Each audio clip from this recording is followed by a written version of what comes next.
Orlando, Amway Center. The regular season is already past its midpoint. The Magic currently hold a dismal record of 10 wins and 30 losses, marking the worst performance in the franchise's history. No one anticipates any improvement in their forthcoming games. In fact, many citizens have begun to voice their desire for the team to disband promptly. To make matters worse, their opponent this time is the Eastern Conference leaders, the Brooklyn Nets, boasting a formidable trio of Durant, Harden, and Irving. For the Magic, entering the playoffs hinges on winning every remaining game, an utterly impossible feat. Not even the legendary Michael Jordan could salvage this situation. Such despair envelopes the players' locker room, as well as the seventh man of miracles. Chen Long, the seventh player from China to grace the NBA, sits quietly in a corner, a towel wrapped around his head, his gaze cast downward, silent. Language barriers, cultural dissonance, and the meager salary of a bench warmer have led him to conclude that his NBA journey might end here. Taking a deep breath, Chen Long clenches his teeth in determination. He refuses to concede defeat. If only I could get a chance to play. Damn it. As these fervent emotions envelop him, a clear voice resonates in his mind. Ding, congratulations on awakening your talent. Ding, your talent grants you a 100 shooting accuracy for the first 9 shots each day. Chen Long blinks in astonishment. He has always harbored dreams of basketball, dedicating countless hours to practice, which enabled him to make a name for himself in the CBA and step into the NBA. Yet, he is not merely a training machine, he has dabbled in web literature as well. Is this not the legendary system spoken of in tales? The first 9 shots, with a 100 success rate? If they're all three-pointers, that amounts to 27 points. 27 points could change everything. But how do I convince the coach to let me play? Chen Long falls into deep contemplation. Time ticks by. At last, the moment arrives. The starting players stride out first, followed closely by the benchwarmers. Most wear forced smiles, but not Chen Long. Walking at the back, he exudes confidence. The players' tunnel is his sole opportunity, his only chance to step onto the court. Though the Magic have become an easy target, the Nets are the Eastern Conference leaders, fierce contenders for the championship, drawing extensive media coverage. Moreover, Chen Long is currently the only Asian face in the NBA. The media's attention, besides hoping for another Great Wall of China or Linsanity, seems eager to witness Chen Long's potential missteps. As he enters the players' tunnel, Chen Long locks his gaze on several cameras ahead. The journalists, like hunters spotting prey, thrust their cameras and microphones at him. Chen Long, you've come a long way. Will you have a chance to showcase your skills today? Is the Magic's poor performance this year a result of your presence? What do you think is the reason for the Magic's continuous defeats? Amidst the cacophony, Chen Long's resolute gaze remains unshaken. He stares directly into the camera, declaring, "Tonight, I will score 20 points." With that, he turns and rejoins his team without a glance back. The brief silence that follows erupts into a frenzy. Did you hear that? Chen Long has proclaimed he will score 20 points.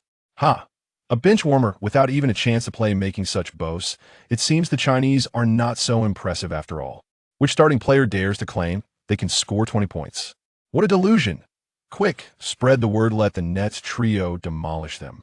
First, the Magic's coach must let Chen Long play, Among the mocking voices of the reporters, one stands apart.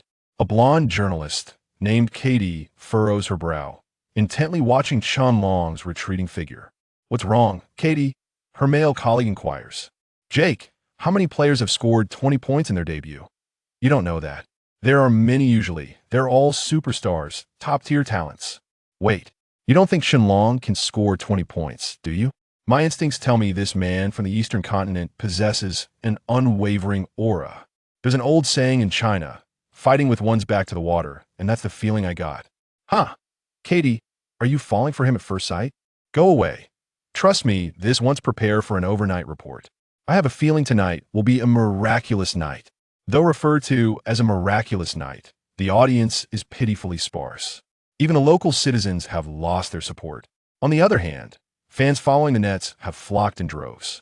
Chen Long's bold proclamation serves to harness the media's excitement, urging the Magic's coach An Qi to grant him playing time.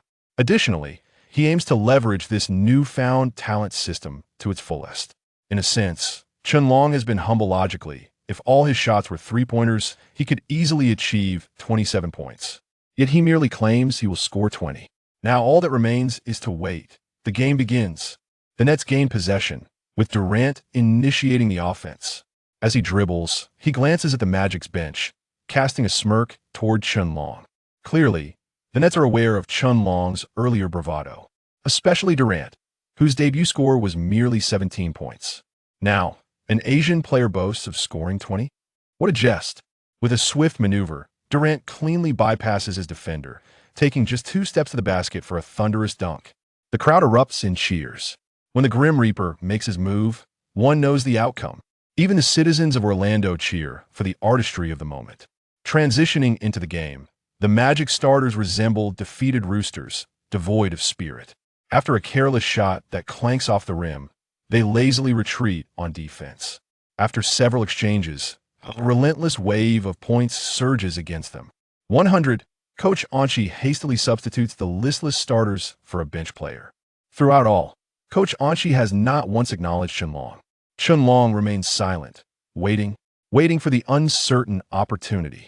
As the first half concludes, the Magic find themselves trailing, as expected, 40-60, a 20-point deficit.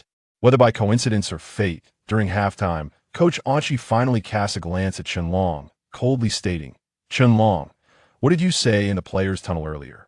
Do you think you're something special? Do you realize that your words have only fueled the Nets' morale? They are on fire, and no one can stop them." His reprimand is met with accusatory stares from teammates as well. Chapter 2. The opportunity has finally arrived. Chun Long took a deep breath, fully aware that the moment he had been waiting for had at last come. He was determined to seize control of the situation. "Coach, I am not mistaken. It is merely that I have not had the chance to play. If you allow me on the court, I assure you, I will score 20 points," he declared.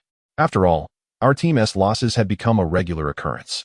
Why should you impose such failures on a player who has never been given a chance to showcase his skills? Observing Chun Long's unwavering resolve, Coach Onchi furrowed his brow again, glancing at the media reporters in the stands, persistently capturing images of the Magic's coaching staff. An idea sparked in his mind, and a wicked smile crept across his face. "Since you are brimming with confidence, I shall let you take the court.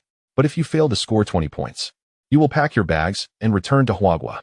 The blame for this game's loss will rest squarely on your shoulders." With a sense of vindictive satisfaction, Coach Onchi prepared to make Chun Long the scapegoat for the team's failures. The team's manager was already expressing discontent over the continuous losses and was contemplating dismissing Coach Onchi. Perfect. Chun Long had unwittingly walked into a trap.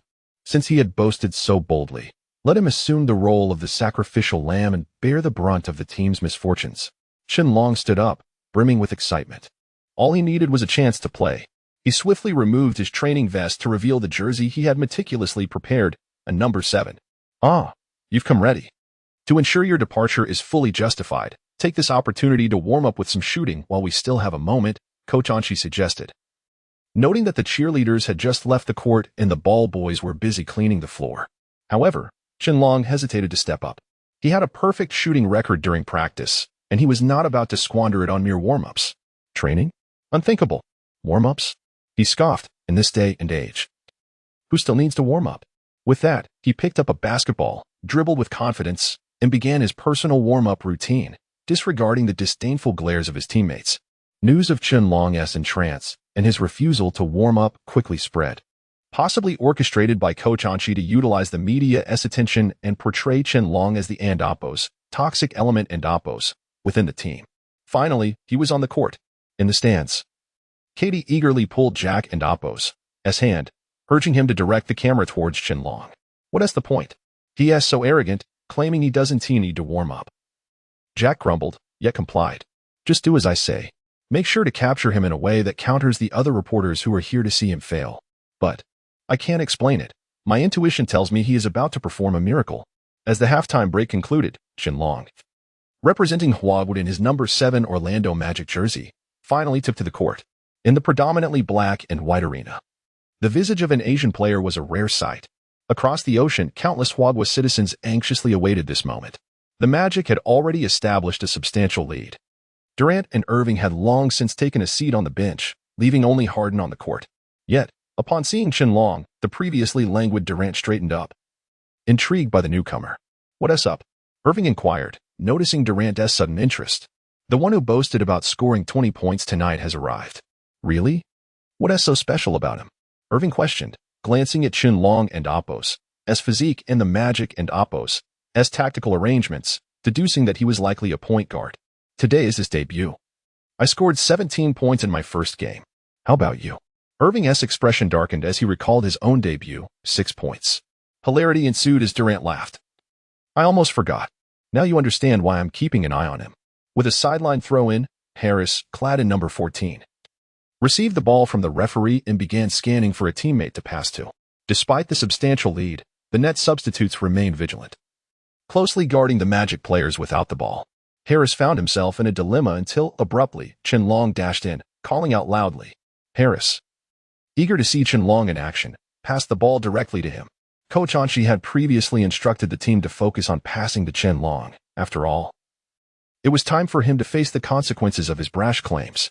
With steady hands, Qianlong caught the ball and, without a moment and Apos, as hesitation, launched it towards the distant hoop.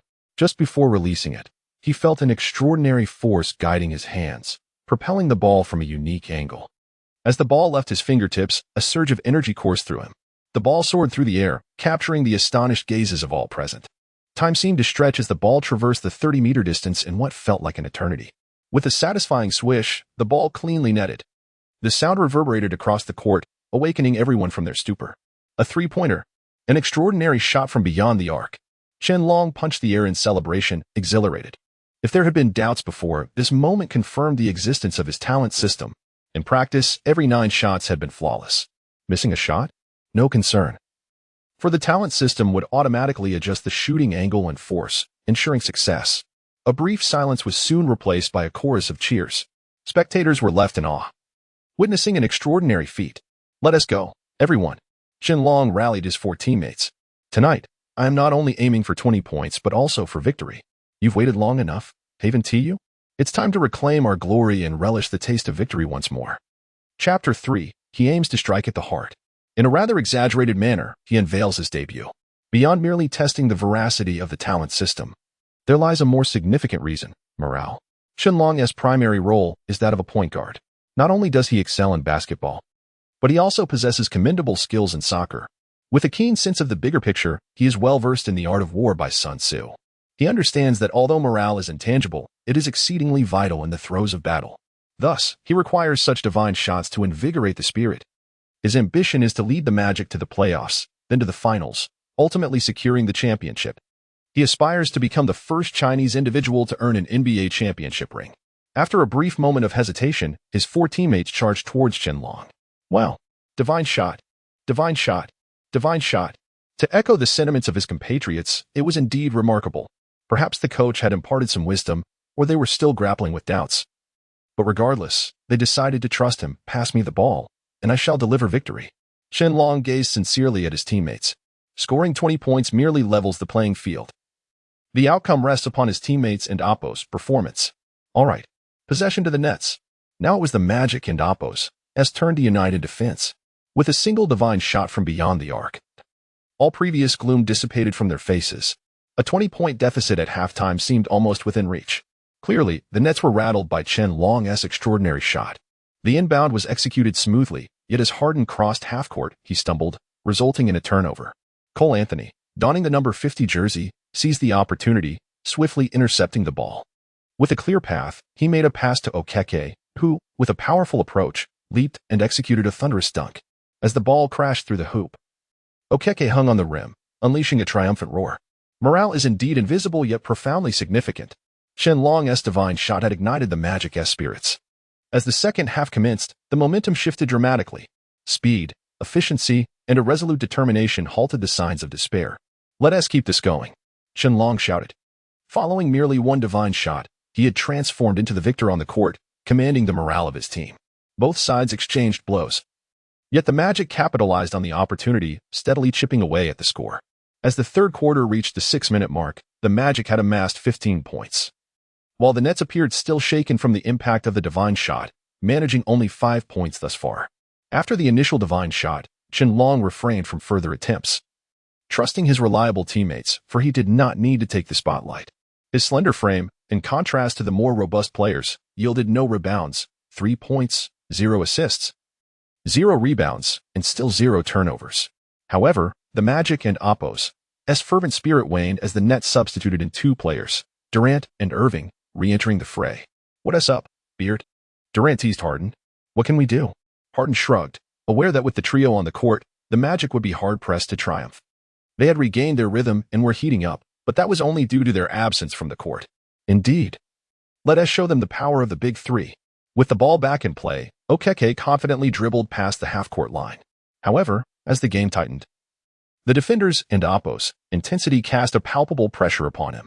Before he could pass to Chen Long, Durant swooped in for a steal, gliding effortlessly to the other end. Durant soared through the air for a resounding dunk, signaling the Nets' counterattack. "Curse it." Okeke gritted his teeth. Chen Long jogged over, offering reassurance. "It's fine. Just pass me the ball." Death itself? Chen Long smirked. "So what?" After smoothly receiving the ball, he advanced across half-court. He was intent on striking at the heart. Before Durant, he launched an exceptionally challenging three-pointer. Now, his objective was to draw Durant's defense towards him. Outside the arc, Durant indeed stepped forward to intercept Chen Long. As Chen Long dribbled with his left hand, he raised his right, forming an OK gesture, pointing 3 fingers towards his temple, a prelude to the three-pointer. Durant, unaccustomed to such bravado, dashed toward him, aiming to disrupt his rhythm. Without hesitation, Chen Long leapt into the air for a shot. The moment was tense as Durant, with his elite instincts, also sprang into action. His jumping prowess far surpassed Chen Long's, effectively eliminating any space for the shot. Yet Chen Long remained undeterred and let the ball fly, disregarding the looming threat of a block. With a resounding smack, Durant's hand connected with the ball. The once perfect arc was obliterated, sending it straight upwards. However, in its descent, it took an extraordinarily unorthodox bounce, heading directly for the hoop. With a splash, it landed squarely in the basket. Having achieved such a miraculous feat, Chen Long turned away, as if he had known all along it would succeed, and leisurely trotted back to prepare for the next defensive stand. What a jest! A perfect shooting percentage. He cared not for the circumstances, even if it had been blocked. That ball was destined to go in. Everyone was left agape by this miraculous shot. Surely, history has never witnessed such an eccentric manner of scoring. After deliberation, the referees confirmed it was indeed a three-pointer made by Chen Long. A wave of excitement swept through the crowd as someone began to chant his name. Chen Long, Chen Long, Chen Long. 2 divine shots worth every penny. Never had they seen such scoring artistry. Get back, get back, Harris bellowed. The intimidating presence of the big three was thoroughly shattered by this play. The Magic and Oppo's spirit soared once more. Yet, Durant was quick to retaliate.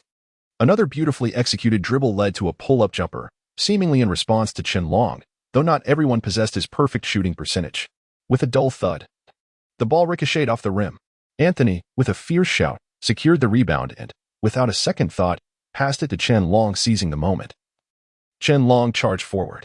However, before he could even cross half-court, Durant, Irving, and Harden, the trio once again, surged toward him, prepared to defend. Yet what is even more astonishing is that Chen Long, undaunted, took a shot directly. A long-range shot from beyond the half-court line. Chapter 4 Devil. A sheer embodiment of the devil. Durant and Irving leaped first, aiming to deliver a formidable block. Yet, Chen Long and Oppo's speed was simply unparalleled. It was as if no one had anticipated that he would leap to shoot right there. Ordinarily, one would dribble past the half-court line before making a move, Wooden and Oppo's TV? But Chen Long, upon encountering an opponent attempting to intercept, acted without hesitation and took the shot. Moreover, he did so in an exceptionally twisted posture. After a clean release, he landed gracefully, pivoting to retreat to the backcourt without even casting a glance at the exquisite arc of his shot. He turned at the 2-point line, adopting a half-squat defensive stance. Meanwhile, the ball swished through the net. A third miraculous shot. At this moment, Chen Long had already scored 9 points, achieving half of his boastful claim. The Nets were in disarray. How could they possibly respond to such an unreasonable sharpshooter? Timeout. The Nets and Oppo's coach hurriedly called for a pause, hoping to exploit this interlude to extinguish Chen Long and Oppo's terrifying touch. It was futile. Chen Long had already discerned their intention, shaking his head. He nonchalantly strolled back to the Magic and Oppo's coaching staff. Apologies, Coach Onshi, he remarked, as he observed Coach Onshi, who was still entranced by such a splendid performance, staring in astonishment. Qianlong wore an expression of regret. I and Oppos, VE only managed 9 points in the third quarter. I will strive to reach 20 points by the end of this period. Coach Anshi, momentarily taken aback, could only nod blankly, unsure of how to respond. The assistant coach had no choice but to gather the other players for tactical deployment. Wait? Suddenly realizing, Coach Anshi furrowed his brow in disbelief. His gaze fixed on Qianlong. Are you suggesting that you intend to score 20 points in a single quarter? Is that not the case? Qianlong shot a glance back. Times have changed. The emergence of 3 miraculous shots not only cast an indelible psychological shadow over the Nets but also left the Magic in a state of awe. Silently speculating whether the mysterious powers of the East truly held such fearsome prowess. 20 points in a single quarter. Coach Anshi and Oppos' eyes widened. Is there a problem? And no. Coach Anshi shook his head repeatedly, unable to suppress a mix of amusement and disbelief. He dared not question Qianlong any further. Qianlong. Anthony stepped forward, saying, scoring 20 points in a single quarter during your debut is something even ancient legends like Jordan and Chamberlain could not achieve. I know. Qianlong waved his hand dismissively. Miracles are meant to be broken. All right, let us devise a strategy. No sooner had he spoken than Coach Anshi stood frozen, blinking in astonishment. Am I not the coach here? Since you are the coach, then bear the burden of our current standing. If it fails, then the outcome of today and Oppos' game is on me. Why should that be? Coach Anshi retorted. I am the coach. You are merely a player. Have you ever read and Oppos, The Art of War and Oppos? And no. Coach Anshi stumbled over his words. It and Oppos, merely a matter of tactical guidance. What does it have to do with military strategy? Then it is settled. Follow my lead. If we lose, the responsibility lies with me. With that, Qianlong disregarded Coach Anshi and turned his attention to his teammates. The tactic is simple. Pass the ball to me as much as possible. I will clock out after that. Then we abandon defense and focus entirely on our offense. The Nets and Oppos' trio of stars were all offensive juggernauts. Qianlong thought it wise to exploit his debut to catch them off guard, unleashing an offensive deluge. Understood? With a commanding presence, Qianlong commanded respect. The backdrop of 3 miraculous shots only added to his authority. His teammates nodded in agreement. All right, let and Oppos' go. The break was over. Qianlong turned and led the charge back onto the court, raising his right index finger slowly, piercing the sky as he aimed to secure victory for Orlando. Let the battle commence. The Nets and Oppos' coach would surely regret his decision. He had hoped to quench Qianlong and Oppos' fire and disrupt the Magic and Oppos' rhythm during this timeout. However, upon witnessing Qianlong return to the court, the Nets players instinctively shivered. In stark contrast, the Magic team erupted with enthusiasm. One could almost see the steam evaporating from their skin, their morale visibly soaring. The game resumed. Irving confidently dribbled across half-court. After a step back to shake off his defender, he accelerated, charging into the paint, preparing to execute his signature Euro step for an easy layup. But then, his nightmare materialized. Qianlong seemingly anticipated his move, positioning himself directly in Irving and Oppos' path. Under normal circumstances, Irving would have effortlessly bypassed Qianlong. But upon seeing Qianlong, a wave of dread washed over him. Irving hesitated. Seizing the opportunity, Qianlong leaped and swatted the ball away. A steal. Without even dribbling, Qianlong soared from the paint, launching an almost impossibly distant 3-point shot. As the ball sailed through the air, he patted Irving on the shoulder, whispering, "You can resume play now. We, on the other hand, must prepare for defense." With a resounding swish, the ball found its mark. The score was now tied, 69-69. Qianlong, 12 points. 1 steal. A psychological blow. Irving stared in horror at the bouncing ball beneath his own backboard. A devil indeed. The pendulum of victory had irrevocably swung in favor of the Magic. Although the Nets made valiant attempts to resist, every time they sought to rally, Qianlong would seize the ball and deliver an astonishing long-range shot, thwarting their counterattacks.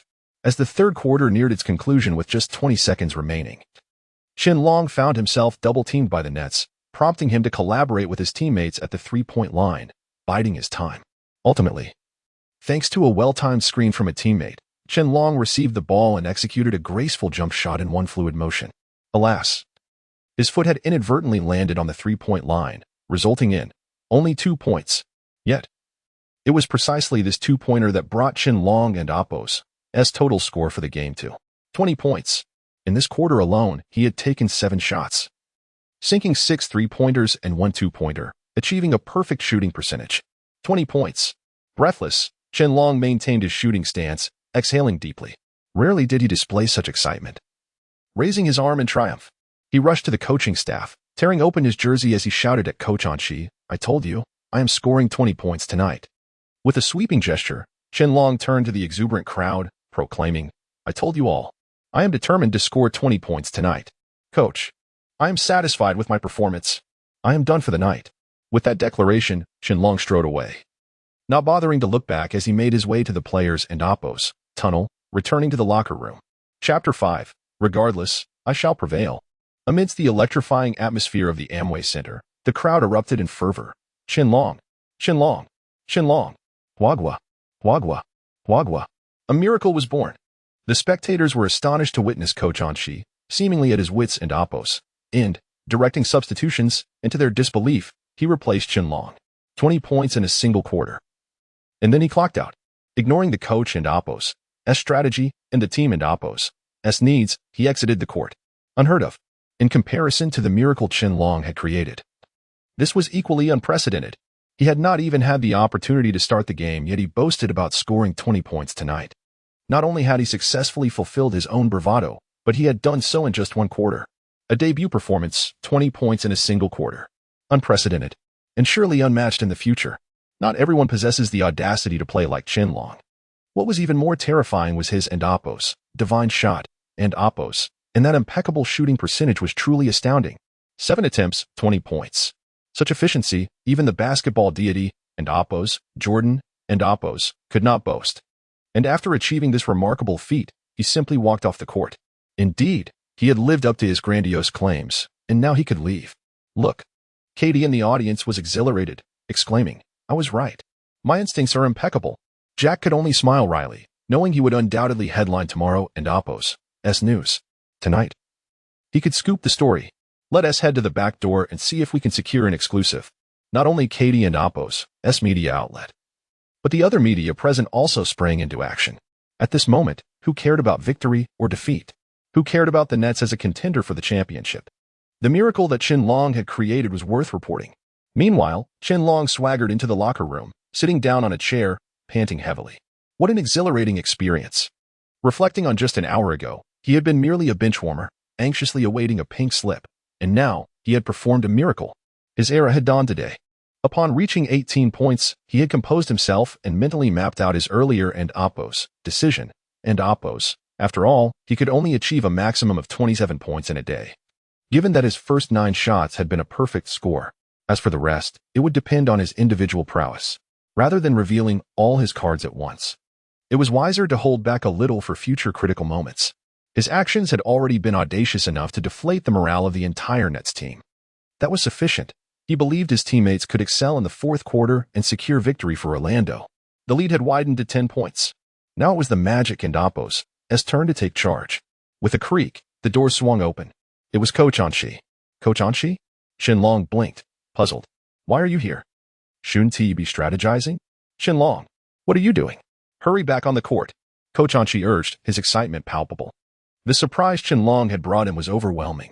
Yet before he could fully process it, Qianlong had clocked out, just as he had mentioned. Only 20 points tonight. With such divine skills, he should remain on the court to lead the team to victory. No, Qianlong replied with a roll of his eyes. I said I would score 20 points, and I have. Striking while the iron is hot. We've finally gained a 10-point lead. We can end Oppo's to allow the Nets to overtake us. Victory is essential for us in Orlando. Coach Anshi, overwhelmed with emotion, even spoke with a hint of tears in his voice. He was desperate. The fourth quarter had begun. As Qianlong remained off the court, the Magic deployed their other 5 players. And the audience erupted in a chorus of disbelief, chanting Qianlong and Oppo's name and calling for the MVP. What could Coach Anshi do? For the sake of victory and to appease the audience, he had no choice but to return and plead with Qianlong to re-enter the game. You didn't end Oppo's. He planned to put me in during the first 2 quarters. Qianlong yawned lazily. Qianlong, I'm begging you. Coach Anshi fell to his knees. Orlando truly needs a hero. We desperately need a long-awaited victory. I, too, am from Orlando and hold deep feelings for the Magic. Do you think I don't want to win? Who was born to lose? No, Qianlong firmly declined, despite Coach Anshi and Oppo's fervent pleas. I said 20 points. And 20 points it is. Trust me, I said we would win, and we will. Have faith in the other players. They will secure victory for Orlando. But you should get up. No. Coach Anchi shook his head repeatedly. Why are you so certain? Tell me why. Morale, Qianlong shrugged. Our team and Oppos. As morale has reached its zenith, my presence now serves no purpose. If I'm not careful, I might even get injured. As for the Nets, my divine shots have sufficiently intimidated them. Clocking out now clearly signals that I don't consider them a threat. As an ancient Chinese proverb says, and Oppos, to kill without a knife, and Oppos, if their spirits are unsettled, their mistakes will multiply. If you don't believe me, you can check. If things differ from what I've said, or if the team is in danger, I'll return to the court. Seeing Qianlong's earnest demeanor, Coach Anchi could only helplessly rise. As he was about to leave, Qianlong called out, "Oh, Coach Anchi, let us make a wager. If I don't come back on the court and the team still wins, then my contract. Max salary. Absolutely a max salary." Coach Anchi exclaimed. "I will persuade the owner to grant you the max. You are the great hero of Orlando." Ha ha ha. Qianlong laughed. No, that is not what I meant. I'm saying, let us add a clause. Oh, every game, if I score 20 points, I will leave the court. You cannot stop me. What? Coach Anchi was dumbfounded. Yes, and I will guarantee a championship. If I fail to do so, I want to take a single cent of my salary. However, I consider myself half a coach and will also partake in the tactical arrangements during the game. Coach Anchi was momentarily taken aback. A championship. It was the dream of every NBA team. The Magic had come close to the championship countless times in their history, but had always fallen short. As long as they could secure the championship, no matter how bizarre Qianlong and Oppos, as demands were, they would be met. Chapter 6. We will surely have the opportunity to compete nonetheless. Coach Anchi remained troubled. Qianlong sensed the coach and Oppos' hesitation, yet he was not inclined to abandon his pursuit. Certain matters required meticulous handling to ensure that no unforeseen incidents would arise. Given the current circumstances, it appeared that the coach had been swayed by his arguments. He merely needed a spark to ignite his agreement. With this thought in mind, Qianlong continued, "You are the coach, and I will respect your choices in certain aspects. However, what I am proposing is reasonable and will not impose significant losses on you. I believe it merits your serious consideration." As he spoke, Qianlong wore a grave expression, his gaze as tranquil as still water, patiently awaiting the coach and Oppos' response. In his heart, Qianlong had already resolved that even if the coach did not acquiesce, he would pursue his own intentions. This discussion was merely a formality, his final decision was unassailable. After a prolonged moment of contemplation, the coach finally spoke. "These matters require thorough deliberation. Could you grant me a bit of time? If the team secures the championship, it will bestow numerous advantages upon you. At that juncture, I hope you will acquiesce to my requests." He reflected on the complexities at hand. Realizing that expeditious resolution was imperative to avert potential complications, for the consequences of missteps could be dire, the coach pondered Qianlong and Oppos' propositions, recognizing that some were indeed valid. Agreeing to Qianlong and Oppos' terms did not seem an unfavorable outcome. Moreover, given the present situation, he found himself with little alternative but to concede to Qianlong's suggestions. Ultimately, the coach nodded. "Very well, we shall proceed as you suggest. Once our objectives are achieved, you may dictate the course of action." At that moment, all eyes were on the impending fourth quarter of the match, yet Qianlong had yet to make his appearance. The audience below murmured amongst themselves, questioning the delay. What is going on? Why has Qianlong appeared? Is there an issue? Indeed, it is rather peculiar. I suspect something unexpected has transpired. Perhaps they harbor disdain for one another, hence the reluctance to take the court. Ignoring the spectators' and Oppos' speculations, Qianlong focused intently on the game, striving to formulate a flawless victory strategy. Under his leadership, the Magic successfully clinched the championship of the fourth quarter. Coach Anchi observed everything with keen interest. Moved by Qianlong's actions, "We have triumphed. Thanks to your guidance. Without you, we might have faced defeat." The players and Oppos' first act upon exiting the court was to express their gratitude to Qianlong. Hearing their words, he smiled gently, his face alight with joy. Satisfied with the ultimate victory they had achieved, let us not grow complacent. We must seize the opportunity and pursue our advantage to deliver an even greater blow to our opponents. Qianlong paused momentarily before adding, "However, I trust you all understand. I need not elaborate further." This was a testament to his faith in them. Even in his absence, he believed the Magic could secure victory through their own experiences. Understood. The players responded confidently. "Let us take a moment to rest and adjust, for another overtime awaits." Qianlong, too, sought to recalibrate his mindset. At that moment, he noticed Irving approaching. Irving held a measure of respect for Qianlong's and Appo's prowess. Qianlong's capabilities were undeniably formidable, and he appeared to be devoid of ulterior motives, prompting Irving to initiate contact. Your team has performed exceptionally. I presume your contribution has been significant? Qianlong smiled, maintaining his composure as he met Irving and Appo's gaze. Success is a collective effort. It is impossible to prevail relying solely on one individual's abilities. Is that so? I believe your contributions are indispensable. Irving replied with a faint smile, feeling an inexplicable fondness for Qianlong. Qianlong, unfazed, responded, "It is merely a matter of letting things unfold naturally. Defeating your team is not particularly challenging. Seizing the opportunity is key." He did not intend to belittle the Nets and Appo's strength, but rather spoke candidly, sensing a lack of synergy within their team. Irving found himself intrigued by Qianlong and Appo's confidence. Qianlong did not conceal his thoughts and spoke with conviction. Recognizing Irving as a worthy adversary, forming an alliance with such a person could only yield benefits. "I hope to see you in the next match." Irving extended an invitation. Upon hearing this, Qianlong merely raised an eyebrow. "We will undoubtedly have the opportunity to compete." With that, he extended his hand. Understanding the gesture, Irving reciprocated. "If circumstances permit, I hope we can become friends." His words were sincere. Who can say? Qianlong did not provide a direct response, opting instead to leave the matter to the future. After all, the outcomes of tomorrow remained uncertain. Chapter 7. Exclusive interview. The words spoken by Qianlong on the court have inadvertently inspired many basketball enthusiasts and even attracted the attention of numerous journalists. Some reporters had been waiting since the previous day, eager to obtain exclusive information firsthand. After the game, Qianlong followed the others back to the locker room. While Coach Anqi was filled with many questions regarding Qianlong's remarkable performance, it felt almost as if he had been aided by some divine force. Otherwise, how could he have forgotten such an outstanding player? Anqi planned to discuss this with Qianlong once they returned to their homeland, amidst the excitement of victory. As everyone celebrated, one individual slipped into the crowd, their sights set directly on Qianlong's locker room. Suddenly, the door swung open with such force that it was impossible for Qianlong to ignore. As a basketball player, one must possess not only a robust physique but also a sharp intuition and keen awareness of their surroundings. These innate qualities are often lacking in ordinary athletes yet are absolutely essential. The person behind him, upon hearing the footsteps, could tell they were not a member of the team.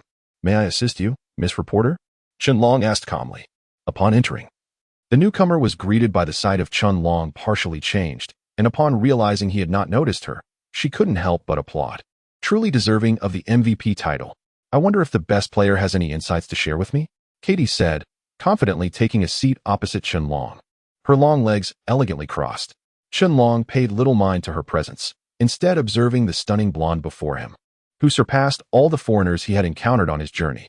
To his delight, she even spoke Mandarin fluently. "Your Mandarin is excellent," Qianlong complimented without reservation. "Thank you. But that is not what I wish to hear," Katie replied, her fondness for him growing as she noted his resolute gaze and witty demeanor. "If I were to share insights, it would be to have the ambition to believe in oneself as an NBA champion. I treat the NBA as my training ground." Striving diligently towards that goal, Qianlong declared, his fervor unmistakable. He was no longer the struggling player of yore, with a guaranteed 27 points. He was confident that with his training, he could forge an indelible legacy in NBA history. His passion even ignited Katie's interest. She thought perhaps he had gone slightly mad after winning a game, as that coveted court was a dream for all basketball players, and he merely regarded that sacred place as a training target. Katie shook her voice recorder, her expression revealing her incredulity.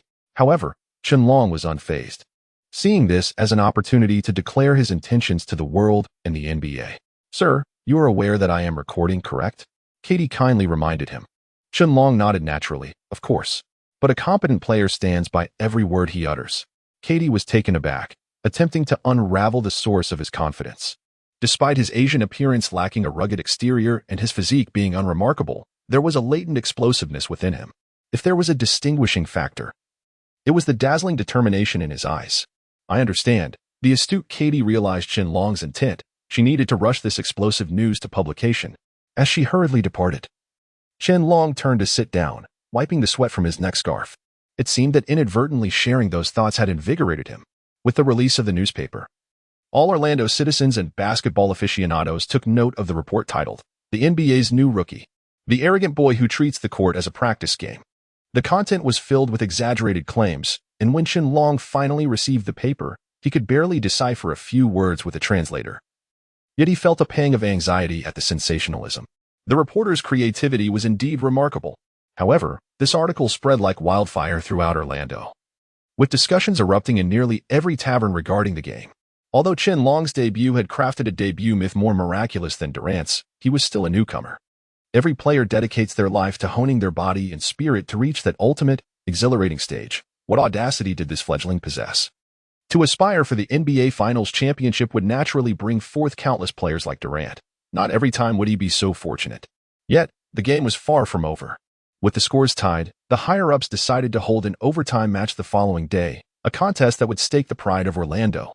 With the pre-game hype from the report, the audience reservations surged to unprecedented levels, resulting in a full house.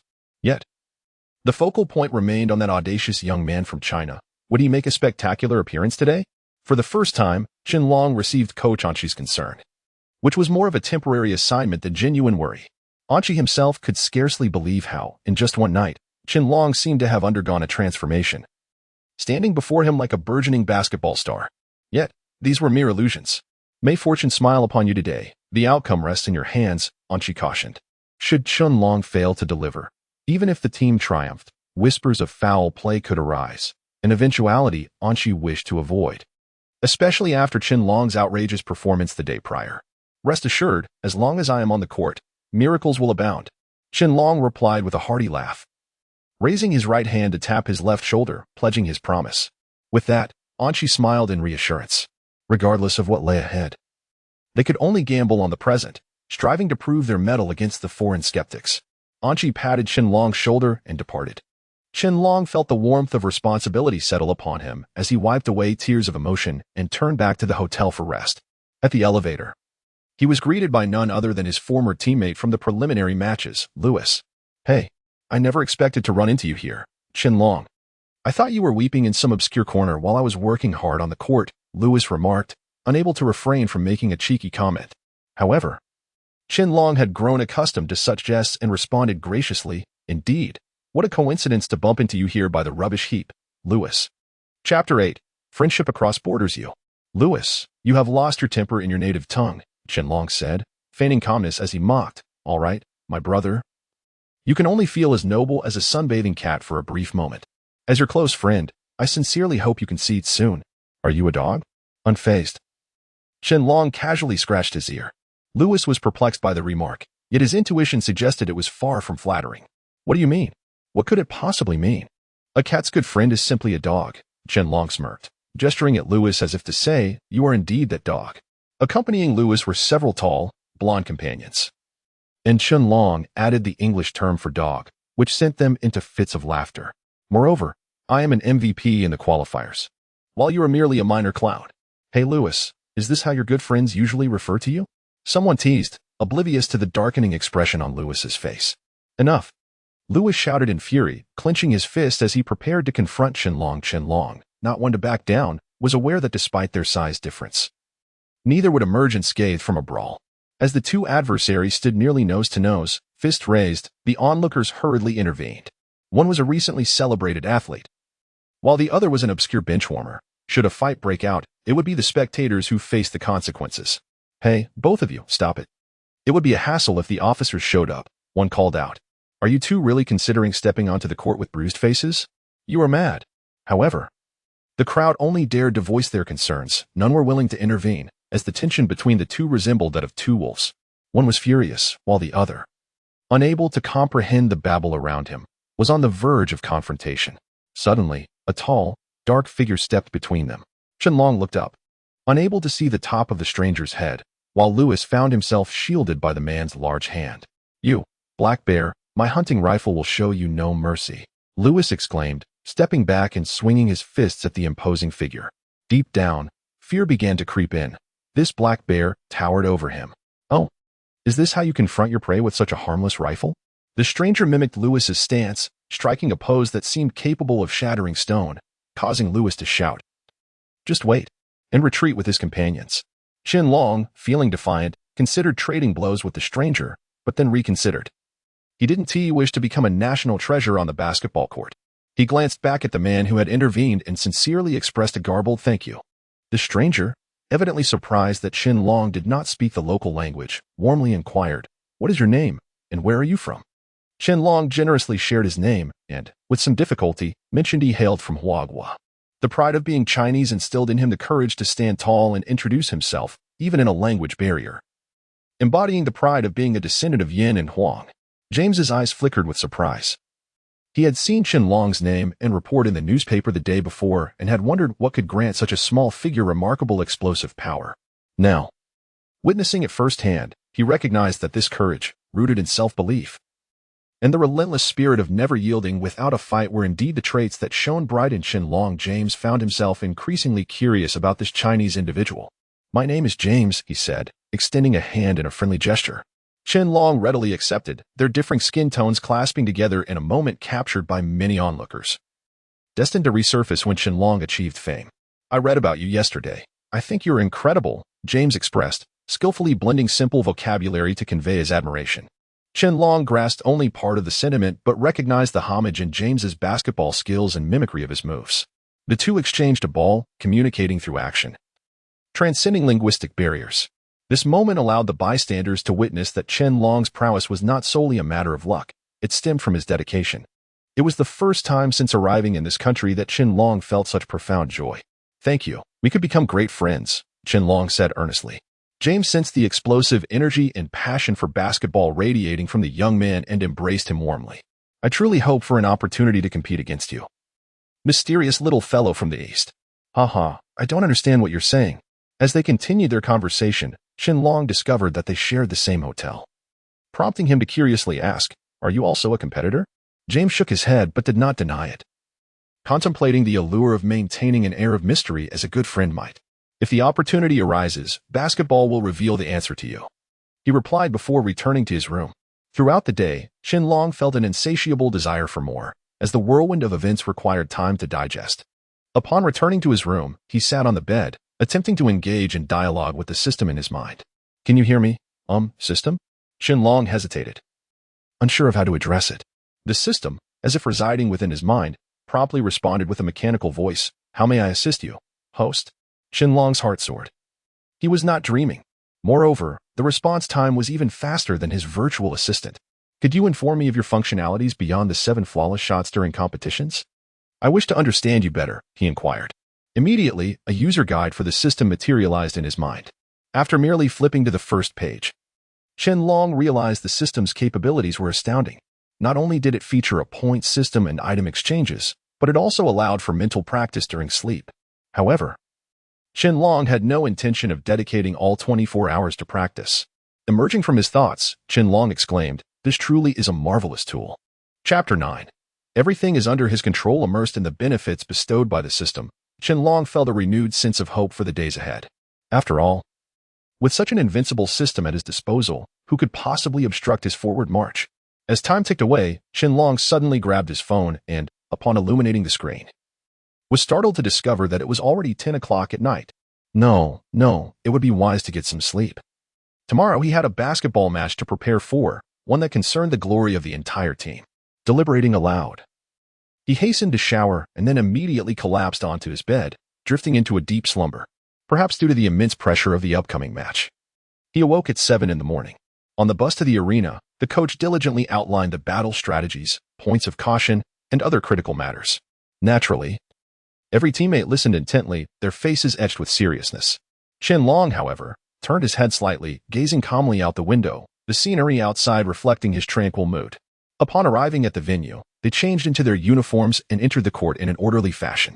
The moment Chen Long's team stepped onto the court, a wave of gasps erupted from the audience, even the announcer's voice rising several decibels in excitement. The cheerleaders present all focused their attention on Chen Long, each face displaying a mix of infatuation and admiration.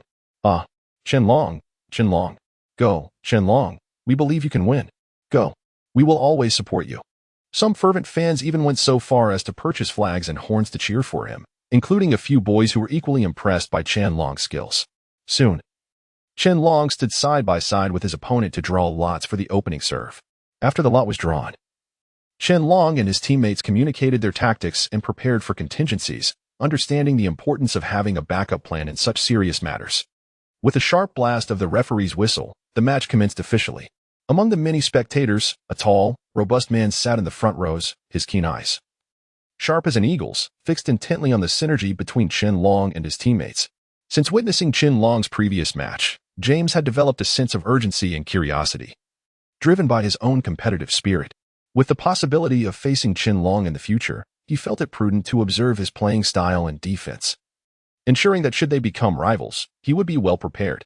Just half an hour into the match, Chen Long had already sunk 3 three-pointers. This left the players of the opposing Blue Nets feeling increasingly anxious, each face betraying signs of distress, particularly as they had yet to score a single point. While the game was long, astute observers recognized that the initial display of strength would likely dictate the outcome. Irving was rendered speechless. How could Chen Long be so formidable? It had barely been any time at all. He was utterly astonished, and even the other Blue Nets players appeared dumbfounded. Yet, after a few seconds of shock, Irving shouted to his teammates, "Hurry, hurry, get back on defense. Get back." However, it was too late. Chen Long executed a flawless play with his teammates, culminating in a spectacular dunk that secured another point. Irving was left bewildered, questioning what was happening. He scrutinized Chen Long, desperately seeking a flaw.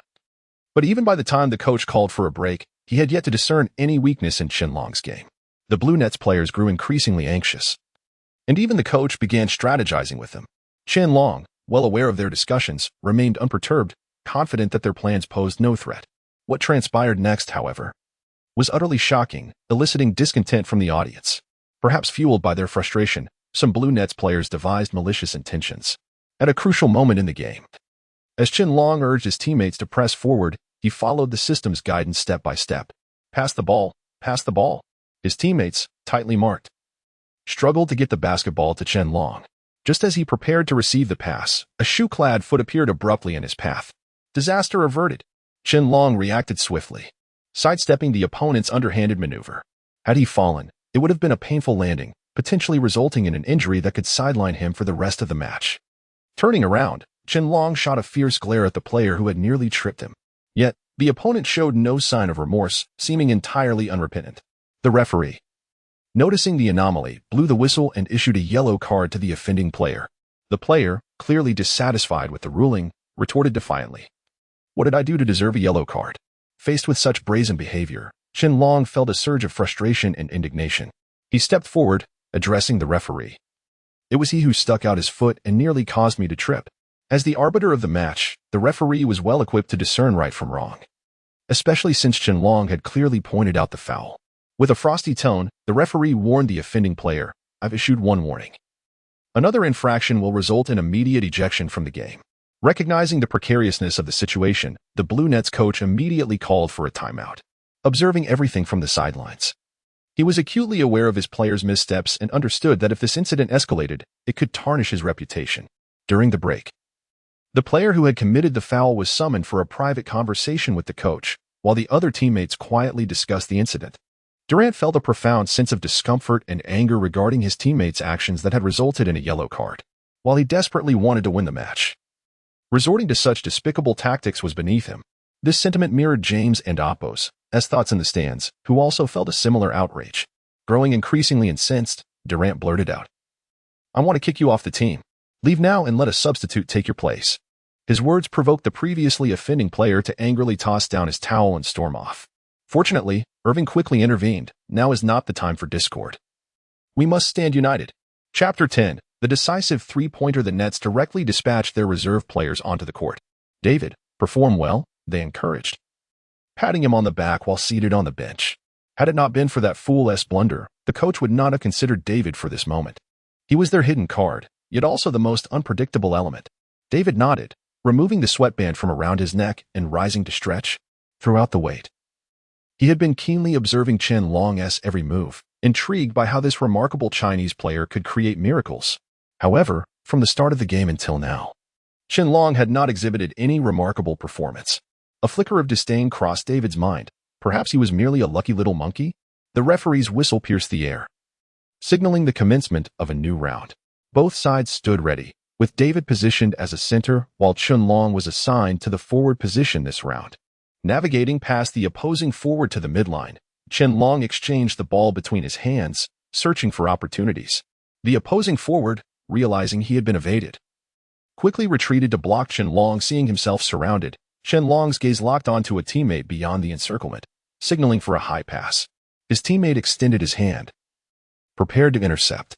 Suddenly, a figure towering at 6 feet 3 inches inserted himself into Qianlong's line of sight, gracefully leaping to intercept the pass with a deft flick of his hand.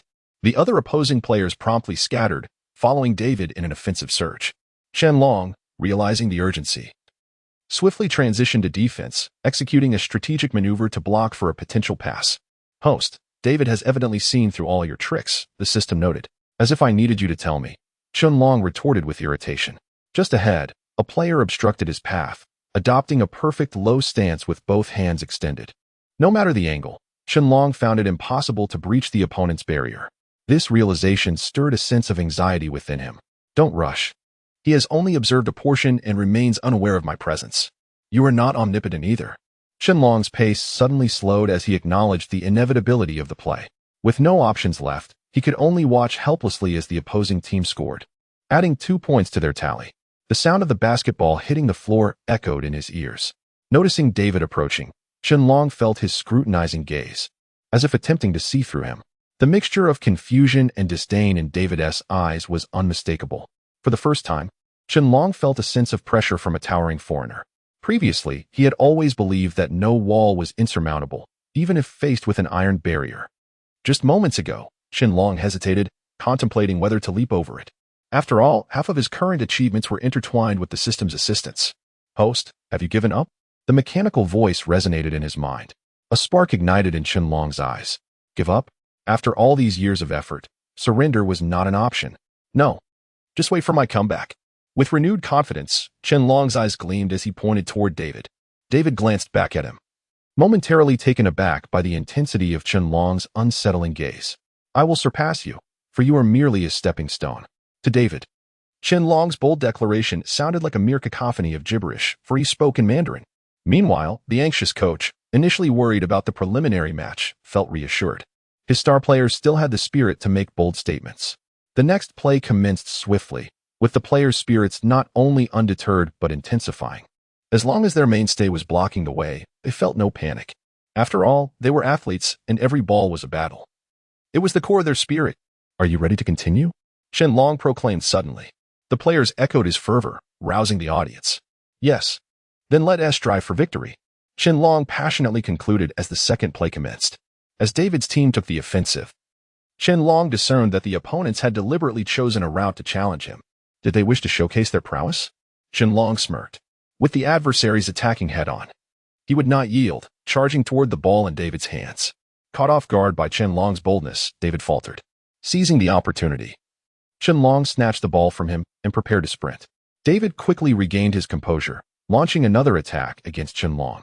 The situation on the court was tense, with Qianlong leading an aggressive offensive against the Nets, who retaliated fiercely. Had this been any other sport, the physical contact would have resembled a sumo wrestling match. The exhilarated audience reveled in the spectacle. Those who hadn't brought toy horns regretted their decision, vowing to bring them next time. The thrilling plays left their hands sore from applause. They began to speculate on which team would emerge victorious. Uncertain of the outcome, yet leaning towards the miraculous young player they had dismissed just yesterday. Despite being repeatedly thwarted by David, the spirit of Qianlong's team remained unbroken. They only grew more tenacious. This indomitable resilience captivated countless spectators. The commentator animatedly narrated the unfolding drama. "We can see that the ball has returned to the miraculous young player's hands. Both sides are engaged in a classic tug-of-war, neither allowing the other to score nor relinquishing their offensive opportunities. Look." David initiated an attack, sidestepping to block Qianlong's pass. He executed a splendid pass to number 20, who was positioned far from both sides. What is David planning? Can number 20 make a spectacular three-pointer? As the commentator built anticipation, all eyes turned to number 20. Given the distance, could he become the next miracle player? The Magic team was currently leading, and Qianlong had but one final opportunity to score. If he missed this chance, he would have to rely solely on his skills. Qianlong had no doubts about his efforts, yet at this juncture, he could not afford to gamble. As the tug-of-war extended, Number 20 unexpectedly passed the ball back to David. Qianlong leaped higher than David, intercepting the ball and sprinting toward the opposing hoop. David was right beside him, tightly shadowing his movements. Would he move left or right? Qianlong predicted, right? 100% chance to score. Three-pointer. Chapter 11. Winning the championship of the budget tournament. What a splendid shot. The basketball arcs gracefully through the air, finding its perfect trajectory as it swooshes through the net. In that instant, the entire arena erupts in a cacophony of cheers. This three-pointer is nothing short of miraculous, as spectators on both sides leap to their feet, shouting in sheer exhilaration.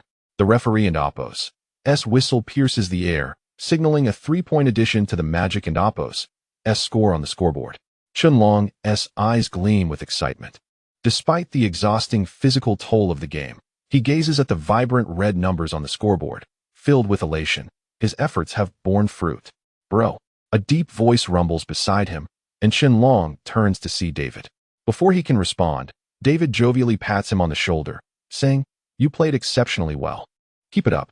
With that, the referee's whistle blows again, and David sprinted back to his team, leaving Qianlong momentarily stunned. Did David just compliment him? Just moments ago, the Nets players had appeared fierce and intimidating. Was David sincere? Though doubt flickered in his mind, Qianlong could not suppress the surge of joy that David's words ignited within him. So this is what it feels like to grow stronger. It's exhilarating. In the past, simply being acknowledged was a luxury. "What are you doing, Qianlong? Get over here." Durant beckoned from a distance. After a brief respite, the match resumes, and Qianlong channels his full concentration. Having exhausted his 9 opportunities, he must now rely solely on his skills. His heart races with anxiety, but the consequences of losing spur him on to remain vigilant. This game, they must win. The teams take their positions on the court as the referee stands between them, holding the ball aloft. Qianlong fixates on the basketball, and at the sound of the whistle, it is launched into the air. With a powerful leap, he reaches for the ball, but a tall figure obstructs him. Qianlong's face flushes with embarrassment. Undeterred, he swiftly passes the ball to a teammate. Harden. Catch. Harden, a formidable player, effortlessly secures the ball. The Magic start strong, and if they maintain this momentum, victory will be within reach. However, their opponents are no pushovers, especially after David joins the fray, gradually narrowing the score gap. As the scoreboard reflects the diminishing lead, Qianlong's nerves heighten. He forces himself to remain calm, his mind racing to devise a strategy. The crowd is electrified, initially anticipating a Magic victory, but as the score tightens, uncertainty looms. "Qianlong, what now? Any strategies against them?" Irving inquires as he passes by. Qianlong shakes his head, indicating that he is yet to formulate a plan. Just then, the ball hurtles toward him. With intense focus, he leaps to catch it. But at the last moment, another hand intercepts it. It's David. Qianlong pursues him, yet the other Nets players attempt to block him. David deftly avoids their defenses and reaches the three-point line. At that moment, Qianlong feels his heart race in anticipation. The coach's whistle pierces the air again. Nets score a three-pointer. Incredible! The Nets had struggled in the first half, but David's three-pointers have revitalized their spirits. The Nets fans erupt, chanting, "Nets are amazing. David is phenomenal." With the additional 3 points, the score draws even. With only 2 minutes left in the game, the referee's words seem chilling, akin to an ominous curse. A vein throbs at Qianlong's temple. The outcome hinges on these final moments. Suddenly, a thought strikes him. I must intercept David. Victory hinges on this. He swiftly shares his tactics with the team. Lacking the system, his abilities pale compared to his peers. And David stands as the Nets' most outstanding player. Halting him is their only chance for success. In the remaining time, Qianlong closely shadows David, denying him any opportunity to touch the ball. Seconds tick away, and as the end of the game approaches, the Magic scores 2 points. The coach's voice resonates. In the next instant, the final whistle blows. The game is over. The scoreboard reads that the Magic leads by 2 points. Qianlong halts, momentarily stunned. "Bro, you guys won?" David gasps, out of breath and somewhat resigned. Qianlong snaps back to reality, feeling a twinge of embarrassment over his actions on the court. "Sorry. I declare the champions of this preliminary round, the Magic." The referee's voice booms through the arena, igniting an explosion of cheers from the crowd. "Magic! Magic! Qianlong! Qianlong! We did it." Harden approaches him, and Qianlong nods, then breaks into a jubilant sprint across the court. The crowd chants his name, and the thrill of victory sends his heart racing. Moments later, the referee officially records the match results as the players stand in opposition. Chen Long finds himself face-to-face with David, who, with a relaxed demeanor, remarks, "You truly opened my eyes this time. I accept my defeat with grace. But if there's a next time, I want to let you win again." That last statement seems unnecessary. Chen Long retorts, "You may be disappointed, unfortunately. You want to have that chance." David's expression shifts to one of incredulity mixed with amusement. "You are quite unyielding." Chen Long replies, "I am merely stating the truth." "Let us see what unfolds," David responds, exuding confidence, "until we meet again on the court." The referee blows the whistle again, and the players exchange respectful gestures. Chen Long extends his hand to David for a brief shake before releasing it. Like David, he eagerly anticipates their next encounter on the court. The preliminary round concludes with the Magic crowned as champions. Chapter 12. A meeting of rivals after the conclusion of the match. Anqi led the players of the Magic team to a nearby Chinese restaurant. The establishment was bustling with patrons, and after a moment's hesitation, they settled into a discreet corner. They summoned a waiter and ordered an array of dishes, along with a generous supply of soda and beer. Raising his glass, Anqi stood and declared, "To everyone's hard work. We owe our victory in this match to you all." The team rose in unison, laughter spilling forth freely. "Thanks to Chen Long, otherwise, we might have faced elimination."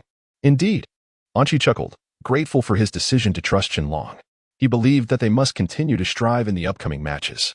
With that thought, his gaze fell upon Chen Long, who had become a symbol of hope for him. "We will." The others echoed in unison. Anqi nodded, immensely pleased by their response. "Ah, Anqi, long time no see." Upon turning, Anqi was met with a familiar face. It was Mei Luan, a man of about 6 feet tall with a thick beard. Once rivals, they had each led different teams in the past. Mei Luan's team, the Firepower team, had consistently outperformed the Magic team in previous city tournaments, maintaining a hostile rivalry. Especially before Chen Long joined the Magic team. Anqi replied with a non-committal grunt, not inclined to engage with Mei Luan. "What? Old friends can't catch up." Mei Luan casually took a seat next to Anqi, his gaze brimming with provocation. "What is there to discuss?" Anqi frowned, displeased. "True. I suppose there is little to discuss with someone who's been defeated." Mei Luan's words only served to fuel Anqi's rising ire. "Enough," Anqi snapped. "Since we're old friends, I want to beat around the bush. I heard your team won the qualifiers and advanced to the NBA Finals?" Mei Luan's tone dripped with skepticism.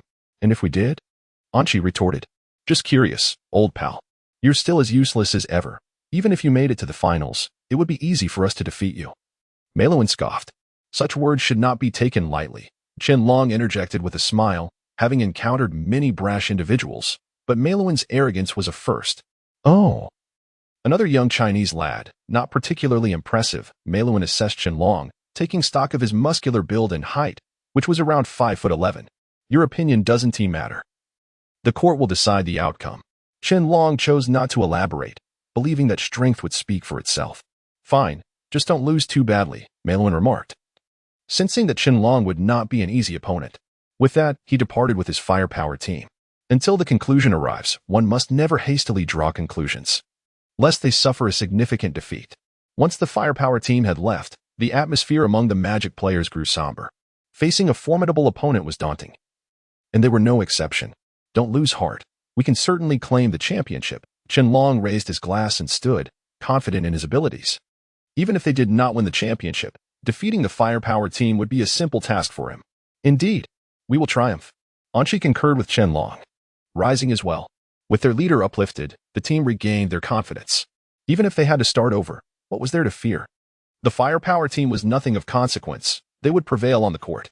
Indeed, how formidable could a team composed of mere scrubs truly be? Seeing his players rejuvenated, Anqi felt a flicker of embarrassment. He was the coach, yet it seemed his words had less impact than those of a mere substitute. Nevertheless, he accepted it.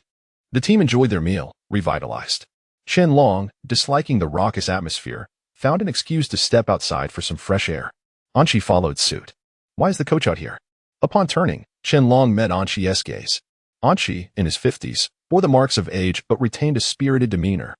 "Let us have a chat," Anqi suggested. Chen Long nodded in agreement. They found a spot by the street to sit. The city at night was devoid of the daytime clamor. A gentle breeze swept through, enveloping everything in tranquility. "Do you believe we have a chance in the upcoming match?" Anqi sighed, confessing that his earlier composure had been a facade.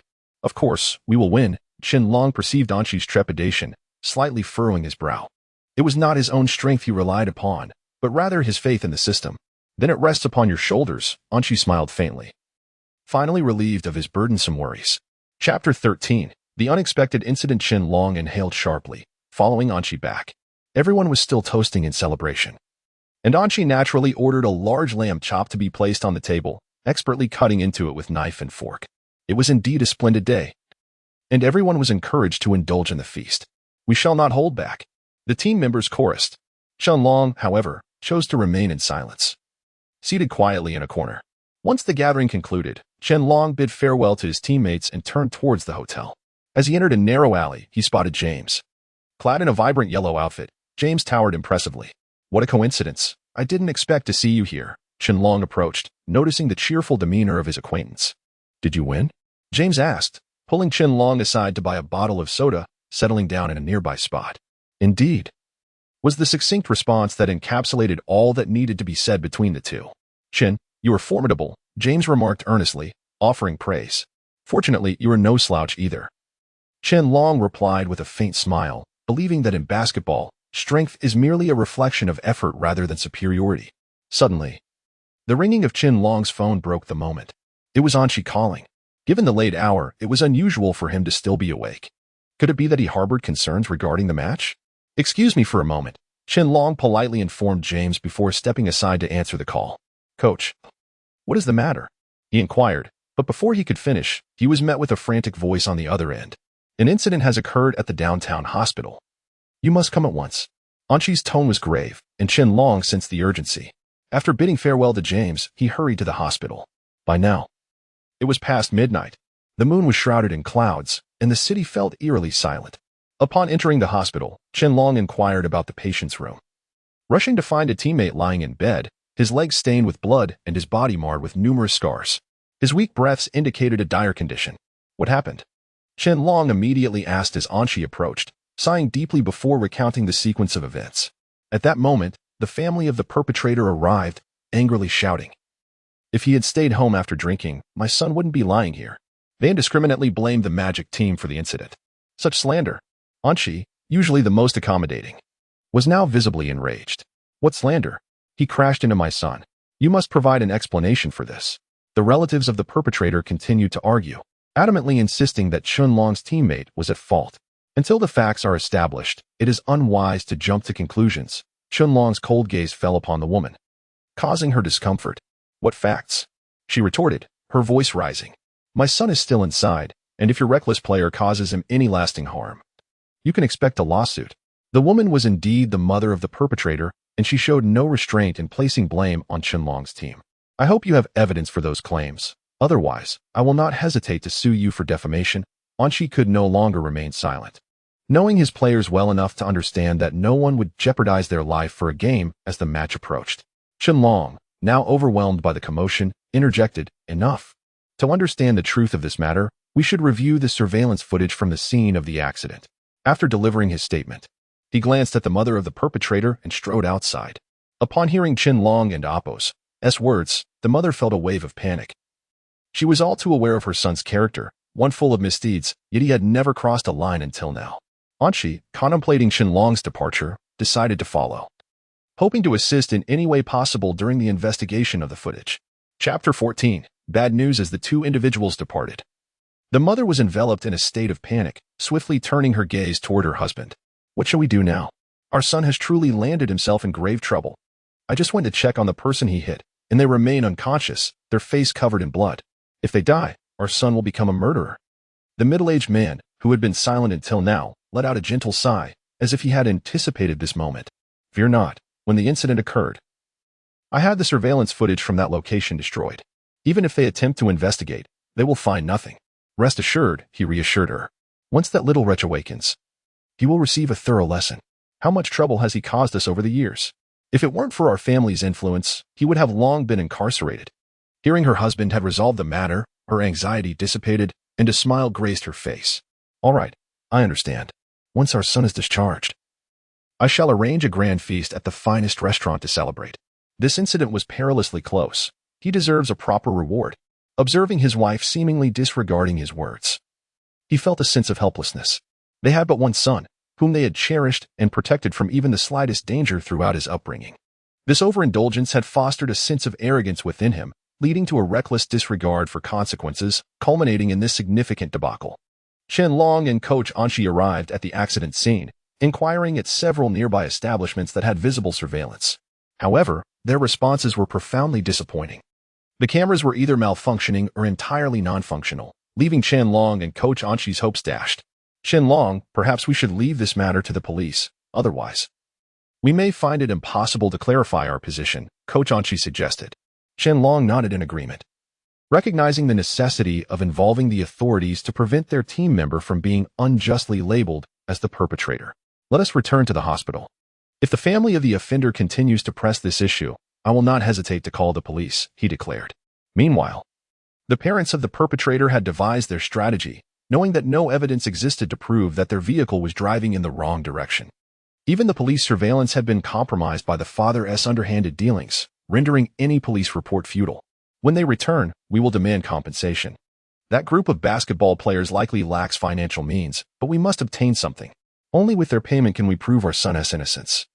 That it was their player who attempted to extort us, leading to this unfortunate incident. Do you understand? The mother of the offender nodded, only half comprehending. Content to follow her husband and Apos' directives without concern for anything else. Upon Chen Long and Coach Anshi and Apos' return, she immediately confronted them. Have you reviewed the surveillance? Was it your player who attempted to extort my son, resulting in this accident? You must cover not only my son's medical expenses but also compensation for emotional distress and lost wages. This is no trivial sum. Chen Long, confronted with her vile demeanor, could no longer contain his rising fury. We are calling the police now. They will handle this matter appropriately. I am eager to see what you have to say when they arrive. Though her husband had assured her that they need not fear the police, the prospect of Chen Long actually making the call instilled a sense of trepidation within her. What is there to report? The facts are clear. Your player, unable to sustain himself, sought to extort my son, only to be struck down by him. You must provide compensation for my son.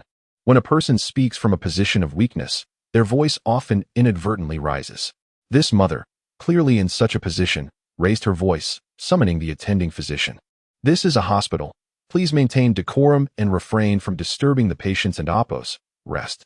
Otherwise, we shall not be held responsible. If you have grievances or disputes, kindly take them outside. This is not a courtroom, and we do not require you to argue over right or wrong here. Afterward, the physician beckoned Chen Long and Coach Anshi to follow him.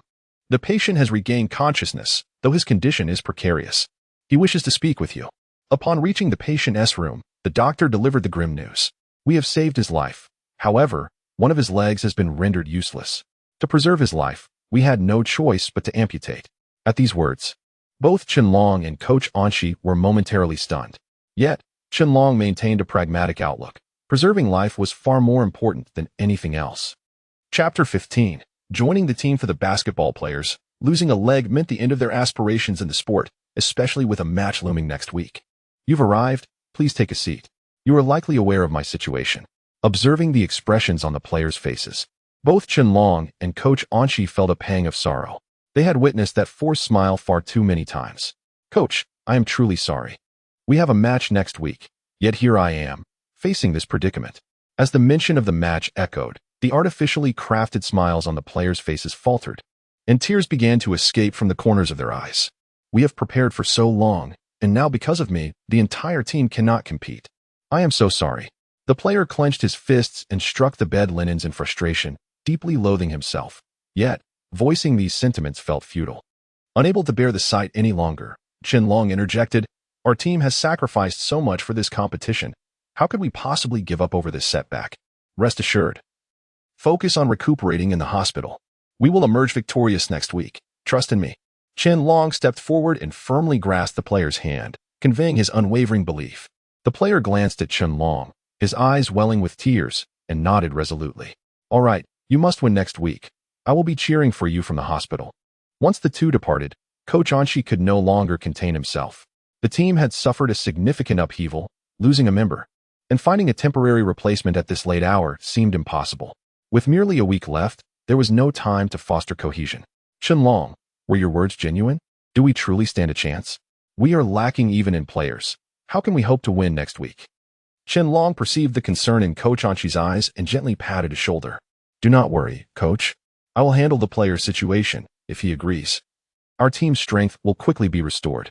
Curiosity sparked in Coach Anshi as he regarded Qianlong, uncertain of the identity of this individual.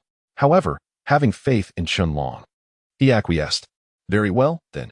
I entrust this matter to you.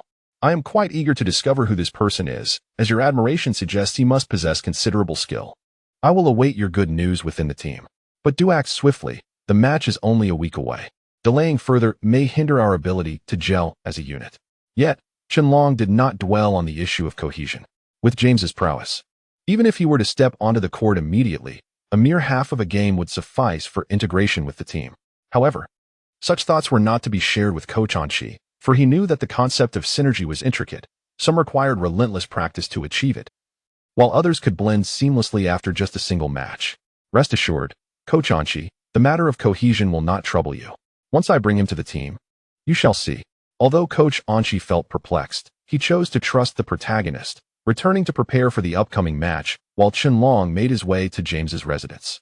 James, are you home? It's me, Qianlong. He knocked on James's door, the match merely a week away. While he had faith in James's skills, he believed that the more preparation, the better. The sound of the door opening soon reached his ears, revealing James's face. Qian, is that you? What brings you here? James welcomed Qianlong inside and poured him a glass of beer. Qianlong, having spoken extensively with the perpetrator's family at the hospital, had come straight here without even a sip of water, and he gulped down the drink in one go. James, join my team. I am in dire need of you. James was taken aback by Qianlong's urgency, momentarily stunned. What did you just say? Seeing the disbelief etched on James's face, Qianlong solemnly reiterated, join my team, James. I need you. James recognized that Qianlong was not lying, but he questioned, Qian, you know why I no longer play. Racial discrimination is rampant here. Because I am black, no team will accept me. Why would you choose a black player for your team? Upon hearing James's words, Qianlong chuckled, genuinely amused. Racial discrimination? My friend, have you forgotten who I am?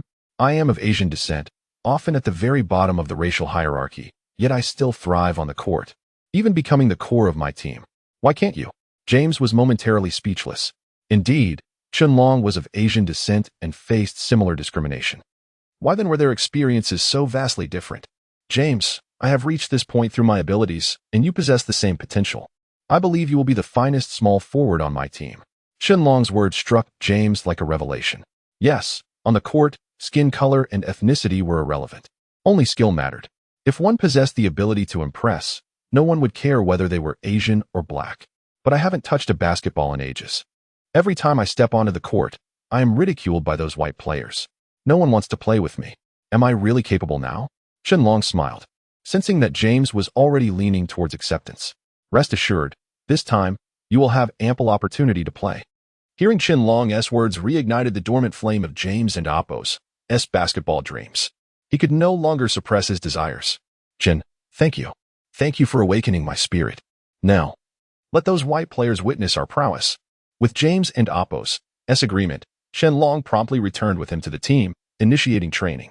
The synergy between Qianlong and James astonished Coach Anshi, who began to suspect that Qianlong had long intended to recruit James, but had simply awaited the right moment.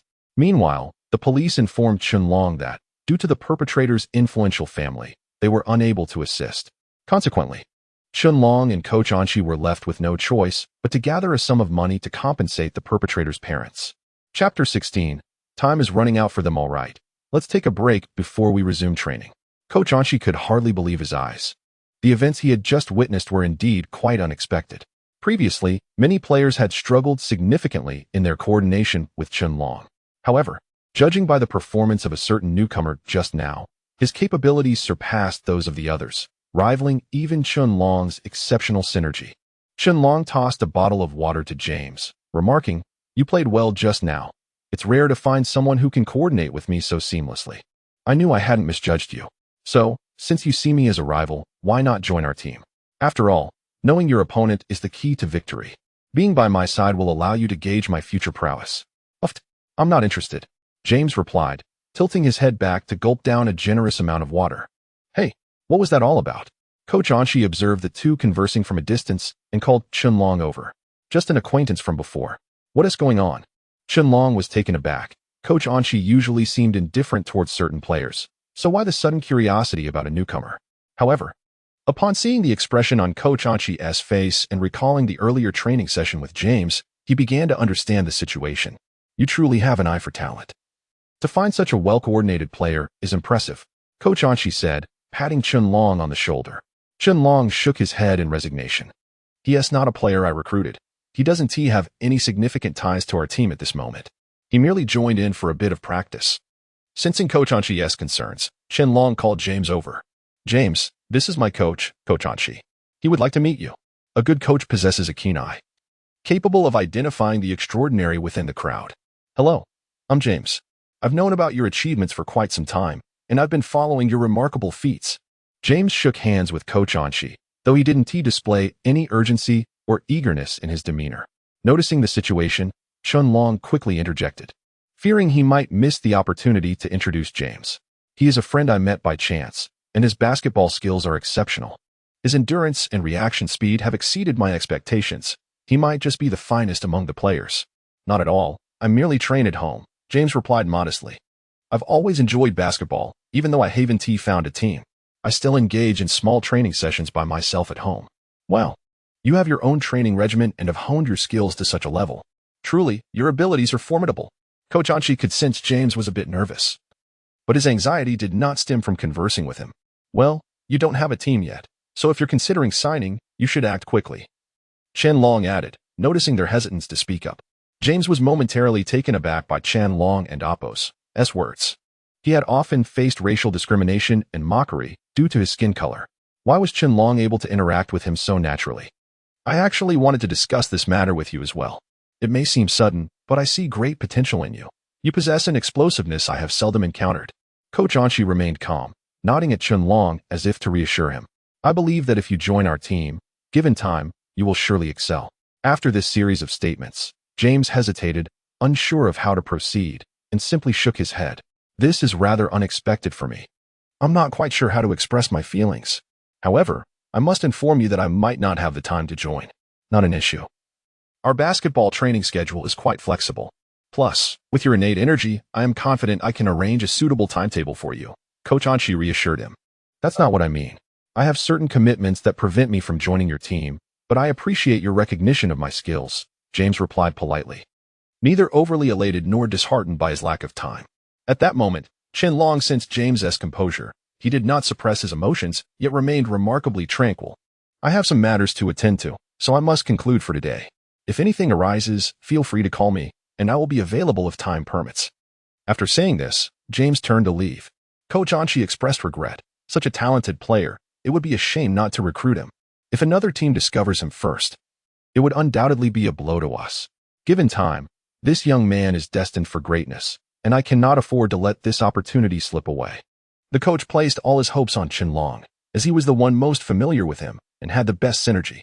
Chen Long quickly grasped the implication in the coach's gaze. If he desired to sign him, he must take responsibility. I will ensure to see this through. Are you planning to assist me in persuading him to join our team? Coach Anchi replied with enthusiasm, his eyes filled with a hint of expectation. Chen Long nodded. I will do my utmost to help. Upon hearing Chen Long's agreement, the coach left with a heart full of joy, while the team remained unaware of a new addition that awaited them. Everyone, remain focused and do not take this opportunity lightly. It is quite rare for us to train effectively.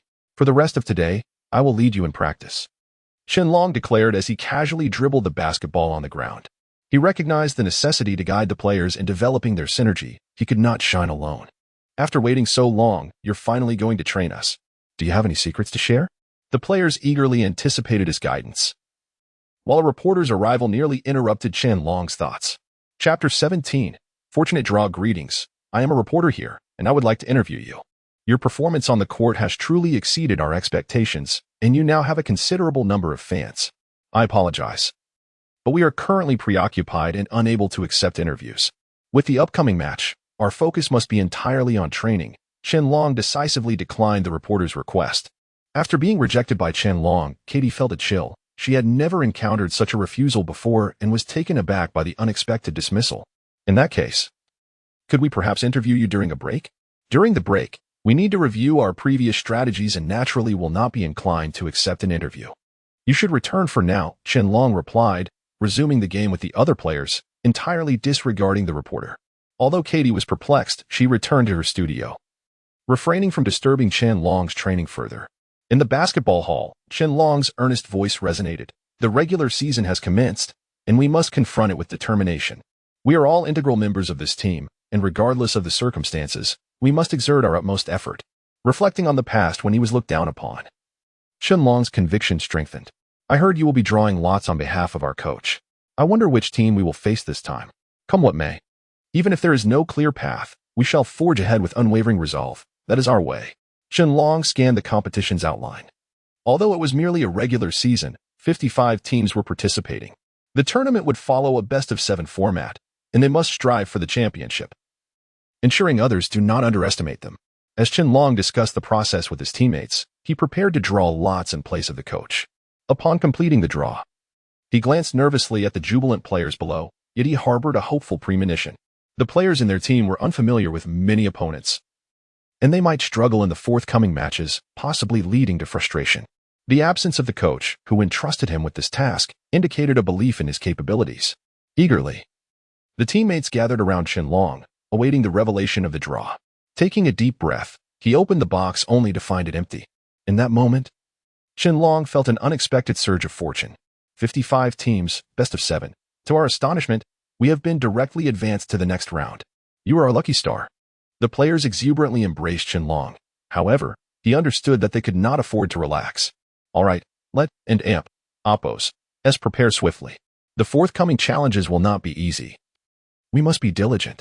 Their main focus now was to assess the performance of other teams and to familiarize themselves with any new formations. They had some preliminary materials on the participating teams, but with the introduction of new combinations, vigilance was essential to guard against deceit. Our strategy will primarily involve targeting the most formidable players from the opposing teams, he noted. The first match featured the Nets against the Fire Warriors. There is no point in even observing this match. It is a mismatch, one player remarked. How can you say that? We must recognize that facing a significantly weaker opponent can be advantageous. It allows us to learn from their mistakes, Qianlong replied cautiously, aware of the disparity in strength, which rendered the match uncompetitive. Yet, some teammates remained indifferent. The errors made by those players are ones we would never commit.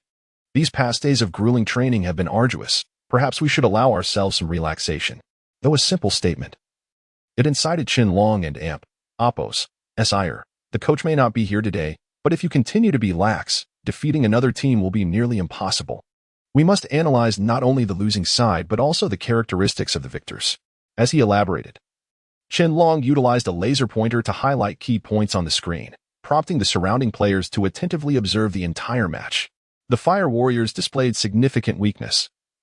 Their players seemed overwhelmed and intimidated by the Nets, who dominated the game with remarkable prowess, thoroughly overpowering their opponents. In the back, Qianlong engaged in discussions with his teammates about various occurrences within the team, establishing a foundation for their practical strategies. He believed the other members were now well informed. Now that this match has concluded, take a moment to rest. I will step out for a while. As Qianlong approached the door, he encountered the recently finished player. Owen, hey, it's been a while. I'm truly delighted to see you here. I didn't expect our paths to cross so soon after I stepped out. Qianlong replied, surprised, as he had merely intended to grab a bottle of water. After so many days of intense training, I imagine your skills have improved significantly. Your team is quite fortunate to have secured a spot directly in the next round, unlike us, who must labor tirelessly to instruct some rookie teams. It's quite a challenge for us, Owen remarked as he embraced Qianlong warmly. Seeing Qianlong and Amp, Oppos' enthusiasm, Owen felt a fondness for him and did not shy away. You're doing well too. Consider this next match a chance to showcase your skills to the fans. Your performance was impressive. I can tell you've been practicing diligently during our time apart. Chapter 18, The Decision to Join the Team Upon Sighting the Entrance of the Arena. James strode in with unwavering confidence. The air was filled with exuberant cheers, suggesting that a match had just concluded, stirring the atmosphere. After surveying his surroundings, James found an unoccupied seat in the 5th row. Navigating through the crowd, he approached a nearby spectator and inquired, which team emerged victorious in the recent game. The man turned with excitement, responding, the Nets triumphed. Observing the staff cleaning the court, James deduced that the prior match had not been particularly intense, as the sweat stains on the floor lacked a reflective sheen. The man, with a hint of disdain in his tone, retorted, "The Nets face the Firebirds. Can these two teams even be compared?" James felt a twinge of discomfort at this remark. He was well aware of both teams, indeed. The Firebirds did not match the prowess of the Nets. Yet, reaching the court was no trivial feat. Every team had endured rigorous training and monotonous practices. The sheer determination to persist through injuries and challenges deserved respect. The man and Amp, Oppos, as contemptuous words prompted James to subtly shift his stance. A lack of competitive spirit renders one unworthy of respect. Listening to the nearby chatter, James realized he had no common ground with these individuals and decided to take his leave. As he surveyed the steps for another available seat, he noticed that the front rows were fully occupied and favorable vantage points were taken.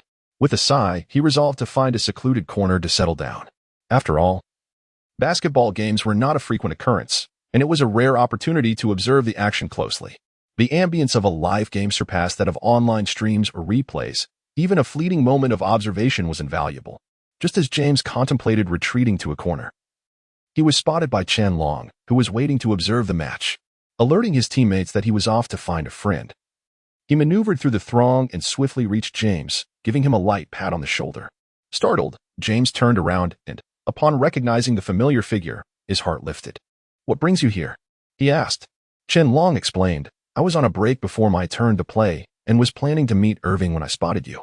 James was astonished by Chen Long and Amp, Oppos' keen observation. Amidst the sea of spectators, he had managed to locate him from a distance. Before James could ponder further, Chen Long led him to the guest area, explaining, "Today, the turnout is exceptionally high.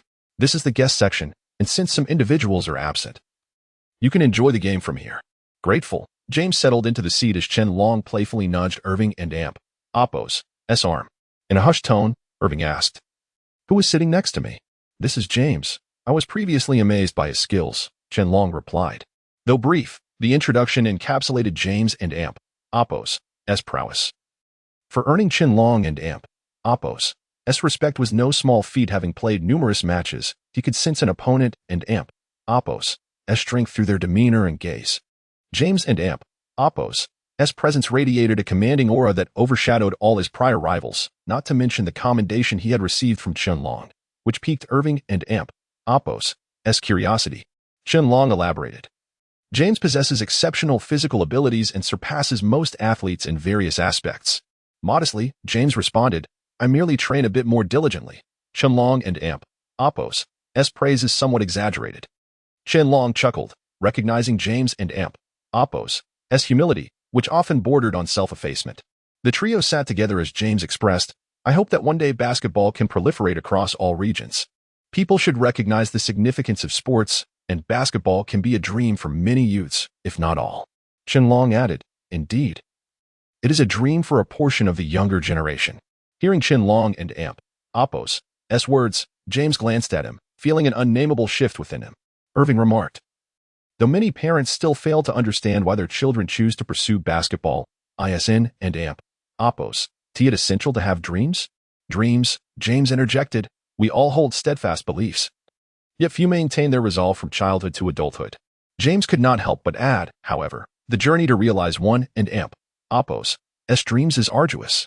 Besides talent, luck also plays a role. Chen Long continued, "Indeed, luck is an undeniable factor." Typically reserved, James found himself discussing the dream of basketball, sharing more than he usually would. Irving seized upon the mention of luck, turning to Chen Long. "Luck? If we're talking about luck, no one could surpass you." Chen Long merely smiled serenely. James inquired, "What do you mean?" Chen Long drew a bye in the draw, Irving explained. "Receiving a bye often seems a matter of fortune." Just then, a whistle blew through the arena, signaling the commencement of the second match. Irving departed, leading his teammates onto the court. Watching Irving leave, Chen Long turned to James, saying, "Would you consider joining our team?" There was a glimmer of expectation in Chen Long's eyes. James's talent was evident, and having such a player on their side would be a tremendous advantage. James hesitated. Sensing his contemplation, Chen Long refrained from pressuring him further, patiently awaiting his response. As time passed, Chen Long observed a newfound determination in James and Amp, Oppos' gaze, realizing he had made a decision. "What is your answer?" Chen Long asked. "I will join," James replied. A response that delighted Chen Long. He rushed to the backcourt to inform the coach, "James has decided to join our team." The coach, upon hearing the good news, instructed Chen Long and James to the substitute list. Chen Long relayed this to James, who expressed his gratitude with shining eyes. Thank you. Chapter 19. Accusation. As everyone basked in joy, a figure abruptly rose, uttering words that left the crowd in shock. I must report that the Brooklyn Nets are using performance-enhancing drugs. The moment the words escaped his lips, smiles faded, replaced by a somber atmosphere. If it were true that any player on the Nets had resorted to such measures, their achievements would become null and void. Impossible. There are no morally corrupt individuals within our team. This is nothing but slander. Durant vehemently denied the accusations aimed at them, while others present shared his disbelief that any member of the Nets would engage in such deceit. Their quick repudiation of the claims momentarily eased the tension. I have evidence. Even if you deny it, the truth cannot be hidden. The accuser, undeterred, produced his phone, revealing several video clips. His demeanor exuded confidence in the accusations he was making. The crowd was drawn to the screen, witnessing a figure behaving suspiciously, clad in an official Nets jersey, which left many in disbelief. The evidence is irrefutable. What defense can you possibly offer? Do you truly support a team that allows such actions? As the accuser attempted to incite the fans against the Nets, Durant and Oppo's anger boiled over. He had scrutinized the video closely and recognized that the individual depicted was not a member of their team. To condemn us based solely on a faceless video is utterly preposterous. The fans, initially engaged in discussions about the Nets, began to polarize. Some turned into fervent critics while others staunchly defended the team. Durant's words reinforced the conviction of the loyal supporters, firm in their belief that a conspiracy was afoot. This individual clearly came prepared. I trust my idol would never stoop to such levels. The utter disbelief from some fans clashed with the accusations, igniting a heated exchange between opposing factions. How do we know you aren't the guilty ones, speaking out of guilt? The accuser fanned the flames of discord, pushing Durant to the brink. This was the first time he had encountered such a loathsome individual, and in a fit of rage, he rolled up his sleeves, ready to confront him. However, a hand restrained him.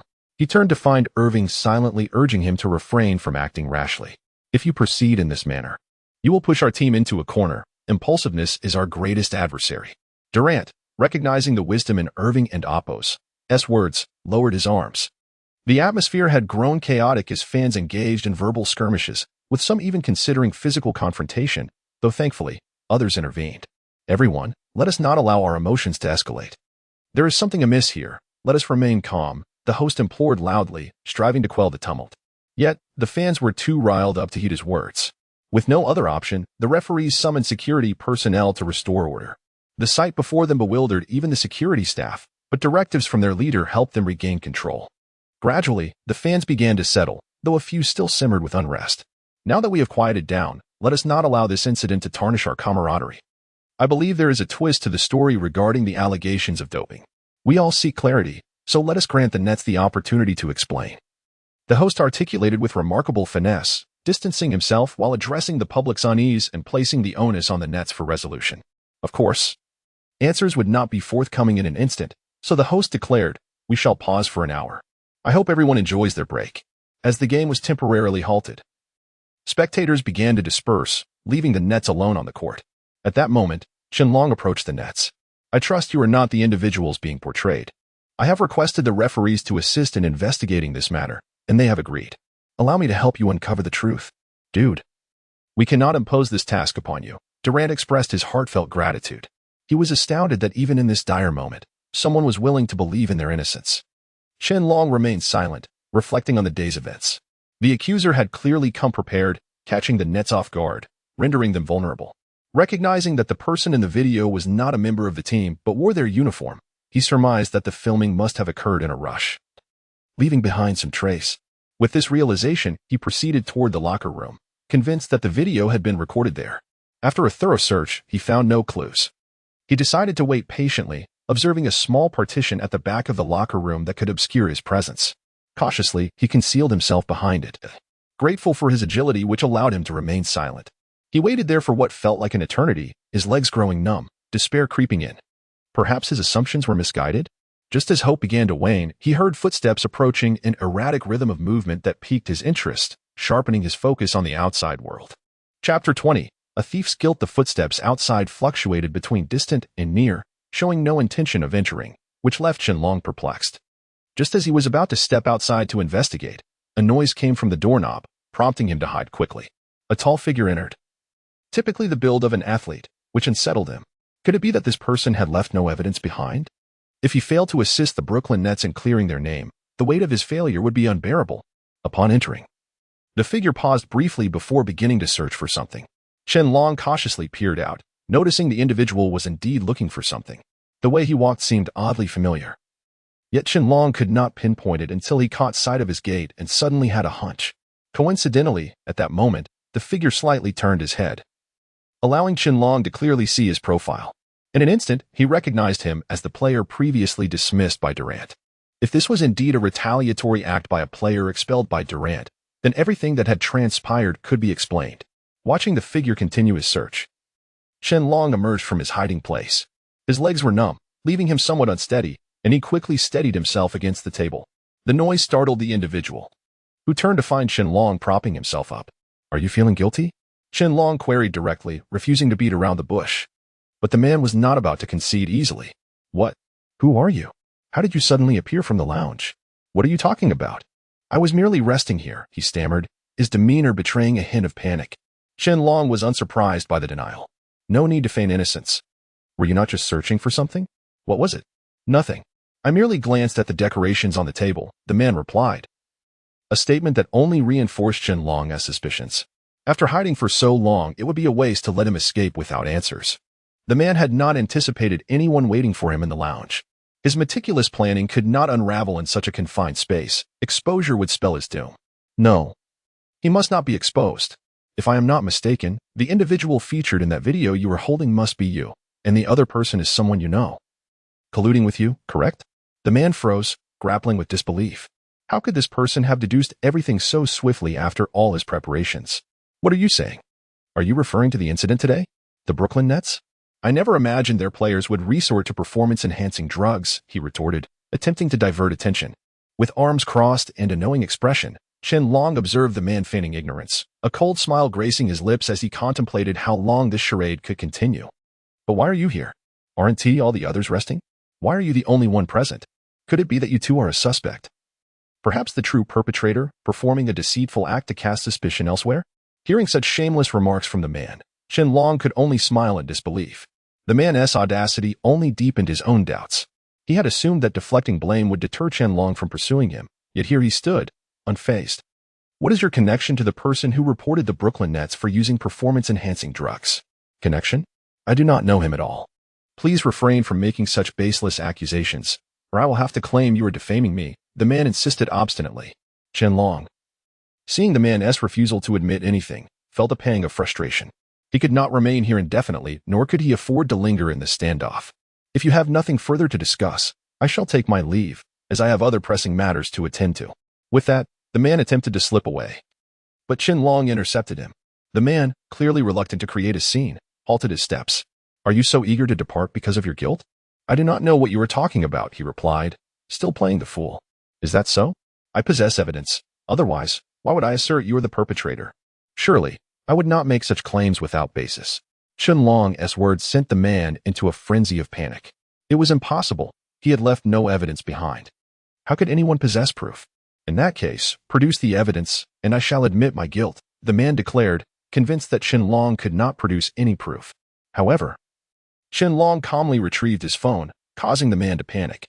As Chen Long pulled out his phone, the man lunged to snatch it away, but Chen Long was swift, evading his grasp. This action only intensified the man's conviction that Chen Long held incriminating evidence, causing him to become increasingly frantic. With each failed attempt to seize the phone, the man grew more desperate. Observing his frantic demeanor, Chen Long decided to give him an opening, allowing the man to take the phone. Once he had it, the man frantically began searching through it. Chen Long's phone lacked a password, so the man swiftly accessed it, sifting through the videos. At that moment, Chen Long ceased his attempts to reclaim his phone, for it contained nothing of significance. The man meticulously scrolled through each video, wary of missing any incriminating evidence. Yet most of the videos lacked covers, complicating his search. After reviewing the last video without finding any evidence, he finally realized he had been outsmarted. Chapter 21. It is not wrong to want to win, but the method is flawed. Now realizing it may be somewhat too late. Mistakes are simply mistakes. And the most crucial aspect is to recognize one's missteps. Observing the man, Qianlong gently advised, outlining his plan, which had been known from the outset. He was merely awaiting the opportune moment. If the man was willing, Qianlong was prepared to show leniency. However, in the man's eyes, this was utterly unacceptable. If this matter were to remain undisclosed, how could he possibly survive? Upon reflection, it occurred to him that there was no substantial evidence here. As long as he remained adamant in his denial, even Qianlong would have no recourse. The man burst into laughter, dismissing Qianlong entirely, disregarding his words. Not only that, he even took the initiative to taunt. Do you have any evidence? I must inform you that if you continue in this manner, I shall sue you for defamation. Get lost? Or do you want me to take action against you today? Qianlong could only shake his head in exasperation. This individual was perpetually treacherous and obstinate to reason. If he had not been prepared, would he have ventured into such a place alone? That would have been rather foolish. Sighing, Qianlong posed one last question. I am offering you an opportunity. Are you certain you wish to proceed down this path? I must inform you that if you confess now, you may receive leniency, but if you resist, I will not spare you. The man wore a smug expression, devoid of concern for evidence. Even if the king himself were to confront him, he would not yield. After all, who was Qianlong but a mere minor figure, lacking any real power? The more he contemplated, the more deranged he became, even resorting to insults. Having concluded his tirade, he prepared to leave, abandon all hope. I assure you, as there is no evidence, I shall not admit to anything today. I intend to infuriate you. I'm leaving now. You may entertain yourself. Yet, leaving was not so simple. Since the man was merciless, Qianlong would not hesitate to be equally unyielding. He clapped his hands, signaling a prearranged cue. Contrary to the man's belief that he was alone, Katie had been present all along, merely choosing to remain concealed. Clearing her throat, Katie positioned herself in front of the man. He immediately panicked, facing two opponents. He felt uncertain about his chances in a confrontation. Katie feigned nonchalance. What is the matter? You thought you could commit wrongdoings and simply walk away? There is no such fortune in this world. I'll ask you one last time. Will you confess or not? Of course, I will not confess. The man vehemently shook his head, formulating a new idea. After all, there were only the three of them present. What could they say? It was all merely a matter of words. If Katie dared to act, he would revel in it, already concocting a narrative for the basketball superstar incident. With newfound confidence, he spoke defiantly. What? Just because of you? Who do you think you are? I have no regard for you. Get out of my way. Or else in his distorted perception, as long as he was loud enough and displayed sufficient arrogance, Katie would surely not dare obstruct him. However, if he truly believed this, he was gravely mistaken. Had it not been established from the beginning that leaving would not be so simple? Katie pushed him, toppling him to the ground. As he fell, Qianlong's eyes were filled with both fear and a hint of joy. You're finished. You're utterly doomed. Tomorrow, I will ensure the entire world knows who you truly are. Just wait and see. Was he so assured? Regardless, at this point, Qianlong felt no need to conceal the truth. He had set the trap from the very start, having intentionally entered this situation. He was aware that someone might be present here. With Katie's meticulous preparations and other contingencies in place, she had truly maintained her composure. The journalists had yet to enter, likely out of fear of retaliation from the man. However, Qianlong was unafraid. Please, come in. You all heard what he just said, didn't you? Did anyone record it? If so, we can leave. Initially, there had been numerous journalists present, and the man's statements had been broadcasted live. Now, the entire world had witnessed the unfolding events. The situation was clear. Even if he had 1,000 mouths to argue, it would be futile. The man was completely unraveling. At that moment, Durant entered, still struggling to comprehend why this man had resorted to such measures instead of striving for success through his own efforts. With a gentle tone, Durant approached the man, but he was met with a complete breakdown, the man weeping as if he carried a monumental grievance. Why did you do this? Durant inquired. Why? How dare you even ask? I merely wish to achieve victory. Is that a crime? Desiring victory is certainly not wrong. Everyone competes to attain commendable standings, striving to prove themselves. The intention may be sound, yet the actions taken were misguided. Some paths may begin with noble intentions but can easily veer off course. The man was a quintessential example. Durant, still puzzled, expressed his thoughts. Why not put in more effort? Train harder and plan wisely. You could achieve far greater results than you have now. I believe in you, as I believe in others. Your actions are truly incomprehensible to me. The man was beyond reasoning. He cared little for such notions. As long as he could secure victory, he was willing to undertake anything. Glancing at Durant, he suddenly erupted into manic laughter. Ha ha ha, How simple your words are. You, I despise the most. You stand atop your moral high ground, thinking yourselves divine? If you were in my position, you would understand why I acted as I did. Get out of my sight. I hold no admiration for any of you. You are all selfish. As his emotions spiraled out of control, security personnel arrived on the scene. The man was finally subdued, and the situation reached a conclusion. As for the outcome, it was indeed a relief for many. The man faced appropriate consequences, barred from competition for the next 3 years. For an ordinary person, this might seem trivial, but for a professional athlete, it equated to a significant wasteland of opportunity. Upon hearing the results, everyone felt a sense of joy. Yet Durant's spirits continued to plummet. After hearing the man's earlier words, Durant remained despondent. Observing him, Chen Long shared in his melancholy. Life is a journey filled with diverse individuals and myriad challenges. Some may falter, harbor erroneous beliefs, and while this is understandable, our task is to make discerning choices. Recognizing the source of Durant's discontent, Chen Long offered comfort, seeking to alleviate his unease. Chapter 22. Apology. Sometimes, you don't truly desire this, do you? Chen Long remarked. Durant let out a heavy sigh and then earnestly gazed at Chen Long. I apologize for this matter. Chen Long was taken aback by Durant's sudden apology and chuckled, patting his shoulder. Actually, you needn't apologize. After all, none of us anticipated this outcome. Your apology only makes things a bit uncomfortable. Besides, it isn't your fault. So there's no need for you to blame yourself. Durant shook his head, fully aware that Chen Long's words were meant to comfort him. If I hadn't been careless, this situation wouldn't have arisen. So, Chen Long, there's no need for your consolation. Chen Long, surprised by Durant's stubbornness, smiled and shook his head. I'm not merely comforting you. I'm just stating the truth. However, if you wish to apologize, then I accept your remorse. He offered Durant a serious expression, prompting a smile from Durant in return. Enough of the sentimentality, we have crucial matters to attend to. As he spoke, Chen Long's gaze grew resolute. We must approach every forthcoming game with utmost seriousness. Durant nodded solemnly, fully aware of the importance of their next matches. Once they resolved their conversation, Durant prepared to leave when Kate approached, playfully nudging Chen Long. You are exceptionally clever. You managed to devise a plan that leaves everyone else in awe. What would we have done without you? Kate nodded in admiration, hearing her praise. Chen Long chuckled, feeling somewhat bashful. You exaggerate. It was merely a coincidence. Kate shook her head at his humility. What is the harm in acknowledging your brilliance? I'm merely speaking the truth, am I not? However, this situation had indeed affected Durant, as he would undoubtedly feel guilt during this period. Kate sighed at this thought. For someone on the basketball court, even a slight emotional disturbance can lead to significant consequences. I wonder if Durant can navigate this challenge. I believe he will persevere. After all, basketball is his greatest passion, and he will surely treat it with care, Chen Long asserted, his heart brimming with confidence in Durant.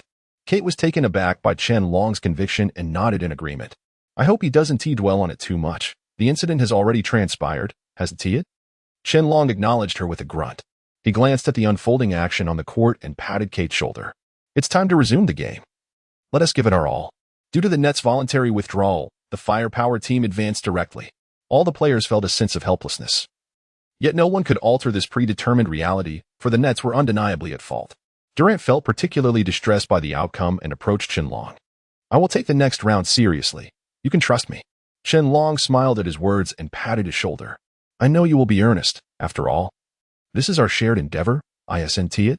He offered Durant an encouraging glance. Durant's heart trembled as he nodded, a glimmer of determination crossing his eyes. Enough idle chatter. In the upcoming second match, we must unite and ensure there are no discrepancies. Sensing the atmosphere grow tense, Chen Long deliberately spoke lightly, prompting a smile from Durant, albeit one that seemed somewhat forced. At that moment, the Firepower team advanced, along with the other 14 teams. Durant observed this with a heavy heart.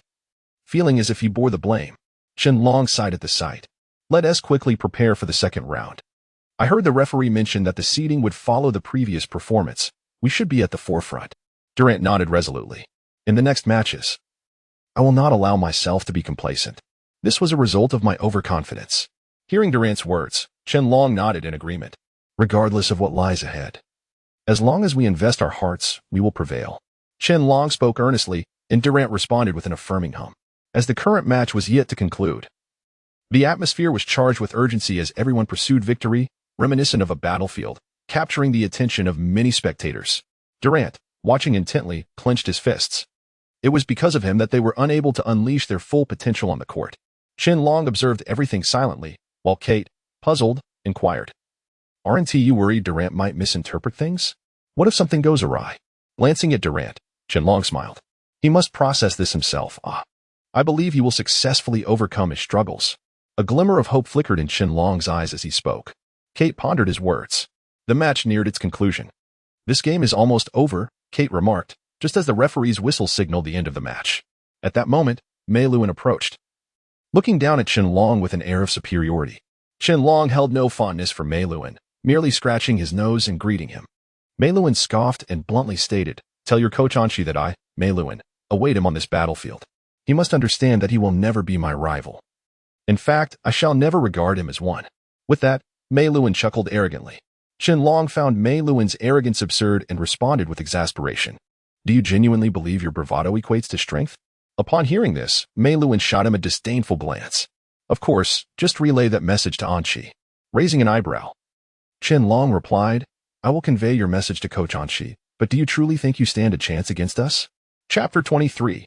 The first shot is a three-pointer? For Melon and his companions, Long's words were nothing short of provocation. His anger surged, yet as a basketball coach, he restrained the urge to roll up his sleeves and engage in a brawl. "Just wait and see. We shall meet on the court." His brow furrowed, casting a shadow over his deep-set eyes, which exuded an undeniable pressure. However, Long remained unfazed, meeting his gaze with a calm smile that suggested a standoff between two wolves. The game commenced as scheduled. The Magic team was well aware of the Firepower team's prowess. They were a formidable group of perennial victors. In the first round, Coach Anshi opted not to send Long onto the court. Long, puzzled, observed his assembled teammates from the sidelines, his brow knitted in confusion. Had he just issued a challenge only to be relegated to the bench? Coach Anshi approached him, immediately grasping the expression on his face. "Do not worry. There will be a time for you to play," he reassured. "I have kept you on the bench for the first half to allow you to discern the Firepower team's strategies. To win, relying solely on them is insufficient." Long felt a twinge of disappointment. They hadn't even begun to play, yet he was already being told to maintain low expectations. Following Coach Anshi's gaze, he noticed Melon sitting across the way. Their eyes locked, and both quickly averted their gazes, clearly disdainful of one another. Long observed closely as Melon offered an international gesture of goodwill. Though not one to act impulsively, Long couldn't help but furrow his brow. "Do not act rashly," Coach Anshi advised once more.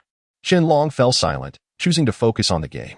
It must be acknowledged that a coach is indeed a coach, and Melon had the right to boast.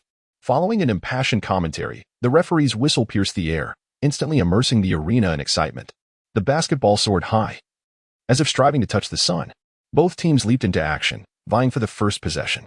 True to their reputation, the Firepower team swiftly seized the ball, with their robust player successfully claiming the initial shot. The scoreboard lit up as player number 3 scored the first points of the match, igniting a fervent applause from the Firepower team supporters. On the court, the Magic team's players remained undeterred, quickly attempting to intercept. Coach Anshi remained composed, sitting beside Long as he explained, "If it were you, perhaps that ball could have been yours. But they cannot achieve that." Long frowned. The game progressed rapidly. Within mere minutes, the Firepower team had already accumulated 2 more points, extending their lead to 3.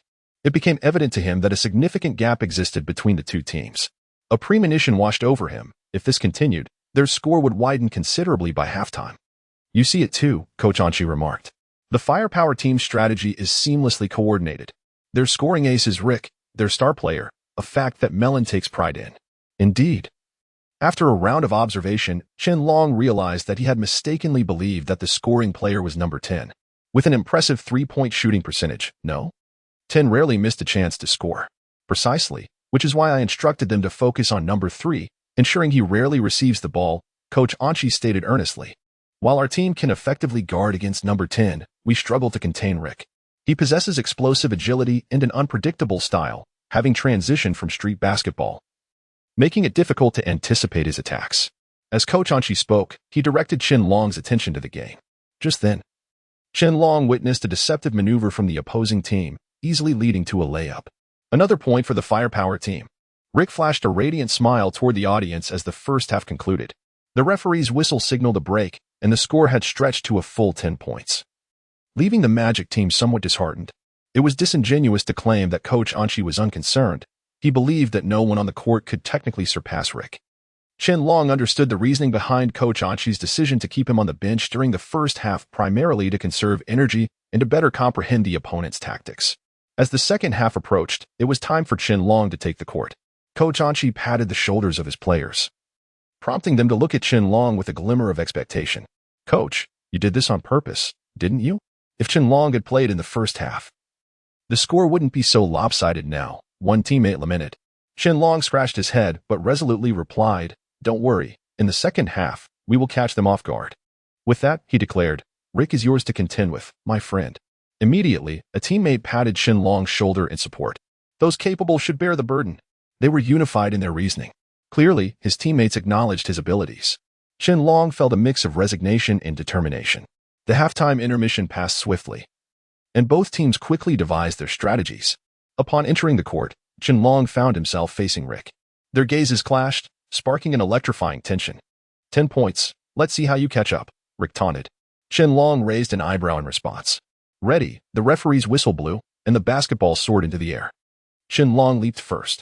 Rick, tall and robust, initially underestimated Qianlong, who appeared merely as an Asian player. However, as they both ascended, Rick's smug smile faltered. In that moment of elevation, a shadow veiled Rick's vision, and he saw Qianlong's face. To his astonishment, Qianlong's vertical leap surpassed his own. With a swift motion, Qianlong seized the basketball, leaving his teammates momentarily stunned. They had actually claimed the first possession? Good heavens. Qianlong of the Magic team has just snatched the ball from Rick, exclaimed the commentator, echoing the astonishment of the audience. Why are you still standing there? Run.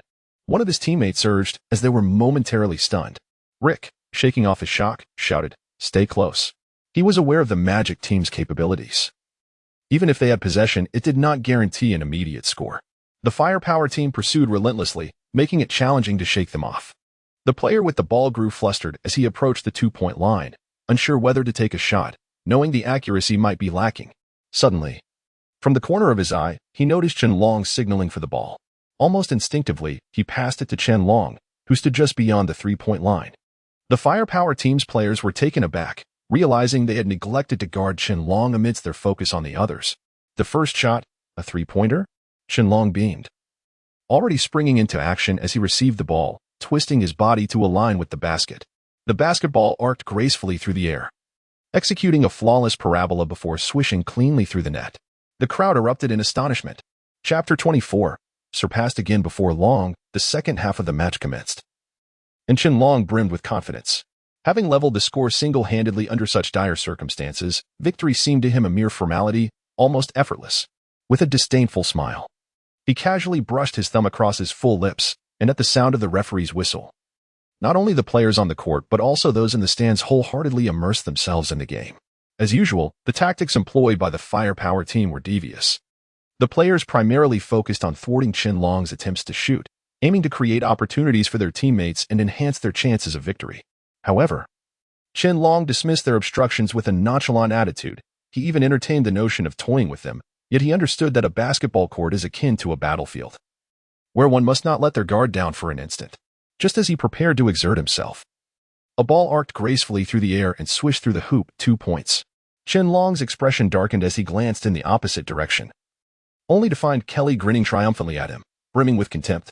Within the first 5 minutes of the second half, a 2-point lead was established, which, while appearing easily surmountable, was indeed a formidable challenge given the current situation. Compared to the first half, the Firepower team's defense was even more aggressive, leaving Qianlong with no opportunities and his teammates equally bereft of good chances to score. Kelly's arrogance surged as, within less than 10 minutes, he sank another 2-point shot. The thud of the basketball hitting the ground was accompanied by a cacophony of cheers from the audience, resonating in Qianlong's ears like a shrill trumpet, painfully piercing. This was both an affirmation of the Firepower team's prowess and a provocation directed at him. Glaring at Kelly, sweat dripping down his brow, Qianlong realized he had underestimated him. Who would have thought that after a lackluster performance in the first half, Kelly would unexpectedly shine in the second? Nevertheless, he chuckled to himself, allowing Kelly a moment to bask in the limelight. The players on the court were locked in fierce competition, while those off the court were equally animated. Seeing Kelly shine for the Firepower team, Mei Luan could not contain his delight, clapping exaggeratedly as if to applaud until his hands were sore. He patted the shoulder of the person next to him and boisterously proclaimed, "Truly, Kelly is a testament to my training. Impressive." Turning to glance at Anqi from a distance, Mei Luan mused that Chen Long was nothing extraordinary after all. He approached Anqi, resting a hand on his shoulder while the other rested on his hip, reiterating his earlier statement word for word. It seems Chen Long is nothing remarkable. Anqi met Mei Luan's gaze, observing the disdainful glint in his eyes. Mei Luan's nostrils flared as he laughed with abandon, resembling an elder mocking a younger relative. Why pretend to be strong? Bringing in such an incompetent player will only ensure defeat. No big deal. At this, Anqi scoffed coldly. The second half has only just begun. Don and Amp, Oppos, to get ahead of yourself. Mei Luan shrugged. Do you think a 2-point deficit is easy to overcome? You never beat me back in school. And now you think this rookie can outshine my well-trained firepower team? Nonsense. Fists clenched tightly, veins bulging on his forehead, Anqi glared fiercely at Mei Luan. You refuse to accept reality. If it weren't for your underhanded tactics back in school, I would never have lost to you. This had always been Anqi's sore point. He recalled how Mei Luan had sabotaged his meal, leading to a sudden stomach ache that cost him the game. Yet Mei Luan brushed off his claims, sneering. A loss is a loss. What's with all the excuses? You lost to me then, and you'll lose to me again today. Just wait and see. You can't cheat this time. Let's see how you plan to win. Despite a flicker of unease within, Anqi feigned confidence. Let us see how my team ensures that Chen Long is utterly defeated. Mei Luan's bravado was genuine as he laughed and walked away, having achieved his goal of ridicule. Anqi leaned against the railing, fingers interlaced, his thoughts heavy. The game continued with fervor. Every player was taut with concentration, unwilling to relax even for a moment. Chen Long understood that he needed to take this match seriously. On the court, luck and skill must align to create the most formidable opponent. Especially since Kelly's luck seemed to surpass his skill. A minor issue, Chen Long mused inwardly. Suddenly, the system manifested before him, assigning a task. In the match against the Firepower team, the Magic team, of which Chen Long was a part, must secure victory. To aid in this endeavor, the system granted him enhanced running speed.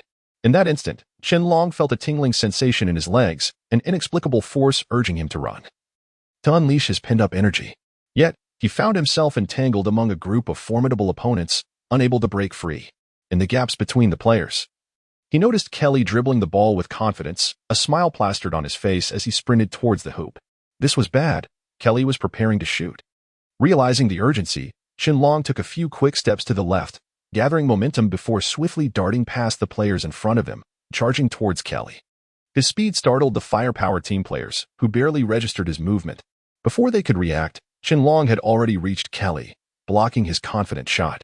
With a cheeky grin, Chen Long snatched the ball from Kelly's grasp. Taken by surprise, Kelly furrowed his brows in disbelief, his momentary astonishment quickly morphing into anger and resentment. You're not supposed to be here, Chen Long.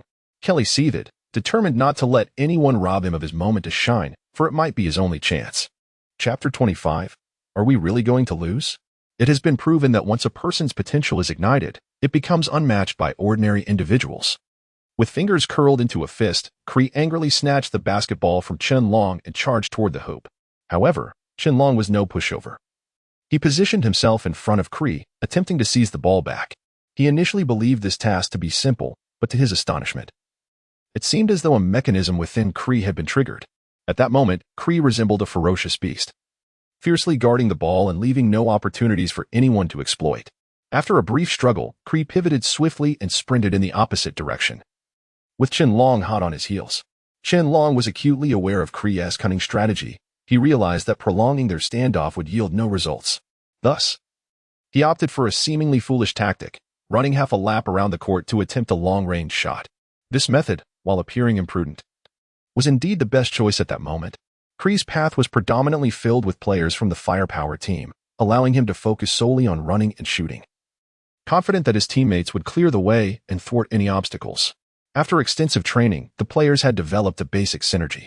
At this juncture, Chen Long felt utterly helpless, merely watching as Kree advanced toward the hoop, executing a stylish three-pointer that widened the gap between the two teams to 9 points. Amidst the crowd's jubilant cheers, Kree executed a graceful turn, clenched his right fist, and leaped high, sharing in the exhilaration of his teammates from the Firepower team. The situation on the court appeared to regress to the dismal state of the first half, with the initial 2-point deficit now ballooning to 9. Would this be the moment for Chen Long to shine? Yet this time felt different. Cree had established a 9-point lead in Shenlong's presence. Could it be that even Shenlong was rendered powerless? No one could predict the forthcoming developments, although Anshi remained on the sidelines. His heart was tethered to the players on the court, anxiously witnessing Cree's flawless three-pointer and worrying for the Magic team. Anshi exhaled heavily, his body frozen in place, reluctant to turn around as he sensed Meiluan's scorching gaze of derision. If the Magic team were to lose this match, how could he hold his head high before Meiluan in the future? At that moment, Shenlong and Anshi locked eyes. Shenlong formed a fist with his right hand, placing it over his heart, and nodded reassuringly to Anshi. Even though everyone, both on and off the court, believed the Magic team would falter.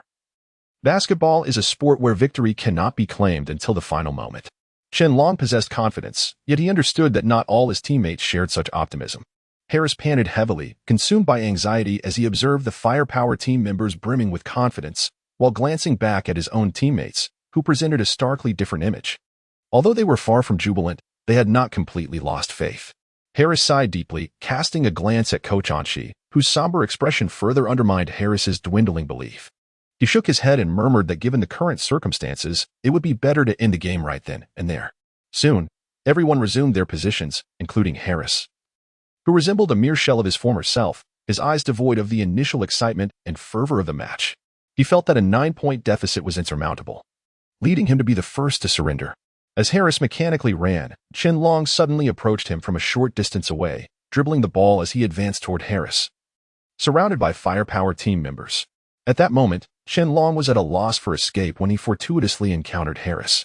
Suddenly, a crisp sound echoed as the basketball hit the floor, yet Harris remained unmoved, standing there vacantly as the ball rolled away from his line of sight. Observing this, Shenlong furrowed his brow and rushed in front of Harris, glaring at him sternly. He then retrieved the basketball, seizing the opportunity while everyone else was momentarily stunned, and leaped, using his wrist to launch the ball with a perfect arc toward the hoop. It was a flawless two-pointer. Instantaneously, applause and cheers erupted like thunder, prompting Anshi to leap from his seat in excitement, shouting, "Well played." However, this did little to ignite Harris's competitive spirit. It was merely a two-pointer, after all. Harris turned away despondently, only to suddenly feel a surge of warm, resolute strength at his right shoulder. He turned to find Shenlong, astonished. "Harris, what is wrong? Did you not see me pass the ball to you just now?" Shenlong inquired, puzzled. He bore no resentment toward Harris. Rather, it was Harris's uncharacteristic behavior that had afforded him the opportunity to score. After all, who in a basketball game would refuse a pass? Such behavior bewildered the firepower team members, yet it was precisely this brief moment of hesitation that granted Shenlong a chance to retaliate. Harris shook his head and spoke heavily. "There is no way we can win this match today." He did not mince words, directly expressing his thoughts. Shenlong was not surprised by this. He patted Harris on the shoulder and encouraged him, "Don't be disheartened. Until the final moment.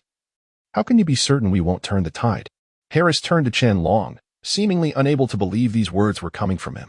He scoffed, "Impossible. You're too naive." While Shenlong aimed to comfort Harris, he remained vigilant, observing the dynamics on the court. The Magic team, once an obscure underdog, had fought valiantly through numerous challenges, enjoying victories along the way. Today, they had the opportunity to contend with the firepower team, whose prowess was distinctly different from any they had encountered before. Synchronized, formidable, and most importantly, their unwavering belief in victory was a lesson for all. Experiencing initial setbacks was entirely normal, but they had persevered together through arduous training without complaints. How could they allow themselves to succumb to defeat at this moment? Shenlong earnestly urged, "Listen, Harris. Look around at your teammates. In their eyes, I see the spirit of perseverance. No matter what others think. We must never entertain the notion of failure." Shenlong extended his left hand, gazing steadfastly at Harris. Yet, despite his encouragement, Harris remained unmoved, offering no response to Shenlong's rallying words. Chapter 26. The grueling match. Harris lowered his head. "Your optimism may not be a virtue." Shenlong retracted his hand. "If we strive together, we shall not lose this match. Every player on the basketball court plays a unique and indispensable role, otherwise Shenlong would not be so earnest in his counsel. Yet, no amount of words could sway Harris.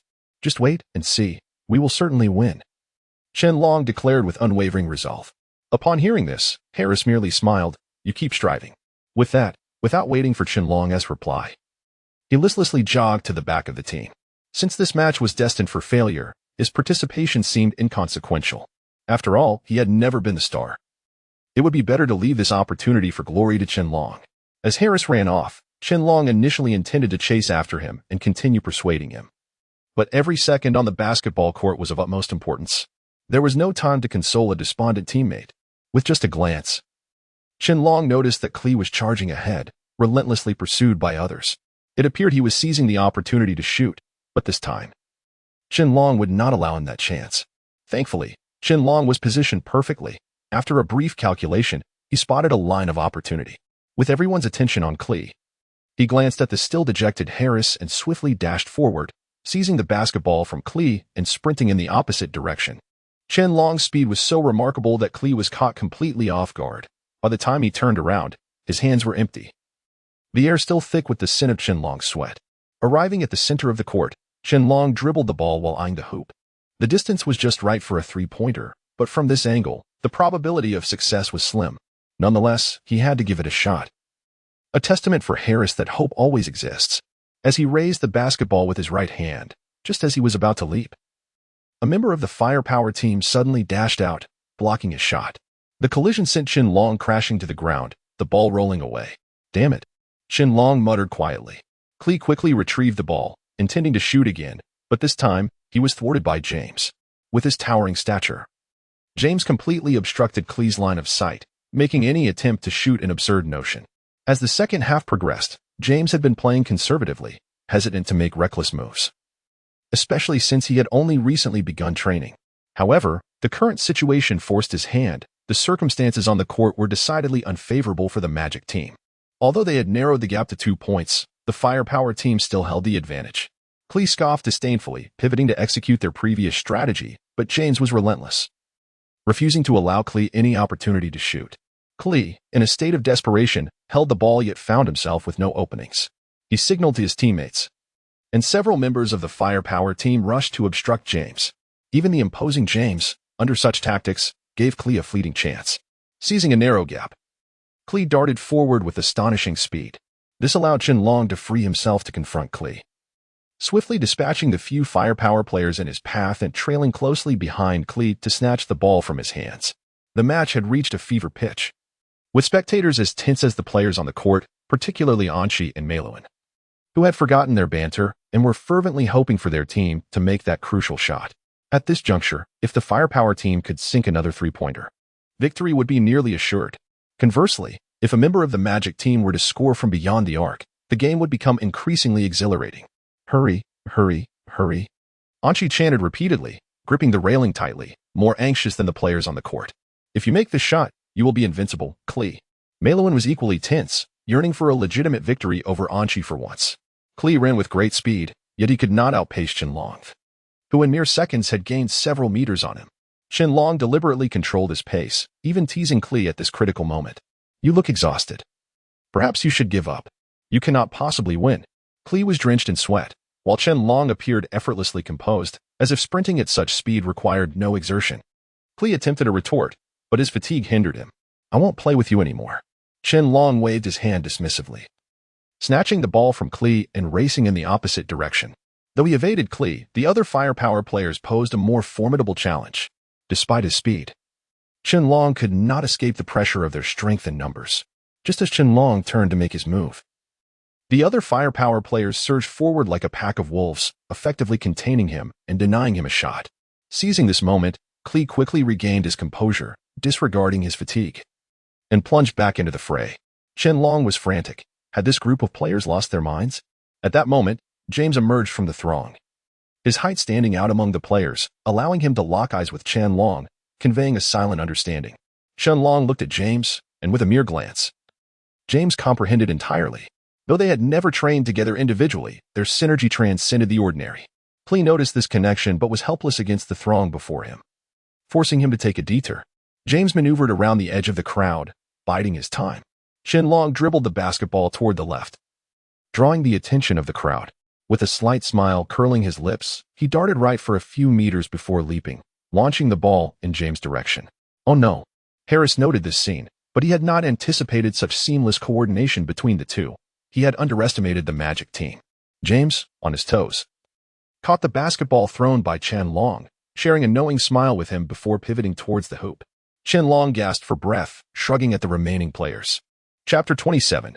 Kylie's little emotion, alas, it was merely a feint, intended solely to facilitate the pass. Realizing this, Kylie shouted, "Block James." The team, not daring to hesitate, swiftly approached James.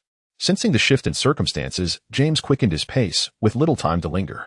Qianlong charged towards James, exclaiming, "This." In an instant, he reached James, sidestepped to the front, and with a swift motion of his right hand, attempted to seize the ball. However, this was insufficient. To avert unforeseen mishaps, James made a gesture, clearly indicating that someone should obstruct Qianlong. If Qianlong were blocked, there would undoubtedly be no issue. At this critical juncture, Kylie chuckled, declaring he would pass to Qianlong, yet it was merely another ruse. Who said the ball must be given to Qianlong? Could it not be passed to another? With a vigorous flick, the basketball soared through the air, and before it touched the ground, Alan sprang forth to catch it. "Well done," Qianlong exclaimed. James, standing nearby, praised, "Keep going, now it's all on you." With that, both James and Qianlong were contained, leaving Alan in the spotlight. Everything unfolded beyond expectation. Leaving Kylie somewhat dazed, they were still at a distance that required more time. Now, if it were not Alan, there might still be a chance. With determination, Kylie rushed toward Alan.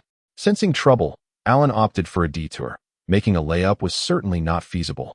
"No, I must circle around first and assess the situation," Alan lamented. Facing 3 opponents, a careless move could result in the ball landing in enemy hands, which would not bode well. Outside the court, Alan dribbled frantically, seeking an opening. At this moment, Kylie quickly devised a simple strategy. The priority lay with Qianlong, James, and Alan. If they could contain them, the others would pose no threat. 2 players defended Qianlong, while one focused on James. Alan found himself besieged, with an adversary lurking beneath the basket, creating immense pressure. With no other option, Alan had to retreat once more. There was simply no opportunity. With the others under control, Kylie initiated another offensive, convinced this time would yield success. Just when Alan felt lost, Qianlong executed a feint, successfully circumventing the opposition. He signaled, and Alan pretended to pass to James. Instinctively, Kylie intercepted, only to pass the ball to Qianlong. This infuriated Kylie, who felt his frustration mounting. "What are you all doing? Can't even manage a defense?" He fumed. "Let me tell you, if they score, the game will be tied." "Quickly, block Qianlong." "We're doing our utmost here," one retorted. "All right, we'll rush to Qianlong." A group surged toward Qianlong, incessantly attempting to disrupt him. Yet, Qianlong disregarded their interference. Their efforts would only serve as a minor distraction.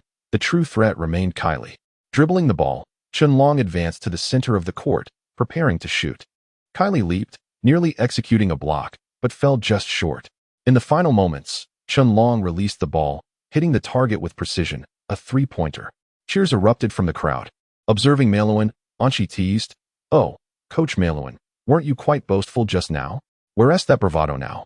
Perhaps my team should put on another performance for you?" Originally ahead by 5, their lead had dwindled to 2, the gap narrowing alarmingly. "Don't get too smug," Malouin retorted, rolling his eyes at Anchi. "I'll remind you, the game isn't over yet. Your team is still trailing. Just wait, my players will surely outplay you." Impressive. After their banter, they returned to the court. Qianlong was overjoyed, celebrating exuberantly, while Kylie's demeanor was starkly different. The atmosphere turned cold. Disappointment loomed over the team, especially Kylie. After all the effort, it felt unbearable to let Qianlong seize such an opportunity. Unable to contain his frustration, Kylie admonished, "You all need to step up your defense and prevent any further lapses. If this continues, it will be challenging for us as well. Do you understand?" "We'll keep pushing," they responded. Initially, Kylie contemplated blaming the team, wanting to express his anger, yet deemed it unnecessary. Such occurrences were part of the game. No one could guarantee perfection. What mattered most was the match itself. With opportunities still at hand, they maintained a slight lead over Qianlong's team. Now was the time to exert even greater effort. It was not yet a break. He picked up the ball, and the game resumed. As Kylie's anger brewed, he transformed his frustration into motivation, displaying remarkable vigor and snatching the ball away. The initiative now rested with him. Kylie knew Qianlong's team would undoubtedly target him. Adopting a new strategy, he decided to mirror Qianlong's tactics. If he couldn't outplay them, he would join them. Players exchanged positions, slowly advancing toward the 3-point line. Now, if they could just score, things would proceed smoothly. Keep going, I believe in you. Kylie encouraged from the sidelines. A shot was taken, yet the outcome was far from favorable. In the final moments, Qianlong surged forward, forcefully swatting the ball away. Kylie's frustration mounted. Gritting his teeth, he vowed that no matter the outcome of this match, he could not allow Qianlong to steal the spotlight. If this continued, Qianlong's acclaim would overshadow Kylie's. This time, he lost his composure. What are you all doing? This ball can be contested too. Let me tell you, if this happens again, you might as well sit out. Get over there quickly. To prevent further mishaps, Kylie approached Qianlong. Seeing Kylie approach, Qianlong feigned innocence. Apologies. I just snatched your ball back. Stop pretending to be the good guy. Soon, you'll witness my true prowess. Just wait and see, Qianlong retorted. What? Still not convinced? Amidst the fray, Kylie was not in the mood for dialogue. Qianlong chose to disregard him. After a moment's hesitation, Qianlong swiftly darted to the basket. Kylie, with his penchant for bravado and individualism, could handle things on his own. All Qianlong desired was victory.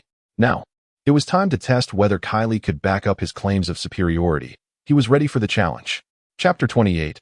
Why has the newcomer stopped speaking? Kree's offensive onslaught intensified, his speed surpassing even that of previous moments. In terms of individual capabilities, it is undeniable that Kree ranks among the elite. However, this has been rendered inconspicuous for quite some time. He hardly resembles a mere mortal. Yet, Kree's actions bore little fruit. Qianlong had long discerned that Kree was the primary force behind their team. The others either focused on defense or supported Kree's efforts. This strategy undoubtedly proved advantageous. As long as Kree obtained the ball, scoring seemed inevitable. The drawbacks were equally evident. If they could prevent Kree from obtaining possession, even the most skilled player would struggle to make an impact. Consequently, Qianlong decided to alter his approach, abandoning solitary endeavors. With Qianlong leading the charge, James and Alan provided assistance, ensuring that the ball was primarily entrusted to Qianlong. He did not disappoint. With his first shot, he sank a three-pointer, followed by another of the same caliber. With 3 consecutive baskets, not only did they equalize the score, but they also surged ahead by 7 points. Mei Luan's expression soured. What are you all doing? Can't you adapt at all? Hurry up and stop them. If this continues, we might as well pack up and head home. Mei Luan's frustration was met with unbridled joy from Anqi. Don't be so impulsive. This is simply the way of the youth. Our role is merely to guide from the sidelines. How can they understand that? Mei Luan retorted, dismissively glancing at Anqi before turning away, unwilling to engage further. Anqi chuckled heartily, reveling in the unfolding drama. The Magic team had surpassed the Firepower team, placing immense pressure on its players, with Mei Luan and Kree on one side. Emotions beginning to fray, particularly for Kree, who had toiled tirelessly, yet found everything falling short, his efforts seemingly in vain. The task at hand was simple, yet the execution faltered, though it was not entirely their fault, as Qianlong's teamwork was indeed commendable. As a key player, Kree could only mutter a few grievances. From now on, don't worry about me. We will change our strategy. If you get the ball, feel free to take your shots. When you go for a basket, I will position myself beneath the rim, understood? The team could only nod in reluctant agreement, with the opposing team changing their strategy. Qianlong opted for a new tactic as well, choosing not to center the play around himself. Instead, they would take their time, prolonging possession. Every moment counted, as the final score would determine their fate. With a 7-point lead, they required additional time. Leading the charge, Qianlong executed several probing attacks, causing the opposing team to falter under pressure. In the midst of a pass, one of the Firepower players stumbled, inadvertently colliding with another, resulting in a loud cry echoing through the basketball court. The game was forced to pause. After an assessment by medical professionals, it became evident that the player likely dislocated an arm and sustained bruises on his leg. Remaining on the court was ill-advised, as there was a risk of further injury. Reluctantly, he was substituted, bringing in a new player who would require time to acclimate, time that was in short supply. Chaos enveloped Kree's side. Some players still hoped to rely on Kree as the main force, while others clung to their own sense of heroism, believing they should take the spotlight whenever they received the ball. The result was a complete lack of coordination. To make matters worse, some even approached Kree provocatively. You're past your prime, let me take over. I think you should just step aside. This is our battlefield now. This was the newcomer, eager to usurp Kree's position. The situation was dire, otherwise, Kree would need to remind him of his place. As Kree's disarray deepened, Qianlong's side flourished. In perfect synergy, Qianlong landed another three-pointer. extending their lead to 10. Even with 3-pointers, they needed 4 to secure victory. Time was not on their side. If they continued on this path, defeat was all but assured. Kree's frustration mounted. He soon realized that the opposing team's linchpin was none other than Qianlong ultimately. The essence of the game remained unchanged. Controlling Qianlong could limit his effectiveness, even if they could not fully contain his teammates. Qianlong remained unfazed. It's fine. If you want to come at me, then bring it on. He chose to trust his teammates. After all, James and Alan were there, and the others were not to be underestimated. Moments later, James seized the opportunity for a 2-pointer, further darkening Kree's countenance. We need 4 3-pointers. How could Kree's presence lead to such deteriorating teamwork? Reluctantly, he moved to assist his teammates. James, demonstrating cleverness, relinquished the ball to Qianlong before he even had to ask. Qianlong preferred tentative approaches over aggressive attacks. His accuracy may have waned slightly, yet it remained effective. As Qianlong took his shot, Alan positioned himself for a rebound, ensuring that if the attempt was successful, it would further extend their advantage, and if not, they would stretch the clock. Either way, they stood to gain. In this scenario, Kree found himself overwhelmed with responsibilities. Meanwhile, the newly substituted player, eager to prove himself, was quickly silenced. Little did he know what awaited him. From his vantage point on the sidelines, the game appeared manageable. But now he found himself unable to even touch the ball.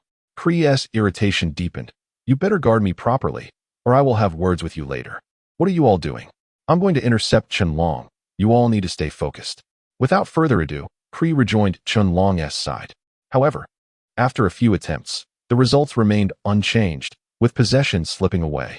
Growing increasingly anxious, Kree abruptly struck Qianlong's hand. This incident was witnessed by all, and according to the rules, it constituted a foul. Consequently, Kree was penalized with a free throw, and predictably, Qianlong scored again. Chapter 29. The valiant Kree. Following the preceding events, the atmosphere became relatively straightforward, and a slight delay led to halftime. Qianlong's team held a definitive advantage. Kree's issues had become overwhelmingly numerous, prompting Mei Luan to reach his breaking point. Typically composed and diplomatic, today was decidedly different. If this continued, not only would they lose, but the defeat would surely be more devastating than the current situation. Kree needed a stringent reprimand. Mei Luan took Kree aside, addressing the issues at hand. Do you presume this court is solely yours to command? Are the others mere spectators? Can you not engage in dialogue with your teammates? Must you perpetually assign blame to others? I must express my anger. I have significant concerns regarding your conduct. You shall not participate in the next match. Take this time to rest and recalibrate your state of mind. When you are ready, return to me. Beyond this, I have nothing further to discuss. Kree lowered his head, hesitant to respond. Ultimately, his participation lay entirely in Mei Luan's hands. Without the opportunity to shine on the court, all would be in vain. He felt an intense frustration, determined to confront Qianlong. Yet, absent that chance, Kree had no choice but to concede. I understand. Coach, rest assured, there will be no issues. Grant me one more opportunity, and I will collaborate with the team. Trust me, I will not repeat the past. His words were predominantly desperate pleas. The core issue was merely his vexation with Kree's actions. After a moment's contemplation, Mei Luan reluctantly nodded. I must inform you that you are expected to perform admirably. Otherwise, do not blame me for being unyielding. I have afforded you ample chances. I hope you recognize this. Kree dared not hesitate, promptly acquiescing. This was a rare opportunity, one he needed to seize. Subsequently, Kree endeavored to foster camaraderie by approaching Mei Luan, even assuming the role of a masseur. If only such attentiveness were present on the court, perhaps circumstances would differ. Conversely, Qianlong's performance today was commendable, and she actively aided everyone in relaxation, particularly focusing on Qianlong. When he approached, his eyes sparkled with admiration. I owe you a debt of gratitude. Without your contributions, success would have been elusive. Qianlong, ever humble, deflected the praise. This victory belongs to us all. Our teamwork has been exemplary. Coach, do not worry. There will be no issues. You need not concern yourself further. We will manage the rest. With a few simple exchanges, and she was thoroughly satisfied. As for resting, that was unnecessary. He had been seated for a considerable duration. Taunts were inevitable. With a smile, and she strode confidently before Mei Luan. Oh, what is this? You seemed so assured moments ago, yet this is the outcome? I expected more from you. Perhaps it's best to concede, with your current capabilities. You should surrender rather than waste time. Was this not an intentional provocation? Mei Luan's ire flared immediately. I advise against such insolence, or I shall take action today. What do you have to boast about? It is your team that possesses the greater skill. Do you believe a slight advantage grants you the right to flaunt it? Just wait. I will demonstrate otherwise. Kree, did you hear that? He bellowed, directing his voice notably towards Kree, who became the unwitting target of Mei Luan's frustration. What could Kree do but nod, wearing a forced smile? Yes, coach, you are absolutely correct. I assure you, there will be no further embarrassment. With his objectives met, and she displayed little interest in their melodrama. Let us await the outcome. Prepare well, do not let me down. Otherwise, I shall be left feeling despondent. As she departed, Mei Luan muttered a few curses under his breath. What could be done? If his team was lacking, they simply needed to exert more effort. As the bell rang, signaling the end of the break, it was time for confrontation once more. This time, Kree had learned his lesson. Moments ago, there had been discord, nearly resulting in his substitution.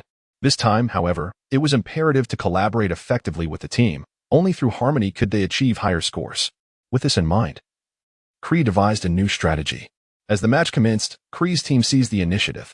Just as Qianlong prepared to intervene, a pass was directed to another teammate. And before Qianlong could react, Kree regained possession, executing a swift layup. His performance was significantly more impressive this time. Mei Luan beamed with pride. Why the sudden humility? Keep it up. I wish to see the full extent of your abilities.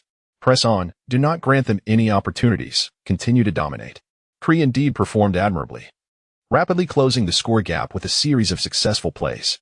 The deficit was reduced to merely 3 points. Now, just one more basket would level the score. While this was promising for Kree, it posed a dilemma for Qianlong. Feeling somewhat helpless, Qianlong noted the rapid tactical shift that had caught him off guard. However, he soon identified the root of the issue, controlling Kree. After several attempts, Kree found himself stymied at the same score. Gradually, Qianlong discerned the patterns, accurately predicting the trajectory of each shot. By arriving early, he consistently outmaneuvered Kree. Kree, though undeniably tenacious, was at a disadvantage as Qianlong's team maintained their lead. Adopting a new approach, Qianlong swiftly passed the ball upon receiving it, denying Kree any chances to retaliate. Kree began to observe intently, soon realizing Qianlong's strategy.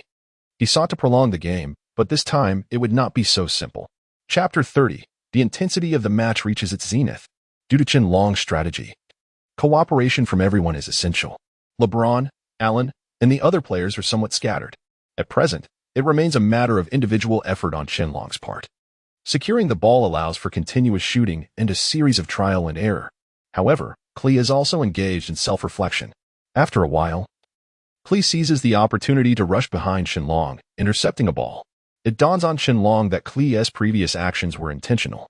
The way Klee shot was designed to position Qianlong incorrectly. It's quite simple. It's about seizing a better opportunity. This cannot be allowed. Klee has gained possession, but the ball has yet to touch the ground. There remains a chance. With a swift stride, Qianlong positions himself correctly just as the ball descends. Grabbing the ball, Qianlong unhesitatingly shoots it. It is not a layup. As they are still in play, he must pass it to a teammate. Receiving the basketball, LeBron prepares to pass again. At a crucial moment, Allen encounters a slight issue. Another player has rushed in, disrupting Allen's rhythm. The saying when the clam and the snipe contend, the fisherman benefits seems apt here.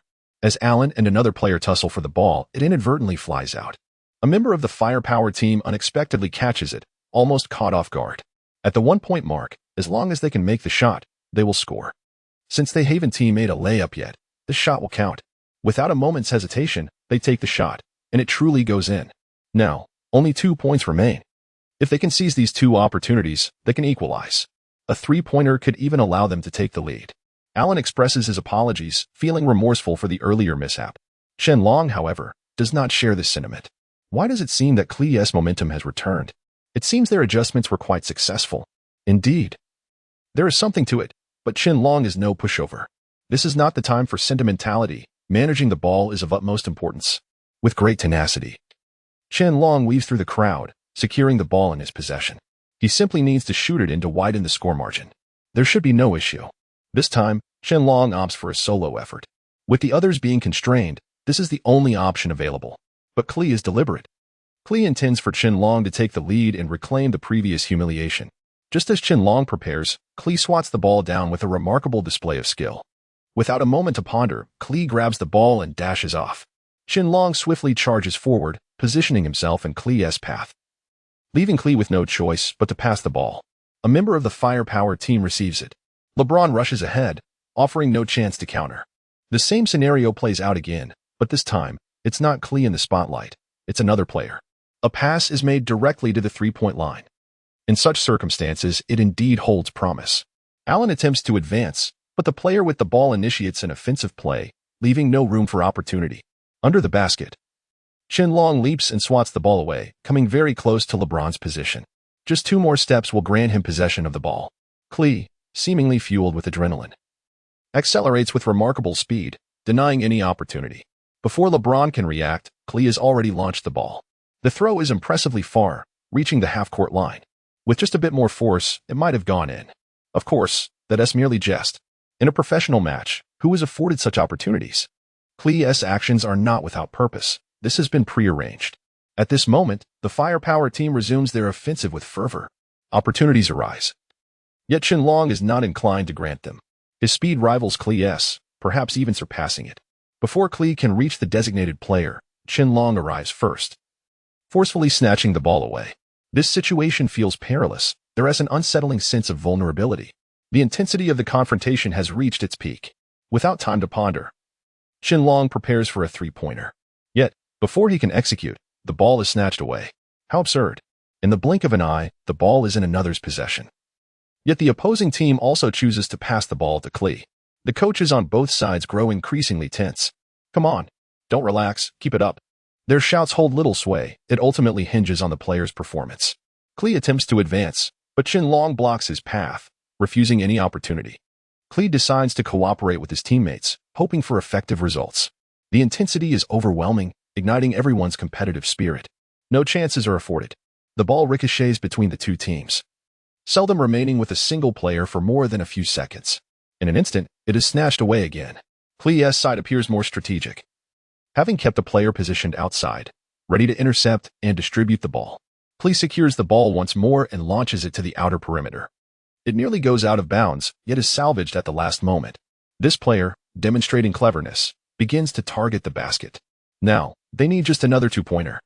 Klee charges forward, but Qianlong, slightly quicker, manages to touch the ball first, though it is ultimately swatted away. They have now returned to their half. Klee's team has the advantage, poised to shoot. They simply need someone to step up. Remember that opportunistic player from earlier? At this critical moment, he retrieves the ball and positions himself at the two-point line. All he needs to do is shoot, and he could score. Will he succeed? Under the watchful eyes of all, the shot is taken, striking the rim before finally going in. Klee's team erupts in cheers, while Qianlong, too, feels a surge of joy, having not played this thrillingly in quite some time. Sustaining this intensity, even in defeat, would be no disgrace. Chapter 31. The importance of self-confidence. Everyone was quite pleased with the situation, yet there remained one individual who was discontent: Harris. Throughout the previous matches, Harris had contributed little, often displaying a somewhat negative attitude. When the team gained an advantage, he found solace in the notion that perhaps he could continue to play without hindering others. However, Harris's perspective had shifted dramatically. The circumstances reverted to their prior state, and he began to perceive himself as a burden, a hindrance. Remaining in this position seemed only to affect the team without serving any other purpose. As these thoughts spiraled in his mind, Harris became increasingly entrenched in his own doubts. Perhaps it was still not too late to step back. With this resolve, he approached Qianlong. Upon reaching Qianlong, Harris spoke up. "Should I step down for a while?" Qianlong, taken aback, furrowed his brow in confusion. Hadn't they discussed things positively before? Why was there now such a drastic change? Sensing something amiss, Qianlong grew cautious, his tone careful as he patted Harris on the shoulder. "Is there a problem? If something is troubling you, you can tell me." He smiled reassuringly. However, in Harris's eyes, the issue lay solely with himself. He felt he had made no significant contributions, unable to compare himself to LeBron or Allen. No matter how he pondered, it felt peculiar. He had come here with determination. "No, I'm not joking. Please find a substitute. I am certain they would perform better than I." "That cannot be. We are in the midst of a game, and there are no extenuating circumstances. If you leave now, it will undoubtedly impact everyone. What would happen if others decided to do the same? Once the precedent is set, who can guarantee it won't happen again?" Qianlong was resolute. "I will not allow it." "Why do you feel this way? What are you thinking? You can share your thoughts with me." Qianlong grasped Harris's arm, clearly anxious. Harris lowered his gaze, feeling helpless. I believe my presence here will hinder the team. You all continue without me. I genuinely lack the opportunity and space to showcase my abilities. Perhaps I am simply not suited for this sport. How can you deny yourself due to a minor setback? Qianlong would not permit such a mindset. He understood Harris well. This was not a jest, but a serious contemplation that had burdened him for quite some time. Words failed Qianlong. All he wished was for things to improve. They were a team, and it was imperative to believe in one another. If one does not have faith in oneself, how can one expect others to do so? I understand you might feel a bit disoriented right now. Rest assured, I will provide you with ample opportunity to perform. If it truly does not work out after this match, you can take the time to regroup. However, we have already delayed long enough. We must catch up, understand? The score had evened out. Continuing to postpone would not bode well for Qianlong's team. Everyone was struggling to hold on. Why couldn't Harris take a chance? Realizing he was letting Qianlong down, Harris reluctantly nodded. All right, let's focus on the game for now. Back in his position, Qianlong began to contemplate the situation. Harris's actions stemmed from a feeling of neglect, a belief that he was of no value within the team. Such sentiments could arise when there were too many players. Qianlong understood this feeling well and knew how to address it. He would speak with Harris openly, encouraging him to collaborate. It wasn't that Harris lacked talent or ability, it was merely a matter of allowing him the space to excel. As the game progressed, LeBron secured the ball but found himself in an unfavorable position with no teammates nearby. Harris was blocked, which was not conducive to his performance. I need an opportunity to shine. How can Harris believe in himself under these circumstances? Qianlong took matters into his own hands, maneuvering to LeBron's side. Pass me the ball. Without hesitation, LeBron complied, and Qianlong swiftly directed the ball back to Harris. The pressure was palpable for Harris. I believe in you. Now go. Qianlong urged. Do not hesitate. It's time to act. Following the command, Harris began to dribble, but soon found himself targeted by the opposing team. Give me the ball. I trust you, brother. Don't hesitate. Pass it to me. Allen recognized Harris's struggle and motivated him further. Without a moment's pause, he tossed the ball, successfully securing it. However, before they could celebrate, Chris snatched the ball from Allen, causing a moment of distress. Determined, Harris shifted his mindset and charged toward Chris. Initially, Chris perceived Harris as merely an obstacle, not a threat. Yet, as he moved past, Harris seized the opportunity and reclaimed the ball, passing it to Qianlong. Qianlong did not disappoint, landing a three-pointer effortlessly. But he was not finished. He grabbed another rebound and swiftly passed the ball back to Harris. This was the moment they had aimed for. Yet, Harris hesitated to shoot, fearing failure. He continued to pass. But it was evident to everyone that Qianlong was intentionally setting things up for Harris. Despite his reluctance, Harris implored, "Come on, I truly cannot handle this." How can you say that? Unless you try, how will you know the outcome? Qianlong dismissed Harris's concerns. I believe in you. Give it your all.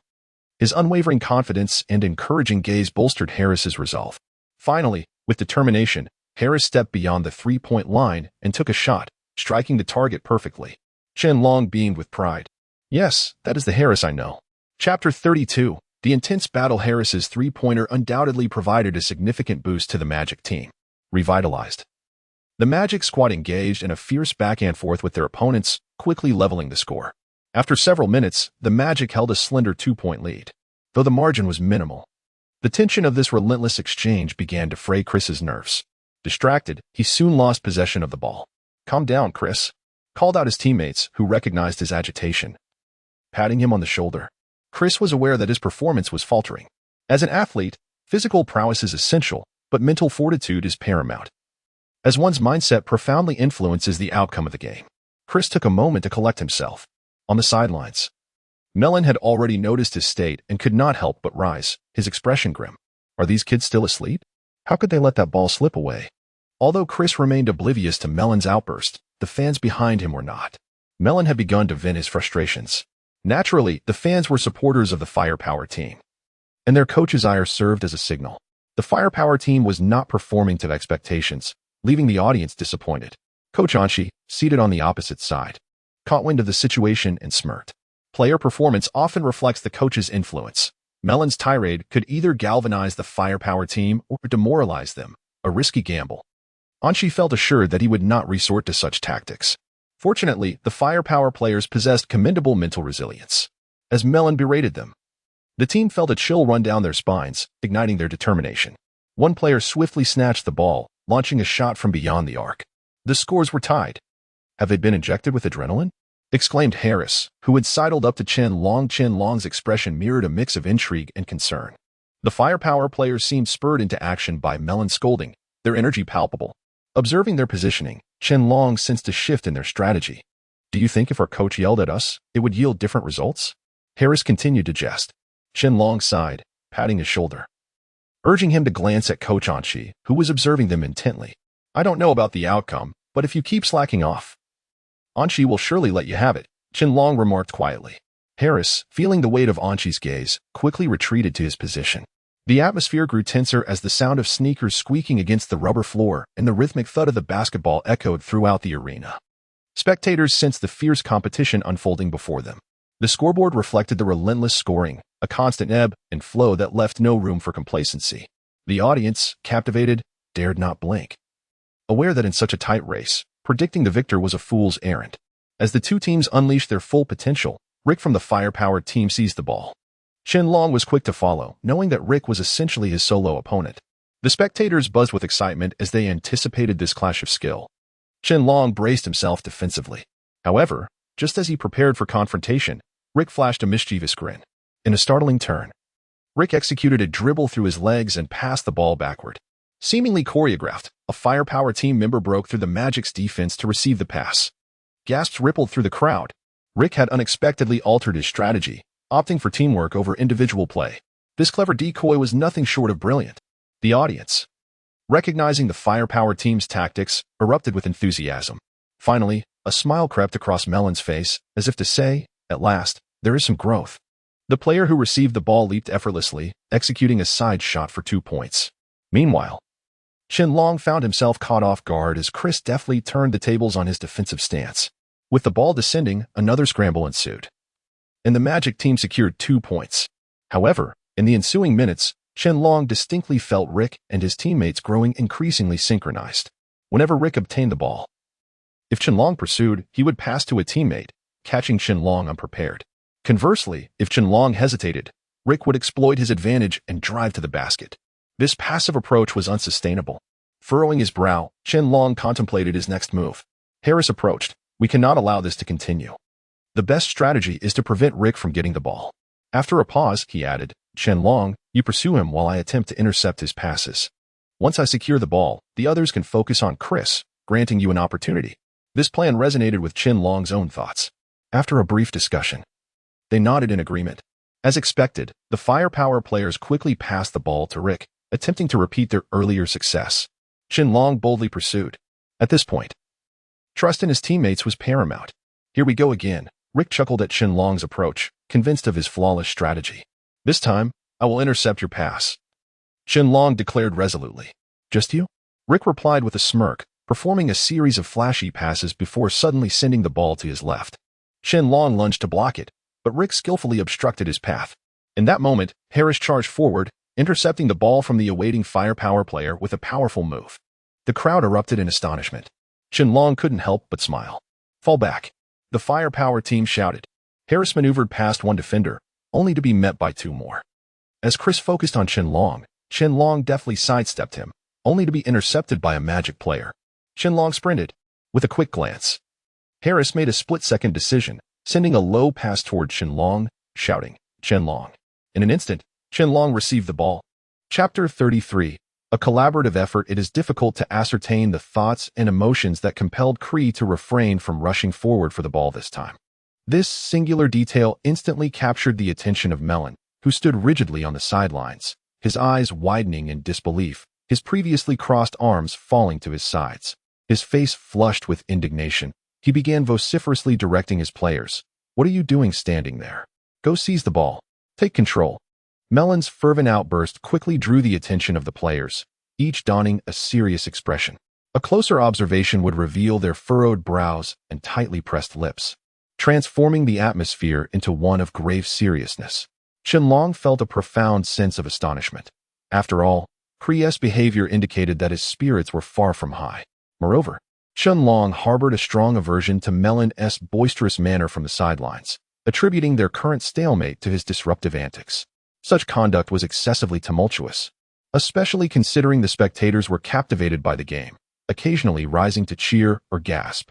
Melon's approach was merely met with slight admonitions from the sidelines, yielding no substantial effect. Despite the turmoil in his mind, Qianlong resolved to focus on the game at hand. Securing victory was of utmost importance. He understood the necessity of vigilance against their opponents, as even the slightest misstep could result in being overtaken or, worse yet, losing the match. During halftime, Qianlong cast a glance towards the opposite side, where Melon was furiously consulting his notes with the players, while Cree maintained an air of nonchalance. Leaving Qianlong perplexed regarding his intentions, teammate Harris, noticing Qianlong's distress, offered him a bottle of water. "Hey, don't overthink it. It's just a game." After all, from a comforting perspective, this was indeed sound advice. Yet, Qianlong regarded the match with utmost seriousness. He felt compelled to emerge victorious and elevate himself in Melon's estimation.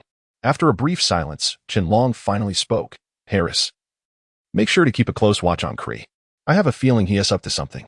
As he spoke, he rose and gently patted Harris on the shoulder. "Leave it to me," Harris replied with unwavering determination. After all, their efforts were dedicated to the honor and triumph of the team, and he was more than willing to contribute. Unbeknownst to him, however, Cree was closely observing Qianlong's movements, clenching his fist in determination. "Qianlong, today, I shall triumph over you." As the referee's whistle echoed, the next round of the match commenced.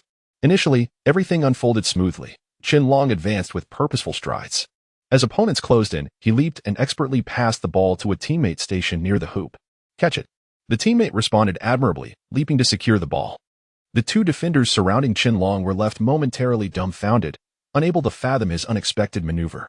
They wished time could rewind a few seconds so they could intercept the ball. But alas, time offered no such mercy. Cree, gritting his teeth, felt a surge of frustration, primarily directed towards his teammates' capabilities. "I must act decisively, resolutely." Cree charged toward Qianlong, his expression a mix of defiance and determination. He understood that Qianlong would never allow his teammate a clear path for a dunk or long-range shot. Thus, if he could position himself directly in front, he had a 70% chance of reclaiming the ball.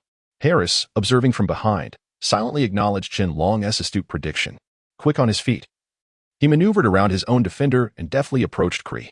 At that moment, Cree was singularly focused on victory, oblivious to the positions of those around him, including his own teammates. The player holding the ball could not afford to falter, his grip on it unwavering. Qianlong sprinted behind him, shouting, "Pass it over here, quickly." His tone was urgent, punctuated by animated gestures. Responding to the signal, the teammate spun to evade the approaching defenders and leapt, sending the ball arcing perfectly toward Qianlong. In perfect synchrony, Qianlong caught the ball, ready to shoot for points. Unfortunately, fate had other plans. Cree swiftly closed in, his presence looming large. Qianlong, taken aback, found himself mid-jump, trapped in a precarious situation. As Cree's fingers neared the ball, Qianlong felt a pang of anxiety. Just then, a familiar voice pierced the tension. Harris, it seemed, had kept his promise. Qianlong's heart swelled with gratitude. It was reassuring to know he had a dependable teammate, with mere inches separating Cree from the ball. Harris seized it and sprinted away. What on earth? Cree seethed, his frustration boiling over, veins bulging from his forehead, clearly incensed. The missed opportunity weighed heavily on him. A bitter pill to swallow. In a twist of fate, a member of the opposing team muttered disparagingly behind Qianlong. "What is he even doing?" Coincidentally, Cree overheard this remark. His frustration at being unable to contend with Qianlong alone dissipated momentarily as he found an ally in this sentiment. "You can't stand Qianlong either? Care to join me?" Cree's proposition piqued the team's interest, after a brief contemplation of less than 10 seconds. One player eagerly replied, "I'm in." Chapter 34. Intentional collision. With the affirmative response from his teammates, a surge of confidence filled Chris's heart. "Qianlong, let's see how you can still flaunt your skills now." Harris dashed past the obstructing players of the firepower team, leaping gracefully to release the basketball from his grasp. In that moment, the arena fell silent, every spectator holding their breath in anticipation of the outcome. Particularly outside the court, Marin and Chris wore identical expressions, both fervently wishing for the ball to miss. However, a portion of the audience erupted in jubilant cheers, while Marin and Chris displayed their disappointment, their hearts heavy with frustration.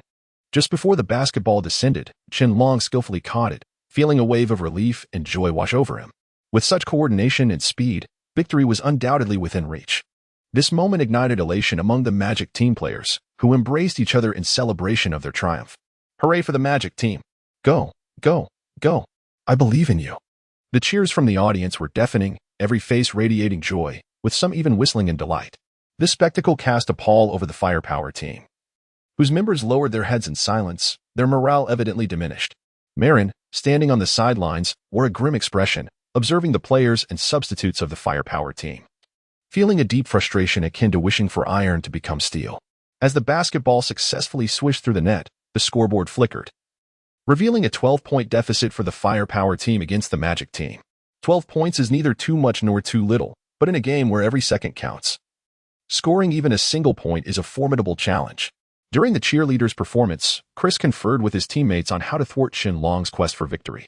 Although the teammates harbored disdain for Qianlong, their suggestions leaned towards severe fouls that would merit a red card from the referee. Chris found himself at a loss, pondering whether enlisting someone to confront Qianlong was indeed wise. Nevertheless, within a mere 2 minutes, Chris devised a cunning plan. Come here, let's execute this strategy.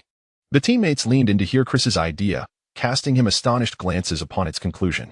Were the crowd not so numerous, they might have applauded him openly. As the cheerleading performance drew to a close, a sense of unease crept into Qianlong's heart. His intuition warned him that something ominous was about to unfold.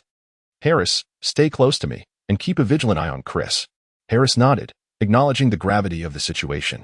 The game commenced with Qianlong's team securing possession first, as he, the backbone of their squad, remained fixated on the basketball. Quickly, catch the ball. The first Firepower player to seize the ball immediately turned his back. The synergy and coordination among teammates are crucial. However, the signals and timing between the two Firepower players were misaligned, allowing a Magic team player to effortlessly snatch the ball away. The player who had just acquired the ball was engulfed in a tumult of emotions. Unsure whether to blame himself or his teammate, Qianlong again positioned himself near the hoop, shouting towards his teammates, "Get over here and defend from behind." Upon hearing this, the other players quickly formed a defensive formation. Qianlong, catch. Acknowledging his own limitations, the teammate threw the ball to Qianlong. Yet, at that moment, Chris discreetly signaled to the player standing behind Qianlong. Now, the real drama was about to unfold. Qianlong had already sensed that a Firepower player was closely tailing him, undoubtedly poised to steal the ball. The player leaped in an attempt to intercept, but his speed was lacking. Qianlong, having anticipated this move, deftly snatched the basketball and elegantly pivoted, evading the player's grasp. Chris felt a wave of irritation. How could his teammates fail at such a basic task as stealing a basketball?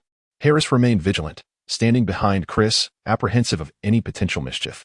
However, a more sinister thought began to brew within the minds of the players. If they could not secure the basketball, they would resort to underhanded tactics. Qianlong, don't blame me for my unscrupulous actions. Qianlong dismissed the player who had just attempted to steal the ball, viewing him as a mere minor obstacle. Yet, this very dismissal allowed a threat to silently encroach upon his teammates. The Firepower player focused his attention on one named Owen, stealthily approaching him. Qianlong, engrossed in navigating through the defense, remained oblivious to the unfolding events behind him. Owen, meanwhile, was unfazed, simply feeling that the player defending him was overly aggressive. In the next heartbeat, as the basketball effortlessly reached Owen, that player lunged forward, violently colliding with Owen and sending him crashing to the ground. "Ah, my leg hurts." Owen's anguished cries echoed through the arena as he writhed on the floor, clutching the injured area in agony.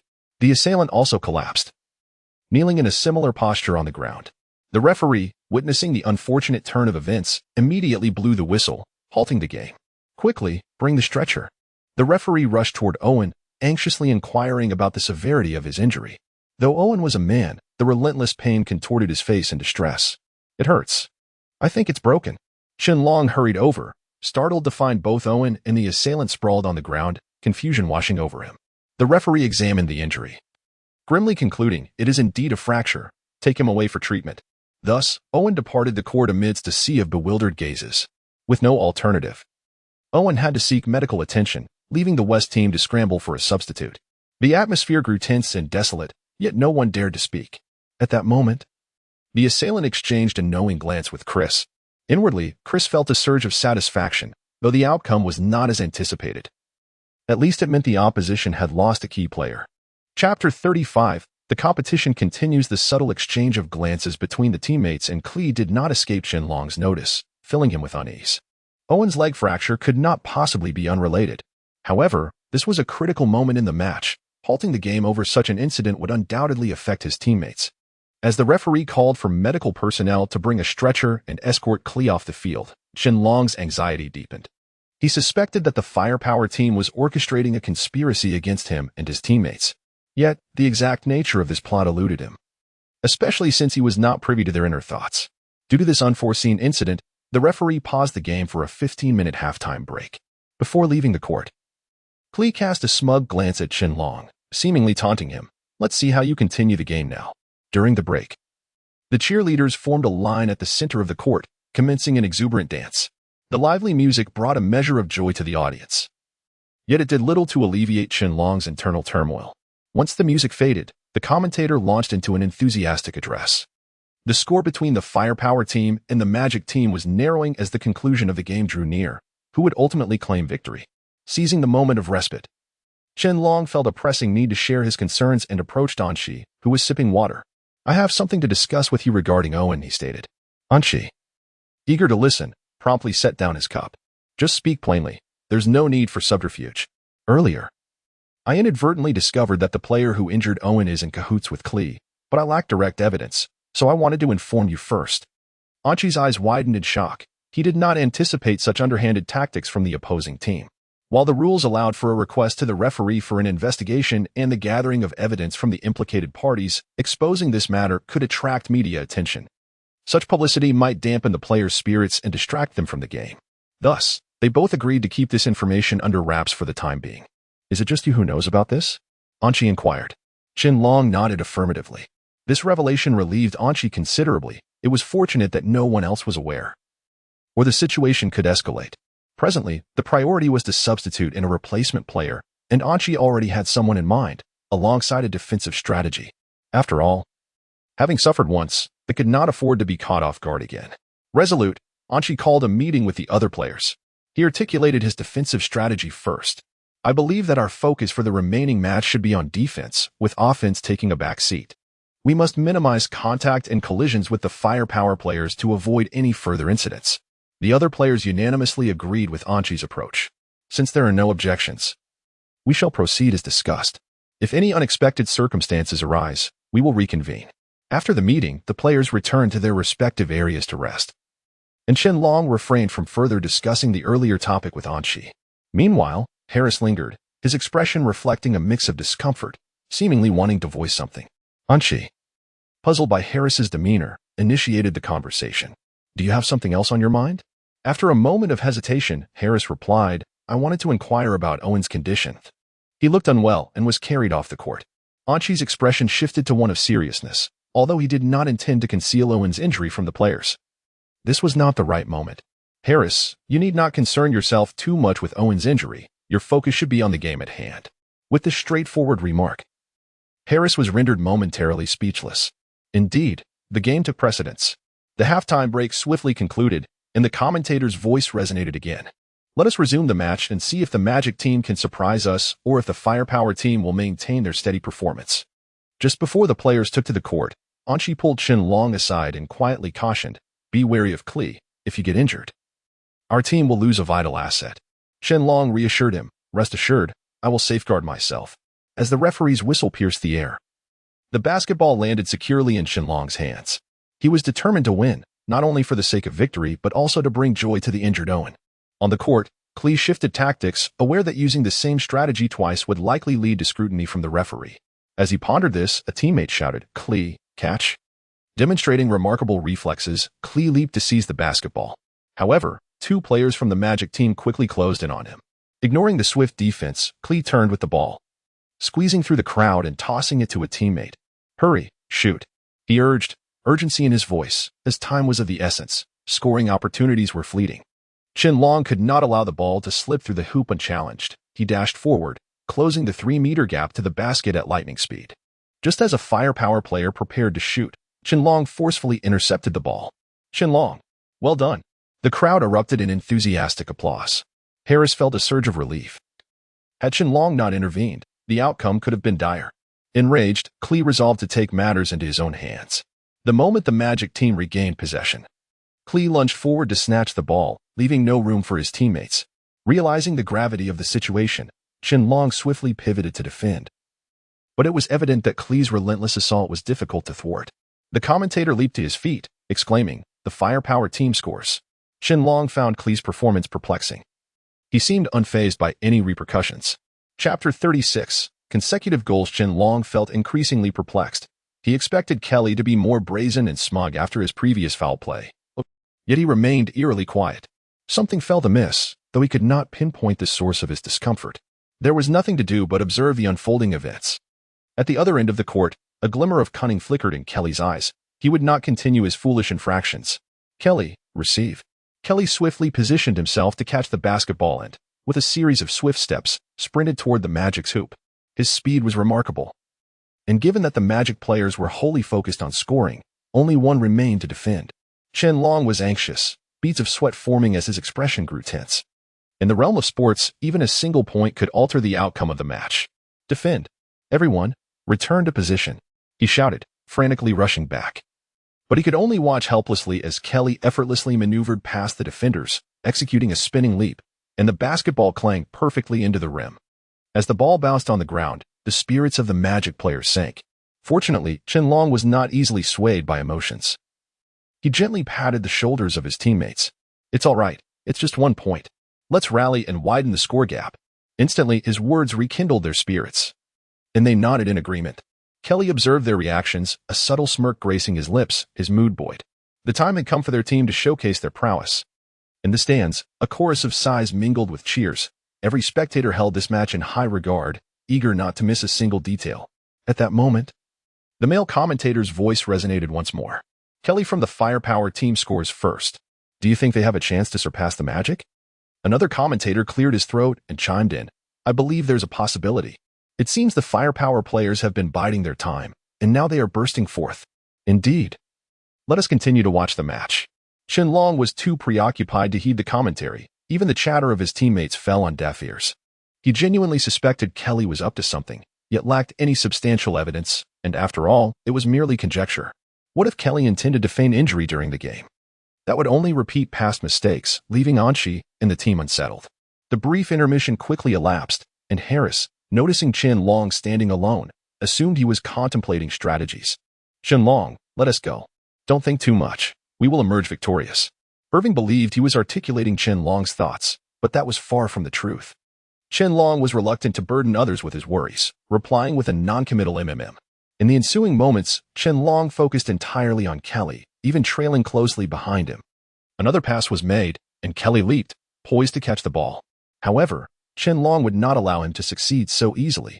He positioned himself directly in front, determined to reclaim their lost points. Unexpectedly, a firepower player feigned a move, deftly passing the ball to another teammate. How could this happen?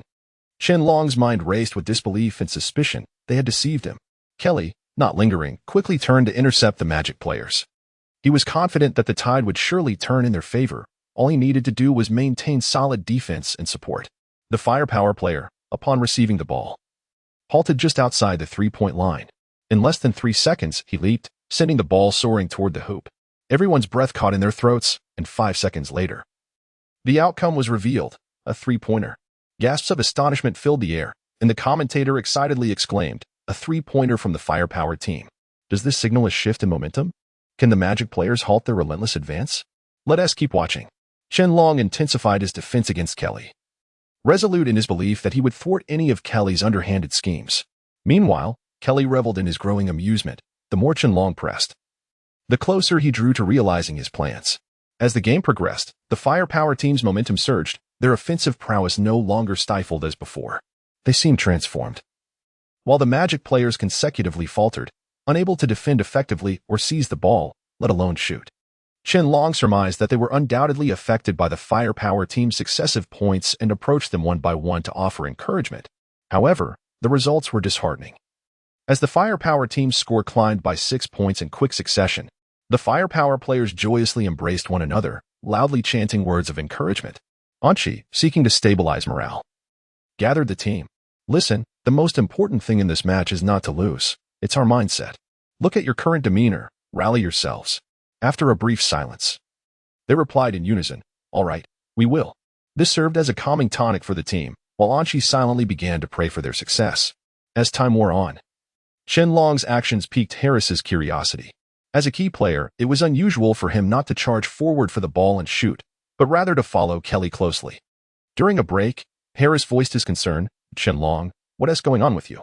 Realizing he could no longer conceal his thoughts, Qianlong confessed, "I suspect Kelly has ulterior motives, yet despite my vigilance, I haven't discerned anything unusual." Upon hearing this, Harris pondered for a moment before responding. Perhaps he is doing it on purpose? His casual remark sparked a realization in Qianlong. Kelly's tactics were indeed cunning, explaining why he had been oblivious to any irregularities. With the issue identified, Qianlong ceased his speculation. Time ticked away, and only 20 minutes remained until the end of the match. It was then that James from the Magic team suddenly unleashed his potential, seizing the ball and launching a three-pointer. Before anyone could react, he executed another three-pointer. The Firepower players watched in envy, one even rashly snatching the basketball from James's hands. Chapter 37. Dispute. The whistle suddenly pierced the air, and all the spectators, along with the players on the court, turned their attention to the referee's signal indicating a foul. Initially, the crowd was oblivious, but as their focus returned, they grasped the gravity of the situation. It appeared that the Firepower team had collided with James while seizing the ball from his grasp, resulting in a foul. Contact on the court is against the rules. The Firepower team had not yet relished their moment of triumph, and this incident cast a shadow over their spirits. "Are you all right, James?" Qianlong jogged over, concerned for the slightly shaken James. James merely shook his head and dismissed it with a casual "it's nothing." As he rubbed his shoulder, sports come with risks, and when several towering athletes collide, it resembles human weapons clashing. Such incidents are inevitable, and sustaining minor injuries is a normal occurrence. Thus, this injury was indeed trivial. Reluctantly, the Firepower team tossed the ball back to James. Their message clear: let him take the free throw. The spectators held their breath, anxiously observing the unfolding scene. Standing at the two-point line, James took a deep breath and effortlessly launched the ball. 2 points. The members of the Magic team erupted in joyous cheers, while the morale of the Firepower team waned slightly. Unable to contain his frustration, Chris inquired of the player responsible for the collision, what on earth happened? The player, aware that his blunder allowed the Magic team to catch up, felt dejected and somewhat irritated. His performance was lackluster, and he had acted impulsively. Outside the court, Coach Mellon cast a critical eye on them, seemingly poised to unleash a tirade. But noticing the poor state of his own players, he restrained himself. Rick, feeling helpless, refrained from probing further. "Adjust your mindset. If you can't play, we'll substitute." The player, already on edge, snapped back. "What do you mean I can't play? I was scoring while you were still drinking from your mother and Appo's breast." This remark, tinged with mockery, crossed a line. Nonetheless, it must be acknowledged that this player was among the more seasoned in their team, having been with them longer than Rick. "What do you mean by that? Just because you and Appo's been around longer, you think you and Appo's superior?" Rick retorted, his anger flaring as he grabbed the player by the collar. "If you had any skill, I wouldn't be in this forward position." Both were pushed to their limits, and a fight seemed imminent. The spectators were bewildered by this unexpected turn of events. Issues had arisen not between opposing teams, but within the ranks of the Firepower team, adding an unexpected layer of drama. "Stop the fighting." The referee, recognizing the escalating tension, swiftly intervened. Coach Mellon rushed over, while Coach Taysai took a moment to gather his thoughts before moving closer. Frankly, this seemed to have little to do with the Magic team. However, should a brawl ensue, it would undoubtedly reflect poorly on the Firepower team, likely becoming fodder for ridicule in the following day and Appo's Sports News. "What is going on here?" James stood dumbfounded. The Magic players, witnessing the internal conflict among their opponents, widened their eyes in astonishment, seemingly amused by the quarrel. "Looks like they and Appo's having a spat," Harris chuckled. Qianlong shot him a glance and couldn't help but chide. "The cameras are on you. Maybe tone down that foolish grin?" "Really?" Harris' laughter caught in his throat, and he immediately composed himself. Qianlong, exasperated by these seemingly muscle-bound yet brainless players, turned his attention to the two players, now surrounded by teammates, coaches, and the referee. Although they were entangled, it was clear that this was not the moment for physical confrontation, so despite their reddened faces, they endured. "What on earth is going on?" Coach Mellon and Appo's tone was laden with reprimand as he forcefully separated the two. "If you don't and Appo's want to play, get off the court. There are plenty waiting for their chance." His authoritative presence undeniably calmed the heated duo, though neither was willing to relinquish their grip on the other and Appo's collar. Ultimately, It was Coach Mellon himself who intervened to separate them. "So, you don't want to play, do you?" he warned in a deep voice. "Coach, I'm not backing down," another player stated bluntly, making it clear he wanted to be substituted. Acknowledging the necessity of this decision, the coach consented. Rick glared at his rival's nonchalant retreat, cursing under his breath. It was only after Coach Mellon had spoken to him that he managed to rein in the pin-up frustration. Observing the entire spectacle, Chen Long found himself somewhat admiring Coach Mellon for his ability to manage such a volatile group. "Are you firepower players really done with us Magic players?" Just as Chen Long pondered this, Harris spoke up.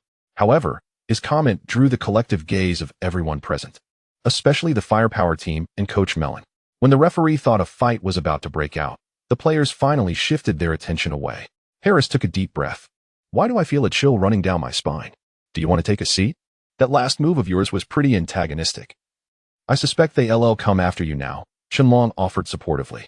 Yet, Harris was uncomforted, glancing back at his coach, whose glare seemed to promise retribution. Nevertheless, this tempestuous episode passed without incident. The firepower team, now boiling with internal fervor, particularly after being mocked by Harris, played with renewed vigor. In a moment of distraction, Harris found himself stripped of the ball twice. Feeling targeted, he was on the verge of tears. Did they really have to hold such grudges over a single comment? In response, he was met with nothing but disdainful laughter. "Rick," a teammate suddenly shouted, quickly intercepting a pass from the Magic team and directing it to Rick. Chen Long realized he was too far away to make a difference. Rushing to block a shot was no longer an option. Fueled by a desire to prove himself to his teammates, Rick caught the ball and immediately launched a jump shot. 2 points. Exquisite. Chapter 38. The distance widens. The joys and sorrows between individuals may not always resonate, as the firepower team revels in elation. While the Magic team finds itself in dire straits, Curry stands out, but there must be someone to disrupt his rhythm. In a moment of unspoken understanding, all eyes turn towards Curry, unified in their resolve to seize the ball. Harris initiates the offense, charging towards Curry, with his teammates trailing closely behind. Curry accelerates. Yet he finds himself encircled. The atmosphere is charged. Someone is poised to steal the ball. Sensing danger, Curry prepares to pass. Just as he raises his hand, an opponent swats the ball away, launching into a fervent dribble. How could this happen? Curry initially assumes it to be an adversary, but as he approaches, he realizes it is a teammate. Without any prior discussion, a near misunderstanding almost ensues. Time is of the essence. Curry hastens to the three-point line, confident in his ability. He believes that if the ball reaches him, a three-pointer is guaranteed. Curry glances at his teammate and can't help but smile, urging him, "Pass me the ball. I'll make the shot." A fleeting look reveals no response. The teammate continues to dribble forward. Assuming he simply did not see, Curry persists in signaling, "Hurry up, or it'll be too late." Sensing something amiss, Chen Long swiftly accelerates towards Curry, preparing to intercept. However, Curry suddenly shifts positions, seizing the opportunity. A firepower teammate decisively passes the ball to Curry. Assessing the situation, Chen Long signals to his teammates, his position optimal for a successful shot. "Get ready," Chen Long bellows. Harris, brimming with confidence, reassures, "Leave this to me. There won't be any issues." Harris quickens his pace, positioning himself to block the path, but sensing danger. Curry promptly passes the ball. "Take it. Keep going. Don't hesitate. Just go for the layup," Chen Long shouts. Without incident, a firepower teammate secures the ball. Advancing towards the two-point line and leaping with precision, a graceful arc traces through the air, igniting tension among the spectators, yet Chen Long discerns a flaw in the trajectory. The shot, though well executed, encounters a miscalculation. True to his instincts, it grazes the rim and bounces off violently. Chen Long darts forward. But Curry is not one to yield easily, closely pursuing. With the basket within reach, Chen Long needs only a slight touch to regain possession. Curry, however, shouts, "Someone catch the ball." As both teams scramble for control, Harris exerts his strength, clutching the ball tightly. "Hurry. I can't hold on much longer. Someone come quick," Harris implores. Observing the situation, Chen Long decides to advance, but Curry blocks his path. "If you want to get through, you'll have to get past me first," Curry asserts. With no other options, Harris is left with little room to maneuver. Even if he manages to push through, it may be too late. Determined, Harris resorts to a hasty pass, hoping for his teammates' support, yet luck is not on their side. Another firepower teammate claims possession. Meanwhile, Curry maneuvers to the side, calling out, "Here, pass it to me." With a powerful throw, the ball arcs beautifully through the air, landing perfectly in Curry's hands. Qianlong attempts to intervene, but Curry leaps high and sinks a stunning three-pointer. The gap between the teams narrows, now only 5 points apart. Curry beams with confidence, unable to suppress a smile. With your skills, how do you expect to compete? You've merely been playing along. If you think you can take me on, then come and try. His taunts resonate, leaving Harris slightly remorseful, lowering his gaze. Noticing this, Qianlong approaches Harris, offering encouragement. It's all right, keep pushing. After a reassuring pat on the shoulder, Harris raises his head, his determination renewed. Qianlong returns to his designated position. As the score continues to dwindle, it becomes increasingly disadvantageous for Qianlong's side. He resolves to take the initiative, adopting an offensive strategy. Right from the start, Qianlong rushes forward to claim the ball. Following a fierce contest, he seizes possession. But the firepower team is unyielding. This cannot stand. Their unity forms a tight blockade around Qianlong, who realizes that only Curry is making his way back. If this continues, the ball will surely be lost. Calmly assessing the situation, Qianlong contemplates his next move when Harris calls out, "I'm here, pass it to me." Seizing the moment, Harris breaks through the defense, positioning himself behind Qianlong. With a subtle maneuver, Qianlong delivers the ball to Harris. Their synergy is remarkable, allowing Harris to secure the ball, yet he soon finds himself in a predicament akin to Qianlong's. Defenders swarm, leaving no opportunity for advancement. Qianlong is similarly stymied. "Keep pushing forward, don't mind me. Trust your instincts," Qianlong encourages. Harris nods slightly, continuing onward, though the outcome seems predetermined. With the relentless pressure, escaping the grasp of defenders is as daunting as climbing a mountain. Harris, however, flashes a cunning smile. Who says he has to take the shot himself? Others are waiting in the wings. Irving has been poised for this very opportunity. "Brother, now is not the time for hesitation. I'm ready, but it's too late." The ball has already reached Irving's hands. With all defenders focused on Harris and Qianlong, no one notices Irving. A simple shot from where he stands would add to their score. In a bid for security, James positions himself at the 2-point line, while Curry, with astonishing speed, rushes over, but it proves futile. With a flawless arc, the ball sails through the net. In retrospect, perhaps they have been overly complacent. Time is running short. Glancing at the clock reveals only 10 minutes remain. The situation for Curry appears grim, yet the emotional turmoil for Harris is even more pronounced. Having seen a glimmer of hope moments ago, despair has swiftly returned. If this persists for 10 minutes, how many points will they lose?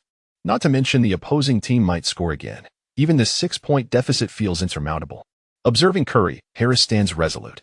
Be vigilant, focus on defense, and don't let multiple players swarm one or two opponents.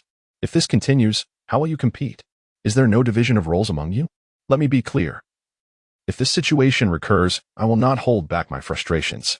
His tone is stern, revealing genuine anger, and the team can only nod in silent agreement. Chapter 39. The divergent situations on both sides. After speaking, Harris finally felt a sense of relief and resumed his seat. However, as time passed, his anxiety grew. The team, too, began to feel the mounting pressure. A mistake occurred early on, and the ball found its way into Qianlong's hands. With remarkable tenacity, Qianlong took a shot, sinking a three-pointer. This intensified Harris's restlessness, for he sensed that such a turn of events could adversely affect the team's morale. He resolved to endure the situation a little longer. Yet, what transpired next was increasingly difficult for Harris to tolerate. After a hard-fought struggle, the ball was regained by Chris, only to be snatched away moments later. To make matters worse, an additional 2 points were scored, pushing the lead into double digits. The atmosphere within the team grew tense, as dissatisfaction began to fester. Unbeknownst to Chris, murmurs of discontent circulated. "What's going on? If you can't handle it, just pass the ball," one voice suggested. "If you're struggling, let us take over. We can handle it." Another chimed in. "Indeed, that makes sense." Chris, unwilling to engage in conflict, chose to ignore these comments, inadvertently exacerbating the tension. Seizing the moment, Qianlong prepared to continue his assault, driving towards the basket. Chris closely shadowed him, denying any opportunity. As Qianlong attempted to pass, Chris lunged forward, finally securing the ball. With no defenders nearby, it seemed a straightforward opportunity, yet Chris squandered it. As he moved in for a shot, he was thwarted and forced to pass, inadvertently sending the ball back to Qianlong. This minor mishap ignited further discord. Voices of discontent grew louder. "Can you even play? If not, let us take charge. Step aside, let us switch places." Aware that discord was ill-timed, Chris could only nod in silence. After a position change, the situation marginally improved. One player, in a new role, showcased commendable ball handling skills and netted 2 points, slightly narrowing the score gap. However, Chris found himself in a precarious situation, tightly marked by 2 opponents, rendering him immobile. Finally managing to break free, he saw his teammate obstructed.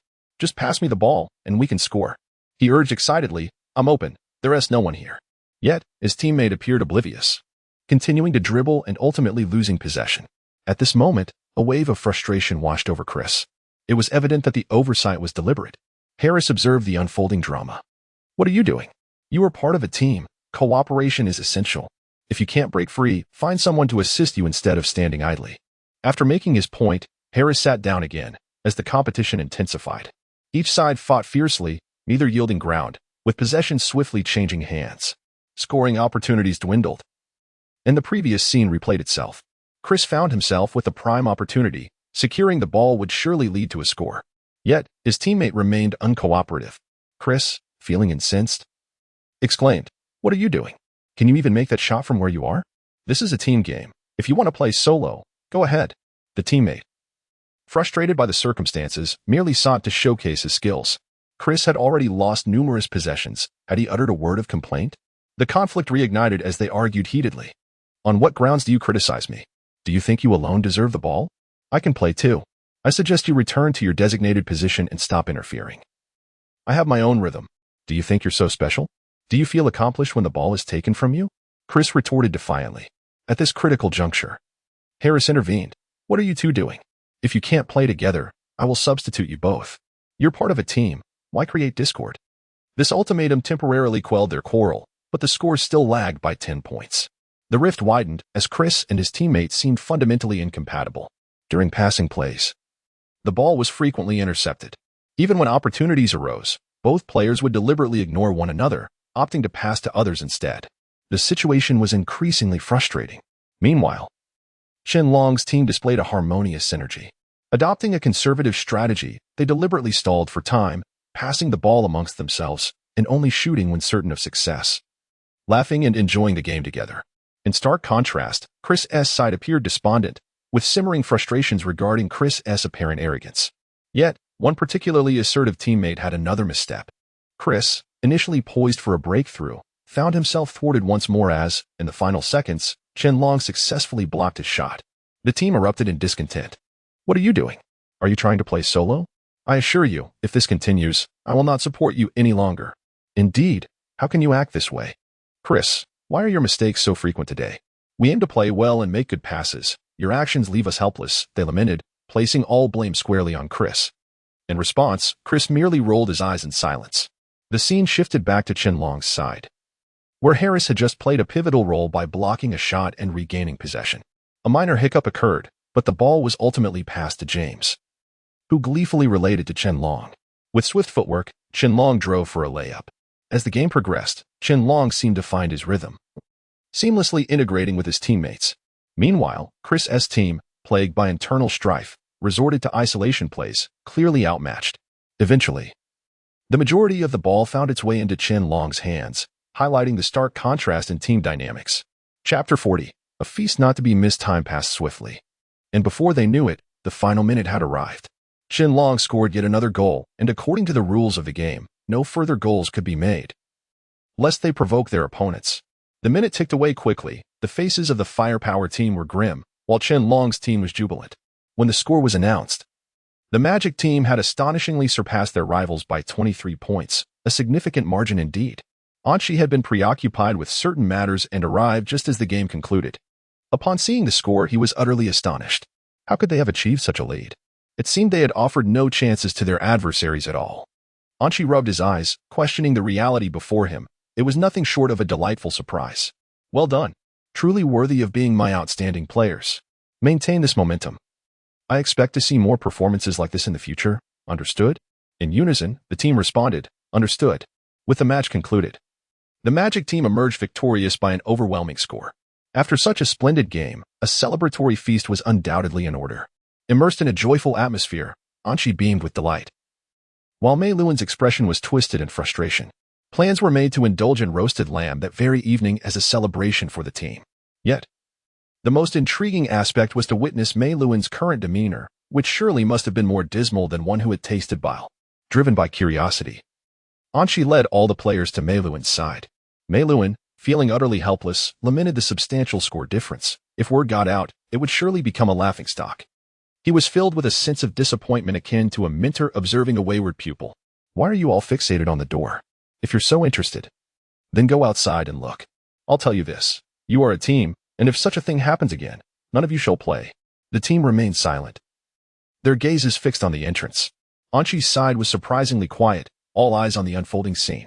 Xiao Zhan, however, grew increasingly agitated. What are you all staring at? Is Anqi here? Turning around, Mei Luan exclaimed, What is it? Could it be that wretched Anqi has arrived? I assure you, even if he is here today, I will. The atmosphere grew tense, and Anqi's brow furrowed in response, silently observing. The embarrassment of the day was indeed unparalleled. At that moment, Mei Luan wished fervently to vanish into thin air. He had never imagined such humiliation would befall him. He had been attempting to maintain a serious facade, but it crumbled, and laughter erupted among the team. Anqi approached Mei Luan, draping an arm around his shoulders. My dear brother, are you truly this angry? I wouldn't flaunt our victory if it weren't for the fact that we haven't seen each other in ages. I merely wished to check in on you. Had it not been a public setting, Mei Luan might have unleashed his ire. Such audacity was unbearable. It was a classic case of profiting from another's misfortune. Observing the two, Owen leaned closer to Chen Long and murmured, What do you think the coach will say next? Chen Long remained uncertain. Could it be he intends to deliberately create trouble? Owen suddenly interjected. The scene shifted back to Mei Luan and Anqi. It was evident that Anqi had come solely to flaunt their success and discuss the celebratory feast, a double dose of irritation. Mei Luan found Anqi genuinely detestable, while Anqi found the situation rather amusing. Turning to the players, Anqi cleared his throat, adopting a serious demeanor. Gentlemen, we are hosting a celebratory feast tonight. If you do not mind, I invite you all to join us. It would be a wonderful opportunity for camaraderie and connection. I extend this invitation sincerely. His words bore no hint of mockery, merely a genuine request. The team, aware of Anqi's good intentions, nonetheless shook their heads. Such a gesture could still be perceived as somewhat embarrassing. No, thank you. I have dinner plans, one player replied. Yes, I must also decline. You all enjoy yourselves.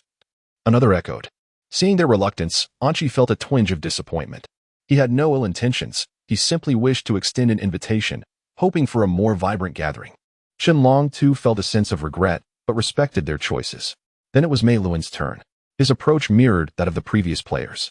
However, there was one notable difference. Anqi's smile was cheeky, lacking the earlier gravity. My good brother, we have known each other for so long. Why not come celebrate with us?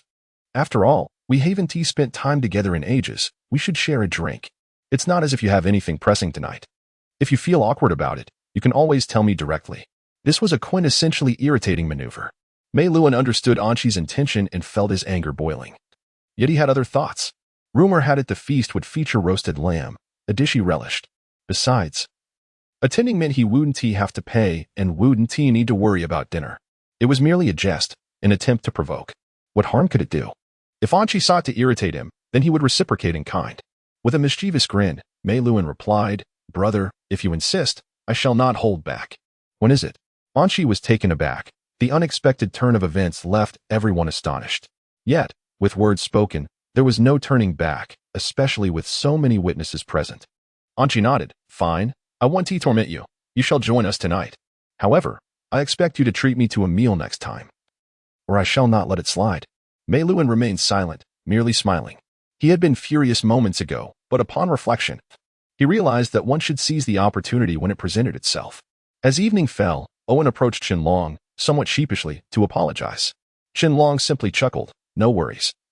We're all brothers, why mention it? With plans successfully executed, Chen Long delightedly pocketed his reward of 10,000. Chapter 41. Do not pretend. Dining is indeed a significant matter. Upon leaving the venue, Mei Luan began his preparations. After much deliberation, he finally chose an appropriate outfit for the occasion. Initially, he believed that the team simply performed poorly today and needed time to regain their composure. He was hopeful that they would excel in the future. However, as soon as he opened the door, he was met with disheartening remarks from outside. The coach, with audacity, insisted on dining even after their defeat. While he couldn't fathom the coach's reasoning, he himself would have certainly abstained from such an outing. What was there to celebrate after a loss? Infuriated by these comments, Mei Luan stormed out. Upon his arrival, everyone immediately fell silent, exchanging uneasy glances and lowering their heads. Sensing something was amiss, Chris instinctively prepared to flee. But it was too late. Mei Luan confronted them without restraint. How dare you speak? What kind of game did you play? I could let you off the hook. Yet you still dare to criticize me. Today, we must clarify this matter. His voice, laden with anger, made it evident that he was deeply upset. The others could only stare at one another in silence. Chris had already spoken ill of the situation, and it was indeed his side that had contributed to this debacle. Despite being a team, they were embroiled in discord. The more he pondered, the angrier he became. His focus narrowed on Chris, and he unleashed a torrent of words. I am utterly disappointed in you all. How can you be so inept? Who will explain to me why Chris has been underperforming? Is there something wrong with you? Chris, already brimming with frustration from the day and Oppo's events, found it intolerable to remain silent any longer. Coach, your remarks are unjust. Yes, I have my faults and I am willing to amend them. But does that absolve the rest of the team?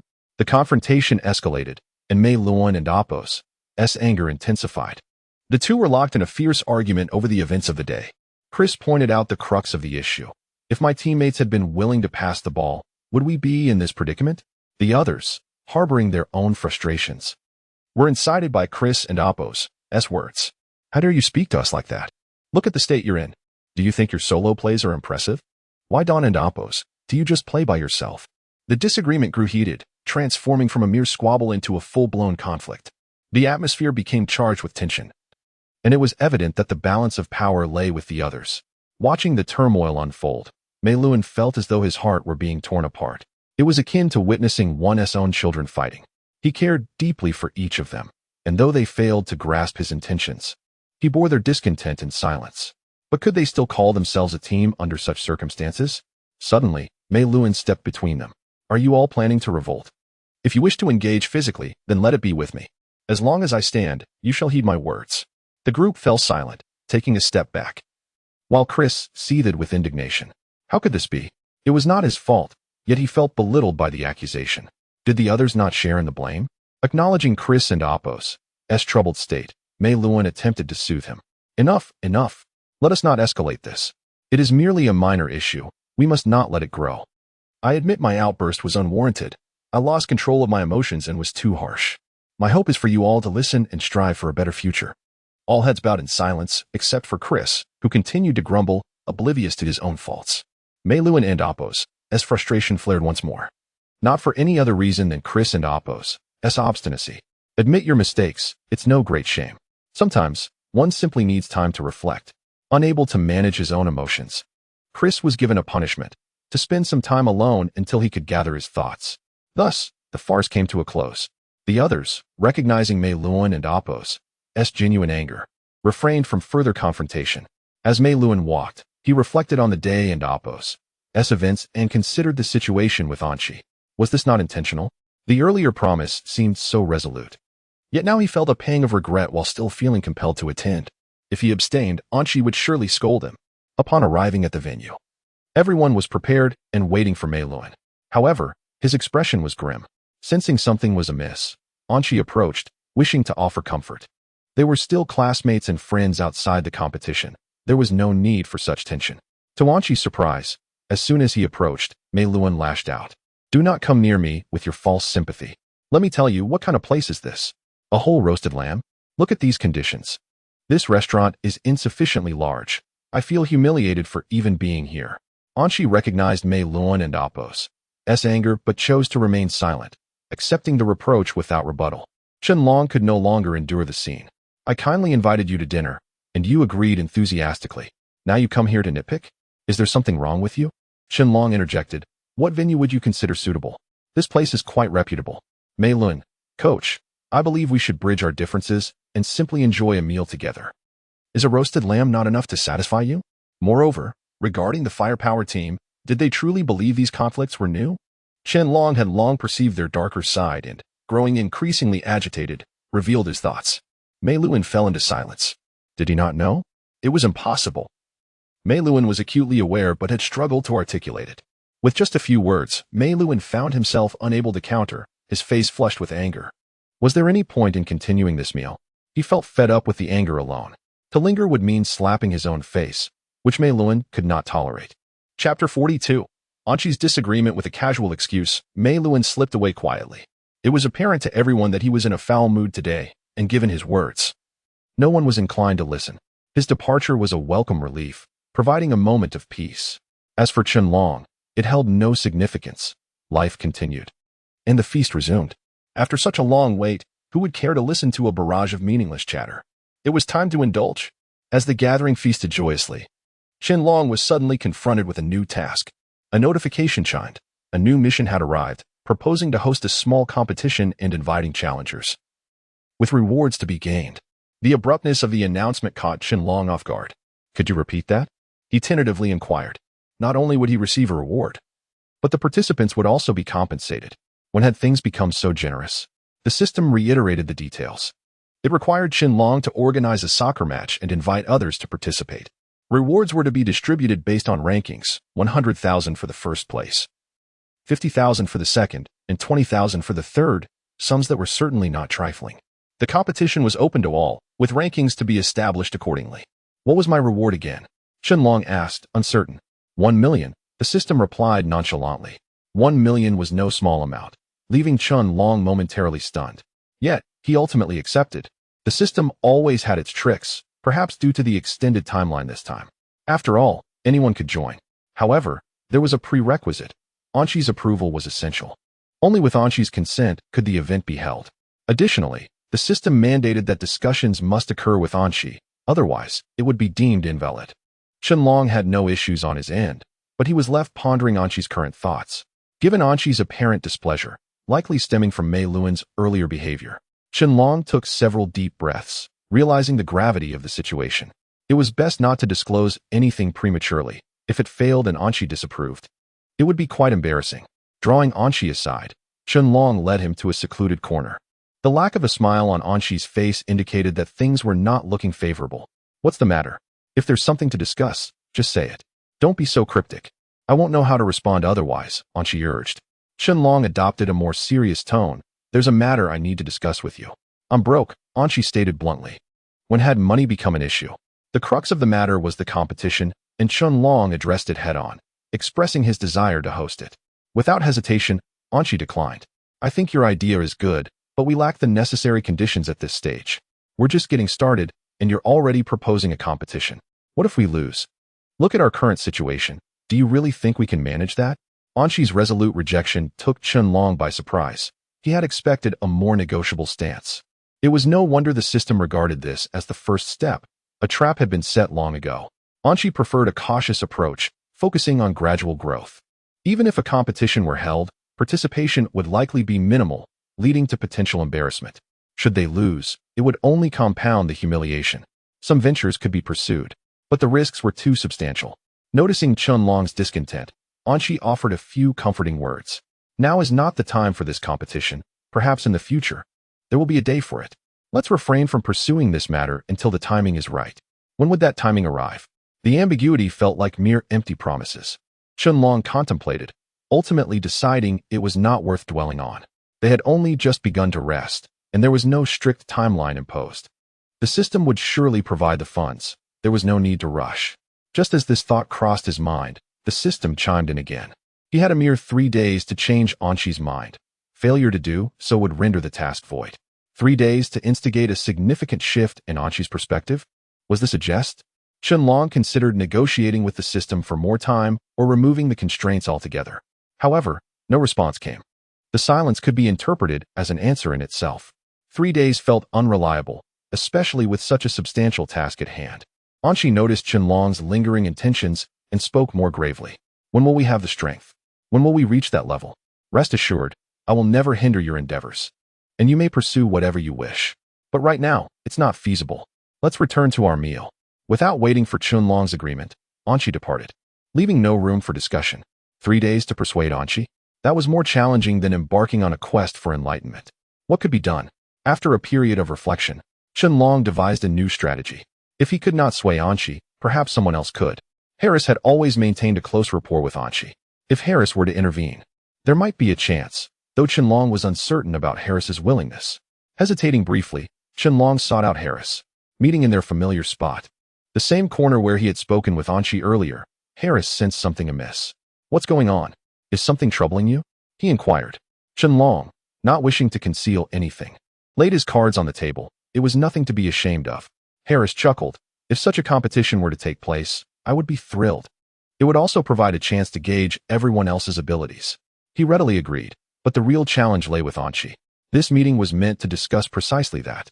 Yet, Harris could only shake his head in resignation. You know how the coach can be. He is quite stubborn. No matter who approaches him, the outcome will likely be the same. We should explore alternative solutions. With Harris echoing this sentiment, Qianlong could only nod in acceptance. Anqi undoubtedly had his reasons for refusal. Perhaps it was best to remain calm and contemplate further. Chapter 43. The emergence of distrust after various analyses. The two ultimately focused on the aspect of strength. Currently, the overall capability is indeed insufficient. There are times when coordination falters, leading to occasional issues. Mistakes arise during performances, largely due to the brevity of time. Anqi is concerned about the team's performance, and Harris shares this sentiment. "I believe the pressing matter is to swiftly enhance our strength. While it is commendable that you harbor such thoughts, I would advise you to reconsider. There is no shame in letting go. Opportunities will present themselves in the future. This is not merely a matter of giving up. It pertains to financial concerns. Enhancing everyone's strength within 3 days is no easy feat nevertheless." Qianlong is particularly resolute. Once he makes a decision, altering it proves challenging. Anqi feels the team and Oppo's strength is lacking, and so does Harris. Hence, the focus should be on elevating this strength, which will simplify the process. With a sigh, Qianlong voiced his thoughts, and Harris expressed his understanding.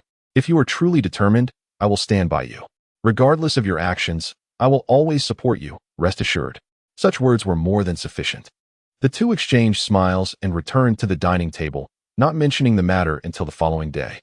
Early the next morning, Harris sought out Qianlong privately to discuss the previous day's events. Qianlong, still not ready to give up, had been contemplating solutions and was eager to confer with Harris. Since he was there, he decided to proceed directly. Qianlong believed that Harris's input bore greater potential for success. Together, they approached Anqi. Upon seeing them, Anqi immediately understood the situation. "You two should not overthink this. You need to take a moment to reflect. Young people like you are often too hasty. We must proceed step by step, gradually. To end before we even begin is truly disheartening." Harris chuckled awkwardly, but resolved to speak up. If all else fails, Qianlong had a backup plan. "Coach, I believe we should consider this seriously. It could be beneficial. We can use this opportunity for growth." Anqi shook his head. Next, Qianlong took the stage. "Coach, I have already found investors, and I have a means to enhance our overall strength. If you agree, I will proceed. If you doubt my word, here is the contract." On his way back yesterday, Qianlong had deliberately made a stop. The contract was genuine, yet ultimately, the funding came from Qianlong himself, or rather, from the system. Anqi was taken aback by Qianlong's determination. "How did you come to this conclusion?" "The issue of money is secondary. I still believe your strength needs improvement. If you can deliver on your promise, I will agree. What do you think?" This struck a chord with Qianlong. He had spent the previous night contemplating the strength issue. The financial aspect was covered by the system. Anqi's attitude remained skeptical. "Then prove it." Qianlong replied with confidence. "Coach, grant me a little time. You rest well, I will gather the team." Anqi nodded silently, not doubting Qianlong's resolve. Upon arriving among the crowd, Qianlong found everyone resting. It was rare to have a morning without a match, allowing for a good sleep, yet he interrupted their peace. The team regarded him with annoyance, but curiosity lingered. Qianlong was not typically one to meddle. Something significant was afoot. "What is going on? If there's an issue, just say it. Let us be. I need my rest." But rest was not an option. With the goals in sight, the moment to act was now. It is never too late to start, but the best time is undoubtedly now. This echoed a well-known adage. Briefly summarizing the situation concerning Anqi, the team found Qianlong's approach rather astonishing. Is he out of his mind? The risks are too great, and we all know Anqi's temperament. Whispers filled the air. This seems utterly unreliable. Perhaps we should abandon it. Indeed, let us proceed cautiously and not rush. No, I'm not interested in that. I want to know how to enhance our strength. I feel we have made no progress during this period. If there are any solutions, share them. We are all comrades here. What is there to fear? It appeared that interest had peaked among the members. with the team organized. Qianlong was the first to arrive at the court, and soon, the others followed suit. After thorough analysis, it became evident that each individual possessed unique strengths, leading to an imbalance. Qianlong's plan was to have them work on their weaknesses while simultaneously enhancing their strengths, followed by team training. This approach would undoubtedly yield better results. However, it came with the caveat that the training intensity would increase, requiring everyone to engage in activities they disliked. Qianlong sought their consent before proceeding, outlining the advantages and potential drawbacks. I see no issues. If there is progress, that suffices. I agree with that. That will suffice. Next, Qianlong directed training, assigning everyone to perform actions they found challenging. Initially, all managed to endure, but soon, frustration began to mount. The actions were not only unwelcome, but also difficult and uncomfortable. The voluntary nature of this endeavor exacerbated their discontent, leading to widespread complaints. Coincidentally, at that moment, Anqi approached and witnessed the scene. Observing Qianlong's training methods, Anqi felt a surge of anger. Is this really your approach? So far, there seems to be no benefit, and it could disrupt team harmony. How can I trust you with this? Enough, do not overthink it. Without allowing Qianlong to explain, Anqi departed, leaving no room for discussion. To him, this was merely a jest, not worthy of serious consideration. Chapter 44. Muscular yet simple-minded. Gazing at the doorway through which Coach Anqi had departed, Qianlong felt a twinge of helplessness. Upon turning, he observed that although his teammates appeared somewhat dissatisfied, they still adhered to his training directives. With a shrug, he returned to the court. As the player occupying the most versatile position on the team, Qianlong excelled in various roles, often showcasing an impressive synergy with his teammates. However, basketball is ultimately a team sport. When one player outshines the rest, it can lead to collective failure, especially when they encounter equally matched opponents, exposing a critical vulnerability within the team. Thus, it became paramount to enhance the overall capability of the squad. While contemplating this, Qianlong executed a flawless shooting motion, akin to a programmed routine. Perfect. Applause erupted from a few teammates who had just finished their own drills, standing a short distance away to watch. Observing their idle curiosity, Qianlong's lips twitched. What are you all gathering for? Do you wish to play a game? No, no, no. Harris scratched his head, his expression one of innocent bewilderment. I've noticed your recent progress, and I'm curious about your training methods.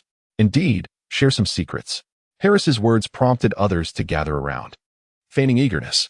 Qianlong, amused by their antics, seized the opportunity to impart some wisdom. All right, I'll teach you. The group fell silent, exchanging glances of disbelief, while Harris, ever the dramatist, scratched his ear, questioning if he had misheard. You're not joking, are you? He inquired, leaning closer. Qianlong raised an eyebrow. Will you learn or not? Absolutely. The burly men shouted in unison, the atmosphere charged with excitement. Excellent. First, I want you to make 100 two-point shots. Qianlong casually tossed the ball to Harris. Harris, momentarily stunned, accepted the ball with a puzzled expression, as if contemplating whether he had been tricked. 100? His shooting percentage was decent, hitting 50% from three-point range and 70% from two-point range. The others, however, faced a daunting challenge. Yet, each player on this team had a shooting percentage of at least 60%. Yes, my friend, you heard me correctly, 100. And they must all go in. Any misses do not count, Qianlong emphasized. Harris was taken aback. Making 100 shots would take at least an hour, under optimal conditions. The group exchanged glances. Qianlong, demonstrating his prowess, effortlessly sank a beautiful three-pointer that swished through the net, breaking the momentary silence. Not going to shoot? Qianlong probed. If you don't, I want to teach you. Let us shoot, Harris exclaimed, determined. 100, and you must tell us once you're done. He flexed his biceps. A playful threat to Qianlong feigning surrender. Qianlong watched as Harris led the charge, shooting while the others eagerly snatched the ball, one after another. The gymnasium soon echoed with the rhythmic sound of basketballs hitting the floor. Having just finished his own workout, Qianlong felt relaxed and grabbed a bottle of water. Settling down to observe his teammates, experiencing the sensations Coach Anqi usually felt. Before long, noon arrived, and the group of athletes, drenched in sweat, gathered, awaiting their lunch. How did I perform? 8 consecutive shots. That and Oppo's a solid record, right? Harris boasted, wiping his brow. That's nothing. I just saw Qianlong make 11 in a row. Someone lazily pointed out, poking at him. What is that? 100% shooting rate. Harris fell silent, staring incredulously at Qianlong, who returned a knowing look, implying that it was merely routine. The camaraderie continued until Coach Anqi arrived with lunch, his forehead furrowed in disapproval as he scrutinized their trays. Qianlong, is there an excessive amount of meat in your meal? What about the vegetables? You know how vital a balanced diet is for an athlete, he reprimanded, his expression betraying a desire to toss the takeout into the trash. As Harris and the others beheld Qianlong's lunch, their mouths watered, and they rebelliously gave him a thumbs up behind Coach Anqi's back. Finally, a brother who understands me, they thought, harboring disdain for the vegetable salad Coach Anqi had ordered, which they deemed unfit for human consumption, more suitable for sheep. They also admired Qianlong's audacity in confronting the coach. Qianlong, with a deadpan expression, addressed Coach Anqi. Coach, I must admit, I may have been remiss in my considerations. After an intense game, our energy expenditure is significant, so I believe indulging a little should not be an issue. Coach Anqi found himself momentarily speechless, unable to counter Qianlong's reasoning. Don't play coy with me. I've been your coach long enough to know your physiques. If you all indulge in this kind of meat, you'll grow into oversized players. Bursting out of your jerseys, he said, patting Harris's belly.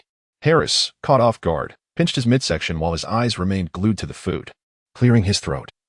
Qianlong leaned closer to whisper to Coach Anqi. Sometimes, excessive control may lead to rebellion. Perhaps allowing them to experience the consequences firsthand would foster self-discipline. Coach Anqi was taken aback. He had always perceived Qianlong as the earnest type, yet here he was displaying a cunning side. Observing Harris and the others eagerly reaching for their food, Coach Anqi couldn't help but feel a twinge of sympathy. These fellows were blissfully unaware that Qianlong was eagerly anticipating the day they would bloat into round balls, embarrassing themselves before their adoring fans. After finishing their meal, Harris and the others sought solace on the scale, proclaiming loudly that they hadn't gained an ounce. Coach Anqi, weary of their antics, shook his head, pondering. Do they truly believe that eating meat immediately translates to weight gain? And so, he mused, truly, they possess well-developed bodies, yet their intellect remains rather simplistic. Chapter 45. Yuan Su. After delivering this meal, Coach Anqi had other matters to attend to in the afternoon and did not return. However, the players of the Magic team, motivated by Qianlong's promise and the lavish lunch, devoted the entire afternoon to shooting practice. Their boundless energy left no room for concern regarding any potential lack of effort. Qianlong naturally assumed the role of their temporary coach. 100. All done, he declared as the last player completed the task. Great. Now we move on to running drills. Let's head outside for a warm-up. We'll run 10 laps first.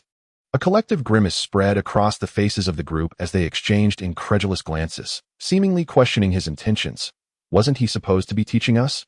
Harris, the towering figure, stepped forward with indignation. Are you trying to mess with us? Unfazed, Qianlong replied. Before teaching you, we must warm up, don't you think? Harris hesitated, then nodded thoughtfully. That does make sense. With that, Qianlong clapped him on the shoulder and pointed outside. Let us go. Harris fell in line, and the others, feeling somewhat duped, decided that a mere 10 laps wouldn't be too burdensome. Before long, the group gathered, panting from their exertion. Now can we proceed? Harris approached Qianlong. Yes, we can, Qianlong affirmed. He instructed them to form teams for a match, promising to point out their shortcomings and guide them on how to improve. This level of command was almost akin to that of a coach, causing Harris to raise an eyebrow in skepticism. Is this really going to work? Do you doubt me? Qianlong shrugged. The rest of the team felt little concern. After all, a match was far more appealing than monotonous drills. Yuan Su chimed in. What is the big deal? It's just a game, let us get on with it. With that, hesitation dissipated, and soon, Team A, led by Harris, faced off against Team B, helmed by Yuan Su. Yuan Su had previously escaped Qianlong's notice, although he hailed from the same country. He was a substitute player with whom Qianlong had had no prior interaction. Seeing him thrust into the role of captain surprised Qianlong. Yuan Su seemed somewhat bashful, scratching his head and saying, I don't really have much experience. Perhaps someone else should take the lead? Harris, unfamiliar with him, clapped Yuan Su on the shoulder with encouragement. Buddy, you'll gain experience as you go. Let us see what you've got. Everyone knew the capabilities of the substitute players. This was a contest whose outcome was evident before it even began. The match commenced swiftly. To foster teamwork with the main players, Qianlong did not allow them to scatter. Thus, when the main players faced off against the substitutes, Harris, with his superior skills, effortlessly secured the first point. Soon, the court was filled with a competitive atmosphere as both teams vied for dominance. 2 minutes passed, and the ball remained firmly with the main players. 3 minutes. For minutes, the main players were on fire, utterly dominating, astonishingly. The substitutes hadn't even touched the ball in 5 minutes. Even Qianlong was taken aback by the stark disparity in skill between the two sides. The substitutes wore expressions of despair, as if they had already succumbed to defeat. Qianlong cleared his throat, preparing to urge Harris to at least let the opponents touch the ball. However, at that moment, an unexpected turn of events unfolded before everyone's eyes. Harris and Oppo's confident progress was thwarted as Yuan Su, single-handedly, intercepted the ball from him. What a thrilling twist! Qianlong and Oppo's eyes lit up with interest. He had seemingly discovered a promising talent. No wonder he was appointed captain. His burst of energy was indeed impressive. His explosiveness even surpassed that of Harris. Explosiveness determines speed and agility, often catching opponents off guard during an offensive. Wow! A whistle blew from the main player's side. They were utterly unconcerned about Harris being outplayed by a substitute, instead casting challenging glances at Yuan Su. Yuan Su felt the pressure. Although he had stolen the ball, he was soon blocked by the main players. He realized that he could not surpass two opponents alone, yet his teammates were unable to assist him. It felt more like a solitary battle than a team game. Frustration washed over him. Soon enough, as he hesitated, the main players stealthily seized the opportunity, reclaiming possession of the ball. Not bad, kid, Harris thought, somewhat irritated, as he had been the only one outmaneuvered by a substitute. Yet, considering they had been playing for 5 minutes and the substitutes were just finding their rhythm, a little encouragement was in order to avoid a lopsided affair. Qianlong and Oppo's gaze remained fixed on the players, and finally, he spoke up. This is a practice match, not a relentless defeat. Harris, save that energy for the real games. All right? Harris chuckled sheepishly. However, the main players indeed relaxed their intensity, allowing the substitutes to showcase their skills. With this breathing room, the substitutes, who had been under pressure, finally started to find their footing. Yuan Su, in particular, stood out. As Harris snatched the ball, Yuan Su of Team B dashed forward. Just as Harris believed he could easily shoot without concern, Yuan Su unleashed an unexpected burst of speed and remarkable jumping ability. Within a meter of Harris, he leapt, snatching the ball away just as Harris was about to shoot. Impressive! Qianlong and Oppo's eyes sparkled with excitement. Yuan Su, having stolen the ball, quickly passed it to his teammates, who surged forward and scored a point.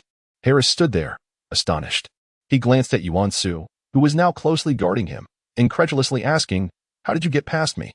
Were you flying?" Breathless, Yuan Su replied, "I just have quick speed. Coach Anchi said my explosiveness is strong." Wow! Harris wore a look of admiration, now fully aware that he could no longer underestimate these substitute players. Chapter 46. The shooting challenge. As the match reached this point, it was evident to all that there was a significant disparity in strength between the two teams. The official players exhibited a lack of enthusiasm, while the reserves seemed utterly disheartened. Continuing the game in this manner would likely shatter their basketball dreams. Qianlong, sensing the futility, decided it was unnecessary to persist. He whistled sharply, prompting everyone to halt immediately. "Let us reorganize the teams," he said, expressing his exasperation. "If we keep playing like this, our substitutes will start questioning their very existence." This expression, however, was too colloquial for the foreign players, who exchanged bewildered glances. Harris shrugged, revealing his enthusiasm for the language. Questioning existence? What does that mean? Qianlong is speaking his native tongue again. It was Yuan Su who could not resist explaining to the nearest Harris. It roughly means you're being too harsh, making those at a disadvantage feel hopeless. Harris burst into laughter, but he also understood the inevitability of the situation. The skill and coordination between the official and reserve players were markedly different. Hearing the news that they could reorganize, the beleaguered reserve players were overjoyed. Qianlong did not disappoint their expectations. He shuffled the teams, and to the surprise of both Harris and Yuan Su, they found themselves on the same side this time. The two, eager for a friendly rivalry, were momentarily taken aback but quickly clasped their hands together, signaling their anticipation for collaboration. Observing the reserves mixed into their team, the official players felt the balance of power shift, prompting them to take the match more seriously. Soon enough, with a sharp whistle from Qianlong, in the dim light, Yuan Shao leaped high, astonishingly seizing the ball amidst the official players. Qianlong could not help but exclaim in admiration, indeed, a promising talent. Within 2 minutes, Yuan Su, aided by Harris and others, executed a three-step layup, scoring a point. This fellow is impressively formidable. The members of Team A felt an immediate sense of urgency. Qianlong shouted, "Everyone, step it up. How can you let the reserves assert dominance right from the start? Did you have a hearty lunch?"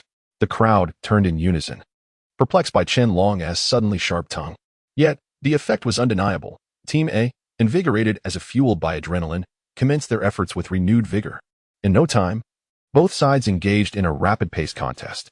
Lacking synergy with the newcomers, both teams largely abandoned defense, adhering to the belief that offense was the best defense, resulting in a frenzied chase across the court. Qianlong stroked his chin, observing the scoreboard, which read 12-13, a tightly contested score. This was a battle of endurance and speed, and he could clearly discern who excelled in these aspects. Overall, the official players generally demonstrated superior endurance compared to the reserves. Yuan Su, known for his explosive style, began to falter due to fatigue, necessitating support from Harris. Endurance and stamina were his weaknesses. Sure enough, in a moment of distraction, the basketball he had in his possession was intercepted. Fortunately, his teammates rallied, and after several twists and turns, the ball returned to Team B. They passed the ball to Harris. However, he found himself in a predicament, as he was guarded by a member of Team A. Dribbling past opponents was not his forte. So he decisively passed the ball to another teammate on the opposite side. That player, reliable as ever, smoothly sank a two-point shot. At that moment, the halftime whistle blew.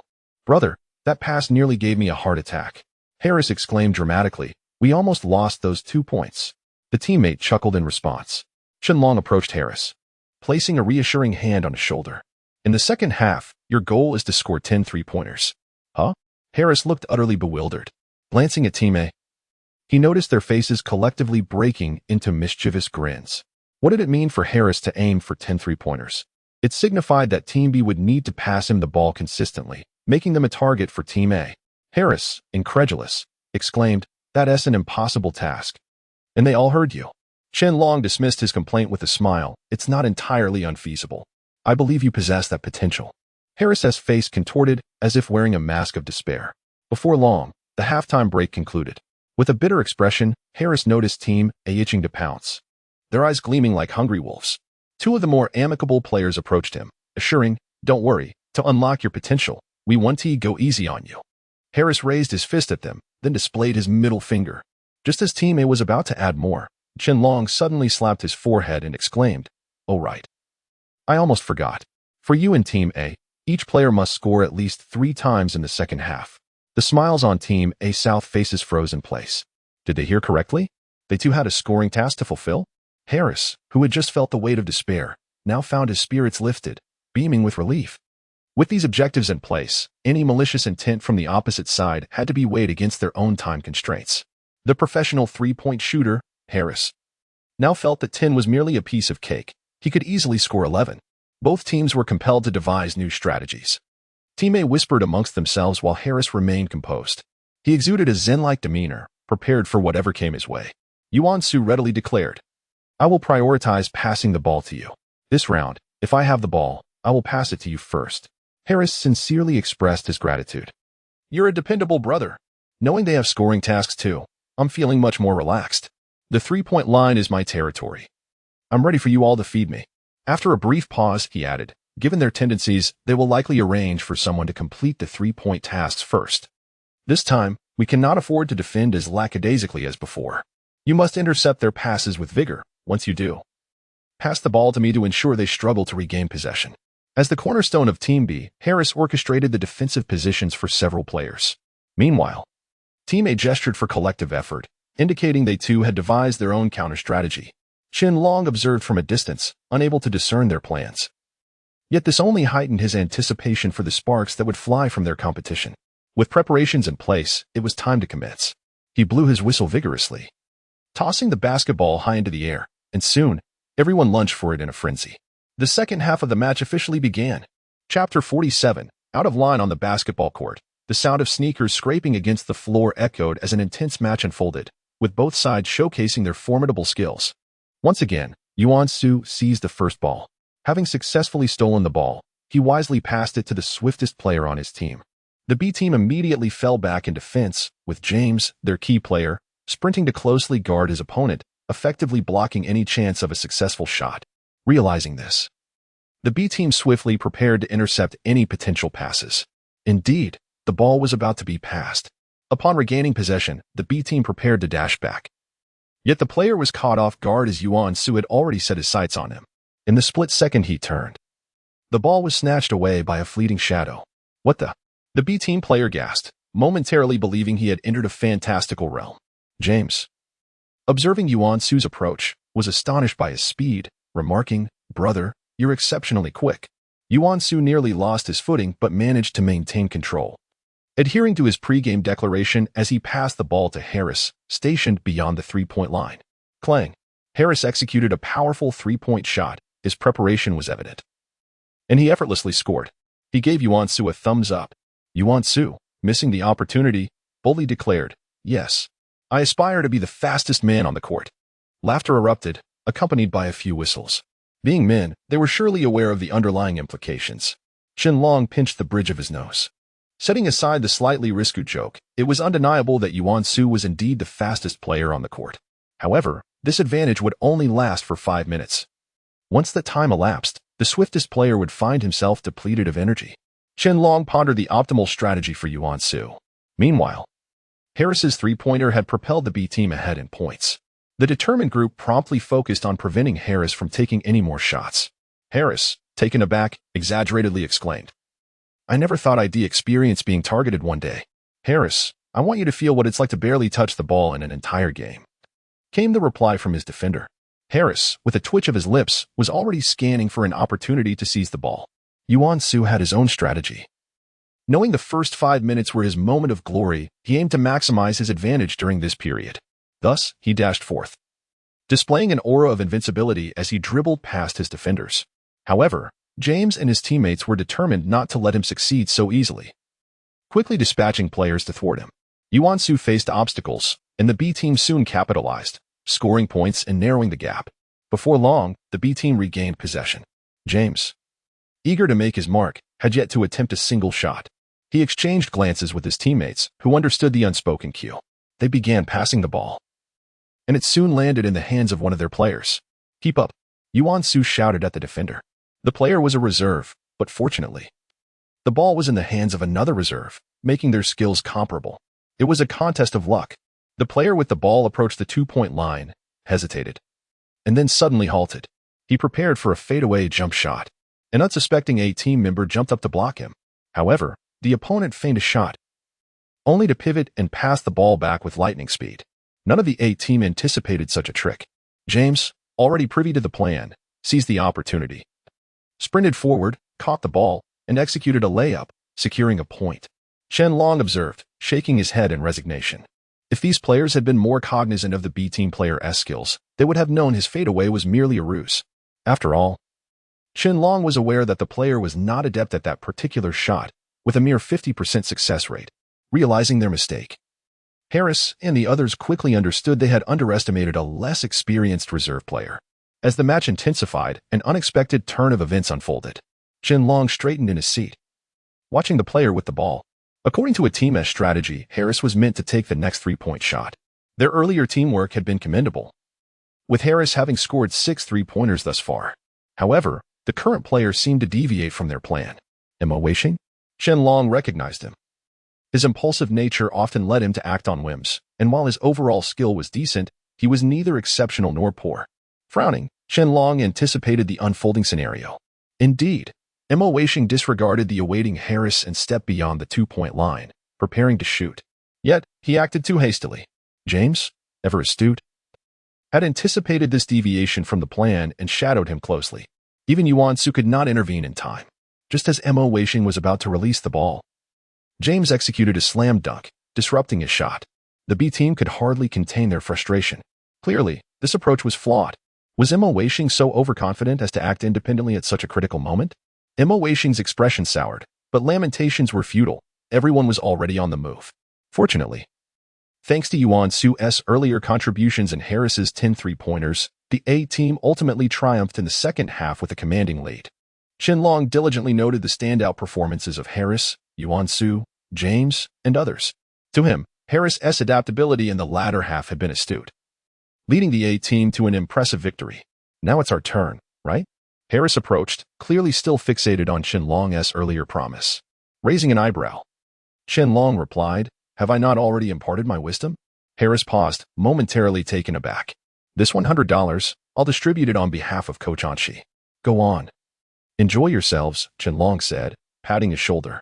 With a knowing glance, he added, "It seems you still have some matters to address." Harris scoffed, indeed troubled by Mo Weisheng's recent audacious actions. Chapter 48. The Mindset Dilemma. Mo Weisheng. Are you aware of what you have done? This is a competition, not a venue for jest. As Harris entered the locker room, he immediately directed his ire towards Mo Weisheng. Typically, Mo was not one to shy away from confrontation. Yet this time he surprisingly fell silent. Had it not been for his careless three-point attempt, the outcome of the match might have been quite different. Though it was merely a practice game, had it been a formal match, he would regret it for a lifetime, wishing he had never touched a basketball again. Enough.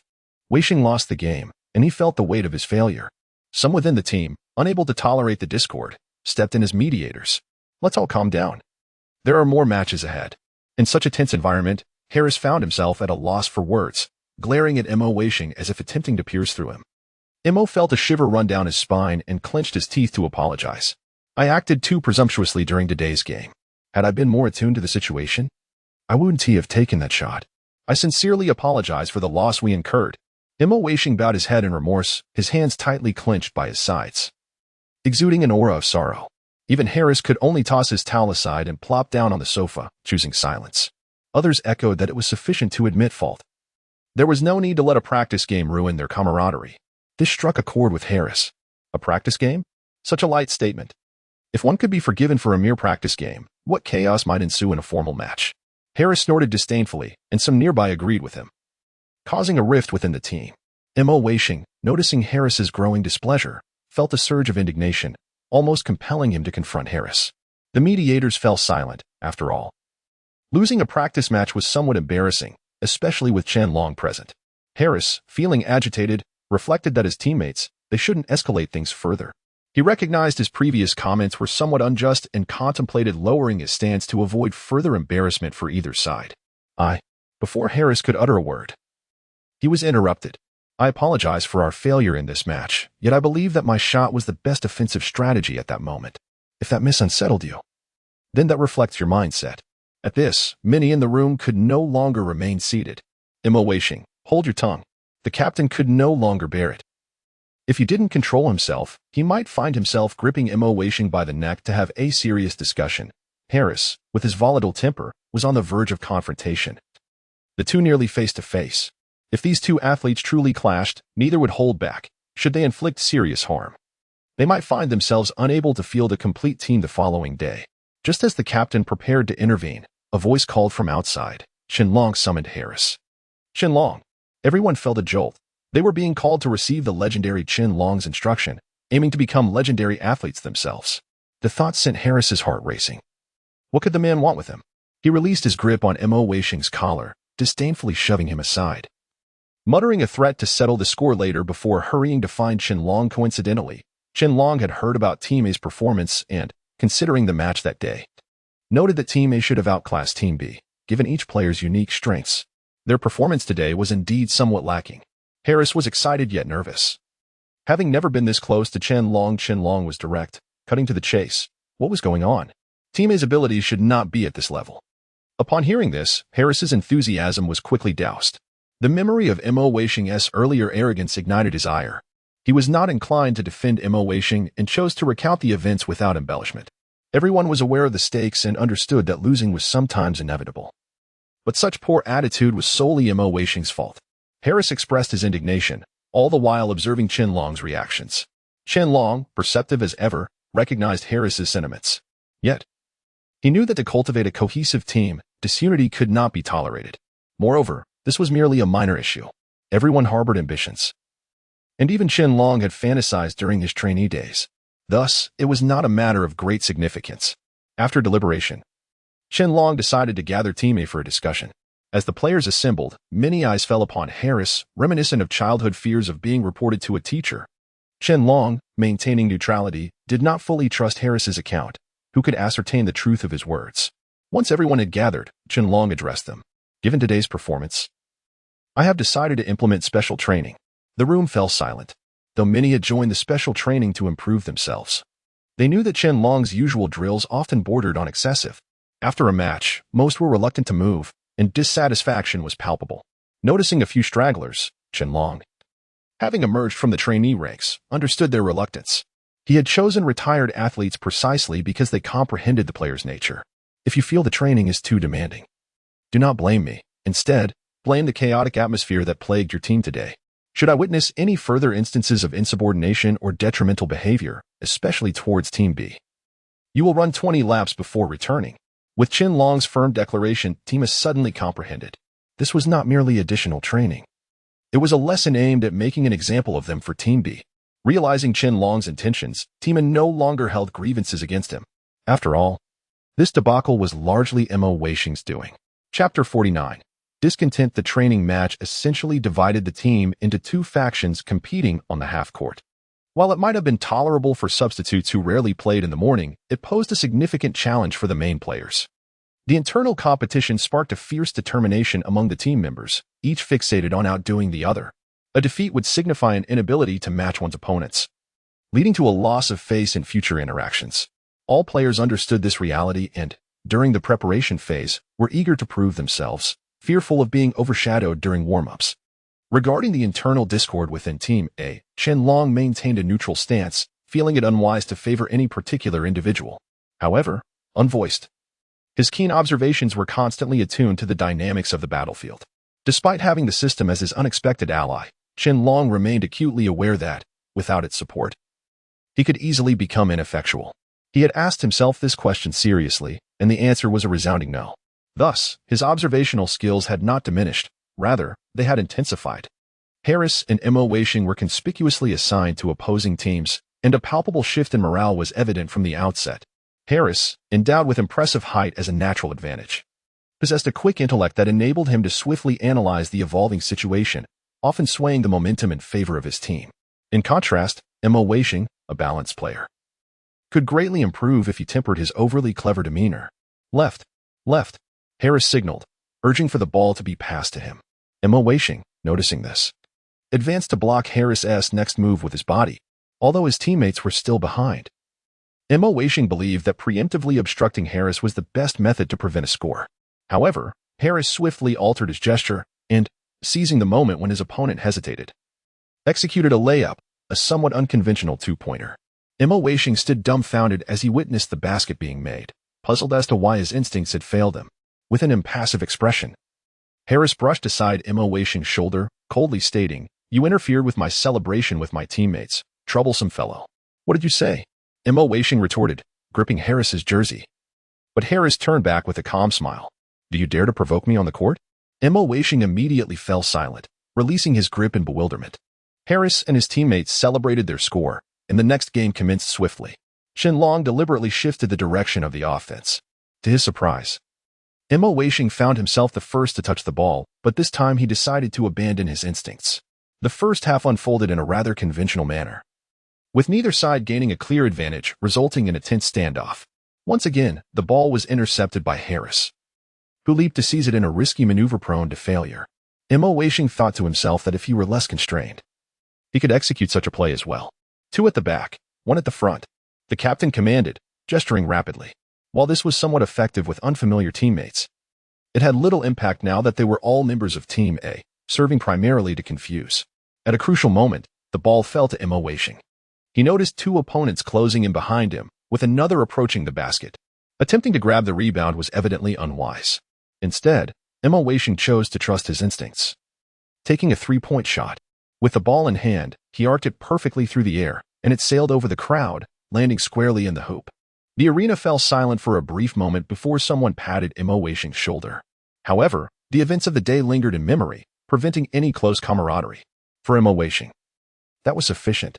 Yet, the subsequent developments were far from satisfactory. From Qianlong's perspective, it was a spectacle he could hardly bear to observe. He quickly discerned that after making the shot, Mo Weisheng had become complacent, exhibiting a lack of cooperation and an erratic playing style. It was hard to fathom the extent of his patience for such behavior if they were on the same battlefield.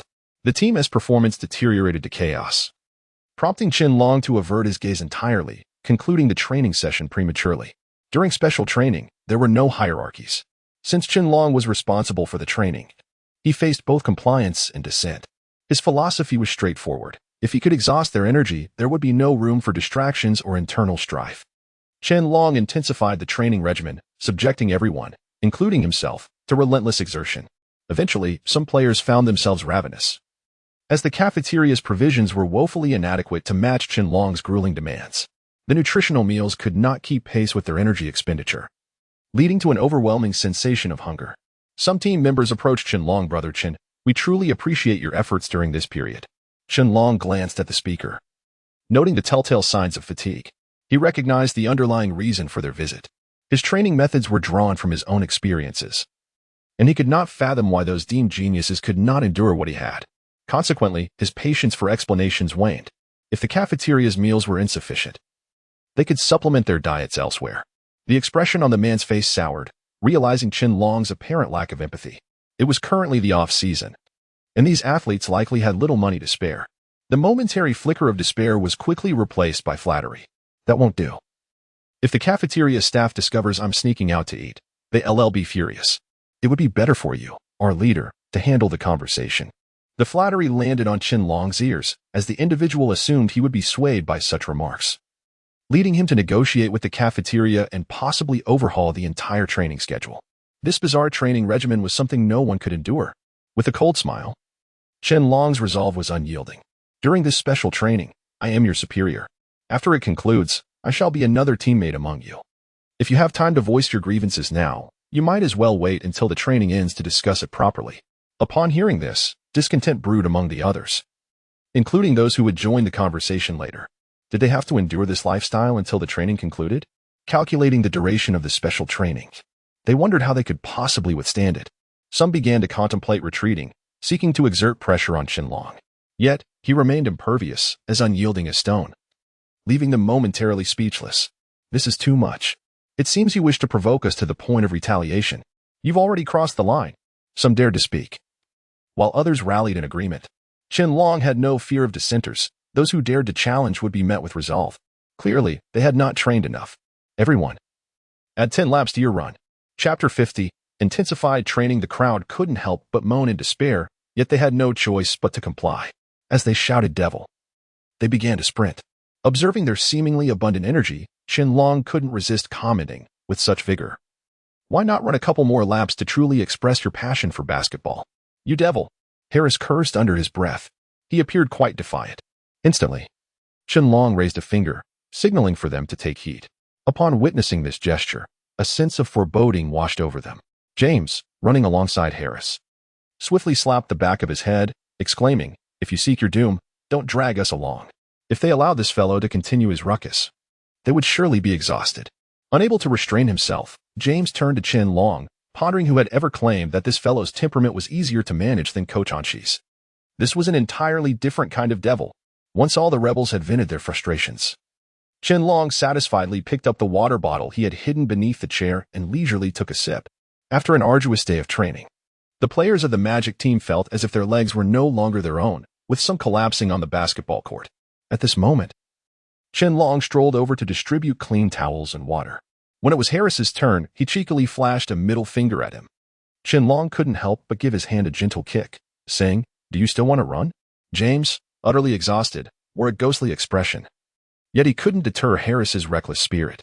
Ultimately, he could only say, "Chen Long, at this point, let us abandon any notions of team spirit.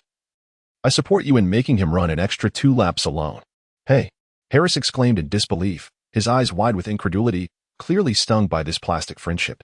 James, in all seriousness, replied, "Don't look at me. I don't want to be worn out either. Besides, they likely share my sentiments."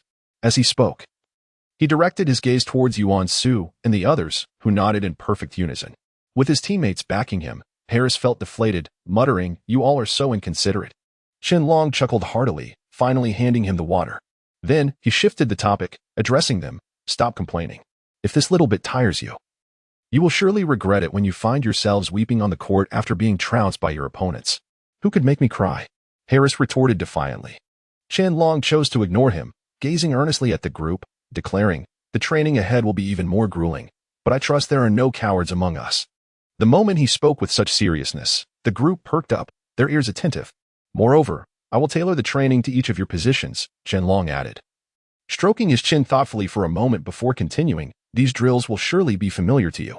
Coach Anchi spoke of similar concepts. Yuan Su suddenly interjected. "So that's it. The impressive jumping ability I see in you now must stem from his guidance?" Qianlong raised an eyebrow. With his comment, the others immediately recalled Yuan Su's recent performance, and they couldn't help but marvel, realizing why he was so formidable. This fellow might soon become their comrade on the battlefield. The current players, feeling a competitive spirit rise within them, couldn't help but feel a sense of urgency as they realized they might soon be surpassed by a junior. Qianlong, noticing their reaction, couldn't suppress a slight smile. He continued, "However, the training regimen I've prepared will undoubtedly be more intense than Coach Anchi's. So you'd best brace yourselves mentally." As expected, this time no one groaned. James boldly declared, "Bring it on. I've never feared anyone." "Exactly. It's a piece of cake." The group responded, their spirits ignited. Qianlong was pleased, just about to say something more when Harris silently raised his hand. "I have just one question. Since the training is going to be intense, could our lunch be a bit more lavish? Like the last time you prepared?" Even though it was quite expensive, Qianlong cast an appraising glance at his stomach, his expression laden with meaning. "Are you certain? What are you staring at?" Harris, determined for a feast, retorted. "When I return home, my mother will surely embrace me, exclaiming, 'Oh Harris, you've lost weight again.' So how could I possibly gain weight?" He mimicked his mother's tone perfectly, prompting laughter from the others. Meanwhile, Qianlong inwardly mused, "There's a peculiar kind of thinness that only your mother perceives. Don't you have any self-awareness?" Yet Harris's words resonated, and many revealed a hint of nostalgia for home. Qianlong felt a pang of longing too, but quickly regained his composure. "I will heed your request. Lunch will be prepared with even more caloric richness," he stated. Harris immediately erupted with excitement, exclaiming praises to various deities, and Qianlong suspected he had just invoked every divine name in the West. Soon enough, a sumptuous dinner was served, and everyone feasted contentedly. After thwarting Harris's desire for another bottle of wine, Qianlong, feeling somewhat dazed, made his way to the restroom. Just as he reached the door, he heard the familiar chime of the system. "Ding! The second task has arrived. Please accept it. Enhance the training for everyone tomorrow. This is an unlimited time task. Completing this task will reward you with 10,000 yuan." Qianlong instantly sobered up. He looked into the restroom mirror and tapped his forehead, confirming he hadn't misheard such a generous reward. A wide grin spread across his face as he acknowledged. Today has proven to be exceptionally fortuitous. "Hey, Qianlong, what are you doing here, grinning like a fool?" At that moment, someone stumbled into the restroom. Qianlong turned to find James, clearly tipsy from their earlier revelry. "Nothing, you've mistaken me," Qianlong replied, choosing not to engage with the drunk. However, the inebriated James leaned closer, squinting at him. "Dude, seeing one Qianlong is enough of a devil. Now there are two." Suppressing the urge to dunk his head in the basin, Qianlong splashed some water on his face and said, "All right, let's get back to business. You haven't concocted any diabolical schemes to torment us, have you?" he inquired. With narrowed eyes, Qianlong suddenly smiled mischievously, saying earnestly, "Oh, your words have inspired a splendid training plan." With that, he exited the restroom, leaving James frozen in a state of shock. As a chorus of friendly exclamations directed at Qianlong erupted behind him. Chapter 51. Online leisure. James is tall and robust, yet his tolerance for alcohol is rather poor. Even a mere sip can intoxicate him, and paradoxically, he possesses a particular fondness for drinking. This habit, however, must be amended in due course. As for the earlier pleasant greeting, Qianlong did not take it to heart. It struck him as amusing, perhaps a reflection of the complexities that love can evoke. According to the system's observations, it appears that adjustments are indeed necessary in this environment. Tomorrow, an increase in intensity is warranted, all while ensuring that everyone trains effectively and comfortably. It is imperative to avoid relentless torment, lest he be deemed a tyrant. Having dined and imbibed, the members of the team were utterly fatigued after their extensive training. Qianlong escorted everyone back, and as soon as they touched the bed, they drifted into deep slumber. However, Qianlong could not afford such luxury. He must partake in the training and devise plans for the group. Although it appeared that he bore little burden, his mind was nearly exhausted from the effort. After considerable contemplation, he finally established a plan, stretched languidly, and prepared for rest. Rising early was essential for the morrow. Without proper rest now, he would struggle to awaken. Setting an alarm, Qianlong swiftly retired to bed, eager to indulge in pleasant dreams. Just then, a sudden knock at the door jolted him awake. Who could it be at such an hour? His curiosity piqued. He heard a voice from outside. "It's me, James." "Hurry and open the door." Qianlong, recognizing that it was clearly Irving's voice, pondered the purpose of such a late visit. Upon opening the door, he was further surprised to find not only Irving but also Harris. Noticing their mischievous grins, Qianlong sensed something was amiss. What could these two be up to? Though they had arrived, he could not leave them standing at the threshold, so he invited them in. Upon seeing Qianlong in his pajamas, their laughter intensified. Furrowing his brow, Qianlong inquired, "What are you two up to? Spare me the lewdness. If you have something to discuss, just say it." "I assume you're here to address some matters with me?" The two exchanged awkward glances, scratching their heads. Indeed, they had come to gain insight into the specialized training. It was perplexing to them why the teams were divided and why the training content varied, leading to various speculations. Some believed Qianlong was showing favoritism, while others were simply confused by his methods. Aware of the discontent among the team, the two had come specifically to discuss the reasons behind the specialized training. On the surface, Qianlong remained calm, yet he felt a twinge of appreciation for their initiative. It was unexpected that they would seek him out for clarification. Since they were already present, he would not allow them to leave empty-handed. Addressing the matter, he explained, "Firstly, each individual possesses different physical conditions and strengths, hence the division based on commonalities. Furthermore, there is no favoritism. Any issues that arise will be rectified. Rest assured, I treat everyone equally. If you have any grievances, do not hesitate to voice them." At that moment, Qianlong felt akin to a teacher. After a brief introduction, the two nodded in understanding. "Ah, so that's how it is. As long as we have an explanation, we are satisfied. Is there anything else to discuss?" Irving inquired. Qianlong mused that the conversation could easily extend for days, but he opted to keep it concise, sharing only the essentials. With the hour growing late, it was time to rest. Sensing Qianlong's underlying troubles, the two refrained from pressing further, and as they conversed, fatigue began to wash over them. Just as they prepared to bid farewell, Qianlong recalled a pressing issue. The two teams faced different challenges. While their strengths were similar, the problems were quite distinct. Some lacked organization and discipline, others preferred solitary efforts, and some showed little interest in the competition, merely going through the motions. Recognizing the severity of the situation, Qianlong hoped to address these concerns with them before they departed. After outlining both the shortcomings and the merits, the two were left in a quandary. "We understand the principles, but implementing them is quite troublesome. What should we do now?" Observing their expressions, Qianlong revealed a knowing smile. "As for how to proceed, that is for you to determine. I choose to trust you with this matter. Even if it proves ineffective, attempting it is worthwhile. I am the instructor, and you are the team members. When the message comes from you, its impact will undoubtedly be greater." The two exchanged knowing smiles once more. "Rest assured," Irving declared, giving an okay gesture. Harris, more direct, added, "Leave this minor issue to me. We shall take our leave now. See you tomorrow," Irving announced. "Good night," Harris chimed in. As they departed, Qianlong wished them sweet dreams and reminded them to rest well. Time passed swiftly, and soon it was the next day. Qianlong awoke early at 5, prepared the equipment, and completed a quick wash-up. By 5:30, he was ready, and the others, aware of his dedication to their well-being, were also prepared. On the field that morning, the air was filled with their synchronized shouts, 1, 2, 1, 2. After a few laps of jogging for warm-up and some stretching, Qianlong addressed the group. "Listen up, everyone. Let us take a brief break. We'll begin running shortly. We'll start with 2 laps for warm-up, and today, we're introducing a new exercise, the horizontal bar. Is that agreeable?" Qianlong reassured them, allowing for rest. And the team responded positively. Rest assured, no objections. Irving led the chorus. The enthusiasm ignited among the others. "No issues here. I'm already looking forward to it," they exclaimed. After a brief 5-minute respite, they completed their laps, and Qianlong initiated the new training exercise, inviting those interested to give the horizontal bar a try.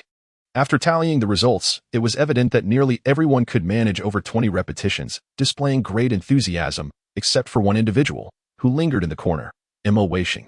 Chapter 52. The unfathomable. Previously, Qianlong had noticed a particular issue. Regardless of the approach taken, Emma Weisheng displayed an utter lack of interest in the training content, resolutely opting out of any participation.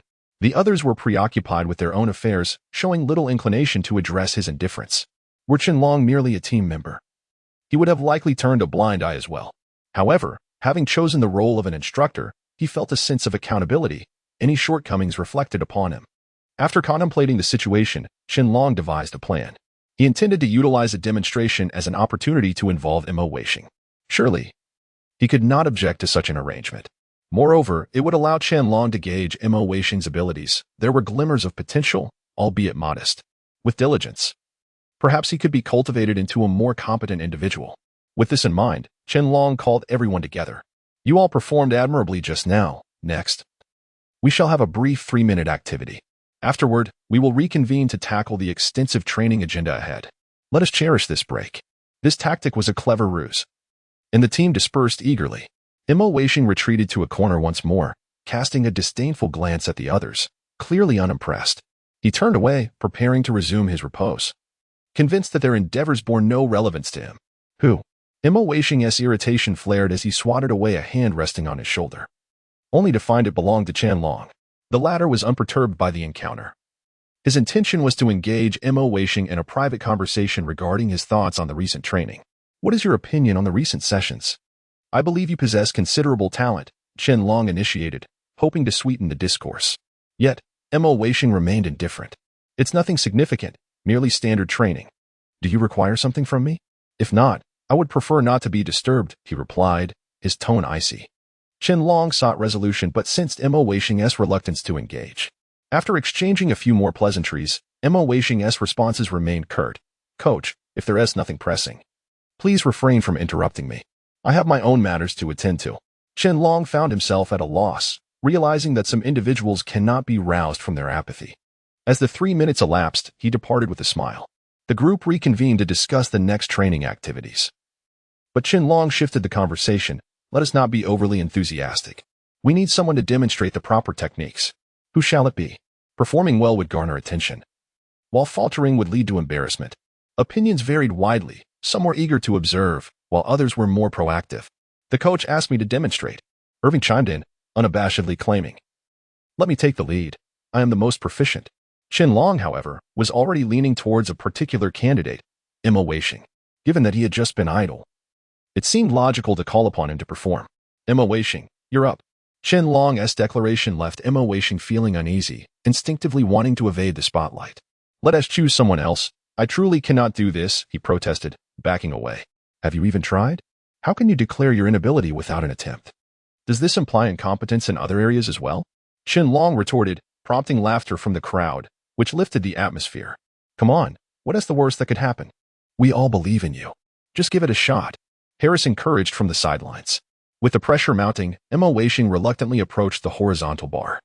He recalled having practiced this before. It should be straightforward, surely. No issues would arise. However, the reality proved harsh. His initial attempt faltered, eliciting laughter from the onlookers. Qianlong quickly intervened. We are all part of the same team. Mocking a teammate is akin to mocking oneself. It's merely a moment of struggle. Let us keep cheering him on. Qianlong's words were sincere, prompting silence among the group. Yet, Mo Weixing's gaze turned increasingly resentful, attributing his failures to Qianlong. After several more unsuccessful attempts, the laughter erupted uncontrollably, despite the team's training to maintain composure. It was all in good fun. Yet Mo Weixing could only harbor resentment towards Qianlong. When Qianlong approached to offer guidance, Mo Weixing stormed away in frustration, prompting Qianlong to let it go. The training resumed, with Qianlong encouraging the team to grapple with both familiar and unfamiliar techniques.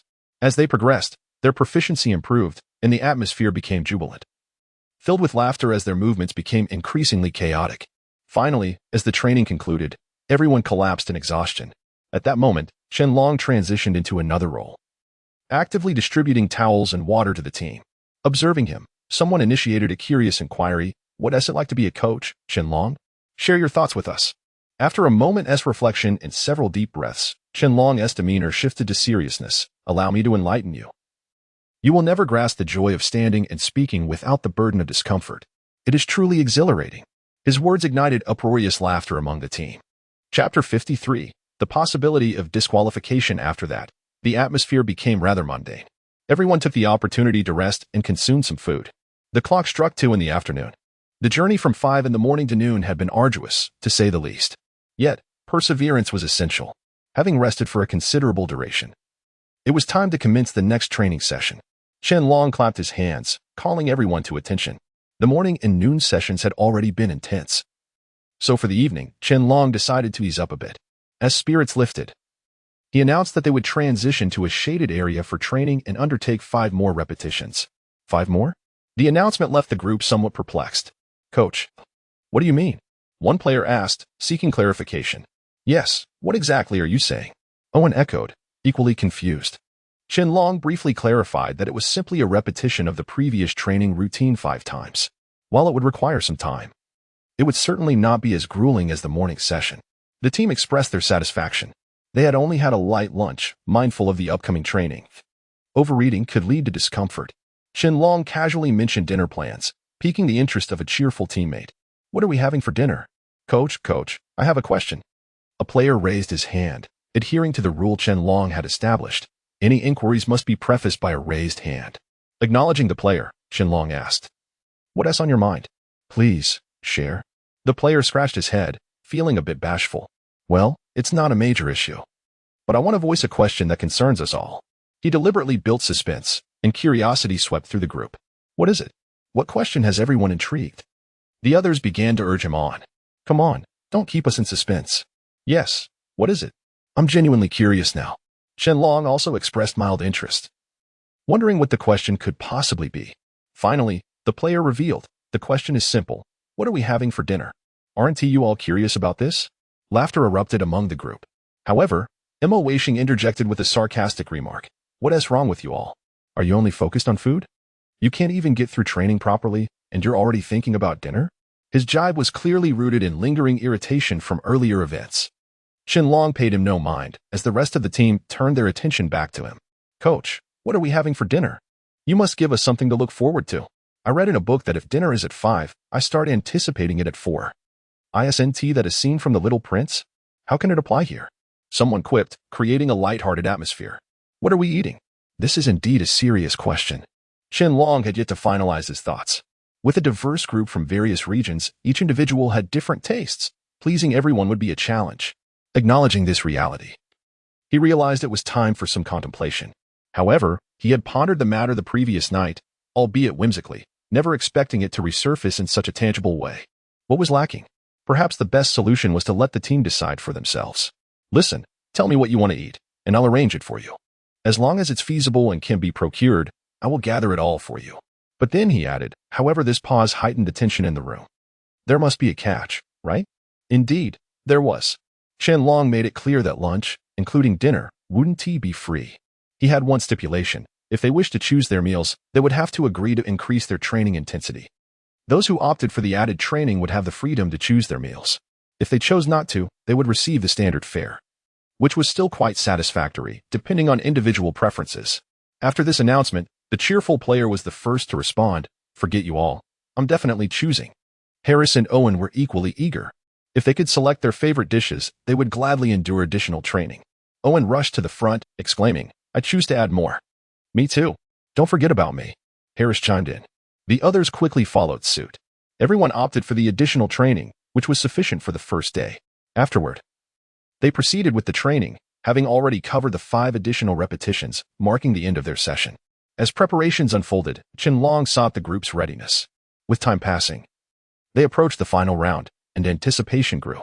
Soon, I'll be able to enjoy my favorite braised pork. What about you all? I'm not picky. I just want hot pot. I'm craving kidney dish. It's truly delicious, my friends. With training successfully concluded, Qianlong exhaled in relief. Keeping pace with the team, directing them, and running alongside them had nearly exhausted him. Thankfully, everything had come to a close. As everyone prepared to leave, Qianlong was tidying up when Harris pulled at his sleeve. The coach seems to be coming over, Harris remarked. As Qianlong looked up, the coach approached, noticing the players panting from exertion and smiling warmly. Everyone, please prepare yourselves. I have some important matters to discuss. Let us keep it brief. I promise it won't delay your meal. A collective sigh of resignation filled the air, with some minor grievances lingering, but they agreed. When the coach showed up, it was undoubtedly for a significant reason, so they followed him to the meeting room, with Qianlong joining the players. Please settle down. In 2 days, there will be a physical fitness test, so be prepared. The purpose of this meeting is to inform you that failure to meet the standards may result in disqualification from the next match. Do you all understand? Upon finishing his statement, a heavy silence enveloped the room, as the unexpected announcement left everyone taken aback. Chapter 54. Whose fault is it? After a moment of silence, the group began to lament their predicament. Typically, they would receive notifications at least half a month in advance, allowing ample time for preparation. However, now they were informed merely 2 days ahead, a significant reduction in time. How could they possibly accept such abruptness? Could they perhaps request an extension? It felt overwhelmingly sudden. I sensed my heart was colder than the fish I had caught over the past 5 years. The coach could only sigh in resignation. This was not merely his decision. It was a directive from above that must be adhered to. All they could do was hope for diligent training and a successful outcome. It would be a pity if they failed. As the conversation continued, the coach took the initiative to discuss Qianlong. During this period, the coach had truly enjoyed some leisure time, with a daily routine of sleeping, waking, and eating, nothing more. Had it not been for the notice from above, he likely wouldn't have even visited this side. The coach felt confident about Qianlong, but still wished to inquire further. Qianlong, could you step over here for a moment? I need to speak with you privately. Qianlong promptly approached. The coach, with an air of mystery, pulled Qianlong into a small corner, ensuring there were no prying ears nearby. I need to ask about your training. Are you confident in your abilities? When had the coach become so concerned? Although Anqi was worried, Qianlong felt there was no cause for alarm. If the training content were fabricated, it simply wouldn't be him. With a smile, Qianlong replied, "Feel free to ask. I'm curious to hear your questions. I'm already looking forward to your inquiries." He patted the coach on the shoulder and returned to the group, leaving the coach somewhat bewildered. Was he truly that confident? What if someone spoke ill of him? What if differing opinions arose? That would certainly be a blow to Qianlong. However, since Qianlong had made his decision, the coach chose not to press further. Once back at the front, the coach adopted a serious demeanor, clearing his throat several times. "Everyone, I hope you are prepared for a serious discussion. I have some questions for you, and I expect honest answers. Do you understand?" The tone left no room for jest. Everyone nodded in agreement. The coach then proceeded to address Qianlong's training. "Rest assured, I have already spoken with Qianlong. Should he dare to undermine you or employ any unfair tactics, I will intervene." Qianlong felt a pang of bitterness. When had he become such a person? He was not one to engage in such behavior. In truth, everyone was quite satisfied with Qianlong. Not only did he allow them to choose their meals freely today, but his training regimen had also proven enjoyable and effective. Most importantly, everyone was enthusiastic about it. Harris was the first to speak up. "Let me say a few words, brothers. I genuinely believe there is nothing wrong with Qianlong's training." Others echoed his sentiments, asserting that Qianlong's training was exemplary. It was understandable for 1 or 2 individuals to support Qianlong, given their relationships, but when the majority did, it validated the quality of his training. The coach felt immense satisfaction. If that's the case, then splendid. Should anything seem amiss in the future, please inform me immediately. Does anyone have any dissenting opinions? The group collectively shook their heads. However, one individual, Mo Weisheng, remained in the corner, observing intently. He wished to discern whether the coach was jesting or genuinely seeking to assess the situation. Given his demeanor, it appeared to be the latter. If someone were to stand up and voice negative opinions about Qianlong, the coach would undoubtedly form a less favorable impression of him. This was precisely what Mo Weisheng was contemplating, his glee growing with each passing thought. Yes, Qianlong had previously embarrassed him, and today he intended to retaliate. Mo Weisheng raised his hand. Upon seeing him, the coach's brow furrowed, sensing something amiss, but still nodded in acknowledgement. Since he had raised his hand so conspicuously, it would be unfair not to call on him.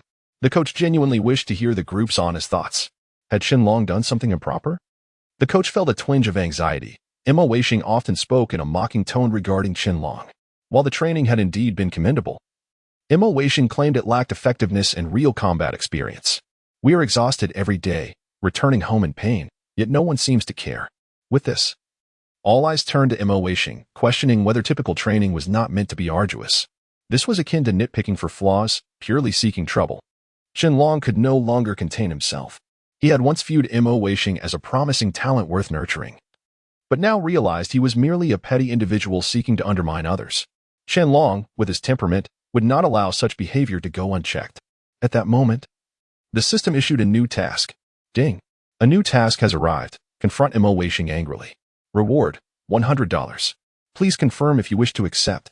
Previously, tasks were rewarded in thousands, but now it was merely hundreds. Yet, Qianlong had a different perspective. He had intended to confront Mo Weisheng and could earn $100 in the process. What was there to hesitate about? Qianlong decisively accepted the task. Turning to face Mo Weisheng, who sensed the shift in atmosphere and averted his gaze. What? Am I wrong? Mo Weisheng stubbornly retorted. Like a dead duck refusing to admit defeat.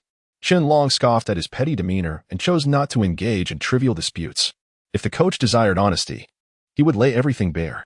Reflecting on Mo Weisheng's training, countless details flooded his mind, which could fill days.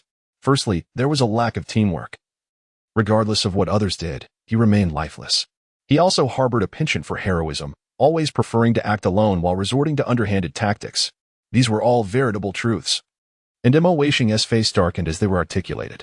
The others began to discuss amongst themselves. Exactly. I had been wanting to say that. But I'm glad Qianlong spoke up. The coach recognized that something was amiss. Qianlong's anger was evidently rooted in a specific issue. He was perceptive enough to connect the dots, realizing that it undoubtedly pertained to Mo Weisheng. Otherwise, there would be no such friction. Yet, with so many standing in solidarity with Qianlong, one had to wonder, whose fault was it? Chapter 55. This is his choice. The atmosphere was palpably tense as everyone turned their gaze toward the coach, awaiting his command, particularly on Mo Weisheng's side. He felt that having spoken so extensively about Qianlong's shortcomings, he had effectively shifted all blame onto him. It seemed foolproof. How could Amir Qianlong dare to oppose him openly? Today, he aimed to use the situation to his advantage. Mo Weisheng's tone gradually turned to one of grievance. Coach, you must deliver justice for me. I genuinely feel this way. If you don't believe me, you can inquire with the others. Feigning interest, the coach posed the question. But the team merely offered perfunctory responses. Observing their reactions, Mo Weisheng sensed something amiss. What is wrong with you all? Can't you speak up? Must we not be honest? We are teammates. Do you not believe what I say? Yet, the others remained unresponsive. The coach seemed resolute. You two, come here separately. Today, I will announce something in front of everyone. I am quite dissatisfied with Qianlong's conduct as a coach. Qianlong, come speak with me. As for you, write a reflection and return once you are finished. Do you understand? This directive left Mo Weisheng bewildered. Shouldn't he, as the supposed victim, be the one favored in this scenario? Why was the coach addressing Qianlong privately? Why was he required to write a reflection? The coach was unyielding. Do you have any objections? If so, let us discuss them now. If not, kindly keep your silence. With those few words, Mo Weisheng was silenced. Thus, Qianlong and the coach proceeded to another room. Qianlong reiterated the issues regarding Mo Weisheng. Any observer could discern the coach's favoritism toward Qianlong. The coach sighed with relief. I am aging and cannot compete with your youth. Rest assured, in the future, bring such matters to me.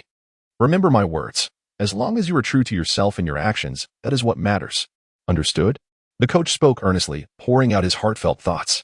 Qianlong silently absorbed this, nodding in agreement. It is crucial for one to be true to oneself and to take responsibility for one's words. When they returned, the coach feigned anger. How could you act this way? Remember everything I just told you. Otherwise, I shall have no choice but to dismiss you next time. Qianlong pretended to apologize, and everyone recognized the charade, stifling their laughter. Following this brief interlude, the coach prepared to depart, as it was time for a meal. However, Qianlong insisted he stay. What more is there to say? We have prepared such a feast. Let us all enjoy it together. The meeting concluded, and everyone savored what they desired, leaving them thoroughly satisfied. The coach could not help but feel a measure of admiration. The performance had ended, and normalcy could resume. If you have such delightful occasions in the future, do not forget me, the coach remarked. After the meal, Qianlong sought rest. After such a long day, it was time to unwind. Upon returning to his room and preparing to close the door, he found it obstructed. Upon inspection, it was none other than Mo Weisheng. His arrival at this moment could only herald trouble. Given the earlier conflict, Qianlong's lips curled into a slight smile as he opened the door. What is it? Do you need something from me? Mo Weisheng, suppressing his fury, disregarded Qianlong's consent and entered his room, shutting the door behind him. His gaze was filled with animosity, as if Qianlong were his sworn enemy, ready to devour him. He took a seat, crossing his legs. Are you not going to provide me with an explanation for today's events? What do you mean by this? Do not think that just because you are the coach, you can speak to me in such a manner. Who do you think you are? Qianlong understood instantly that Mo Weisheng had come intentionally to provoke him. All this commotion was merely a manifestation of his lingering grievances over the day's events. It was hardly significant. After all, Qianlong had merely spoken the truth. Gazing at Mo Weisheng, Qianlong's expression turned icy. Is it not the truth? He replied calmly. The more Qianlong remained composed, the angrier Mo Weixing became. In his eyes, all blame rested solely on Qianlong. He rose, pointing a finger at Qianlong and unleashing a torrent of insults, filled with derision and scorn. Qianlong did not absorb a single word. Engaging in discourse with someone so irrational was futile. I shall tell you this one last time. If you continue in this manner, do not blame me for resorting to violence. Qianlong's irritation was palpable. Mo Weixing scoffed derisively. With your meager abilities, do you think you are qualified for that? You are not even worthy to carry my shoes. Qianlong, unable to endure any longer, retaliated with a swift kick, sending Mo Weixing crashing to the ground. Coincidentally, Harris and Owen, noticing the door ajar, burst in just in time to witness the shocking scene, leaving them momentarily stunned. They quickly regained their composure, realizing that tensions had escalated, and if left unchecked, violence could ensue. It was prudent to separate them. Each took hold of one, blocking Qianlong and Mo Weixing. Harris inquired, "What on earth has happened here?" Qianlong recounted the events of the day, and both agreed that the fault lay with Mo Weixing. However, given their need to train together, it was imperative to avoid any further deterioration of their relationship. Owen interjected, adopting a gentle tone, "Do not take it personally. Qianlong's personality is simply like that. Rest assured, if you prefer not to communicate in the future, that is entirely fine. What do you think?" Despite Owen's most conciliatory approach, Mo Weixing remained dismissive. "Let me tell you, none of you are good people. Do not think I am unaware that you are all in cahoots. Just leave me be. I shall not associate with you any longer." With that, Mo Weixing stormed out, and Qianlong chose to ignore him, paying him no mind. Exchanging glances, the two accepted the reality of the situation in silence. The next day arrived, and Mo Weixing was absent from training, a choice he had made. Qianlong remained unfazed. Continuing with the training session. After practicing on the horizontal bar, he divided the team into groups. It had been a while since they last competed. Surely they had not grown rusty. "Let us see how you fare." Qianlong teased, and the team responded eagerly. "Let us give it a try," Owen declared, brimming with confidence. Indeed, his confidence was well-founded, as he quickly gained the upper hand, surpassing Group B. The atmosphere was remarkably harmonious. Chapter 56. A bold attempt. Not only was Irving performing remarkably well, but the others were equally impressive, exhibiting sheer ferocity. Team A was invigorated, scoring continuously from the outset, resulting in a significant lead. Although it was merely a friendly match and not taken too seriously, Team B began to sense an unsettling shift. This could not continue. Even in defeat, they could not afford to appear so lackluster. Harris spearheaded the charge, relentlessly closing the score gap. Observing Team B's sudden seriousness, Irving quipped, "Come on. This is just a friendly match. Why are you playing so fiercely? Have mercy on me." Though Team A maintained an advantage, the margin was still narrow. Watching their antics, others joined in the jesting. "Just now, I was only operating at 50% of my capability. If you keep this up, I shall unleash my full potential." Irving teased, "You might want to slow down, my friends, otherwise, we'll be running around again, and that would be quite exhausting." Irving chimed in, "Could it be that you're envious of my good looks and wish to outshine me?" He added with a flourish, "I assure you, I am the most handsome person on the court today." Harris laughed heartily, amused by Irving's unabashed confidence. Despite Irving's prowess as a linchpin for the team, true camaraderie transcended such trivialities. As Harris approached Irving, he seized the ball and skillfully maneuvered around him. Ruffling his hair, Irving felt a twinge of embarrassment. Just moments ago, he had been boasting, and now he found himself humbled. Harris, with a playful jab, remarked, "You were just as fierce as a wild bull. Now, what happened to you? Is there something amiss?" Irving's face flushed. Was that truly permissible to say? This prompted uproarious laughter from Team B. "How can you say that? Show me," one player exclaimed with a mischievous grin. "No cutting in line. I'm the newcomer here. Let me see first, okay?" Irving, with a raised eyebrow, could only smile wryly at their antics. The playful banter continued, with the team members teasing each other relentlessly, their faces flushed with laughter. "Just you wait. I shall unleash my fury upon you rascals," Irving declared with mock seriousness, prompting further laughter. The sun shone brightly, and the atmosphere became increasingly spirited as everyone found their rhythm.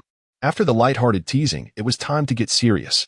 Team A continued to hold the advantage, but Team B, fueled by determination, was tenaciously pursuing them. As Irving received the ball, he was promptly intercepted. "No way this is happening," he exclaimed, pointing ahead. "Do not give him an inch, stop him." With unwavering support, Harris accelerated to block the opponent. "Hold on, let's discuss this, brother. How about you show me?" he teased, eliciting a resigned smile from Irving. Meanwhile, a teammate rushed forward, attempting to intercept a member of Team B, but they were too late. This player was a force to be reckoned with, deftly maneuvering through the defense with fluidity and precision. As he brought the ball to the free throw line, he leaped and executed a perfect dunk. Harris rubbed his eyes in disbelief, unable to fathom the spectacle unfolding before him. Amidst the awe, Irving seized the moment, quickly sprinting forward to regain possession. It was indeed a stunning play, but he could not afford to be distracted. Chen-Long, observing from the sidelines, urged his team. Hurry up. Look at Irving and Amp. Oppos. S position. Let and Amp. Oppos. S not hold back. Give it your all. Today, everyone was in top form, and he was eager to witness their capabilities. After his encouragement, Chen-Long clapped his hands to rally the team. Though a friendly match, seriousness was paramount. Harris, regaining his focus, dashed forward to obstruct Irving. However, the moment he realized the urgency, it was already slightly too late. Irving beamed with delight, showcasing a radiant smile. Did you expect anything less? I am the star of the show, he boasted. You dream on. A member of Team B retorted, blocking Irving's advance. Stunned, Irving found himself in a precarious situation. With no clear opportunity to score, the others were similarly pinned down, with one opponent advancing while Harris loomed behind, ready to pounce. Help! Someone come over here and assist me, Irving exclaimed in exasperation. His teammates were eager to help, but the distance proved challenging. They exchanged knowing glances, hands raised in a gesture of helplessness. Can you see me making it over? I truly cannot. You must persevere. Keep pushing. If all else fails, attempt a shot. You should be able to make it. They encouraged Irving. Defend. Someone shouted, though Harris misheard and interpreted it as a call to make a bold attempt. Seizing the moment, he thought, why not take a chance? Positioned beyond the three-point line, he knew the shot would be difficult, but with nothing to lose. He took a deep breath and launched the ball into the air. Irving anticipated the play, leaping to intercept it, grazing the ball just enough to alter its trajectory. To everyone in Oppos' astonishment, the ball swished through the net. The crowd erupted in cheers. Irving could hardly believe that the point had come from Harris and Oppos' unexpected assist. Grinning widely, Irving exclaimed, "Rest assured, you shall reap the rewards tonight." The atmosphere shifted, and the others exchanged sly glances, as if sensing a hidden context between the two. Continue. Harris, unable to bear the implications of their looks, suggested they move on. As the match intensified, both sides fought fiercely, with just 30 seconds remaining. Tima still held a slight lead, and according to the rules, they could not shoot at this juncture, only defend. Before long, the match concluded, marking the end of the first game, with a second yet to come. Exhausted after such an intense bout, they welcomed the halftime respite, gasping for breath as if salvation had arrived. Chen-Long, ever perceptive, approached with towels and water. How is everyone holding up? He inquired. Chapter 57, Taking a Leave. Do you believe it? On the sidelines, in the locker room, everyone was sprawled on the floor. The members of both teams exchanged incredulous glances, unable to fathom the situation. Brothers, have you made a mistake? Isn't this just an exhibition match? Irving couldn't and Oppos' help but utter, though it was labeled as a friendly game. The intensity just witnessed surpassed that of a formal competition by leaps and bounds. When brothers engage in a physical altercation, there is no hint of courtesy. Harris stepped forward. How can you even say that? Look at how you played. If you hadn't and Oppos' started off so aggressively, could we have performed like this? The spotlight will be on me later, he teased. Irving brushed it off with a faint smile. Now off the court, they began to critique each other, sharing banter and jests. As the conversation flowed, someone inadvertently brought up Irving, and suddenly, tales of his past emerged. Hey, how is it that Irving runs so fast with such unrefined technique? Once that was mentioned, it spiraled into a cascade of stories. Chen-Long chimed in, to be honest. That's Irving's secret weapon. He wasn't always like this, and I have the videos to prove it. This unexpected camaraderie among the two teams was kindled by the shared amusement over Irving's former misadventures. The tales of Irving's less-than-tidy habits poured forth, with laughter resonating throughout the room, while Irving's face turned a shade of crimson. Have some decency. Enough already. If you keep this up, I can't be held responsible. But the others were undeterred. Amidst the playful revelations of each other's past indiscretions, joy filled the air. Then someone wondered aloud about Mo Weisheng, who had not shown up. The scene shifted to him. At that moment, he was resting in his room, Each player afforded their own space to maintain optimal condition. After a disagreement with Chunlong the previous day, Mo Weisheng was seething with frustration, convinced that they couldn't possibly win without him. He anticipated that Chunlong would soon come to apologize, and he would be ready to respond. However, time passed with no sign of Chunlong, who seemed entirely indifferent. The more he thought about it, the angrier he became. "You worthless fools dare to disregard me? Today, I shall see what you are up to." With that thought, Mo Weisheng sprang to his feet and made his way to the training ground. To his surprise, the place was deserted. After scrutinizing the scene, he finally caught a glimpse through the window. Everyone was enjoying themselves, as if his absence made no difference. Seething with anger, he cursed under his breath. It was clear they had dismissed him entirely. As he pondered, he spiraled into a convoluted thought process. After all, they would require his presence during the match. They toiled under the sun, training tirelessly, while he could simply lounge about and still partake in the game. Why not enjoy the situation? With this realization, his anger dissipated, and he turned to return to his slumber. Why not play on his phone instead? Amused, Mo Weisheng turned around, only to feel a presence behind him. Who could it be? Before he could decide whether to look, a voice called out, "What are you doing? Everyone else is training. Why are you here? You owe me an explanation today." It was the coach. Panic surged through Mo Weisheng. Surely, he couldn't admit to the coach that he was avoiding training due to a conflict, could he? Anyone else might be excusable, even Chunlong, but not the coach. Clinging to the last shred of hope, he slowly turned to face the coach. The coach's icy gaze swept over him, clearly assessing whether he was injured. According to the rules, every player must participate in training. Even if injured, they were expected to observe. The coach's voice was stern as he asked, "What is going on?" Frustrated, Mo Weisheng could only nod in resignation. In the meeting room, he had concocted an excuse. He would claim to be ill. He hoped Chunlong would back him up later. With an expression of feigned vulnerability, he began to cough. "Coach, I didn't rest well last night and caught a cold. I thought I could train this afternoon, so I took a leave. I'm sorry for troubling you." "Oh?" The coach was not convinced by his flimsy excuse. He had just come to check on the situation, regardless of illness or any other reason. Absence required a report to Chunlong and a template that did not accommodate illness. Reflecting on the details, the coach concluded that Mo Weisheng was certainly lying. Who would appreciate a person who peddled falsehoods? Realizing this, the coach reprimanded him. "Taking leave? Do you even believe what you just said? When I arrived, I learned you hadn't shown up since morning. What's the matter? Is there something you can't openly discuss? Listen, if you don't want to train, you can leave now. We don't need you. We chose you, not the other way around. Do you not understand this?" Had he heard such words earlier, Mo Weisheng would have exploded in anger, but this was the coach. If he dared to speak back today, he might genuinely find himself expelled. Clenching his fists, he bowed his head in submission.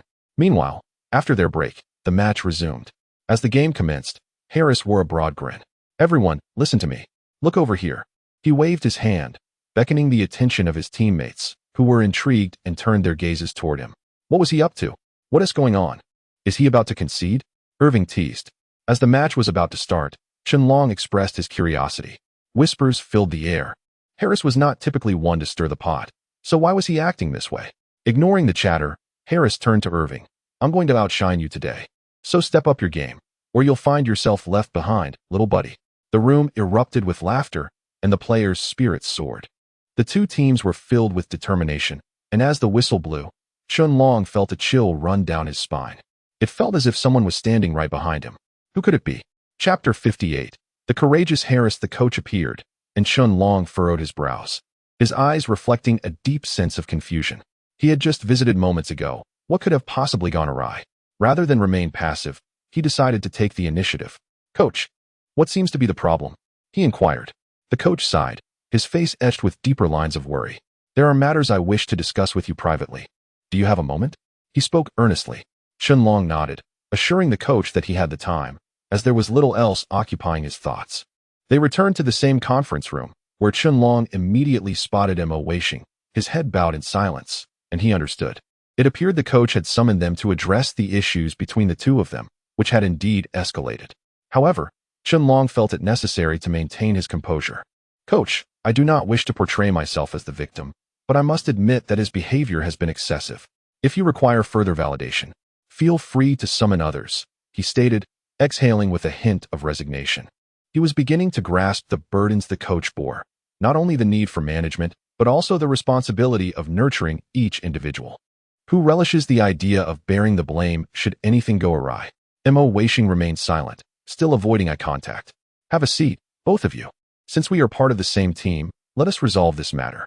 Speak openly. There should be no issue with that, the coach urged, his brow furrowed with concern. The last thing he wanted was for the two to come to blows in his presence. Mo Weisheng glared at Chen Long, his eyes filled with resentment, as though he wished to consume him whole. Chen Long remained unperturbed, merely glancing at him. Let us sit and discuss the matter at hand. As the saying goes, a clear conscience fears no accusation. Chen Long had done nothing wrong. Why should he fear Mo Weisheng? Once seated, Chen Long took the initiative to revisit their previous altercation. Mo Weisheng, however, responded with hostility. You speak utter nonsense. If you were not my coach, I would gladly confront you right now. You merely hide behind your words. Don't you? He shouted. Silence. The coach slammed the table, compelling Mo Weisheng to quiet down. Observing his demeanor, it was clear he was not ready to accept responsibility, utterly oblivious to the underlying issues. Engaging with someone so irrational proved most troublesome, and the coach prepared to resolve the situation methodically. He decided to address Chen Long first and would later confront Mo Weisheng. You may leave for now. Consider today as training a personal day off. Rest well, and I will seek you out shortly, the coach said, his expression heavy with exasperation. Mo Weisheng, understanding the coach's intent, nodded and exited, slamming the door behind him like a petulant child. Chen Long remained silent, simply observing. The atmosphere was laden with tension. With only the coach and Chen Long remaining in the room, they exchanged glances, unsure of what to say. Chen Long felt a chill. He recognized the coach's good intentions, but found the situation uncomfortable.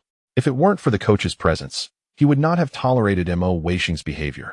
Ultimately, Chen Long broke the silence. There is no need for us to linger in this awkwardness. Coach, if you have something to say, please feel free to do so. His tone was flat, devoid of emotion, as he realized that pondering over the thoughts of an illogical individual would be a disservice to his intellect. It was better to consider the coach's perspective.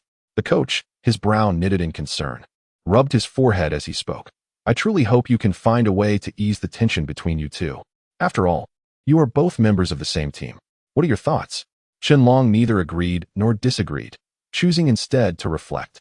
It was imperative to find a means of reconciliation, yet the path to achieve that remained unclear.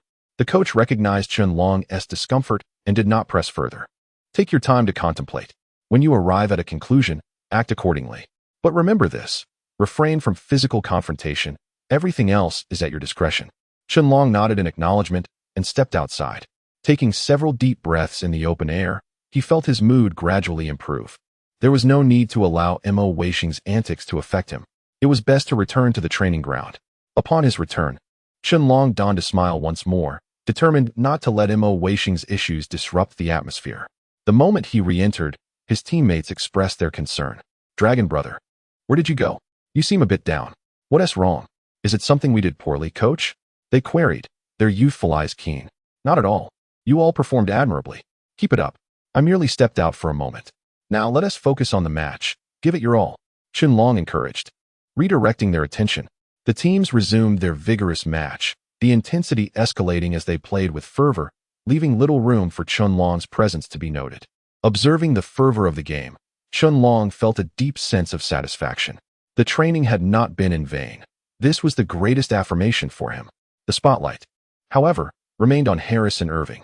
As Chen Long arrived, he witnessed Harris's remarkable performance. First a three-pointer, followed by 3 consecutive two-pointers, and culminating in a powerful dunk that sent the crowd into a frenzy. Such brilliance shone brightly no matter the venue. The pressure shifted to Irving. Harris's recent display had left Irving momentarily bewildered. It was astonishing. Yet, the game must go on.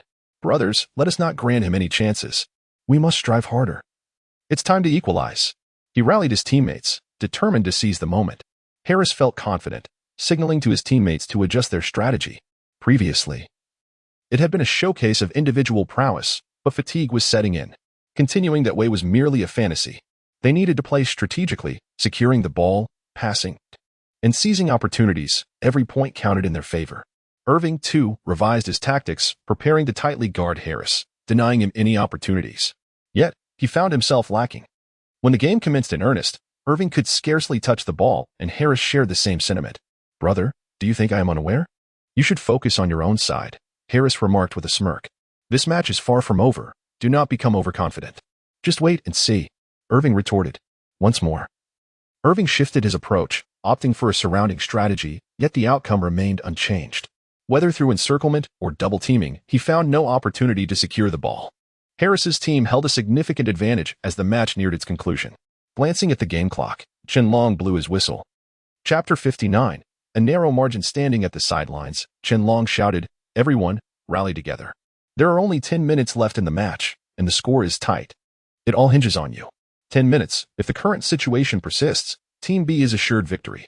Yet, how could Kyrie accept such an outcome? Silently retreating to the sidelines, Kyrie began to observe. After suffering numerous setbacks, he finally grasped the strategy. Harris was deliberately trying to draw him in, passing the ball only to receive it back each time. Such a tactic would invariably lead to failure. So why not turn the tables? Kyrie gestured and executed a few simple signs. The members of Team A understood immediately. He maintained his previous strategy and dashed towards Harris. Harris, in exasperation, remarked, "Brother, I know you want to keep an eye on me, but you should also look at the others. If this continues, you will lose points on your end. Go, go." Kyrie, however, paid no heed, for this was part of the plan. "Let us give it a try." Harris wore a resigned smile and forcefully tossed the ball away. Now, immediately, someone rushed in to replace Kyrie's position. Kyrie sprang into action, leaping ahead. In that moment, Kyrie seized the ball. The members of Team A erupted in cheers. "Fantastic. Amazing. It truly pays to follow your lead. Now it's up to you. Come on, don't let us down." Harris couldn't and Amp, Oppos, help but clap as well. The world lacks genuine sentiment. Often, it is strategy that wins hearts. This counter move was brilliant. If it were to happen again, Harris would likely meet the same fate. There would be no chance left for him. With the ball in hand, Kyrie took his time, adopting Harris and Amp, Oppos, as tactics. If he couldn't outplay them, he would join in. What a delightful strategy. Members on Harris and Amp, Oppos' side voiced their complaints. "Wait, isn't this what we just used? How despicable. You've begun to toy with us. Just wait. It's simply a case of joining in when you can't win, mainly because your methods are more effective." "I'm just learning from you," Kyrie replied. Despite his words, Kyrie did not pause. He swiftly launched the ball. The players were close to the hoop, in perfect position to dunk, with no one else around. This shot was certain. However, Harris had other plans. In a flash, he employed Kyrie and Amp, Oppos' strategy. "If I can't beat you, I'll join you," he thought, quickly moving beneath the basket. Now, if anyone dared to dunk, it would be a thunderous one. No chances would be granted. "You're still too young," Kyrie chuckled. Having anticipated this move, it was all part of the strategy. "Come on, pass the ball to me. Brother, be quicker. Let us not give him any opportunities." The player did not shoot, but instead passed the ball back to Kyrie. Standing beyond the three-point line, Kyrie felt invincible, as if even the mightiest could not impede him today. With a powerful leap, he aimed and released the ball. With a resounding thud, it went in.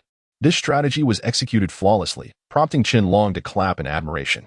"You've got it. Keep it up. I want to see more of your brilliance." Rubbing his head, Kyrie felt a bit shy. "Rest assured, I will maintain this momentum." With time still ticking, he refocused. "Everyone, let us go. We must seize the ball. As long as it's in our possession, we still have a chance." Currently, Team A trailed Team B by 2 points. They needed another three-pointer to level the score and perhaps even surpass it. Energized, the members of Team A frantically fought for the ball, but Team B was no pushover. Under Harris's direction, Team B offered no opportunities, tightly clutching the ball. Kyrie recognized this reality. If this continued, Harris's team would retain the advantage. Time waits for no one. As the clock ticked, the danger increased. Realizing this, Kyrie began formulating a new strategy, defensively holding firm and denying any openings. A tug-of-war ensued. Eventually, Harris seized an opportunity and obtained the ball. However, he was in a poor position and could only attempt a single-point shot, which went in, leaving them just 1 point shy of victory. Kyrie intensified his efforts. He had boasted earlier, if they failed now, it would be a shame. Yet time slipped away swiftly, and before long, the 10 minutes had elapsed. In the end, Team B claimed victory, the final score merely a point apart. Qianlong found this hard to believe. It had been ages since such a close contest, indicating both teams were evenly matched. Had time permitted a longer game, the outcome might have been different.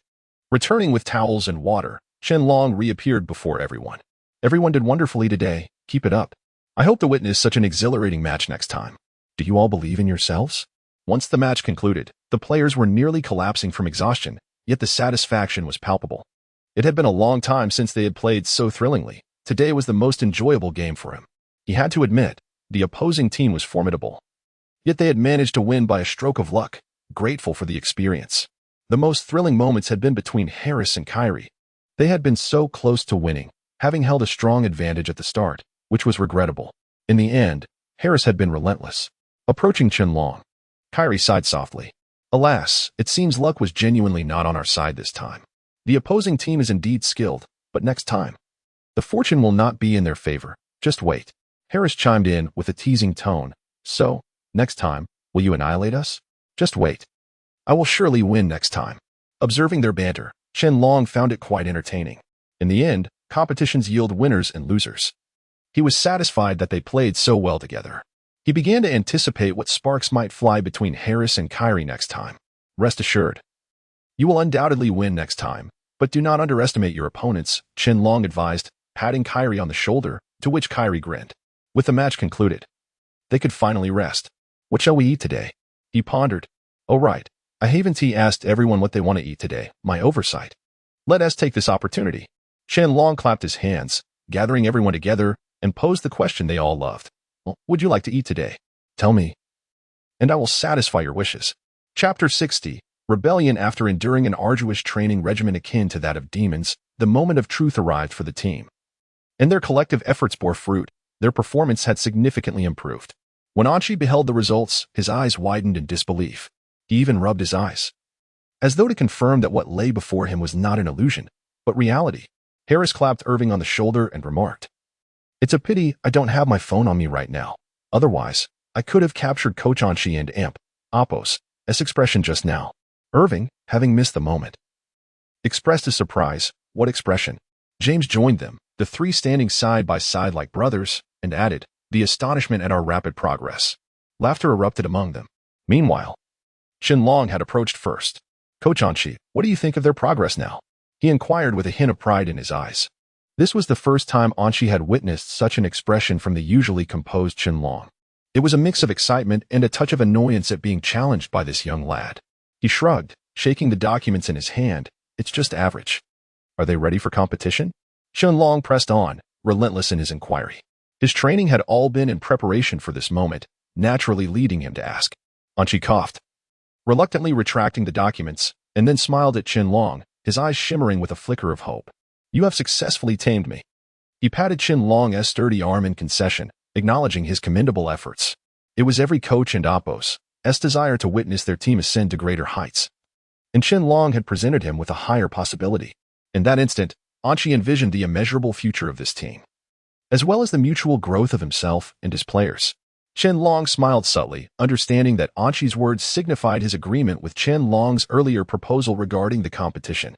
Harris and the others, upon hearing Anchi and Apos' concession, grasped the implication and could not help but revel in their excitement. A few even began to revive long-forgotten street dance moves, celebrating joyfully. Oh yeah, today is a happy day. Some of these less-than-graceful moves were rather eye-catching, resulting in a comedic display that left several onlookers in stitches. As the reliable elder of the team, Shenlong cast a glance at his exuberant teammates and tactfully followed Anchi and Apos' lead. Coach, why are you also joining us? Anchi inquired. How can a young person not join the fun? Shenlong replied earnestly. I'm just going to grab my phone to record this spectacle. Anchi pondered for a moment and quietly suggested, be sure to send me a copy when you're done. Soon, under Anchi and Apos' direction, the announcement that the Magic team would continue to compete was swiftly posted on the club's exclusive forum. Within a minute of its release, the news sparked numerous discussions among fans and supporters. The Magic team? They're participating in this competition too? I've never even heard of this team. Are you saying they're rookies? Let me tell you, they're the dark horse that emerged this year. Following this, some began to educate others about the Magic team's previous victory against the Firepower team, which tempered the ridicule directed at this newly formed squad. However, this news quickly reached the Firepower team. How audacious. They've only beaten us once and they're already acting so cocky.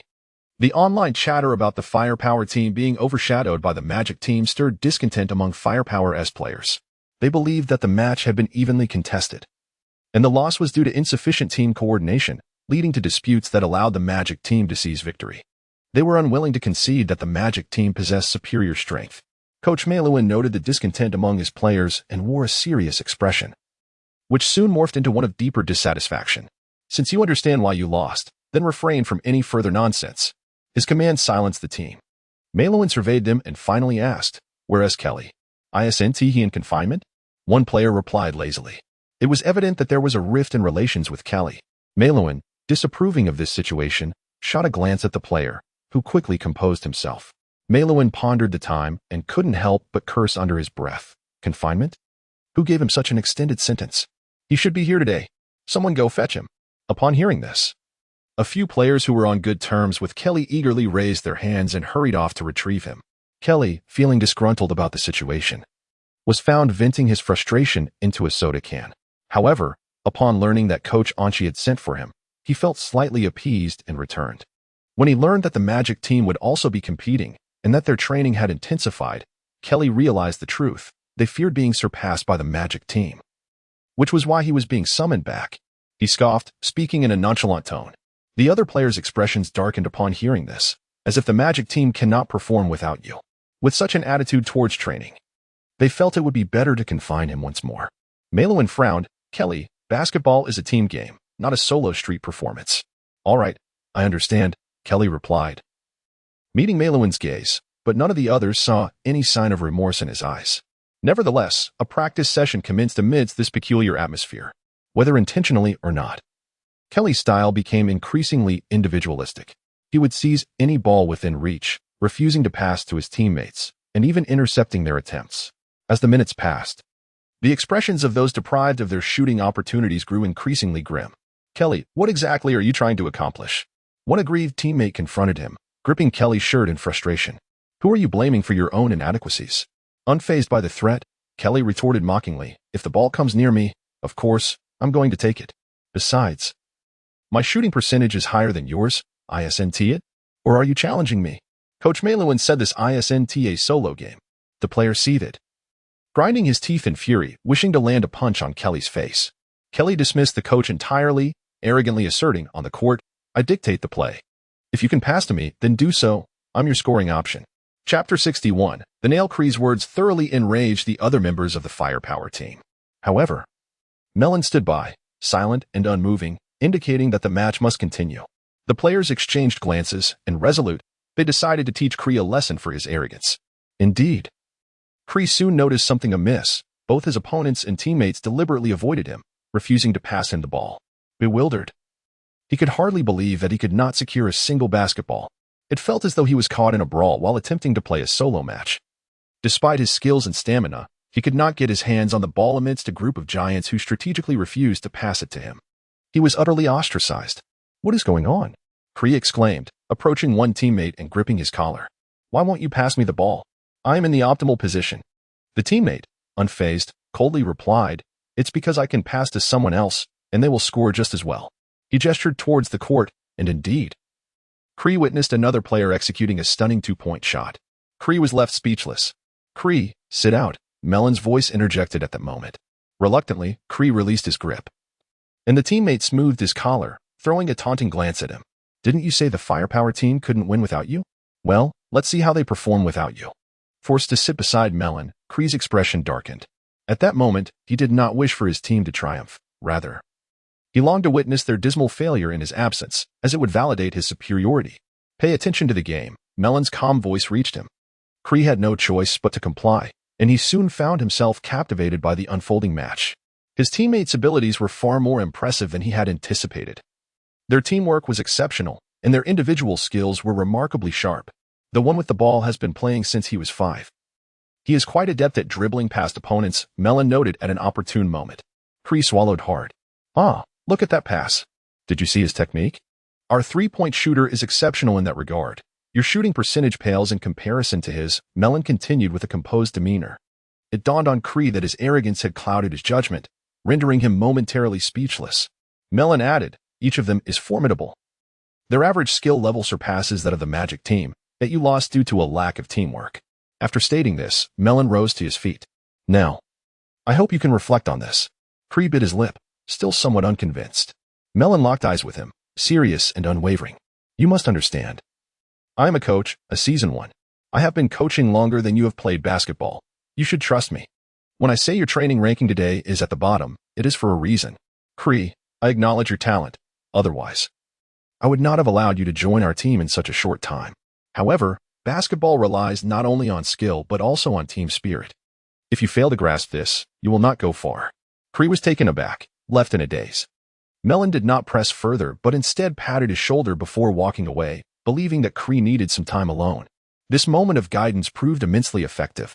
Cree transformed his earlier attitude, apologizing to all his teammates, who graciously accepted his contrition. Witnessing this development, Melon felt a rare sense of satisfaction. Only then did the Firepower team successfully engage in rigorous training.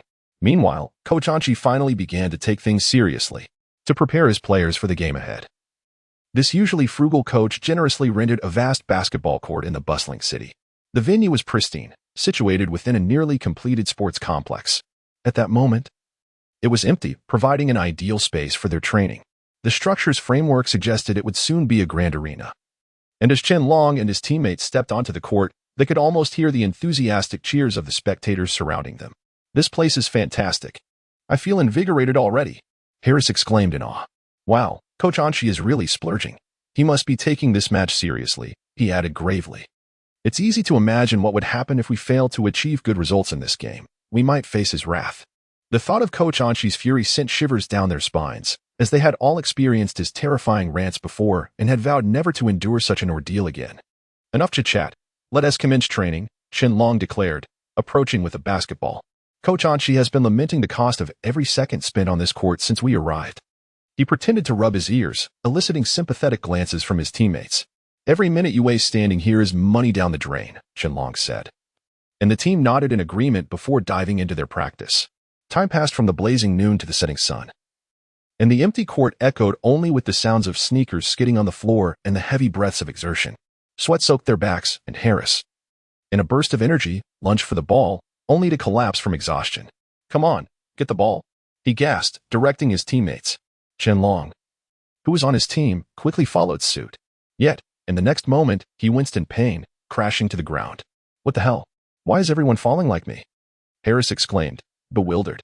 Chen Long, momentarily dazed, was acutely aware of the intense pain in his foot. He sat down to inspect the situation, only to discover that a nail had pierced through his shoe. James and the others rushed over, alarmed upon seeing the nail, their faces drained of color. A nail? Is it serious? Concerned voices filled the air. Chen Long furrowed his brow, maintaining a stoic expression as he assessed the pain clinging to his foot. It's pierced through. Brothers, please take me to the hospital. Chapter 62. Hearing Chen Long speak so calmly, the group believed that his injuries were not as severe as they had imagined. However, upon standing, they quickly realized that he could barely maintain his balance. The urgency of the situation dawned on them, and Harris immediately hoisted him onto his back. I'll take him to the hospital. You all need not follow, Chen Long said, even as he was being carried. Yet, at that moment, none of them had the heart to continue playing basketball. You should worry less, Harris said in exasperation. Chen Long fell silent. Thus, they hurriedly made their way to the hospital. About half an hour later, after removing the screws and redressing the wounds, the doctor spoke. Be cautious to avoid secondary infections. And you'll need to rest for a month. Chen Long's head snapped up, clearly unable to accept this verdict. The doctor's demeanor was stern, leaving no room for argument. Strenuous activities are strictly prohibited. You must heed this if you wish to avoid further complications. The teammates waiting outside were unable to contain their anxiety upon hearing the news. A group of towering individuals, averaging nearly 2 meters in height, crowded into the room, instantly making it feel cramped. What do you mean he can't compete for half a month? They were all in a panic. We have a match to play. They had trained relentlessly for this game, only for their key player to be sidelined by injury. The discontent among the group was palpable, and Chen Long himself struggled to accept it. Deep down, he questioned, System, is there any way for me to recover quickly? Fortunately, the system did not disappoint him. Yes. This system contains a potion that can accelerate the healing process. Chen Long was overjoyed. How can I obtain it? You simply need to complete a task without compensation. The system replied. Regardless of what the task entailed, it could not be more important than the upcoming match. Chen Long readily agreed. All right, I'll do it. With the system's assurance, he felt a weight lift from his heart. The doctor, observing the anxious giants around him, said helplessly, "I understand your concern and appreciate your dedication to the game. But this is the reality. Healing requires time, and it cannot be rushed." As he watched his teammates grow increasingly despondent, Qianlong attempted to reassure them. "Don't worry, I will be back to full strength before the match."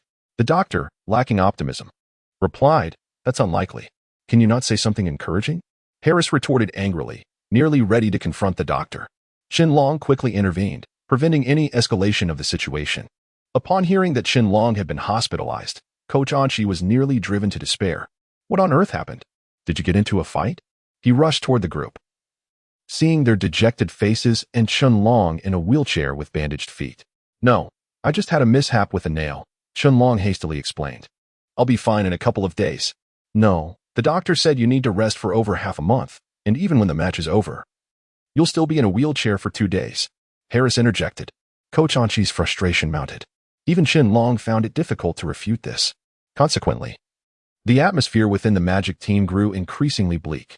Unable to provide an explanation, Qianlong chose to silently consume the potion given by the system. On the first night after taking the potion, he noticed a significant reduction in pain, and his wounds were visibly healing at an astonishing rate. Qianlong was astounded. This potion truly had remarkable effects. By the third day, he was able to remove the bandages. When he walked into the training facility early one morning donning his basketball shoes, his teammates were momentarily stunned by his natural demeanor. After greeting him, Harris stood frozen in disbelief, staring at the floor beneath him. "How are you on your feet?" Other members turned to look, and after a brief moment of shock, they seemed ready to lift Qianlong back into his wheelchair. Without hesitation, Qianlong darted over, snatched the basketball from Harris's hands, and, taking advantage of their astonishment, executed a smooth layup, landing gracefully. He then jumped with exuberance, saying, "I told you my injury isn't as severe as you think." "Really? You shouldn't overexert yourself. You should rest for another 2 days," James exclaimed incredulously. Qianlong shrugged, replying, "If you don't believe me, I'll practice with you." This statement momentarily quelled their concerns, as who wouldn't want to practice with their team's most skilled player? Thus, they eagerly engaged in their game, only to be thoroughly outplayed half an hour later. When Coach Anqi learned that Qianlong had returned to practice just a couple of days later, he could scarcely believe it, assuming he was merely being reckless, and hurried over. However, as soon as he parked, he spotted a familiar license plate ahead. Was it that Meiluan's car? Sure enough, just a few steps later, he saw Meiluan, wearing a hat, peering around the corner to watch Qianlong and the others train. The coach noted that while it was permissible for others to observe their training, Meiluan's prideful demeanor, which often belied his true intentions, was intolerable. "Well, what a coincidence, Meiluan, out for a stroll," Anqi called out loudly after clearing his throat. Startled by the interruption, Meiluan turned to see Anqi's sardonic expression. Feeling somewhat embarrassed, he replied, "Aren't you just pretending not to know? You're quite bold, considering you constantly look down on us. Yet here you are, secretly spying." Anqi retorted, unable to tolerate Meiluan's attitude.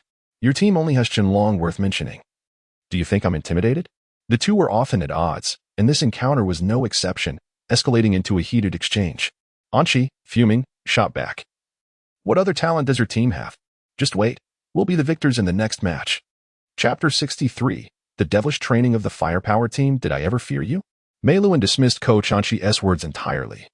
Speaking from a position of superiority, after all these years of competition, you are well aware of the gap between our teams. Your previous victory was merely a stroke of luck. It will not happen again. Coach Anqi, gritting his teeth in frustration, was acutely aware of how the Firepower team had suppressed the Magic team in the first half, only to stumble due to internal discord and Qianlong's sudden outburst that ultimately secured their win. His face flushed with anger, Coach Anqi struggled to counter Meiluan's provocations. This commotion caught the attention of Qianlong and his teammates, who were perplexed. "Is that Coach Anqi arguing with someone?" Harris remarked as he glanced in their direction.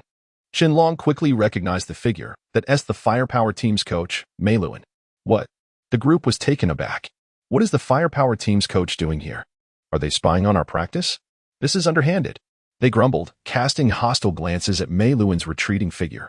Qianlong's expression turned serious as he said, "It seems Coach Anqi is being bullied. We cannot just stand by." With this rallying cry, the others abandoned their basketballs and marched over, ready to support Coach Anqi. "What a coincidence. Are you here scouting for a court?" Qianlong approached and playfully patted Mei Luan on the shoulder, smiling. Coach Anqi, surprised by his team's sudden appearance, frowned and queried, "What are you doing here? Go back and focus." "Coach, we're just here to unwind a bit," Harris chimed in, playfully placing a hand on Mei Luan's other shoulder. This display made Mei Luan appear as if he were being cornered by two ruffians, prompting a twitch at the corner of Coach Anqi's mouth as he briefly imagined them pummeling Mei Luan. "Look, Mei Luan is struggling to shake them off," he thought. "Let go of me," Mei Luan grumbled. Coach Anqi added, "Get back quickly. What business do you have meddling while I'm speaking?" "I was just curious," James interjected, surprised that Mei Luan had come to observe their practice. Qianlong added with a knowing smile, "Mei Luan, you should reflect on your last defeat within your own team. Your sudden appearance here is adding considerable pressure on us." Mei Luan's face darkened, interpreting this as a suggestion that his team lacked unity. Coach Anqi, who initially believed Qianlong's intervention was unwarranted, couldn't help but chuckle upon hearing his words.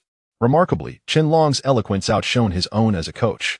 "Don and Amp, Oppos, get too cocky," Mei Luan snapped, his face darkening further. "Your last victory was sheer luck. You better hope not to face us again in the upcoming match. On the contrary, I look forward to meeting the Firepower team again and hope to secure another victory," Qianlong replied without hesitation. Mei Luan's fury surged, but after a moment of contemplation, he fell silent. "We shall see," he retorted indignantly, shaking off their grip and striding away, eliciting laughter from the Magic team. "What a bold young man," Coach Anqi remarked, casting a deep gaze at Qianlong. "You truly dare to stand your ground. Once words are spoken, they cannot be taken back. Rest assured, they won and Amp, Oppos, embarrass you," Qianlong assured, pointing to Harris and the others, who immediately pumped themselves up, vowing, "Of course. Next time we face the Firepower team, we will defeat them decisively, bringing glory to you, Coach." Coach Anqi could only sigh in response. Upon returning to the Firepower team and Amp, Oppos, club, Mei Luan, brimming with indignation, immediately intensified their training regimen. He was now firmly at odds with Coach Anqi. The players were taken aback, wondering if he had been provoked during his outing. Kelly, noticing the drastic change, suggested to the team, "This training is much more intense than usual. I fear some might struggle to keep up." The others readily agreed, "I'm already exhausted. If we endure this level of training, I simply cannot handle it." "Kelly, why Don and Amp, Oppos, you speak to the coach?" someone proposed. After a moment, and Amp, Oppos, thought. Kelly nodded and knocked on Mei Luan and Amp, Oppos, door. "Why are you here instead of training?" Mei Luan asked brusquely upon seeing him. "I came to discuss the training load.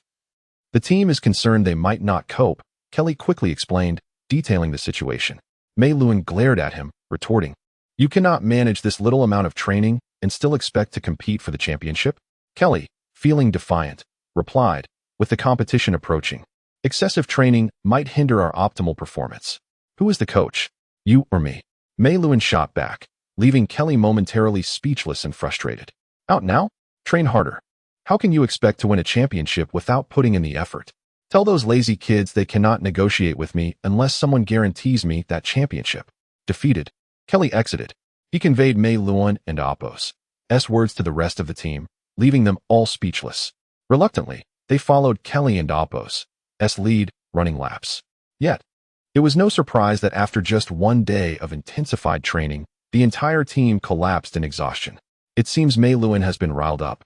I wonder if he confronted Coach Anqi again. Whenever these two meet, chaos ensues.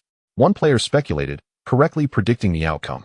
As days passed, the team felt they could scarcely endure any longer, protesting en masse. "Mei Luan, I need a break. I can't and Oppos, take it anymore. I'm definitely taking a day off." Mei Luan, hands behind his back, surveyed the heap of exhausted Firepower team players sprawled on the court, completely unmoved by their fatigue, only seeing a group of slackers. "I do not approve," he declared imperiously. "With the match looming, you must display 100% passion for basketball and a relentless training spirit. Otherwise, I fear you may not even prevail against the Magic team and could find yourselves eliminated in the qualifiers." The weary members of the Firepower team erupted in groans. "Mei Luan, you fiend," they cried out in lamentation. Chapter 64, The Principle of Reversal. In a moment of extreme tension, dissatisfaction brewed among the team regarding Mei Luan and Oppos' methods, as the training process revealed numerous flaws. Oblivious to the discontent, Mei Luan mistakenly attributed it to a lack of diligence among the members. "What is this? Do you wish to train or not?" If you aspire to victory, then heed my commands and amplify your efforts.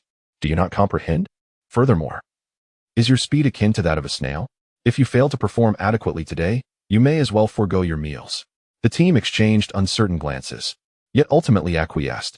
Hours slipped by, and at last, a brief respite was granted.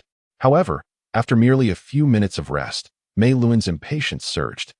Convinced that time was slipping away, he insisted on accelerating their training regimen. Rise. We shall commence a new exercise, and you are to mimic my movements. Any hint of dissent was met with Mei Luan's furious tirade. The collective mood, already dismal, was further exacerbated by the introduction of numerous unfamiliar maneuvers, rendering the experience torturous. As they continued, misfortune struck. One team member, nursing a recent ankle injury, struggled to comply with Mei Luan's demands. Typically, an injury would warrant understanding and a pause in training, yet Mei Luan, unwavering in his rigidity, dismissed it as mere excuse-making. Others have endured injuries. Why can they persevere while you cannot? His ire only intensified as he approached the injured player, berating him mercilessly. Are you capable or not? We are all waiting for you. If you cannot keep up, then withdraw immediately. I shall afford you a few final chances today. Either you participate or step aside and do not hinder our progress. Do you understand? The player bowed his head in silence, fearing to speak. The others, already seething with frustration, shifted their anger towards him. Brother, if you cannot manage, just rest aside. We are exhausted. What are you doing? If you are unable, then leave. We are all waiting on you. The shouts echoed, and the team rallied behind this sentiment. The beleaguered player, filled with indignation and despair, pondered why he was subjected to such treatment. Yet the others remained deaf to his plight, urging him onward. Mei Luan demanded clarity. Will you perform or not? If you can, proceed. Gritting his teeth, the player resolved to endure, thinking it merely a single movement, nothing of great consequence. Under the weight of their scrutiny, he began to spin, completing 3 rotations before landing steadily. Next came a squatting motion, which he still found perplexing. Are these movements necessary for basketball? Hurry up. We are all waiting. With no time to hesitate, he accelerated, initiating a mid-air spin. Yes, that's it. Mei Luan cheered, a smile illuminating his face. Yet the player's situation was far from favorable. Initially, all seemed well, but the subsequent descent proved catastrophic for one with an injured ankle, a grievous blow indeed. Those familiar with training understood the ramifications. With a sudden jolt, the player could endure no more. A sickening crack echoed as he fell heavily to the ground. The sky darkened, and everything around him seemed to blur until he finally succumbed to unconsciousness. Sensing something amiss, Mei Luan rushed to the scene, calling for assistance. Upon arrival, the team found the player in agony, having fainted from the pain. Mei Luan hastily fetched water, and after a splash, the player managed to open his eyes, only to scream in despair, clutching his mangled foot. It was then that Mei Luan grasped the severity of the situation. The foot was grotesquely twisted. In a flurry, they hastily transported him to the hospital. Diagnoses revealed that while he would not face life-threatening issues, his foot had sustained serious injuries. Should the damage worsen, it could jeopardize his ability to walk in the future. Upon reaching the hospital entrance, the doctor removed his mask, his tone laden with sorrow. The news is not promising. Please prepare yourselves mentally. Who is responsible for the team? I must speak to them privately. Mei Luan stepped forward. In a secluded corner, the doctor began. The patient's condition is grave. Following our treatment, he may require several months to regain his ability to walk. Are you part of the basketball team? Yes, indeed. Mei Luan replied eagerly. With a heavy sigh, the doctor shook his head. We will inform the patient shortly, but he must refrain from any vigorous activity in the future. Otherwise, he risks a recurrence of the injury, which could be fatal. Do you have a contact for his family? It would be best if they handled this matter. Mei Luan felt as if struck by lightning. After enduring such arduous training, to witness a team member bid farewell to the court was an unbearable notion. How could he accept this? How could the player cope? When they reconvened, the family had arrived, and the doctor relayed the situation to the team member. Upon learning the grim news, he collapsed into tears, his pent-up emotions spilling forth. The other players exchanged glances, their eyes fixed on Mei Luan, who stood at a loss for words. Meanwhile, on another front, Chen Long was far from idle. After thorough examination, he confirmed that the venue posed no issues, and Coach Anchi arrived to discuss the situation.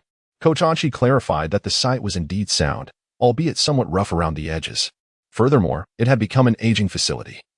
Inviting others would not reflect well. Coach Anchi's plan was to beautify the location, enhancing its appeal and functionality. Chen Long promptly agreed, deciding to take charge of the arrangements himself. Rest assured, Coach Anshi, I will handle everything from here. After nodding in acknowledgement, Coach Anshi departed. Qianlong was not one to merely speak without action. However, the idealism of his vision clashed with the harshness of reality. Upon approaching the owner, he was taken aback by the exorbitant demand of 100,000. Though the venue was expansive, Qianlong believed this figure excessive. Unfazed, the owner shrugged. Young man, everything comes at a cost. If you doubt it, inquire elsewhere. This is simply the way things operate here. If you are sincere, I can offer a discount. 99,000 is the lowest I can go. If you wish to negotiate, we may do so. If not. Before he could finish, Qianlong interrupted. Thank you. But I will return another time. I have other matters to attend to. Rest assured, I will be back. Chapter 65, Benevolent Deception. Qianlong swiftly departed from the scene. His mind preoccupied with a singular thought. Could this item truly be worth such an exorbitant price? If the proprietor's claims were accurate, then acquiring this object would be swifter than theft itself. He could have easily resorted to outright robbery for cash, yet he chose to adorn it with embellishments. Was this not the act of a good Samaritan? Though he pondered this, the current circumstances were less than favorable. Qianlong resolved to see the decorative endeavor through to completion. Otherwise, both Coach Anshi and he would lose face. The importance of reputation cannot be overstated, especially when the safety of all involved is at stake. Determined, Qianlong prepared to lay an additional layer of silicone padding to ensure maximum comfort for everyone. After all, this must not be a fleeting transaction. Once the initial sale was made, a second would be unlikely. He commenced visiting various merchants. Yet the responses were largely uniform. Prices hovered around 90 to 100,000. The shopkeeper's explanations were also strikingly similar. My friend, it's not that our prices are exorbitant. It's our labor costs that inflate the total. Where else can you find such skilled craftsmanship? If you attempt it yourself, you may not achieve the desired outcome. Our expertise, along with the materials and assorted labor costs, are all factored in. You are getting quite a deal. They added, don't be swayed by the high price. These figures are standard. If it doesn't suit you, feel free to throw some money at it and see how well you manage on your own. While Qianlong had indeed made a fair profit in the past, it had never been to this extent. Starting off at a loss was not an option, especially since Coach Anshi's finances were not particularly robust at the moment. He felt a heavy burden. With a flurry of activity, Qianlong scoured the area until dusk fell. Under the glow of streetlights, he sat by the roadside, contemplating his options. If the situation proved untenable, he would simply proceed, as the prices were fairly consistent. He resolved to treat this as a substantial investment, reassured by the prospect of a potential 1 million. With this thought, Qianlong felt a slight sense of relief, promising himself to reassess the situation the following day. Suddenly, a notification from the system interrupted his reverie. New task issued. The host must undertake the decoration themselves. Reward: 10 bottles of rapid healing potions. Please decide promptly whether to accept this task. Time is of the essence. Was this not a savior in disguise? Setting aside the allure of the 10 potions, the mere issuance of this task warranted some procedural guidance. Surely, a process should be provided, if nothing else. It would merely prolong the endeavor. Without hesitation, Qianlong decisively accepted the task. The system, as was its custom, prepared to make a hasty exit. Not so fast. Come back here. We have matters yet to discuss. The system was taken aback. Did this rascal have yet another scheme? Beep. My sole responsibility is to issue tasks. I urge the host to maintain decorum. Do not inquire into matters beyond your purview. What was this nonsense? Qianlong's thoughts were entirely focused on the plan and the task at hand. Surely, some guidance on the process and materials was warranted. If the system failed to provide even these essentials, it would be quite negligent. The system, upon hearing his concerns, conceded and provided details on where to procure materials and what items were necessary. To ensure Qianlong did not forget, it even furnished him with a shopping list. With such assistance, even a dog could complete the task without issue. Additionally, an unexpected boon arrived. After purchasing the materials, the system reappeared. Beep. Congratulations, host. You've unexpectedly acquired a speed enhancement device, which will expedite your progress. Does the host require? Before it could finish, Qianlong confirmed his acceptance. What impeccable timing. This was nothing short of divine intervention. One must seize such opportunities without hesitation. To do otherwise would be to invite misfortune. This principle had become Qianlong's guiding mantra in recent times. Take what is offered without reservation. Thus, he set to work. With the aid of the device, his efficiency soared. At times, the device anticipated his intentions and completed tasks before he could even think them. By evening, he had nearly finished. With only a few rubber mats left to lay, Presumably, the device had exhausted itself and vanished without a trace. Qianlong paid it no mind. The remaining work was trivial enough that even a dog could finish it. Wiping the sweat from his brow, he turned to admire his handiwork. Filled with a profound sense of satisfaction, the speed and quality of his work were nothing short of genius. As he reveled in his accomplishment, he noticed a figure approaching the entrance. Who could it be at such a late hour? Who goes there? He called out. Don't be alarmed. It's me. Have you forgotten my face already? Recognizing the voice, Qianlong realized it was Coach Anshi. What was he doing here at this hour? Upon entering and seeing the brightly lit space, Anshi was momentarily dumbfounded, having expected to find the place still in disarray. He was utterly astonished to see that the area was nearly complete, save for a few final touches. How could this be? How is it possible that such a large area could be completed in such a short time? Qianlong had anticipated this question and had a ready response. Knowing that no one else was privy to his secret, Coach Anshi, come over here. I have some matters to discuss. You finish laying down the remaining pieces, and I'll explain everything as we go. Coach Anshi, still in shock, nodded slowly. As he worked, he pressed, Stop teasing me. What on earth is going on? Qianlong casually spun a tale he had meticulously crafted for the day. Sometimes, the truth is too hard to accept. A little white lie can be far more palatable. It's quite simple, really. I managed to coordinate 4 different construction teams to come in and tackle the job. They had just left when you arrived. What do you think of the results? Unable to process the situation quickly enough, Coach Anshi glanced around and was genuinely impressed. The surroundings were adorned splendidly, complete with custom patterns that were closely tied to the team. Every inch of the floor and walls, even the tiniest crevice, had been attended to. The space had not merely been decorated, it had undergone a remarkable transformation. Coach Anshi was still reeling from the revelation when he noticed the floor had been completely laid. It was late, and rest was in order. After all was said and done, Qianlong turned to leave, recognizing that too much discussion could lead to complications. As Coach Anshi mulled over the astonishing scene, Qianlong had already vanished. Coming to his senses, Anshi felt as if he had stumbled into a supernatural occurrence, and he took off in a hurry. With that, the curtain fell on this chapter, leaving only the anticipation of what was to come. Chapter 66, The Power of Rumor and the Challenge of Refutation. As the days passed, the anticipation for the upcoming competition grew ever more palpable. The atmosphere became increasingly lively, with Qianlong extending invitations to numerous clubs. Some sent representatives to observe, while others even arrived at the venue ahead of time, creating a bustling scene each day. Upon receiving the news, Mei Luan's frustration intensified. Recently, due to issues with his team, he had not only incurred financial losses but had also suspended training. How could Qianlong's situation be thriving amidst his own troubles? To ascertain the truth, Mei Luan personally visited the venue. Upon arrival, he was met with widespread astonishment. This was undoubtedly the finest arena they had ever encountered. Compliments flowed freely. My friend, this place is akin to paradise. If given the chance, I would wish to train here daily. Your sincerity is greatly appreciated, and should there be future competitions, our club will undoubtedly participate. The venue received unanimous acclaim, and Qianlong was generous in his hospitality. Given the ample space, he expressed willingness for anyone interested to train there. As soon as the words were uttered, eager agreement echoed through the crowd, the atmosphere electric with excitement. From a distance, Mei Luan overheard the commotion and initially believed he had misheard. Shouldn't such preparations be reserved for the eve of the competition? How could everything be ready so swiftly? Filled with questions, he stepped outside to observe, only to see the venue bustling with activity and Qianlong mingling effortlessly with the attendees. Notably, Coach Anshi stood out prominently, further igniting Mei Luan's ire.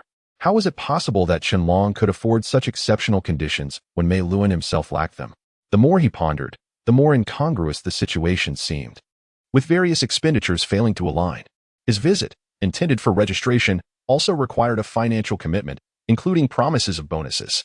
Lost in his thoughts, Mei Luan's frustration became palpable, prompting his team members to comment on his demeanor. What is wrong with him? His expression is as if he were ready to kill. I believe he is simply upset about Qianlong's superior facilities. His jealousy runs deep, don't you all realize? Indeed, I've seen it myself. That venue is undoubtedly better than ours. Separated by a mere wall, they could hear clearly. Mei Luan had merely intended to gauge the reactions of others. Hearing these remarks only fueled Mei Luan's anger further. This won't do. Since I cannot acquire such a splendid venue, I shall create some trouble for Qianlong. With Coach Anshi present, witnessing his humiliation would bring him satisfaction. Arriving in his office, Mei Luan's smile twisted into something sinister. His fingers danced across the keyboard as he entered the basketball club's forum. He surmised he was not the only one who found Qianlong's success hard to believe. Surely others felt the same. Under the guise of anonymity, he began fabricating various rumors, suggesting that Qianlong was engaging in money laundering, and that there were sinister undertones. Perhaps even toxic materials involved. The moment the rumors surfaced, they sparked a frenzy of reactions. The news of Qianlong's impending competition was already a hot topic on the forum, and now, with Mei Luan's allegations, it became a sensational spectacle. I've always suspected Qianlong was up to no good, and now it's confirmed. If this is true, should we even continue with the event? I, for one, refuse to participate in something so cursed. Whoever wishes to go may do so. Yet, a handful of individuals defended Qianlong. Do you have any evidence? If you do, present it openly. My friend, you are spreading slander, and that is unacceptable. However, the majority's voices drowned out the few who supported Qianlong. Jealousy, malice, and insecurity fueled the negative sentiment, proving the old adage, a rumor is easily spread, but refuting it is a Herculean task. The forum erupted into a maelstrom of public opinion, drawing in a multitude of spectators. Even if the claims were unfounded, they had taken on a life of their own. Many distanced themselves from Qianlong's club, fearing that association would tarnish their own reputations. The backlash was severe.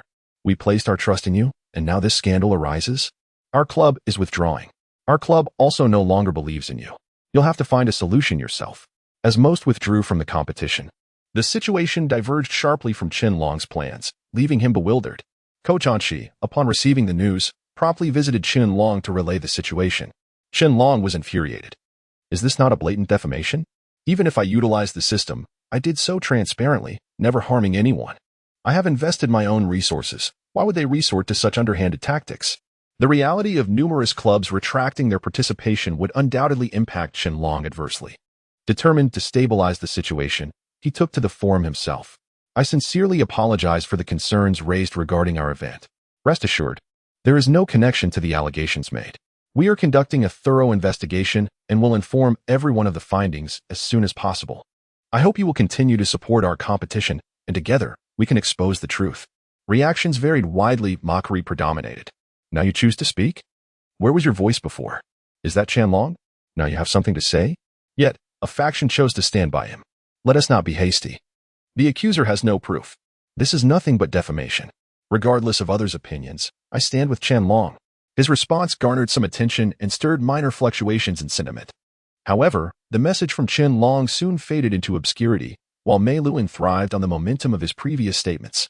Many, lacking critical thought, flocked to support Mei Luan, who reveled in his triumph. It appeared that the competition would be lost to Qianlong after all.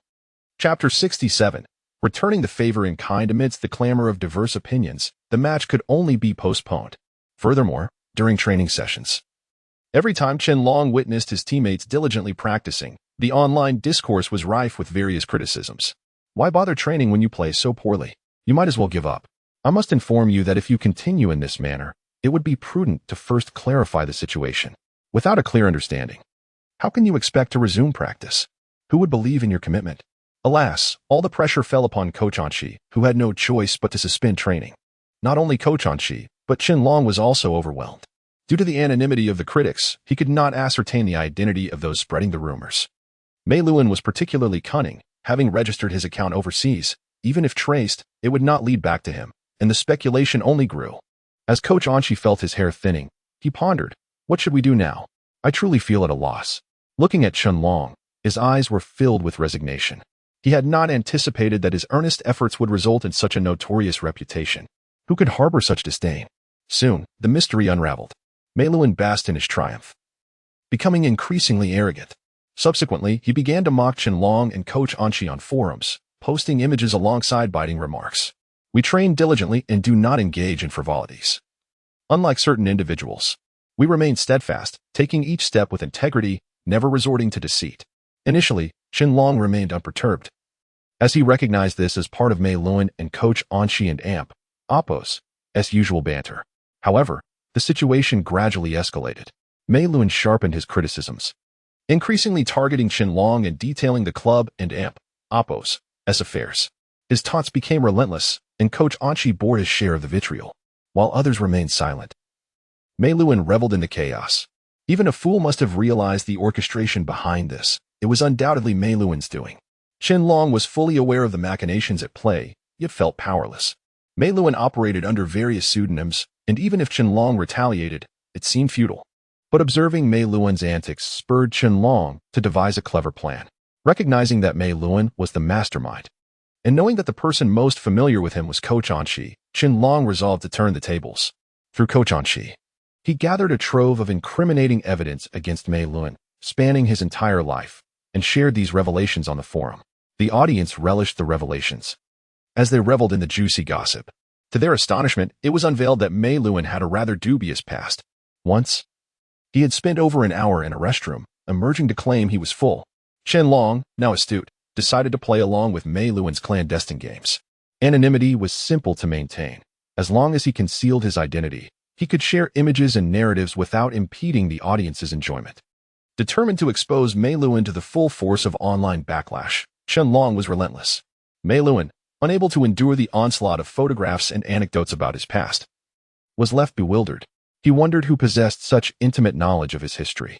After some contemplation, Mei Luan pinpointed the likely culprit, Ko Changxi. Despite their long-standing rivalry, only Ko Changxi could have access to such incriminating information. Resolute in his intent to confront him, Mei Luan took to the forum, issuing a warning. You small-minded individuals better brace yourselves. Today, I will seek you out. I advise you to be prepared to acknowledge your wrongs. Otherwise, do not expect mercy. This time, he did not hide behind anonymity, boldly posting on his public account. Was he truly so foolish as to grant Qianlong the opportunity to prepare? Qianlong was unfazed by Mei Luan's bravado. Should he dare to confront him, he would ensure that Mei Luan would regret it. As noon approached, Mei Luan actually dared to show up at Qianlong and Appo's club, seething with anger. Where is everyone? Are you all dead? Bring Coach Anqi to me. I demand an explanation, or I will expose everything. Coach Anqi had anticipated this confrontation, having conspired with Qianlong. The desired effect was yet to be fully realized, and Coach Anqi devised a new tactic. Mei Luan and Appo's rage indicated his deeper involvement in the situation.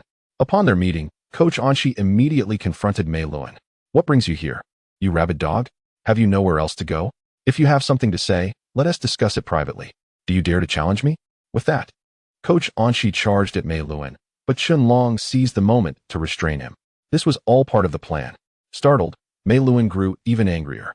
You think only you have secrets? Today, we will talk, and if there is no satisfactory outcome, do not expect one for yourself. With tensions rising, Qianlong intervened. Enough of this bickering. We are no longer children. Let us move to a more private setting to discuss our issues. In the room, the atmosphere was charged, with both parties exchanging harsh words and unveiling hidden grievances.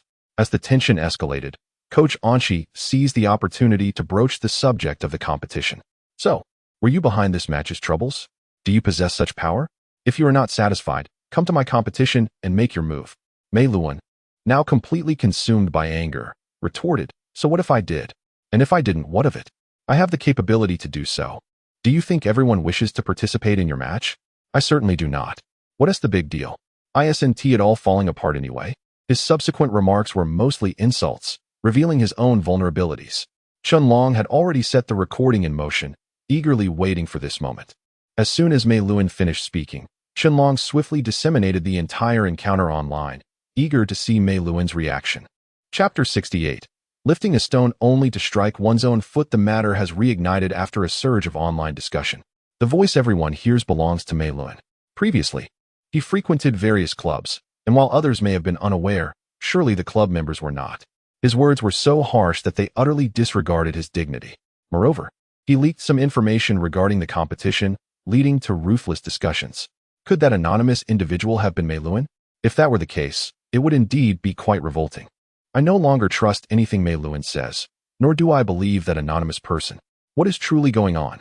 Has the tide turned so swiftly? Everyone is perplexed. After the uproar, Mei Luan returned only to overhear his teammates discussing the situation. Was that really his voice just now? It feels so surreal. Is there any need for doubt? After all this time, do you still not understand what's happening? I would wager that their heads are spinning. Sensing something amiss from their conversation, Mei Luan promptly approached them. It was then that he grasped the situation. All right, he had always thought highly of Coach Anqi, believing him to be a decent person who wouldn't engage in underhanded tactics. To his dismay, he discovered that Coach Anshi was indeed that kind of person. Furious, Mei Luan confronted Coach Anshi once more, this time with even greater intensity. Upon entering, he pointed an accusatory finger at Coach Anshi, exclaiming, "Do you have any shame? What do you mean by this? Are you trying to place the blame on me? I assure you, I have never anonymously sent out any articles. If that's what you think, then I cannot help you." Surprisingly, Coach Anshi was taken aback. Meanwhile, Qianlong couldn't help but chuckle at the absurdity. Is this a joke? If this matter had nothing to do with Mei Luan, he wouldn't be so agitated or confrontational. His arrival here is nothing short of self-sabotage, a misguided attempt at cleverness. Qianlong dismissed Mei Luan's ramblings. "I'm sorry, but we haven't heard about this situation until now. Why do you claim this? Mei Luan, you must at least provide us with an explanation. If not, we will have no choice but to inform everyone. We owe them a clarification." Mei Luan was at a loss for words. Previously, he had released the recording, but that was insufficient. Qianlong, having a profound understanding of Mei Luan's character, decided to initiate a live broadcast. The arguments and various scenes were all meticulously recorded. There was no need for anonymity this time. Feeling exhausted, they simply shared the footage via Qianlong's account online. The news spread like wildfire, and the crowd erupted in outrage.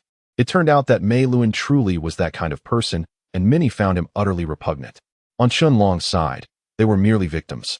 And now he chose to believe in Qianlong regardless of the outcome. He would continue to support him, for he knew Qianlong to be a good person. Everything had changed. Coach Anshi had no intention of sparing this old acquaintance any mercy. The actions taken were indeed reprehensible, leaving one to wonder what else might transpire in the future. It would be better not to participate in this competition. After re-registering, Qianlong unveiled the roster on the forum. One particular phrase stood out prominently. "We have decided to revoke the Firepower team's eligibility to compete." For further details, please click the bottom left corner. The contents primarily pertain to Mei Luan, including the incident of injuring a teammate. This time, there would be no hiding or evasion. They would confront the issue head-on. If Mei Luan still possessed any semblance of dignity or courage, he should come forth and face the repercussions. The outcome would not be favorable for him. Crestfallen, Mei Luan returned to his club, facing a significant blow to the Firepower team's morale. They had done nothing wrong and had trained diligently, only to have their participation suddenly annulled. Everyone had hoped for monetary rewards. Now, all their aspirations felt like mere illusions. An unbearable reality. Recently, Mei Luan's actions had grown excessively outrageous, not only in training but in various facets. The team no longer harbored any illusions about him. Regardless of the outcome, leaving this place had become the prevailing sentiment among most. Upon returning, Mei Luan was taken aback by the sight before him. The team members were packed and wore somber expressions. It was evident they were preparing to depart. Mei Luan was desperate to prevent their exit. "Let us discuss this calmly. We can train effectively together. You are all exceptionally talented players. Why take such drastic measures?" They were no longer inclined to indulge him. "To you, we are merely a pile of rubbish. It would be better for us to leave. With your attitude, I feel there is nothing left to discuss. I question your character." Mei Luan lowered his gaze in silence. Initially, he had only intended to create some trouble for Coach Anshi, but the situation had spiraled out of control, far beyond his expectations. The team truly intended to leave. At first, Mei Luan had not taken it seriously. A few players had departed, along with some substitutes. He thought it would be manageable. However, as time passed, he sensed the growing unease. The tide had completely shifted in favor of Qianlong and Coach Anshi. Everyone was casting blame upon Mei Luan, and even those remaining in the team were criticized. How could they accept this? The majority chose to depart. "If this place does not accommodate me, then I shall find another. After leaving this club, there will be plenty of options." Unless bound by a special agreement or personal reasons preventing departure, others would leave. Mei Luan could not bear it. To add insult to injury, as soon as they left, they flaunted their new allegiance to other clubs, even mocking him indirectly. "At this new club, we are finally free from that quagmire, and we are elated. I never wished to return to that wretched life. It was unbearable." These were the new signatures of the players, leaving Mei Luan at a loss. If a club were devoid of members, could it still be called a club? No, regardless of the outcome. He must persuade these individuals to return. This was the singular thought occupying Mei Luan's mind. Chapter 69. The situation had unfolded to this point, a scenario that Mei Luan had never wished to encounter. As the saying goes, one misstep leads to a series of blunders. resulting in his firepower team members either leaving or feeling unsettled. The basketball community is small, news travels fast, and everyone is aware of the developments. Consequently, the spectators adopted a wait-and-see attitude. Coach Anshi concluded, "It is a pity that he squandered a promising hand. Had it not been for a moment of impulse." He firmly believed that had Mei Luan retained his composure at that moment, he would never have committed such irretrievable actions. This situation bore the marks of Chun Long's revenge, and now he stated with calmness, "It remains to be seen how he will conclude this matter." Conclude? Coach Anshi glanced at his earnest yet cunning player, a slight twitch at the corner of his mouth. He felt fortunate to be on the same side as Chun Long. Otherwise, considering the boy's approach to matters, he would surely be in dire straits. As for Mei Luan's hopes, he was acutely aware that they were non-existent. However, this was entirely of Mei Luan's own making, and he felt no sympathy for him. As expected, the following day, while the Magic team members were enjoying breakfast, a significant piece of gossip surfaced. Check the morning paper. It's quite the headline. Harris, ever the enthusiast for drama, rushed in, newspaper in hand, his face alight with curiosity. The others were immediately drawn to him, and within 3 minutes, a collective gasp echoed through the room. They turned their attention toward Chun Long, who was quietly having breakfast, seemingly oblivious to the commotion. "Why are you looking at me?" he questioned, bemused. They were not gazing at him because he was involved in the matter. Mei Luan is truly audacious. Do you know that in a desperate bid to win back his former players who had left, he offered a staggering sum to entice them back? Harris excitedly shared. Oh, Chun Long nodded, not particularly fazed. The players from the firepower team were indeed valued at such a price, which was not surprising. One could only surmise that Mei Luan was truly at his wit's end, resorting to such tactics. Unfortunately, the teams that had lost players were evidently aware that following Mei Luan held no promise and promptly rejected his overtures, even issuing announcements to inform everyone. Mei Luan's reputation was utterly tarnished, James remarked. It's likely this is why the media caught wind of it so swiftly and reported on it the very next day. Having finished his meal, Chun Long set down his chopsticks and took out his phone to read the news. After a moment's reflection, he remarked, "Now this is genuine desperation." Coincidentally, Coach Anshi entered just as he spoke, and for some inexplicable reason, a shiver ran down his spine. For Mei Luan, this was a moment of utter despair. While for the Magic team members, it was merely inconsequential gossip. Soon, the Magic team plunged into a new round of training. By evening, when Chun Long picked up his phone again, he discovered that Mei Luan had once more thrust himself into the limelight.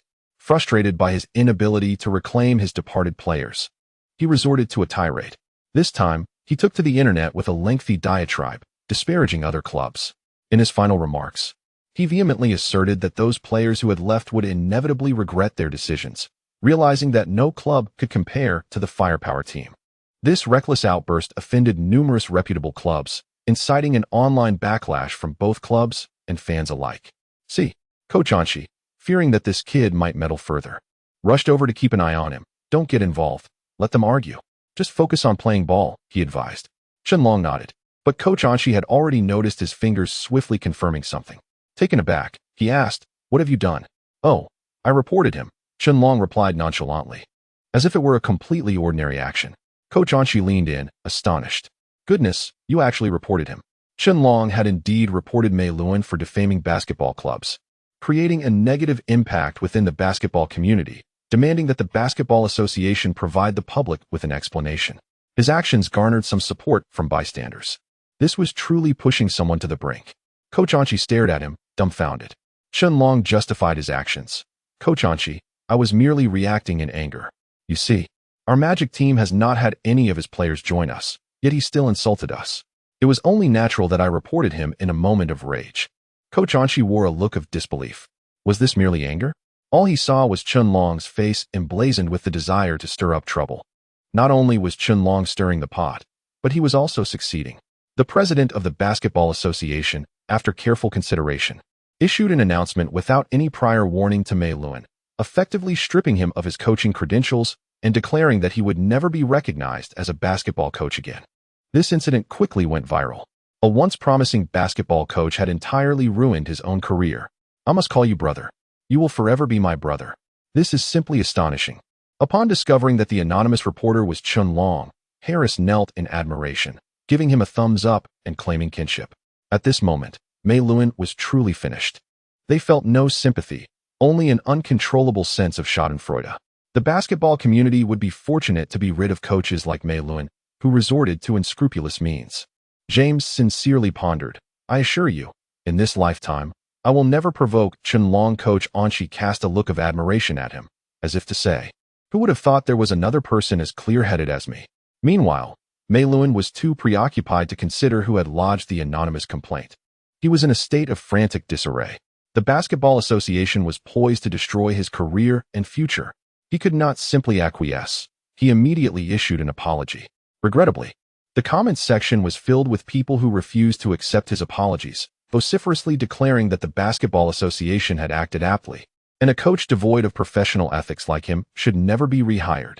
Infuriated and panicked, Mei Luan was left with no choice but to take one last desperate action, to file a complaint against the president of the Basketball Association through their online mailbox. He believed he was simply expressing a few harmless words, and the association had no right to revoke his coaching qualifications.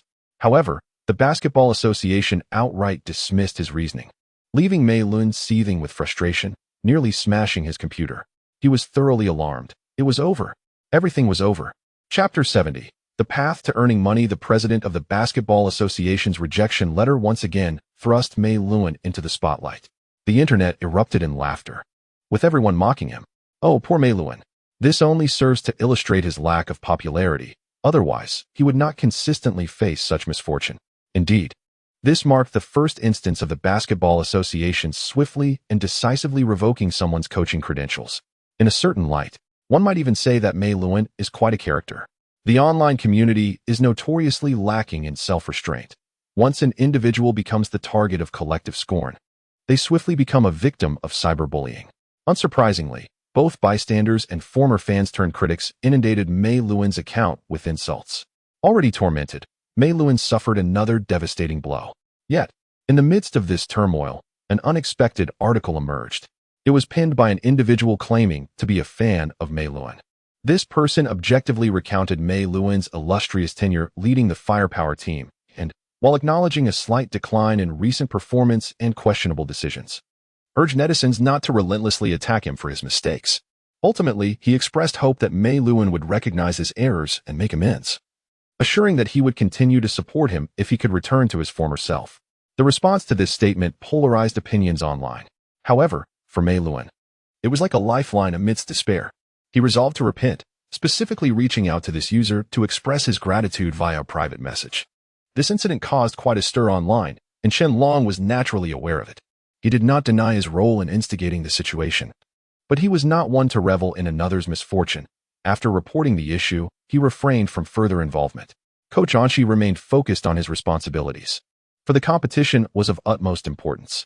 Yet, upon compiling the list of participating teams, he could not help but frown, concluding that organizing the event would be quite the financial burden.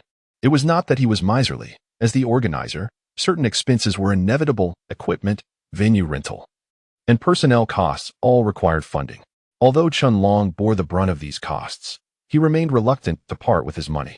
When Qianlong expressed this concern, he found it rather amusing, saying, "This is merely a friendly competition among clubs. We initiated it, so naturally, we must invest a bit." Coach Anqi frowned further. "If it's just a friendly match, it's far too informal. The participants will surely be novices." Qianlong considered this, stroking his chin and glancing at the list of registered teams. Currently, only 7 teams had signed up, and they hailed from relatively modest clubs. The teams appeared newly formed, suggesting that most were indeed inexperienced newcomers. While this was a minor event, the coverage it attracted was something veterans might overlook, but was desperately sought after by newcomers. However, from the organizers' perspective, this posed a challenge. Novices were unlikely to draw significant attention or ticket sales, potentially rendering the event a charitable endeavor. Qianlong found himself at a loss, having contemplated this matter. Nevertheless, the competition was fundamentally driven by system tasks, leading him to overlook the financial implications. "What if we charge a registration fee?" Coach Anqi, ever the penny pincher, suggested. Qianlong shot him a skeptical glance, finding it difficult to agree. Coach Anqi, however, astutely remarked, "This wouldn't be a loss for them. We provide the competition, the venue, and exposure. They should compensate us accordingly." Qianlong countered, "I'm afraid all 7 teams might bail." After a pause, he proposed, "What if we established a prize? If we attract 16 teams, the top 3 will receive monetary rewards. With tangible incentives, the competition would become more enticing." Coach Anshi's immediate reaction was, "How much will that cost?" He wanted to ascertain whether Qianlong intended to squander all his funds on this event. In our country, there's a saying, "You can't catch a wolf without parting with your shoes," Qianlong replied with a smile. Coach Anshi looked bewildered, unable to comprehend the idiom due to cultural differences. His primary concern remained, "All right, you call the shots, but how much will the prizes be?" "The first place will receive 100,000 yuan, the second 50,000 yuan, and the third 20,000 yuan." With each figure Qianlong announced, Coach Anshi's eyes widened, as if questioning how he could afford such sums. Qianlong scratched his nose.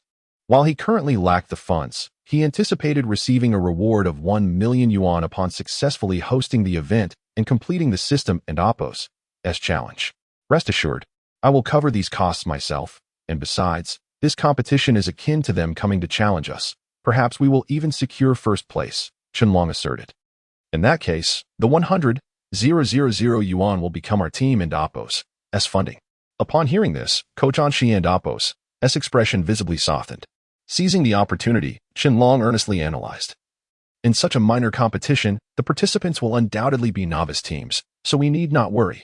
We stand a considerable chance of securing first place." Coach Anshi readily agreed. "Well, if you are confident, then I will defer to your judgment." Given that this involved his own finances, Coach Anshi felt reassured that if Qianlong could allocate such substantial prizes, he would undoubtedly strive to win. With this thought, he felt a sense of relief. "Now, let us discuss the registration fee," he said, eager to delve deeper into the matter. Qianlong nodded. "You can handle that." After some contemplation, Coach Anshi suggested, "Let each team pay a registration fee of 1,000 yuan. Qianlong hesitated. "Isn't that a bit excessive?" True to form, Coach Anshi was unyielding. 1,000 yuan is neither too much nor too little. With 16 teams, that totals 16,000 yuan. Just enough for me to rent a live streaming slot on the Basketball Association's website for 2 days. Coach Anshi had clearly planned ahead. He clapped Qianlong on the shoulder, stating, "With a 100,000 yuan prize, this event is already gaining a bit of notoriety. If we enlist the help of the Basketball Association for a live broadcast, we are bound to attract attention and potentially recoup some of our investment." Qianlong was taken aback, thinking to himself, could this merely yield a small profit? This is an ingenious way to generate revenue. Being frugal had its advantages. Who knew it could lead to such financial opportunities? Chapter 71. Competition Rules. Qianlong and Coach Anshi convened to discuss the competition rules and swiftly disseminated an announcement. Those within the circle were somewhat aware of this minor event. Traditionally, they merely observed for entertainment. After all, the Magic team was not particularly renowned, and the competitions they organized were merely trifling skirmishes amidst the grandiosity of prominent basketball teams. However, today, upon seeing the announcement from the Magic team, the online community erupted. The competition surprisingly offered a cash prize, though modest. A sum of 100,000 was significant for an average club. Consequently, numerous posts regarding the competition rules and prizes began to proliferate, with netizens expressing their exhilaration. Is it true? The Magic team is offering such a substantial prize? 100,000 is comparable to sponsorships for many smaller competitions. Has their team prospered? Who is the benefactor behind them? How can a minor competition boast such a prize? These comments were from casual observers, but Qianlong was more attuned to the remarks from various clubs. "Anshi, do you think our BX team can participate?" "Don't worry. They're a novice team, and I want them to gain some experience." BX, now that's a seasoned team with numerous basketball talents. Many basketball enthusiasts were taken aback upon reading this comment, and some began to revel in the potential drama. If BX joined in, surely other basketball powerhouses would not hold back either.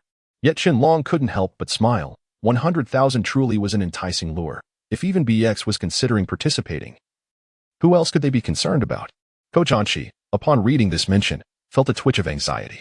Everyone knew the formidable prowess of the BX basketball team.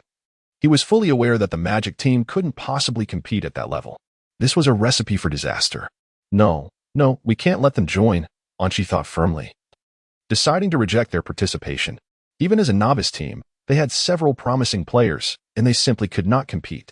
Qianlong was taken aback. "Coach Anshi, this is a golden opportunity for our Magic team.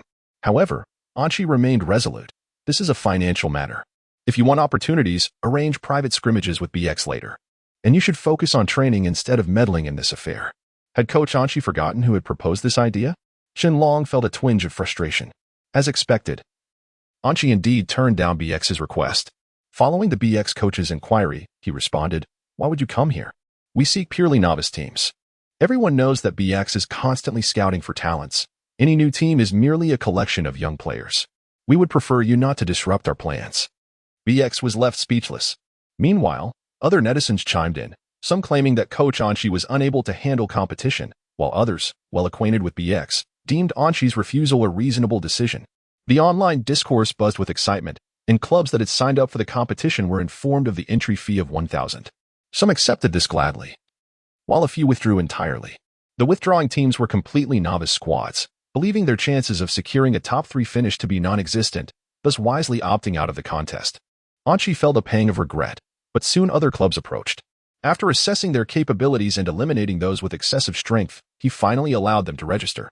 When Qianlong learned of this development, he felt a slight disappointment, but he recognized that Coach Anchi was the one in charge. At that moment, the system suddenly interjected, "What plans does the host have for this competition?" Qianlong replied listlessly, "We'll play as usual." The system fell silent for a moment before asking, "Although the coach's methods may seem somewhat unethical, the overall strength of the Magic team is quite low. The participating teams are on a similar level." Qianlong had only glanced at the list of teams earlier and had noticed any familiar names, so his interest was piqued by the system's analysis. "So you mean to say that winning won't be easy?" The disparity in strength is evident. The system reminded him earnestly, "Do not underestimate any opponent." "Oh, but the Magic team has trained extensively and improved significantly. Can't we secure a victory against this group of teams?" Qianlong pondered aloud. The system responded affirmatively, "No.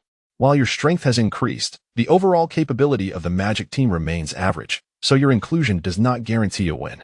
Seeing Qianlong's skepticism, the system added, "Based on my analysis, 3 of the participating teams are stronger than the Magic team as a whole."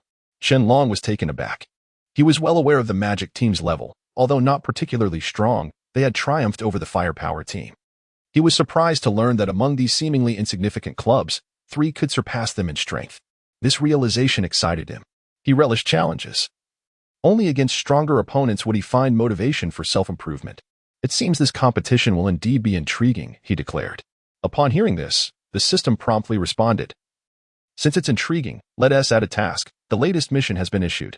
Please defeat the current strongest club, Aurora team, in the preliminary round." Qianlong's gaze fell upon this very team. He suspected that Aurora was indeed one of the teams the system referred to as stronger than the Magic team. However, this task seemed dubious. Shouldn't they progress gradually? Qianlong was astounded. Why would they pit him against the strongest team right away? The system mischievously replied, "This makes it more thrilling. Encountering the strongest team in the first match means that any defeat grants no further chances." Indeed, that was exhilarating enough. Qianlong envisioned the scenario, as the host team, they might not even advance past the preliminary round. Expelled at the outset, surely the online community would erupt in chaos. Could he refuse this task? Qianlong contemplated before inquiring.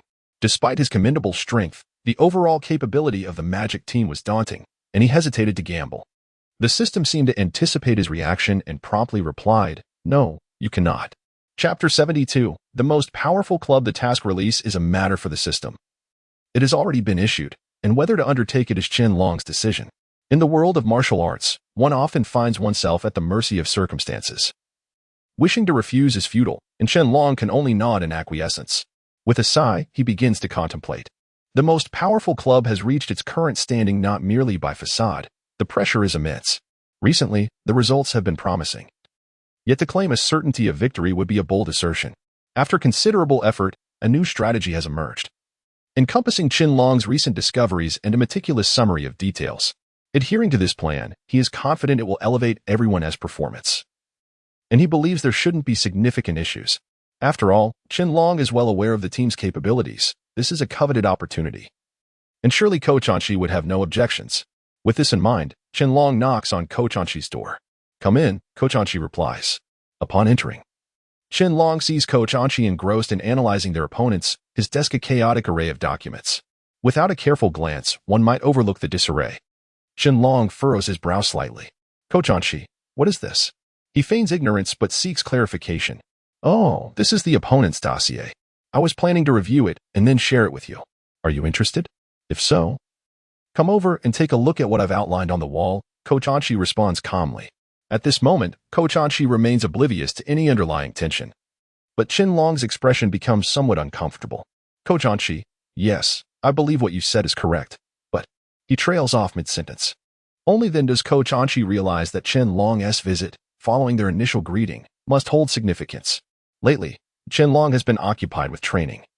A veritable whirlwind of activity. What could he possibly want? Raising his gaze, Coach Anchi scrutinizes Qianlong. What is the matter? Speak your mind. After a moment, he looks down again, having yet to grasp the severity of the situation. A glance at the wall reveals the conspicuous title, the most powerful club. The implications are clear. Qianlong's tone shifts slightly. Coach Anchi, I need to discuss something with you. First, promise me you won't be upset once I finish. What do you think? Qianlong feels uncertain. Before Coach Anchi can respond, Qianlong moves closer, narrowing the space between them. Coach Anchi's brow furrows, his eyes filled with questions. What is going on? Just speak. Having reached this juncture, further hesitation serves no purpose, and Qianlong resolutely speaks. Just as he finishes, he attempts to elaborate. But Coach Anchi swiftly interjects. What are you doing? Other teams would gladly avoid this. You're eager to step up. You possess confidence and your own ideas. But can we truly proceed this way? Think it over carefully. Setting aside the risks, if we lose, we are the hosts. Wouldn't that be embarrassing? There is no room for negotiation. Without regard for Qianlong's agreement, Coach Anchi turns away, not even casting a glance back. Qianlong sighs, given Coach Anchi's demeanor. It is understandable that he does not trust him. The risks are substantial, with no promising returns, compounded by the uncertainty of victory. As Coach Anchi, he must weigh many factors, and his refusal is justified. However, without Coach Anchi's approval, the task cannot be accomplished. Is it truly a matter of relying on luck? The prospect of a sudden, serendipitous draw against the most powerful club seems exceedingly unlikely. No, this will not suffice. After a moment of contemplation, Qianlong approaches Coach Anchi once more. This time, he opts for a more astute approach. Previously, he had made no preparations and directly proposed the idea, which Coach Anchi undoubtedly rejected. Now, he decides to offer praise and engage in a constructive dialogue. If Coach Anchi still disagrees, then they can explore other avenues. With sincerity etched on his face, Qianlong addresses Coach Anchi. I believe this presents an opportunity for us. If we were to win, would that not signify our success? Even if subsequent matches yield errors, we would carry the esteemed title of having defeated the most powerful club. Coach Anchi, do you not desire this? Moreover, Qianlong presents a document he had meticulously prepared the previous night, detailing his ideas. After an explanation, Coach Anchi nods slightly. All right. Your persistence has prompted me to take a look. Yet, after a mere glance, Coach Anchi promptly declines. The act of viewing is inconsequential. He merely sought an excuse to dismiss it. In his heart, Coach Anchi holds firm opinions. He is a stubborn man, resistant to change. To him, pursuing this course of action is akin to striking a rock with an egg. The risks are excessive, and he will not permit it. Leave me to ponder this. When I have an answer, I will inform you, Coach Anchi states impassively. When I have an answer. Upon hearing these words, Qianlong realizes that they are all adults. This vague timeline signifies an indefinite postponement. It seems likely that agreement will only come after the competition concludes. Feeling a sense of helplessness yet devoid of options, Qianlong understands that Coach Anchi holds the reins. If Coach Anchi remains opposed, he must shift his focus to the team members. After bidding farewell to Coach Anchi, Qianlong makes his way to the training ground. Long-gu, you've arrived. You seem a bit down. What is the matter? Is there an issue? As he approaches, the team members voice their concerns, seemingly unaware of the unfolding situation. Quickening his pace, Qianlong reaches the group, donning a cheerful facade. Indeed. I have a matter to discuss. Everyone gather around. I have a plan I'd like you to review. The team members converge eagerly. Qianlong unveils his proposal. Unlike Coach Anchi, who had barely skimmed the document, the team examines it with great care, increasingly impressed as they delve deeper. This is the fruit of Qianlong's labor from the previous night, and their enthusiasm is palpable. I think this is quite good, Owen remarks. Yes, this plan is excellent. Should we present it to Coach Anchi? Harris suggests. The others share a similar sentiment, and seizing the momentum, Qianlong brings up the most powerful club once more. If you all find this satisfactory, do you believe we can take on the most powerful club? After all, they are merely human. Chen Long expresses his desire to attempt this challenge, exuding confidence in his teammates. His resolute tone seems to resonate with them, and they unanimously agree. Thus, the matter of Coach Anchi's disapproval is overshadowed by the collective agreement of the team. They decide to approach Coach Anchi once more. As they open the door, Coach Anchi appears taken aback. What is happening? Why is everyone here? He inquires, frowning slightly at Chen Long. What is the matter? Chapter 73. Is this a break? Observing the expressions of those around him and recalling Chen Long's previous remarks, Coach Anchi began to piece together the situation at the club. Yet, without concrete evidence, it was prudent to refrain from hasty conclusions. As he gazed at Chen Long, Coach Anchi understood that the matter was intricately linked to him. If there is something to discuss, please speak up. Chen Long wasted no time and articulated the plan directly. Coach Anchi was infuriated. He abruptly stood up, pointing a finger at Chen Long, ready to unleash his wrath. His temper was notoriously volatile. Chen Long, however, was not one to approach without adequate preparation. Everyone had reviewed the plan and was thoroughly satisfied. All that remained was for Coach Anchi to give his approval. With so many present, surely he could not have any objections left. Before Coach Anchi could voice his thoughts, the crowd surged forward. Let us not act in haste. Coach Anchi, I truly believe this plan is exceptional. Yes, I concur, another chimed in. Regardless of your opinions, I will always support Chen Long. From Chen Long's perspective, the situation seemed promising. Yet, Coach Anchi felt the opposite. The more enthusiasm displayed by the group, the more skeptical he became about the plan's reliability. Chen Long's audacity was one thing, but the collective eagerness of the others was perplexing. To confront the strongest club head-on at the outset was no trivial matter. It bordered on folly. He simply could not accept it. Watching the group, Coach Anchi struggled to find his voice, realizing their insistence was a pressure tactic. Chen Long, perceptive to the shift in atmosphere, attempted to intervene, but the fervor only intensified. Coach Anchi, if you disagree, we shall pause our training for now. I genuinely believe this plan holds great merit and deserves your consideration. Even if we need to retrain later, we can manage. Indeed, Coach Anchi, I truly believe this is a remarkable opportunity. Silence. Coach Anchi bellowed. The air thickened with tension as silence fell over the room. The intensity of his outburst caught everyone off guard. They had anticipated mere dissent, not this. The sight of Coach Anchi and Apos' fury rendered them speechless. Will you heed my words or persist in your folly? If you wish to train, then train. If not, you may leave. A heavy silence enveloped the room. They did not perceive their words as threats, yet it was uncertain how Coach Anchi interpreted them. Gazing at Chen Long, Coach Anchi and Apos' fury was palpable. The answer is a resolute no. You may proceed as you wish, but it must be with my consent. I have already assessed this situation, and I find it deeply flawed. Do not engage in such reckless actions again. Are you aware of the risks involved? Do you comprehend my intentions? Chen Long nodded slightly. Observing Coach Anchi's demeanor, he sensed a flicker of guilt within him. Yet, what choice remained? Chen Long was compelled to fulfill the system's demands while fostering the growth of his teammates. He believed that even if they were outmatched, they would not falter disgracefully. Why not bravely seize the opportunity? Chen Long proceeded to discuss the club's affairs, further inciting Coach Anchi's ire. Do not speak of this. You are merely sowing discord. Who will bear the consequences? Who will shoulder the burden? Provide me with an answer. I will. Chen Long replied earnestly. Coach Anchi was momentarily taken aback, staring at Chen Long, unsure of how to respond. He recognized Chen Long's capability and potential to shoulder such responsibilities, yet it left a sour taste in his heart. After some contemplation, Coach Anchi reiterated his refusal, his frustration toward Chen Long now palpable. This impasse was untenable, irrespective of the team's sentiments. His only recourse was to confine Chen Long, to isolate him and gradually communicate with the others. If he became ensnared in this dilemma, there would be no turning back. Resolving to take charge, Coach Anchi declared, "Be silent. I will decide here. You will remain in your room until I issue further instructions. Consider this your confinement. Do you understand?" Chen Long attempted to respond, but Coach Anchi interrupted him with another tirade.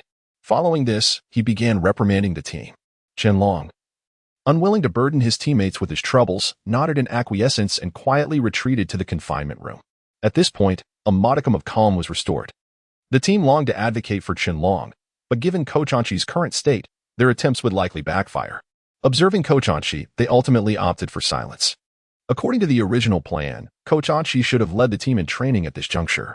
They speculated that his agitation would not halt their practice, hoping that a stellar performance might sway his opinion in favor of Chen Long. However, Their expectations were shattered. You will rest today and resume tomorrow. Do not disturb me. Go, Coach Anshi stated coldly. With no alternatives, the team reluctantly departed. Time flew by, and the next day arrived, heavy with apprehension as they worried for Qianlong. Do you think Qianlong will truly be confined for life? It is all our fault. Had we not spoken, this situation would never have arisen. Soon, Coach Anshi appeared. His demeanor markedly improved from the previous day, though his expression remained unchanged, still icy. He surveyed the team, even presenting an array of training activities, which was part of his strategy. He was aware that the team would likely voice their pleas after training. Thus, he devised a plan that would render the training far more challenging than before, ensuring they would not approach him post-practice. Contemplating this, Coach Anshi secretly smiled. However, fate had other designs. The team quickly discovered that while the training had indeed intensified, it was not insurmountable. They encountered no complaints, and soon they were fully engaged, finding the tasks lighter than half of Qianlong's usual regimen. In an atmosphere of ease and joy, they completed their exercises swiftly. Coach Anshi was left dumbfounded. Reflecting on Qianlong, he decided to allow the team some respite. Take a break. We will continue later tonight. I warn you. I am in no mood to discuss that individual, understood? This served as a preemptive caution, and thereafter, Coach Anshi hastily exited the scene, leaving no room for dialogue. The team sighed in disappointment, pondering how long it would be before they could see Qianlong again. Amidst their discussions, one suggested, "Shall we not visit Qianlong ourselves?" What are your thoughts? Upon hearing this, their eyes sparkled with excitement, and a collective resolve formed. Let us proceed. Chapter 74. Is it really the same? Indeed. The individuals were confined, that much is true. However, Coach Anshi never explicitly forbade visits. Moreover, does the number of visitors truly trigger any detrimental regulations? Certainly not. Seizing the opportunity, everyone hastily made their escape. The more Coach Anshi pondered, the more he felt something was amiss. During this time, Qianlong had made significant contributions to the team. If this were to leak out, the impression would be unfavorable, and Coach Anshi was reluctant to act harshly. If everyone was willing to refrain from discussing the club matters, then releasing Qianlong would be rather beneficial. This way, he would not have to train alone and could bring a semblance of joy to the others. Coach Anshi was not a robot. He could sense the warmth between people. Today, due to Qianlong's absence, everyone appeared rather disheartened, and he felt the same, albeit his position rendered him somewhat detached. Gazing at the doorway, Coach Anshi contemplated for a long time before finally rising to his feet. He decided to step outside and gauge everyone's reaction. To his astonishment, the place was deserted. Not only was there no one around, but even the belongings had mysteriously vanished. Without changing his clothes, he searched the expansive training ground. Yet not a soul could be found. How peculiar. Could they have all evaporated into thin air? In just a few minutes, everyone had left. An occurrence unprecedented in his experience. Coach Anshi, somewhat incredulous, glanced at his watch, confirming the time, and scratched his head in bewilderment. After a while, he finally stumbled upon a clue. Following the trail, he noticed numerous footprints leading towards the exit. Upon closer inspection, he realized this path led to the confinement room. Suddenly, everything clicked into place. Coach Anshi quickened his pace, arriving at the door of the confinement room, and from a distance, he could hear laughter and playful banter. Peering inside, he found Qianlong present, yet the atmosphere was filled with merriment. Amidst the laughter, someone exclaimed, "Coach Anshi is here." In an instant, the room fell silent. All eyes fixated on Coach Anshi, resembling children caught misbehaving. This left him feeling quite uncomfortable. When did his once imposing image become so diminished? This was entirely contrary to his expectations. Clearing his throat, Coach Anshi turned to Qianlong. "What are you all standing there for?" Open the door. He decided to release Qianlong and address the team.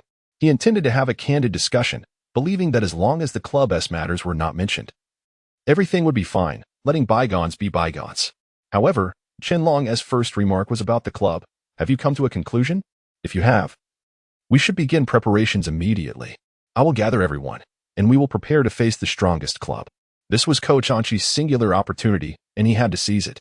A miscommunication could lead to misunderstandings. Coach Anshi's expression turned blank as he stared at Qianlong, his gaze growing increasingly frigid. Finally, he could no longer contain himself. Why did Qianlong insist on broaching this topic? Could they not discuss something else, something more uplifting? Coach Anshi was furious. If this continued, he would have no choice but to revoke their competition eligibility. "You need not participate," he exclaimed in anger, his voice resonating through the air. Hearing his words, the commotion ceased, and everyone rushed over, sensing the tension. Upon seeing Coach Anshi and Chen Long together, an awkward silence enveloped the group. Coach Anshi intended to speak, but they quickly positioned themselves in front of Chen Long. Let us not be hasty. We can discuss this calmly, Coach Anshi. Anger is not good for your health. Before Coach Anshi could respond, their collective pleas bewildered him. This was entirely divergent from his plan. Gazing at Chen Long, he began to reconsider the day's events. If he continued to punish Chen Long, it could adversely affect the team, especially when Chen Long had done nothing wrong. After weighing his options, Coach Anshi ultimately decided to relent. You truly have a way with words, he mused, as the team praised him. I knew you were a good person, Coach Anshi. You are our idol. Such compliments warmed his heart. After all, who does not relish kind words? Thus, Chen Long joined in with flattering remarks, and reluctantly, Coach Anshi lifted the confinement. Fine, since you all have spoken so highly of me, I shall act as a benevolent figure today. Chen Long is released from confinement. Yet, he posed a question. Are you still determined to pursue your ambitions? Chen Long understood that a simple no would alleviate all complications. Continuing this pursuit would yield no favorable outcome for him.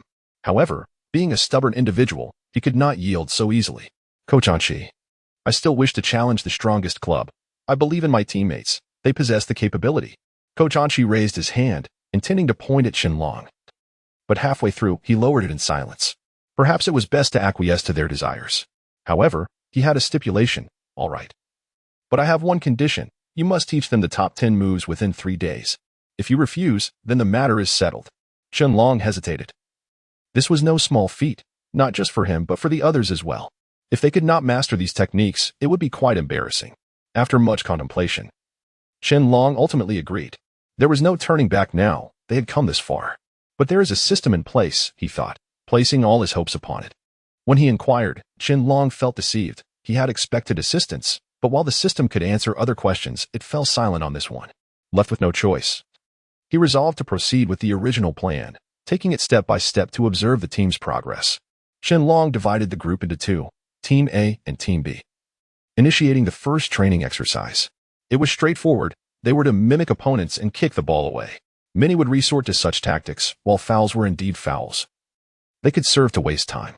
Mastery was not essential, but it was necessary to understand. Eagerly, the team commenced training, chasing after the ball. Yet the opposing team executed their strategy flawlessly, leaving no openings. They could not seize the ball, and frustration mounted. Team B was particularly prone to errors, making the situation increasingly complicated.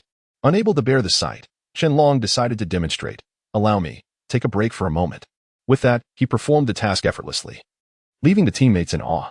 Was this truly the same endeavor? Chapter 75, the meaning of victory. Time swiftly passes, and only a few minutes remain in the match, with the opposing team in the lead. At this moment, their center seizes the ball and skillfully maneuvers around Team B's defender. With a mere glance, Chen Long signals. And suddenly, the opposing center finds himself ensnared by two of Team B's centers, unable to move. The opposing center begins to feint left and right. And just as Chen Long and his teammates are momentarily pleased, they witness him aiming forward, attempting to break through. Abruptly, the center leaps upward, mimicking a shooting motion. The two centers leap to block, but as the ball seems destined to be intercepted, the opposing center deftly hooks it backward, passing it to another teammate. That player gracefully sidesteps Team B's defender and executes a jump shot. The ball soars directly toward the hoop, causing the spectators to hold their breath in anxious anticipation. Unexpectedly, like a bolt from the blue, Chen Long springs into action, elevating himself, and with a swift motion, slams the ball down near the basket. He then swiftly regains possession, dribbling up the court, charging once more toward the hoop. The opposing players hastily pursue him to obstruct his path. In a series of agile movements, Chen Long evades their defense, receiving the ball as he approaches the three-point line. With remarkable finesse, he performs a challenging spin, leaping and releasing a shot that arcs beautifully toward the basket. However, contrary to expectations, the ball ricochets off the rim instead of swishing through, and as time expires, Team B suffers defeat. Sweat cascades down the players' brows, and several teammates gather to address the situation. Chen Long meticulously analyzes each player's strengths, brainstorming how to leverage their abilities to restrict their opponents, to diminish their shooting accuracy in the paint. They recognize the need for effective screens and precise passing to create open layup and dunk opportunities, as well as the potential to generate chances for three-point shots. I can do this. I am more suited for it. Before he can finish, eager volunteers spring forth, clamoring to contribute. Although they lost this match, they rallied impressively, closing the score gap significantly. Had time permitted, victory was within reach. Qianlong nodded in agreement, the enthusiasm of his teammates rendering him momentarily speechless as he observed their animated exchanges, feeling a deep sense of camaraderie. They spent every day together, not only playing but also sharing meals and sleeping in each other's company, engaging in leisure activities as a collective, forming bonds that surpassed those with family. Having conveyed his thoughts, he concluded with a reminder that tactics are transient. What truly matters is the players' adaptability and collaboration, and he held faith in them. At that moment, Coach Anqi abruptly approached to assess their training, only to discover a lively circle of players engaged in animated conversation. He bellowed, "You lot, I thought you were diligently training. Yet here you are slacking off. No wonder, after all this time, I see no improvement." His words fell like a bucket of icy water, extinguishing the fervor of the team. Nevertheless, out of respect for Coach Anqi, none dared to retort. Had he ceased his remarks there, no further words would have followed. Yet he seized the opportunity to berate them further. "You've lost face in the recent matches. I expect you to wear paper bags over your heads when you go out." The once bustling court fell silent. Yet one voice emerged, breaking the stillness. "Coach Anqi, I must disagree with your assessment. Everyone has trained diligently, and each match has been played with earnest effort. Although we lost, the score has grown closer with each game. And I believe that with time, we will see positive results." Before Qianlong could finish, Coach Anqi interrupted him sharply. "Anyone can speak pretty words. I want results. The result is that you lost the game and slacked off during training. Perhaps you should all just go home and reflect."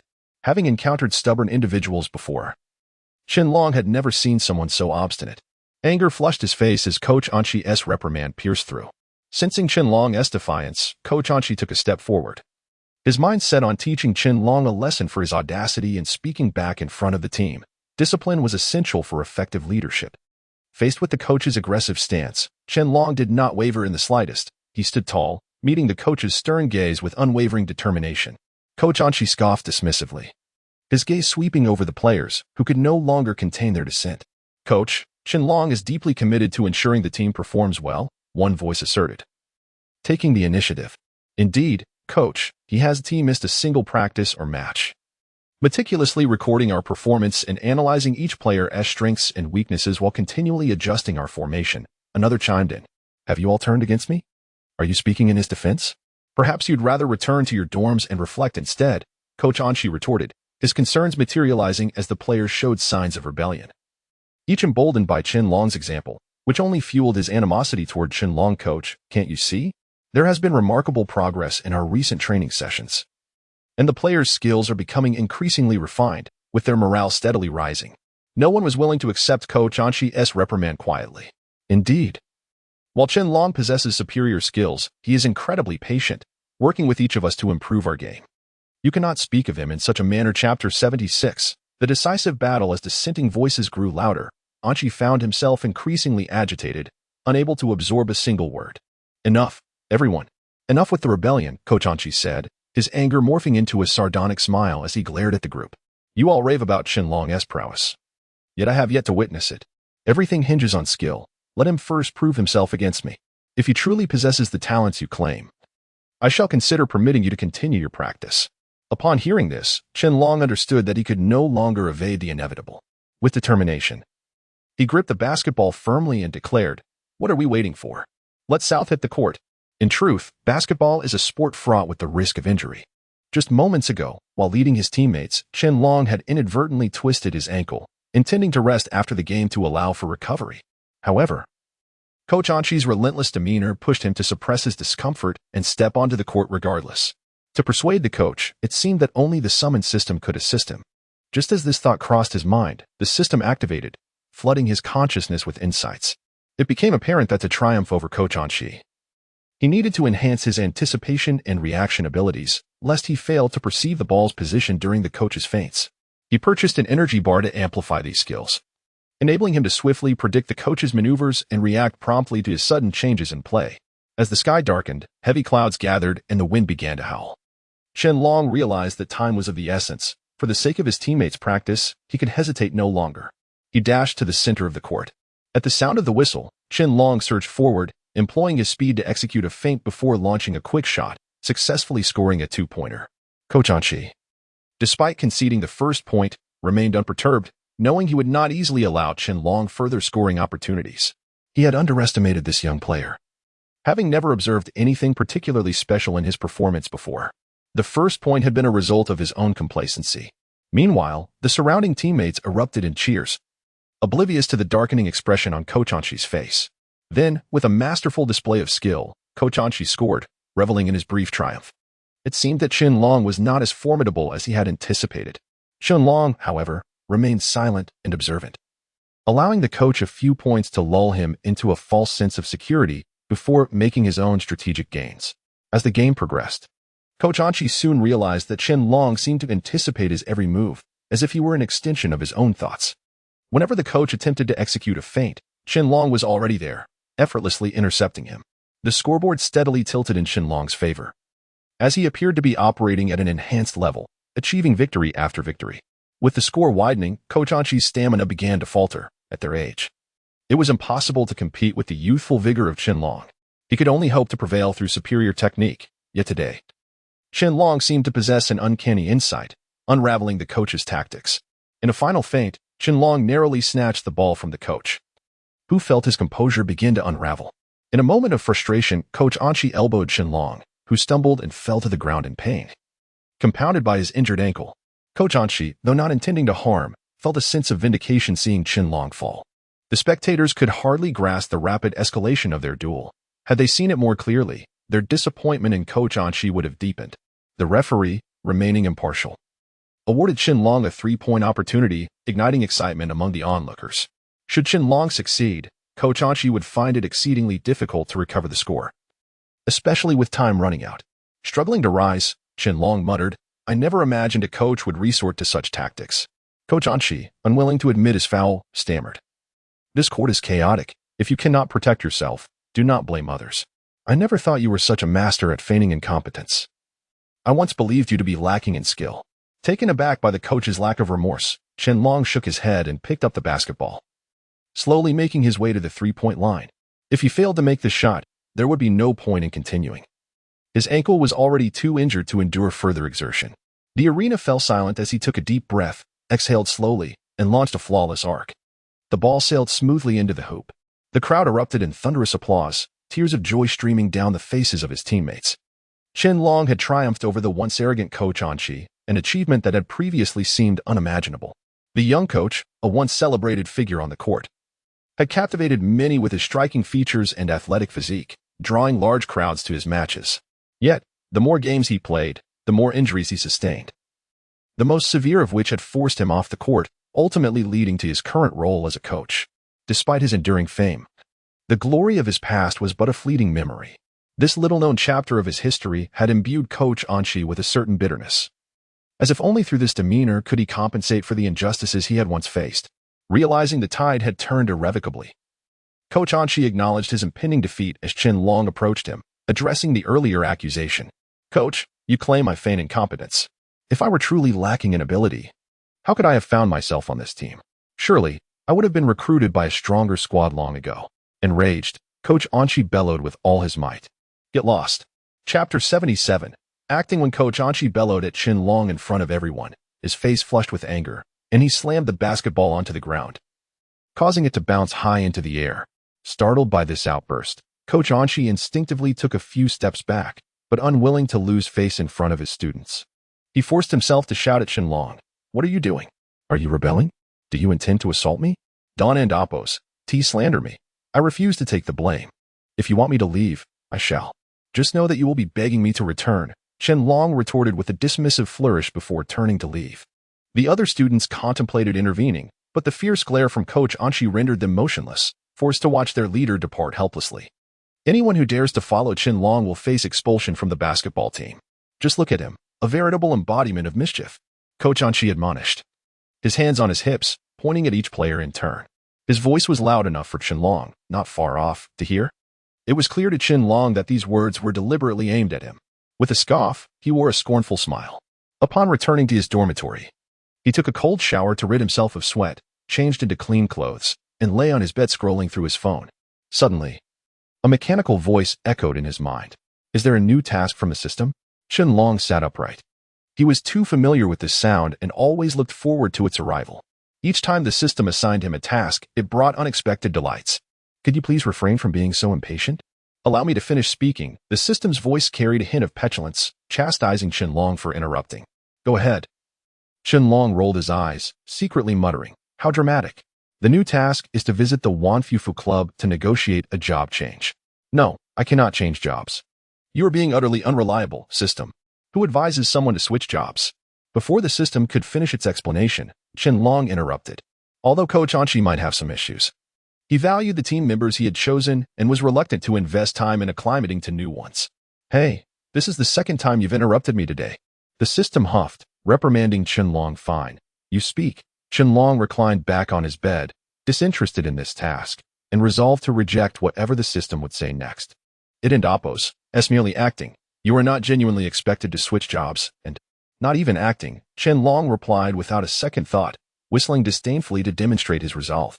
The system fell silent for a moment, taken aback. What was wrong with Qianlong today? He had repeatedly interrupted its speech, as if bullying it for lacking a physical form, though even if it had one, it would not dare retaliate against its chosen host. Have you made up your mind? The system inquired again. Yes. Of course, Qianlong assumed the system was ready to concede, his smile broadening. Ah, this little machine also experiences setbacks? Very well. I will impose a tenfold penalty on you, the system declared. Wait, what penalty? Why must I be fined? Qianlong shot up from his bed, his eyes wide with disbelief, clearly outraged by the system's arbitrary decision to impose a tenfold fine. If someone had walked by outside at that moment, they would have likely exclaimed, what a lunatic, talking to thin air. The system cleared its throat, preparing to explain the sudden fine. You have declined the system's task, which incurs a penalty. Have I not previously informed you of this? Have you forgotten yet again? Qianlong scratched his head, momentarily at a loss for words. Indeed. The system had mentioned penalties for refusal before, but it had never specified that the amount would be tenfold. How many tasks would he need to complete to recover that? Absolutely not. Is there no other option? Qianlong inquired, his brow furrowed in determination. There is none, the system replied in its cold, mechanical tone. Qianlong felt a wave of exasperation wash over him. Now, the only path before him was to acquiesce. Yet, he worried that if he agreed and news of his job change leaked, it would surely sadden his teammates, and that old Ku would relish the opportunity to mock him mercilessly. Deep in thought, he nearly forgot that the system was awaiting his response. After what felt like an eternity, the system could no longer contain its impatience. Hurry up and decide. Fine, Qianlong muttered distractedly. Then I shall grant you 5 additional minutes to contemplate. Should you remain indecisive, the system will assume you have chosen to reject the terms and will automatically impose the penalty, the system added, its voice dripping with cunning. As 5 minutes slipped by, Qianlong finally spoke. I agree. Is that satisfactory? Congratulations. You have accepted a new task. The task progress is currently at 0%. Let us strive together. With a cheerful mechanical tone, the system faded into the recesses of Qianlong's mind, as if the earlier threats had never existed. Great. You've truly given me a no-win scenario, Qianlong lamented as he flopped back onto his bed. Unable to fathom how dark Coach Anqi's expression would become if he learned of Qianlong's potential job change. With that thought, Qianlong's mixed emotions began to settle. Throughout the afternoon's training, no one from the team came to invite him, and it seemed that Coach Anqi would refrain from calling him for the next few days, ostensibly to allow Qianlong time for self-reflection. Unbothered by the absence of training, Qianlong relished the unexpected break, confident that with the system's support, he would continue to progress even without practice. When the time came for him to shine, he would ensure that the cantankerous Coach Anqi would regret his actions. After a brief rest, he opened the map, cranked the volume up to the maximum, and set off towards the club the system had mentioned. If I recall correctly, it should be called the Wanfufu Club, Qianlong murmured to himself. Due to the distance, he decided to splurge on a taxi, only to find himself caught in the evening rush hour, stuck in a seemingly interminable traffic jam. Chapter 78. Rejection. Qianlong, known for his impatience, had been stuck in traffic for half an hour and was already growing restless. Master, how much longer? He inquired, frowning as he craned his neck to peer outside at the endless expanse of vehicles surrounding him.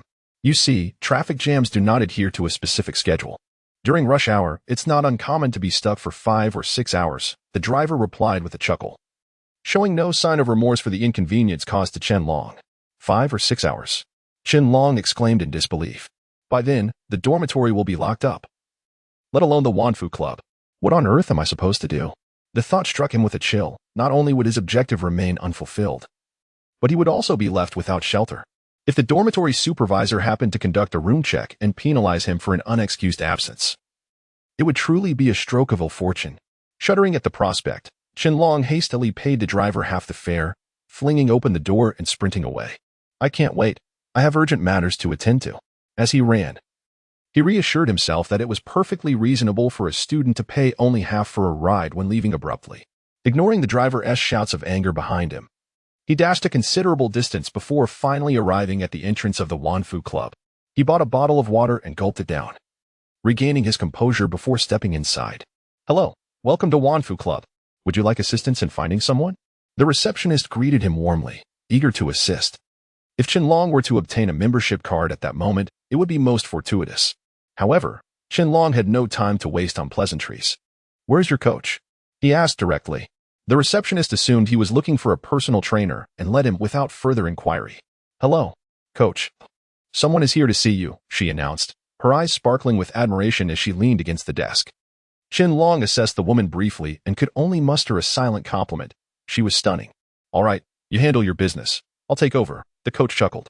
As the woman exited, the coach turned his attention to Qianlong, sipping tea and spitting out the leaves.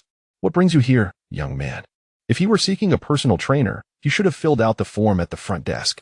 The coach, feeling slightly exasperated with the receptionist's lack of discretion, masked his annoyance and maintained a friendly demeanor toward Qianlong.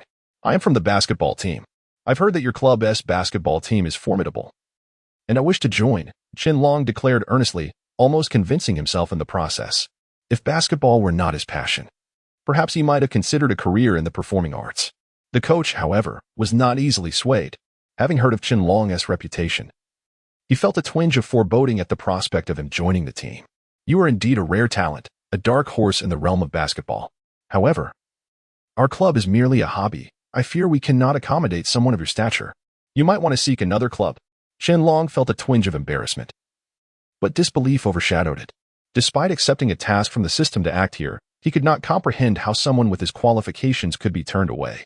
Surely there must be a reason for this rejection. If there is something I can improve upon, please let me know. Why was Qianlong so deferential? It was due to the prospect of a tenfold penalty. Otherwise, he would have long since left in a huff. Faced with such ignorance, he considered every additional word a waste of breath, feeling that even a mere inhalation in the presence of such a person was regrettable.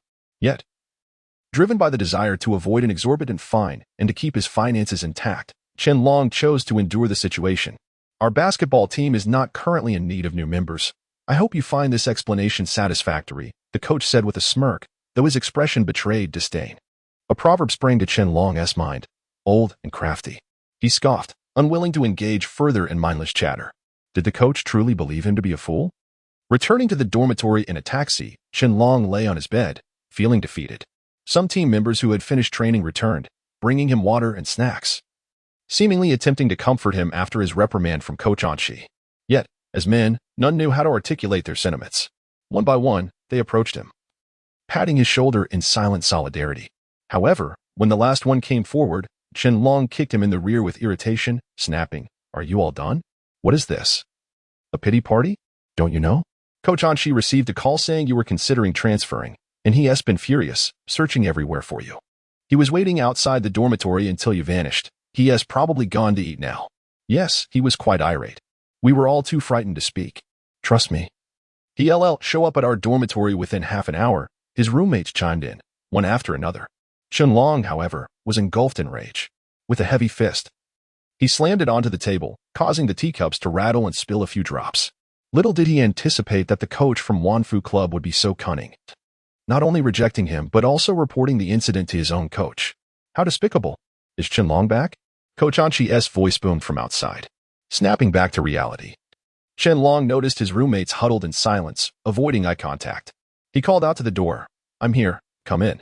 This posture, this tone, hardly resembled that of a player addressing his coach. It was more akin to an employee addressing a superior.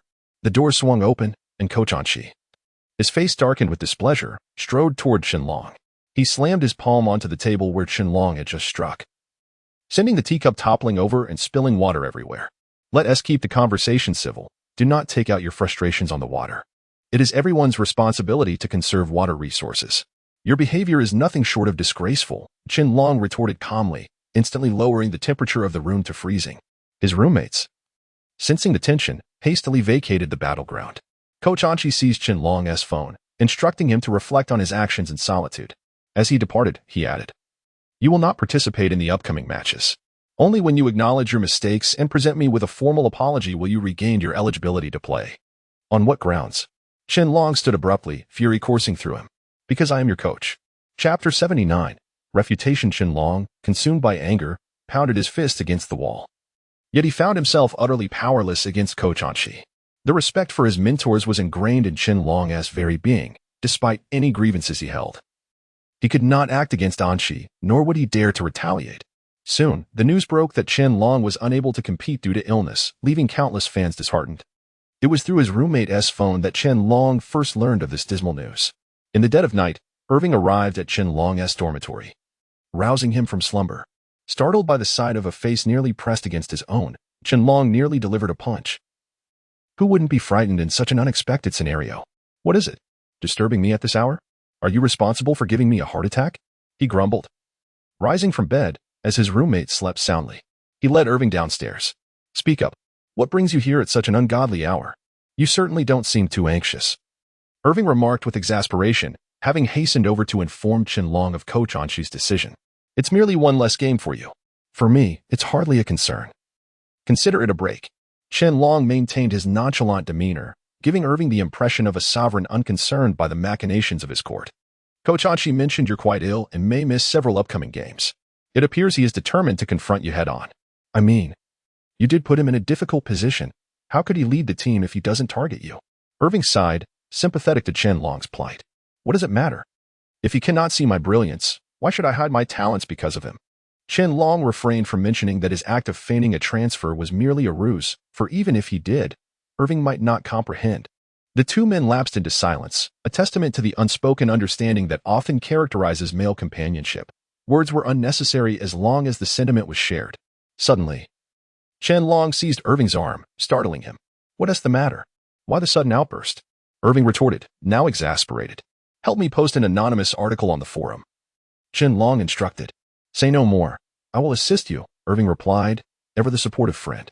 Chen Long leaned in and whispered his request into Irving's ear. After bidding farewell to Irving, Chen Long felt the night's breeze lulling him into drowsiness. He returned to his dormitory, and before long, he succumbed to sleep. The following day, the anonymous article that Irving had posted garnered immense attention, propelling it to trending status among Chen Long's fans. An outpouring of outrage directed at Coach Anqi erupted, with some fervent fans resorting to vitriolic insults that escalated to finding Anqi's private account to unleash their wrath. Accustomed to a life of privilege and respect, Coach Anqi had never faced such indignation. The barrage of insults left him seething. Slamming his phone down, he stormed toward Chen Long's dormitory, resolute in his intention to reprimand him. "How dare you incite public opinion against me? I underestimated you," Coach Anqi muttered furiously as he approached Chen Long's room. Upon entering, he found Chen Long reclining leisurely on his bed, engrossed in a novel, laughing heartily at the plot twists, utterly oblivious to Anqi's impending confrontation. "Enjoying your reading, are we?"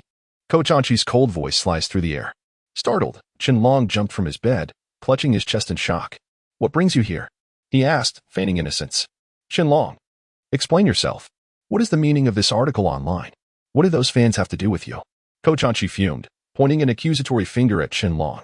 When he received no response, he pulled out his phone, displaying the article before tossing it onto Chen Long's bed.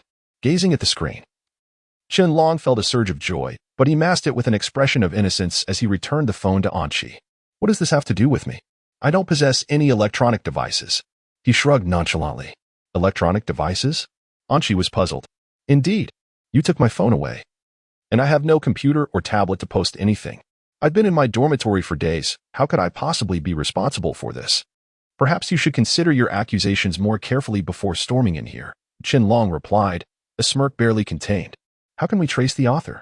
Anqi and Appo's fury began to wane as he inquired patiently. "The IP address can provide that information," Chen Long responded, almost indifferently. The technical term left Coach Anqi at a loss. He had never encountered the notion of an IP address before, leaving him momentarily speechless. Struggling to contain his laughter, Chen Long turned away, burying his face in his blanket. Chuckling until he could finally speak, "Coach, you should really issue a refutation. Otherwise, this could severely impact your career." "What do you mean?" Anshi frowned, perplexed. "With so many people insulting you, do you really think the higher-ups will allow you to continue in your position?" Qianlong turned to Anshi, his expression sincere. The sight of Anshi's face, twisted in anger and embarrassment, nearly sent Qianlong into another fit of laughter. At that moment, Anshi had no time to ponder Qianlong's mirth. He realized that without a way to trace the author of the article, he had no choice but to heed Qianlong's advice and act swiftly to clarify the matter. If left unresolved, the situation could spiral out of control, leading to his dismissal, much to the delight of those who awaited his downfall. "I cannot be dismissed. That must not happen," Anshi thought vehemently. Quickly leaving Qianlong and Apos' dormitory with his hands clasped behind his back. Once Anshi departed, Qianlong could no longer contain his laughter, doubling over as he clutched his stomach, laughing until he could no longer bear the pain. Wiping away tears of mirth, he exclaimed, "Little old man, I've had enough of your incessant targeting. Perhaps this is your retribution for taking my phone and denying me a chance to compete. Serves you right." He directed a few choice words at Anshi's retreating figure, even raising a middle finger in triumph, his face alight with satisfaction. Denied participation, Qianlong acquiesced. But did Anshi ever consider whether Qianlong and Apos' fans would accept such a fate? The passion that fans harbored for basketball was rivaled only by Qianlong himself. Chapter 80. The miniature voice recorder. As Coach Anshi stepped out of Qianlong and Apos' dormitory, his brow furrowed in deep contemplation. He pondered the perplexing question. If Qianlong was indeed innocent, who else could be responsible? Unbeknownst to him, he wandered onto the training field, where he found the team members drenched in sweat, diligently honing their skills, which brought him a sense of satisfaction. Yet, a sudden realization struck him. Qianlong lacked a mobile phone and could not publish any articles, but he could easily ask a close friend to do so on his behalf. With this thought, Coach Anshi and Apos' gaze fell upon a few team members who typically spent time with Qianlong. They were the prime suspects, he mused. As the training session neared its conclusion, Coach Anshi refrained from taking any immediate action to avoid alarming the players. However, his patience lasted only until the next morning, when he could no longer contain himself and sent a message in the group chat regarding the assembly for training. What on earth? Why does today and Apos' session last over an hour longer than usual? One player exclaimed, glancing at his phone in frustration. Has the new coach lost his mind? I barely have enough time for my beauty sleep. Someone save me. Amidst the chorus of grievances directed at Coach Anshi, Qianlong lay leisurely in bed, a smirk of schadenfreude gracing his lips as he addressed them. Good luck, dear friends. Are you not going? Coach Anshi said all players must attend. One of the players remarked while dressing. I'm unwell and don't need to go. That's what Coach Anshi explicitly stated. Qianlong replied with a chuckle. Which sick player ever misses a match yet shows up for training? He thought, deciding to indulge in a delightful nap instead. However, just as he settled in, another message pinged in the group chat, this time eliciting laughter from his roommates. It was a message from Coach Anshi, stating, Qianlong, I trust your health is improving? Today and Apos' training is light, primarily consisting of a meeting. Your presence is essential. Coach Anshi had publicly declared Qianlong and Apos' withdrawal from the match due to illness. And now even internal staff were advised to keep quiet. Perhaps learning from previous fan backlash that had left him wary of saying anything that could be screenshotted and shared online. How the tables have turned. Enjoy your moment of triumph while it lasts. Qianlong's roommates teased him, reveling in his misfortune. Frustrated by their incessant jibes, Qianlong snapped back. What is the point of attending a meeting if I'm not competing? What does it have to do with me? If you have something to say, tell Coach Anshi yourself. Fine, I'll say it, he retorted, feeling the challenge ignite his spirit. He pulled out his phone and replied in the group chat. I'm still unwell and can't move. After sending the message, he lay back down, satisfied, as his roommates praised him. Impressive. Even Newton pales in comparison to you. While one dormitory member was absent, the rest of the team assembled at the training ground, where Coach Anshi had been waiting for quite some time. Dressed in his coach's attire and sporting a cap that added to his authoritative demeanor. Good morning, Coach. The players lined up, bowing respectfully in greeting. Due to the recent proliferation of online rumors that have adversely affected us, I require each of you to surrender your mobile phones for inspection. We must identify the source of these baseless allegations, Coach Anshi announced, casting his gaze toward their bags, before any objections could be voiced. Prearranged staff members swiftly collected the players' belongings. Coach, while you are indeed our mentor, Our phones are personal property. You have no right to confiscate them, protested a player. What if we want to play games during our free time? Or if I'm in the middle of a video call with my girlfriend? If this relationship ends, are you prepared to replace her with an identical one? The actions of the coaches clearly provoked the players' ire in this day and age. A mobile phone was akin to lifeblood. Without it, they felt utterly lost. Coach Anshi's expression darkened visibly, and he cleared his throat softly before responding. This is merely a routine check, and I will conduct it in your presence. You will need to unlock your phones for me. Once the inspection is complete, you may have them back. Cooperation is essential at this time. Realizing the players remained disgruntled, Coach Anshi decided to grant them a day off. Knowing that dealing with Chen Long alone was already a considerable headache, if he further provoked the other players, he would be at a complete loss as a coach. By midday, as everyone enjoyed their rest, Owen stealthily made his way to Chen Long's dormitory. Chen Long, still lounging in bed with a book, appeared utterly listless. Did you hear something at the door? Chen Long asked, glancing at Owen. Given that the players were training, they typically spent their midday break in the common areas. So the dormitory was devoid of other roommates, allowing for their conversation without caution. What new information do you have? Chen Long inquired, his tone lacking enthusiasm. Nothing much. Just that Coach Anshi has confiscated all the players' phones for individual inspections, Owen replied, mimicking Chen Long's lethargic demeanor. Why the hurry? The Emperor is not anxious. Why should the eunuchs be? Chen Long chuckled, rising to open his cupboard and retrieving a miniature voice recorder from the depths. He handed it to Owen. Keep this in your ear. It will facilitate our communication without detection. Just remember not to wear it during training, as that could be risky. Although the recorder was small, wearing it in the ear posed certain dangers. The training environment was intense, and any accidental collision could lead to severe consequences, such as a ruptured eardrum. Where on earth did you acquire such peculiar gadgets? You could simply inform me directly about any developments. Why all the secrecy? You're acting like a spy, Owen remarked, scrutinizing the miniature recorder between his thumb and forefinger as though he had never encountered such a device before. I must insist you refrain from coming over again. Since the coach has already confiscated your phones, it indicates he has identified a suspect. We must avoid arousing suspicion, Chen Long stated, feigning maturity. Chapter 81. Installing surveillance in the early morning. The sunlight shone brightly, yet the training session unfolded with an air of despondency. The coach, already in a foul mood, erupted upon witnessing the lackluster demeanor of his team. Is it because I confiscated your phones that you've all lost your spirit? Look at what you've become. Does the absence of your phones mean you forego training? His anger flared, and with his inherent authority, he became an even more intimidating figure, causing the players to lower their heads in silence. For reasons unknown, the mere thought of Chen Long unsettled the coach, though Chen Long possessed undeniable talent. His utter disregard for the coach's authority frustrated him further. Everyone, pull yourselves together. If anyone fails to perform adequately, you can forget about getting your phones back at noon. The coach bellowed, his voice resonating like thunder. Despite his ire, the coach understood that seizing the players' phones was perhaps excessive. He needed a different strategy to deal with Chen Long. As the team trained, the coach pondered tactics to outsmart Chen Long, recalling that the previous incident was likely instigated by him. However, lacking leads and with the phones confiscated, he wondered how Chen Long could have orchestrated his mischief. The only plausible explanation was that some players had contacted him. Since I cannot confiscate their phones, why not install surveillance instead? The coach mused, realizing he should have considered this approach sooner. Acting swiftly, he called for assistance to set up the surveillance while the players were occupied with training, but with Chen Long still inside, it was impractical to proceed. Thus, the coach decided to visit the dormitory to summon Chen Long outside, eager to witness any further tricks he might employ. Inside the dormitory, Chen Long, feeling bored, engaged in sit-ups, then transitioned to push-ups. The absence of formal training mattered little. He was still able to work on his fitness. As beads of sweat rolled down his forehead, he continued undeterred until he noticed a shadow looming over him. He paused, lifting his gaze to see who had arrived. Upon recognizing the visitor, Chen Long turned away dismissively, wiping the sweat from his brow, clearly uninterested in engaging with someone he presumed bore ill intentions. Do not adopt such an attitude towards me. I am your coach.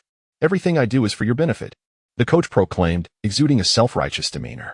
In contrast, Chen Long's lips curled into a slight smirk, maintaining his aloof composure.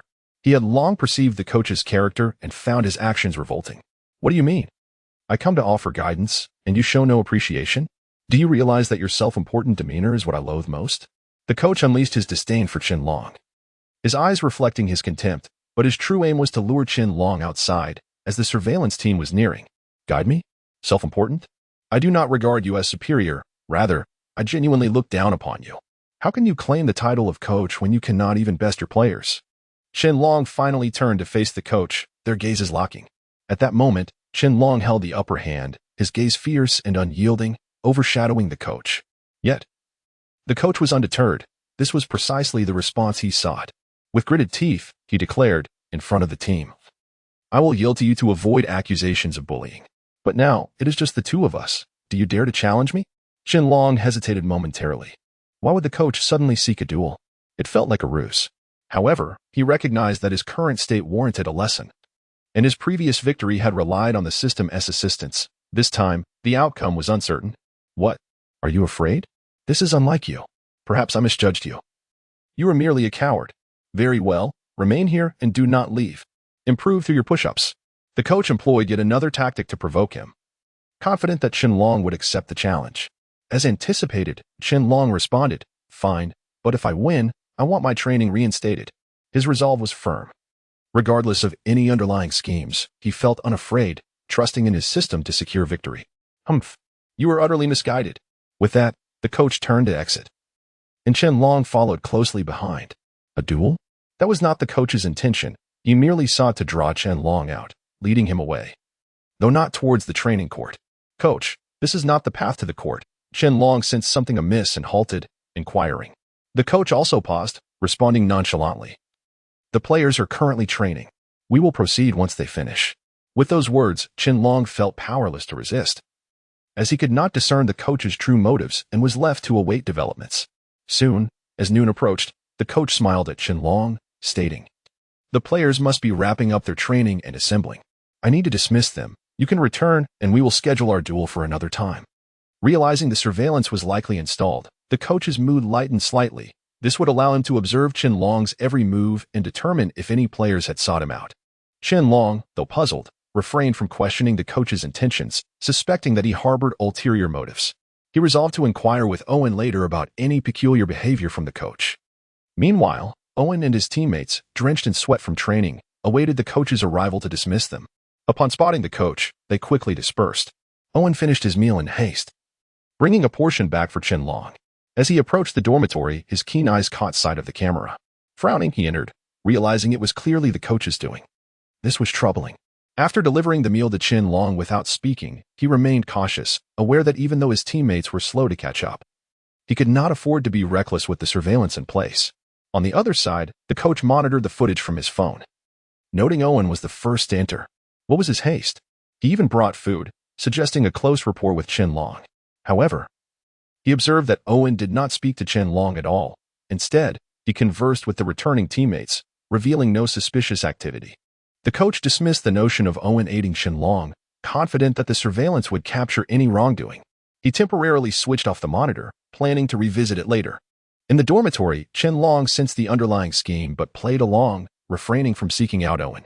When Owen entered the restroom, Qianlong overheard him mention that the coach had installed surveillance, confirming his suspicions. The cunning coach had lured him out for this very purpose. In the afternoon, the coach revisited the footage, yet again noticing that no one engaged with Qianlong. Meanwhile, the players were engrossed in an intense gaming session, igniting his ire. Chapter 82. The Blaze Club. Owen, I've turned it up. Why aren't you joining? The players remained oblivious to the impending arrival of the coach.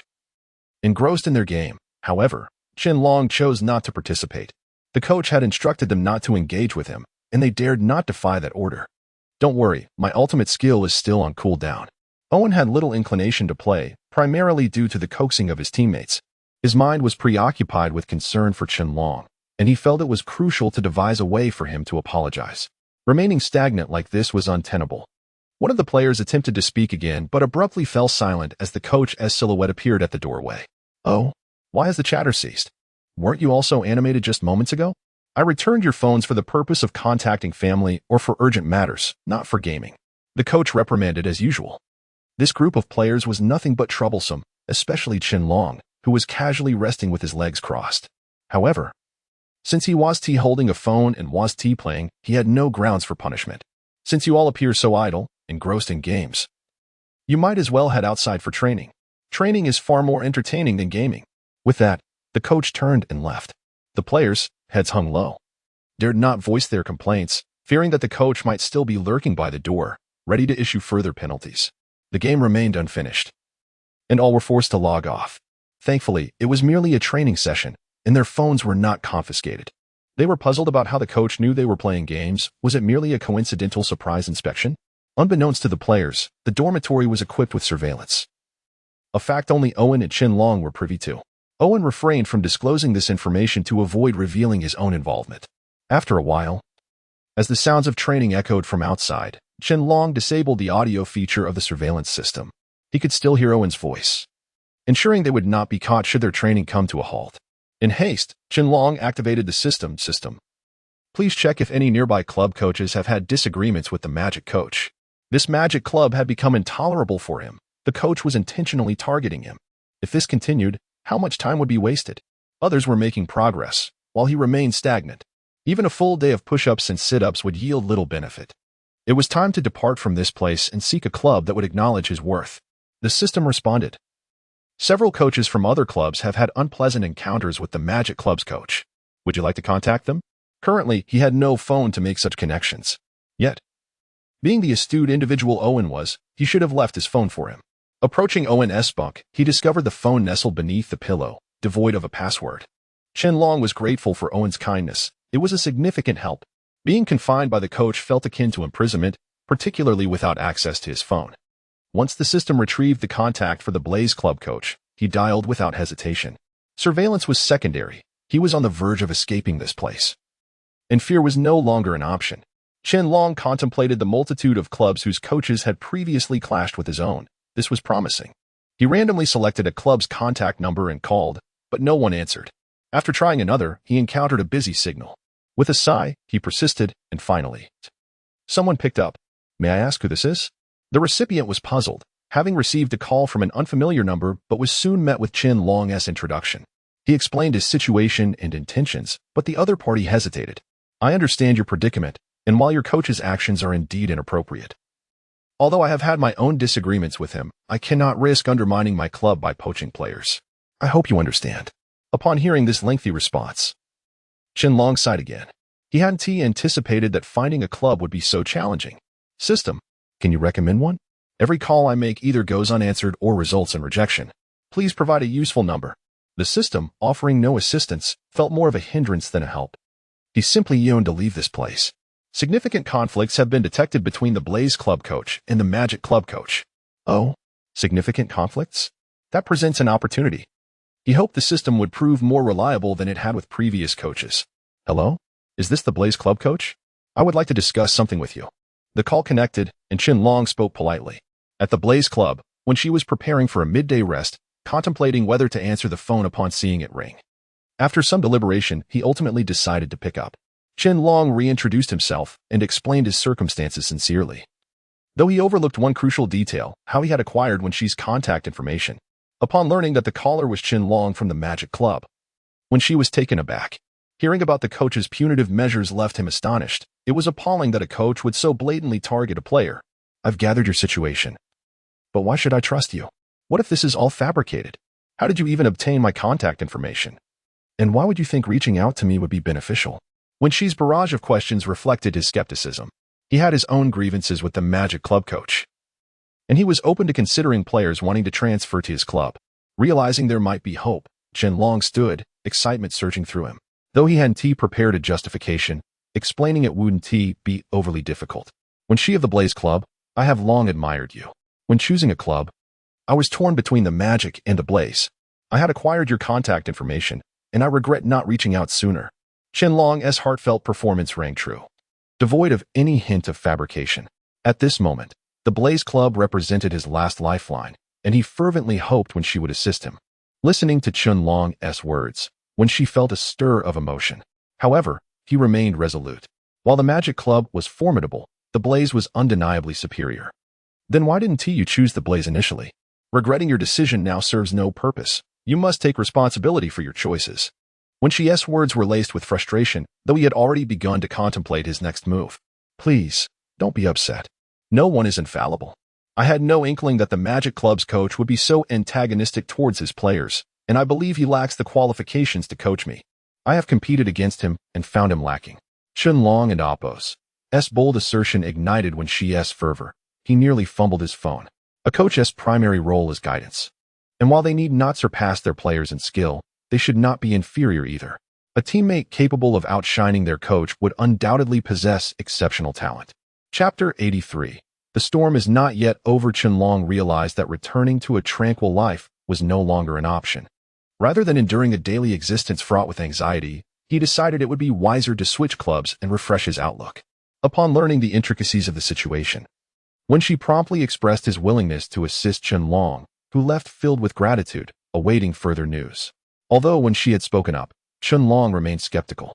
He could not fully trust anyone, and thus, besides training, he devoted himself to fitness, not daring to slacken his efforts in the slightest. Unexpectedly, when she acted swiftly.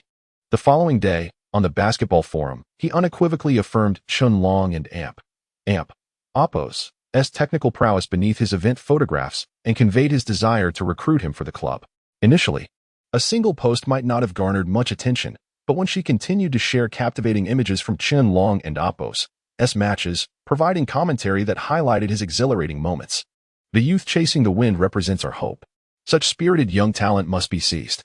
The words overflowed with admiration and recognition for Qianlong, instantly revitalizing the previously silent basketball forum. Wherever Qianlong went, he found himself the subject of discussion from onlookers. Naturally, being sought after by two major clubs elicited envy from many. This incident quickly spread throughout Qianlong and Apos' entire club, sparking fervent conversations and making him the talk of the town. On one particular day, the coach observed the players sprinting across the court, drenched in sweat, and nodded in satisfaction. However, he was soon approached by another coach who patted him on the shoulder. "Hey, I heard your prized pupil is about to switch to another club." The coach, seated on a bench with a cup of water in hand, responded incredulously. "Who? How could I possibly not know?" "Qianlong, the news is spread throughout the campus. How could you be oblivious?" The messenger realized that the coach's calm demeanor stemmed from his complete unawareness of the situation. "Absurd. That's impossible. You must be joking." The coach and Apos' anger flared as he accidentally knocked his cup to the ground. How could that be mere jest? The forum is buzzing with it. Check for yourself. Upon hearing the claim of falsehood, some bystanders grew indignant. The coach, now somewhat serious, opened his phone and scrolled through the school and Apos' basketball forum, where a post caught his eye. The public and Apos' enthusiasm was palpable, and numerous comments followed. The coach, astonished, scrolled further, his expression darkening as he read.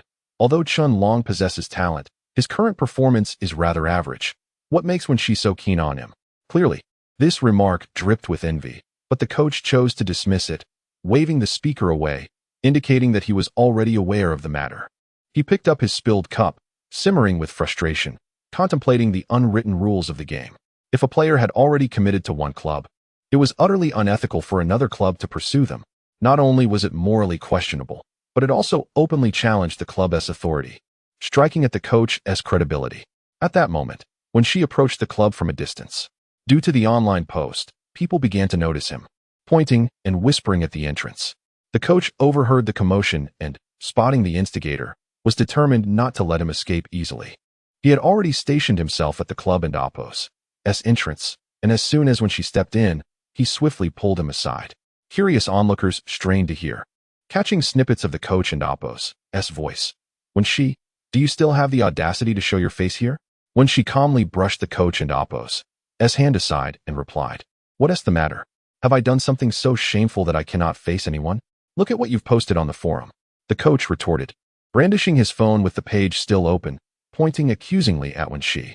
Nonchalantly, when she glanced at the screen, smiled, and appeared to appreciate his own handiwork. "What did I say? I only praised your players. I haven't said anything objectionable." The coach and Apos' frustration escalated upon witnessing Wenxi's nonchalance. Having received a confession, his anger erupted. "Qianlong is a member of our club. Your blatant poaching is an act of betrayal. Anyone with a sense of ethics wouldn't engage in such behavior." Wenxi, with a glint of amusement in his eye, replied with a hint of seriousness, "A wise bird chooses its perch. If a player wishes to go elsewhere, no one should impede their decision. If club members wish to leave, The coach should reflect on his own shortcomings instead of blaming others. The coach, direct and unwavering, countered, impossible. Qianlong would never want to join your club. You should delete that ridiculous post at once. When she regarded his indignation with surprising calmness, how would you know if you don't even ask him? The coach felt stifled by Wen Shi and Appo's retort, his irritation mounting as he realized the crowd was watching with amusement. In a fit of rage, he seized Wen Shi by the collar, ready to lash out. Seeing the potential for conflict, several bystanders rushed in to mediate. Stay calm. Let us discuss this rationally. They positioned themselves between the two, and Wen Shi provocatively suggested, instead of arguing, why not summon Qianlong himself? That would clarify everything. Reluctantly, the coach called for Qianlong to be brought over. Qianlong approached, brimming with energy. But upon witnessing the tension between the two, he hesitated, reluctant to step forward. The coach wasted no time and directly inquired, Qianlong, I believe in you. I just need to know, is it true that you intend to leave our club? Upon hearing the coach and Appo's question, Qianlong, who had been uncertain, suddenly found his resolve and nodded affirmatively. The coach, taken aback, could hardly believe his eyes. He realized that these two must have conspired, leaving him entirely in the dark. Fury surged within him, causing his hands to tremble as he struggled to articulate a response. The wait for Qianlong and Appo's answer felt interminable.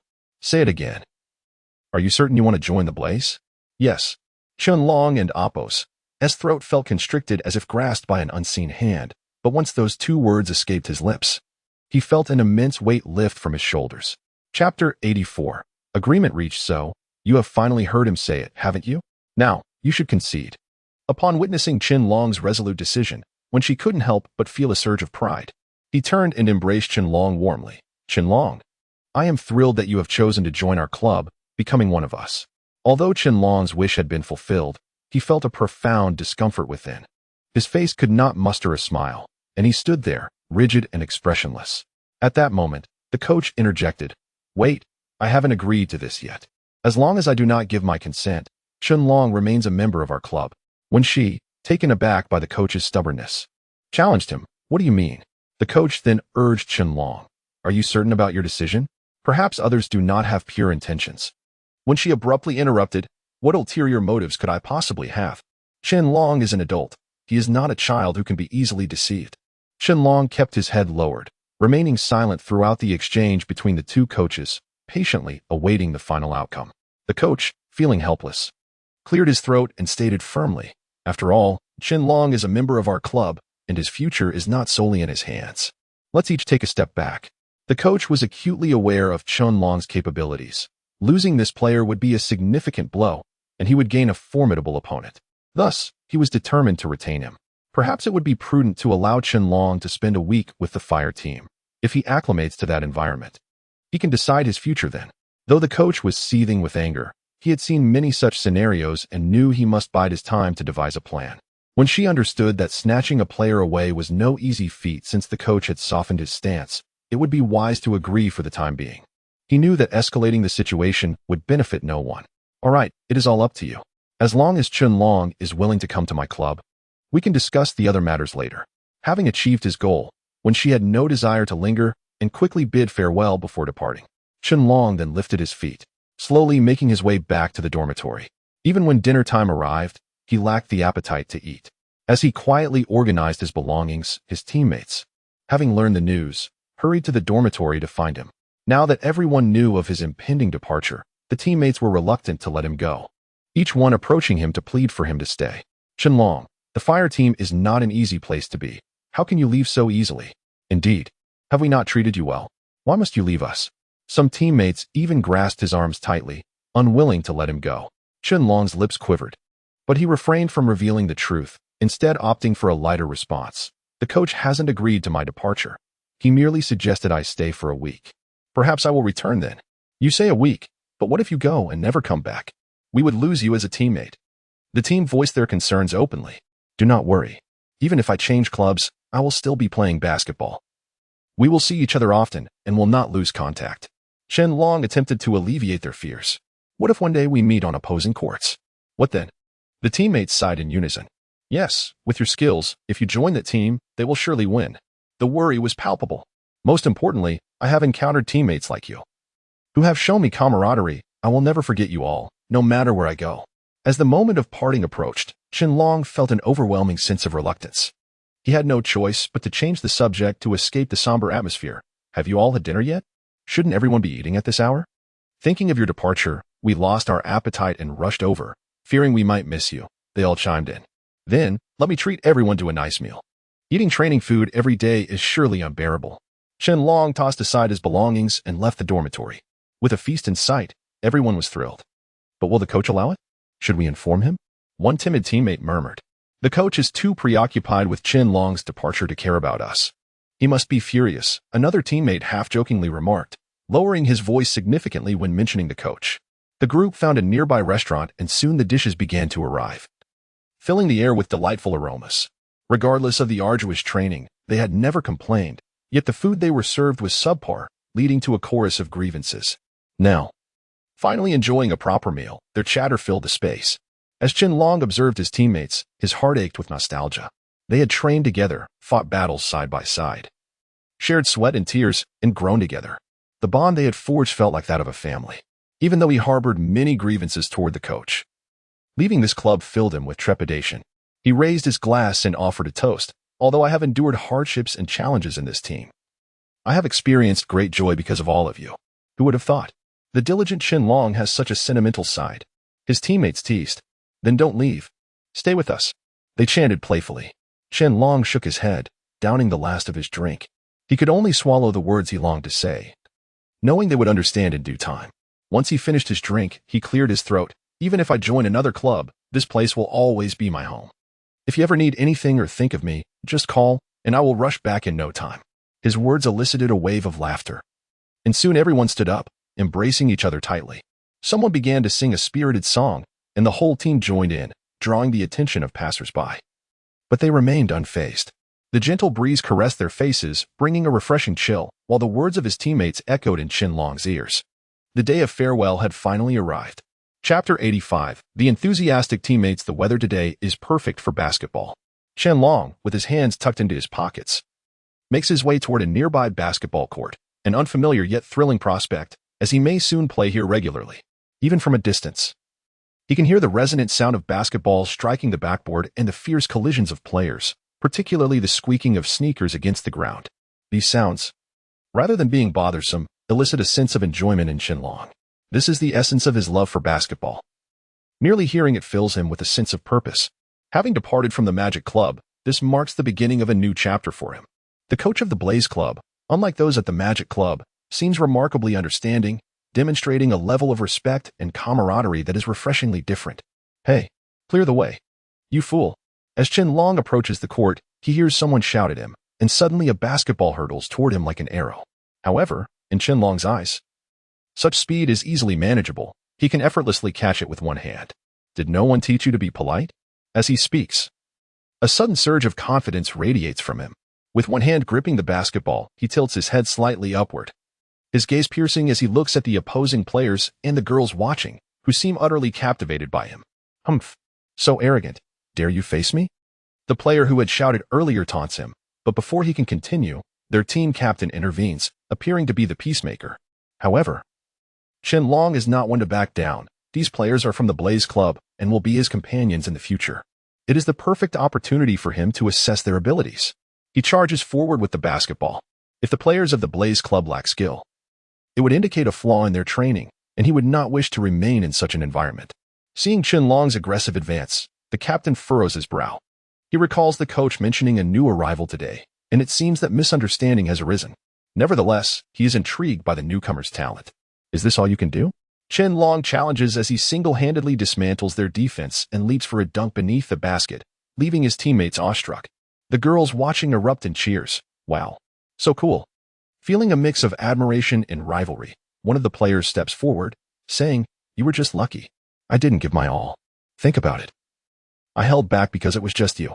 But you've got some skill. Care to go again?" Hearing this, Qianlong chuckles. They indeed did not exert their full strength, having underestimated him. However, he responds, "You mentioned it was just me. If you want another round, let us have a one-on-one. The strongest among you, step forward." He casts a glance at the peacemaker, sensing that he possesses considerable talent but is holding back for reasons unknown. The Blaze Club players look to their captain, realizing that he must take action now to preserve their dignity.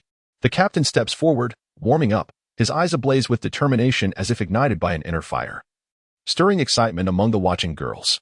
Qianlong mirrors this intensity, his energy on par with the captain, perhaps even surpassing it.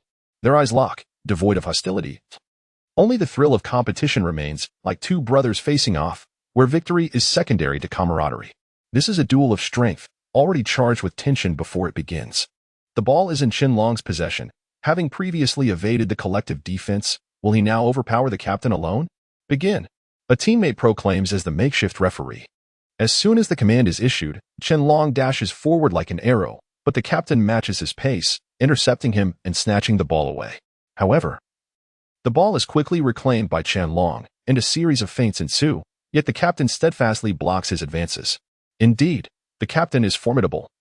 Yet Qianlong feels compelled to apologize. Forgive me, it seems I am invincible. As he finishes speaking, he leaps and effortlessly sinks a three-pointer, leaving the captain momentarily frozen in disbelief. He had underestimated Qianlong, realizing too late that he had already lost. This newcomer possesses extraordinary talent. Welcome to our Blaze Club, the captain exclaims, now eager to reveal his own strengths, delighted by the arrival of such a formidable player. The other players stand in astonishment, unable to fathom the presence of such a remarkable newcomer, having gone so long without anyone new. Yet their spirits are high, and they join in a chorus of cheers, a warm welcome. They rush forward to lift Qianlong high in celebration, a display of enthusiasm that deeply touches him. It becomes clear that accolades and trophies are not the only ways to earn such affection. All right, put me down, Qianlong calls out from his lofty perch, reminding them that he has unfinished matters to attend to, with plenty of time ahead to get to know them. Once he is lowered, he finds an excuse. I need to use the restroom. I can't hold it any longer. You all practice first. Seeing their jubilant expressions, he knows they would be reluctant to let him go, not wishing to dampen their excitement. All right, the restroom is over there. We'll have a proper game later. Would you like me to show you? The players and oppos. Enthusiasm makes Qianlong feel somewhat bashful. The contrast with the Magic Club is striking. This camaraderie is refreshing. No need. I can find it myself. You all practice. I'll be back shortly. With that, Qianlong jogs away, not genuinely an urgent need, but to step outside and call Wenxi, as he has matters to discuss with him. Once he receives Wenxi's location, he heads over, not far from the court, and soon spots him. I presume you've already met the others. Are you settling in well? Wenxi inquires with genuine concern. Such a warm-hearted coach is a delight, reminiscent of the captain and amp, Oppo's demeanor. Were it not for their differing appearances, one might mistake them for father and son. Quite well. The players are very welcoming. I was thinking that since it and Oppo's my first day, I should host a welcome party for everyone. The most significant event today is indeed this welcome party, which will require Wenxi's collaboration. Chapter 86. Welcome party. Upon hearing about the welcome party, Wenxi found himself deep in thought, pondering why Qianlong had taken the initiative to propose it. Was it possible he felt slighted for not suggesting it himself? As new members arrived, it would typically fall upon him, their coach, to organize such an event. Noticing Wenxi's confusion, Qianlong quickly provided clarification. I believe you are a clever coach, so I will be straightforward. I have ulterior motives for this welcome party. I wish for your assistance in promoting it on the forum. As soon as Qianlong finished speaking, he produced a bank card he had prepared in advance and handed it to Wenxi. This sum is intended for the welcome party, and it is quite substantial. There will undoubtedly be some left over, which can serve as a token of appreciation for you, coach. Upon hearing this, Wenxi burst into laughter, thoroughly pleased with Qianlong's demeanor. His earnest request for assistance had swiftly resolved the matter without Wenxi needing to utter much. All right, I shall assist you with this. I will begin preparations now, and will notify everyone to attend the welcome party shortly. Wenxi agreed, recognizing that this gesture would not only enhance the team and amp, Oppo's rapport, but also attract potential recruits on the forum. Moreover, the remaining funds from the welcome party would be his to keep. While he was not greedy, who would disdain a bit of financial gain? After Wenxi departed, Qianlong sighed in relief, having harbored concerns that the coach might refuse his proposal. Now relaxed, he intended to return and play some basketball with the team, hoping they would also show him to the new dormitory. Just as he was about to leave, he spotted the team members rushing towards him. The captain exclaimed, "We thought you had gotten lost, and specifically came to find you. What brings you here?" "I haven't lost my way," Qianlong replied. "I just finished up and was curious to see what the new dormitory looks like, so I came to take a look." Surprised that the team had come searching for him, Qianlong quickly thought of this excuse, eager to compare the new dormitory with that of the Magic Club. Why didn't you say so earlier? We'll take you there right now. I assure you, the new dormitory will exceed your expectations. Before the captain could say more, another team member chimed in, clearly indicating Qianlong's popularity among them. Soon, Qianlong was escorted to the new dormitory. Upon witnessing the exquisite decor, he could not help but compare it to the Magic Club's accommodations. The level of luxury was simply incomparable. Furthermore, the layout was thoughtfully designed, considering aspects of feng shui. Well, are you satisfied? The team members were all enthusiastic about their luxurious new residence. Qianlong, however, was not particularly picky. To him, it was merely a place to stay. A more comfortable environment was certainly a plus. Yes, I am quite satisfied. By the way, I just met you all and I'm thrilled to do so, yet I forgot to introduce myself. My name is Qianlong. I look forward to your guidance in the days to come. He extended his right hand in greeting. I am Li Tao, your captain. Now that you are here, we are all brothers. Should you face any difficulties, do not hesitate to reach out to me. After Li Tao finished speaking, the remaining team members stepped forward one by one to shake hands and introduce themselves. Following the introductions, they all settled down in the dormitory to relax for a while. Not long after, Li Tao received a phone call. Once he hung up, he excitedly informed the team. The coach has instructed us to prepare well for tonight's welcome party. Anyone who dares to be late will face a penalty of 100 push-ups. Hooray! Long live the coach. It has been ages since I attended a welcome party. I promise I won't be late tonight. We shall not return until we are thoroughly inebriated. The team members erupted into cheers upon hearing the news, and Qianlong reveled in the lively atmosphere. As night fell, the welcome party commenced. Qianlong followed the team into a private room at a hotel, where when she had already set everything up.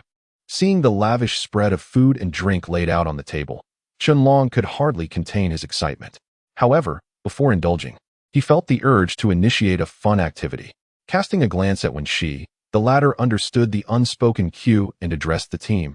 Before we begin, how about we play a game? Absolutely. I adore games. Though I may not be very skilled, my enthusiasm is unwavering. Shut your mouth.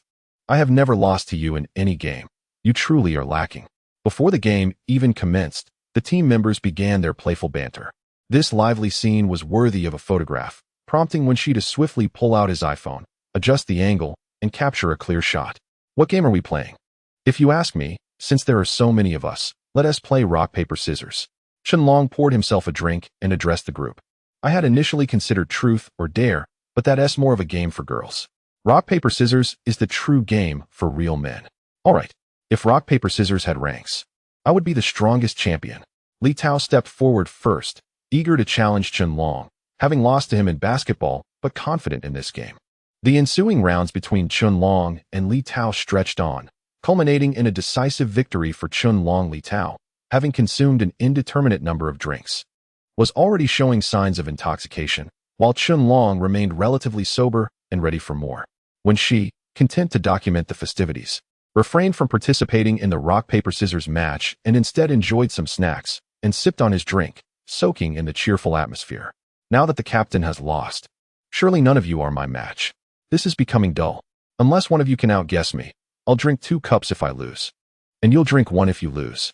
Qianlong taunted the team, confident in his drinking prowess and skill at the game. Even the captain has lost. I refuse to believe you're invincible. Are you truly a god? A team member stepped up, eager to challenge Qianlong. As the stakes were heightened, the others bravely accepted the challenge, but soon fell short against him. Is this all there is? Is no one else willing to try? I'm still sober. Qianlong scanned the room, realizing that his opponents had grown hesitant. 2 had already succumbed to defeat, and no one dared to challenge him further. Clearly, rock, paper, scissors is not your forte. You are too formidable. Let us switch to a different game, perhaps truth or dare. One team member suggested, seeking a game with less competitive tension. Qianlong, not wishing to impose, agreed. After all, the party was meant for everyone to enjoy, and he had little to hide. Before long, he found himself on the losing end of a round, and the team members erupted in excitement. They had finally bested him, believing he was unbeatable in every game. Fortunately, their inquiries were benign, not exposing any secrets, including his system. After a sufficient amount of play, Qianlong settled next to Wenxi.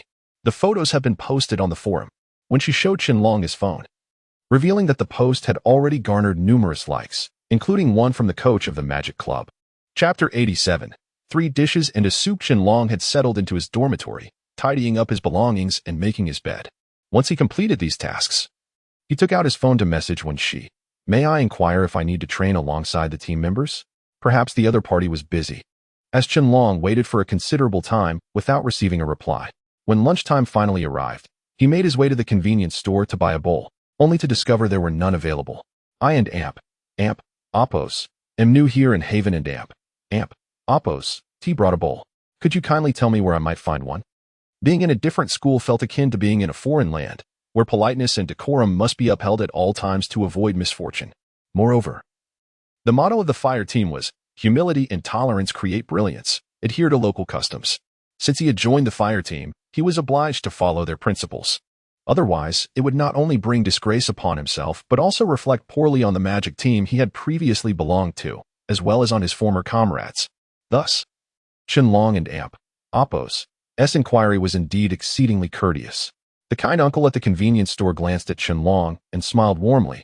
I can tell you are new. The team members are not as polite as you. They are all young and rather arrogant, as if the world owes them something. Oh, by the way, the cafeteria has bowls available, and they are free for you to take directly. Qianlong nodded in gratitude and proceeded towards the cafeteria, his eyes wandering freely as he absorbed the vibrant atmosphere of the fire team. Compared to the magic team, it was as if he had ascended from the depths to the heavens. Indeed, there was no comparison. The environment was pristine and orderly, with every leaf and patch of grass meticulously groomed, swaying gently in the breeze, imparting a sense of tranquility. After a long day of training, such a comfortable setting was a balm for the spirit and body. As he walked, he inadvertently spotted members of the fire team, initially unaware until he recognized Wen Shi. The training field was a necessary passage to their cafeteria, meaning Qianlong would inevitably witness their training activities. Before he could dwell on this revelation, his phone rang. Upon checking, he found a message from Wen Shi. Let and Oppos' assess the situation first. There and Oppos' no rush. Qianlong felt somewhat resigned, since it was a matter of observation. He was not yet considered a member of the fire team and thus could not observe their training. He hurriedly lowered his head and continued walking, hoping to avoid glimpsing their practice. Upon returning to his dormitory, he decided to indulge in a novel on his phone and prepare for sleep. He had never felt such contentment. With a smile, he tucked himself under the covers, drifting off for an entire day and night, only stirring at 10 the following morning. Goodness, it's already 10. Qianlong sprang from his bed, dressing quickly.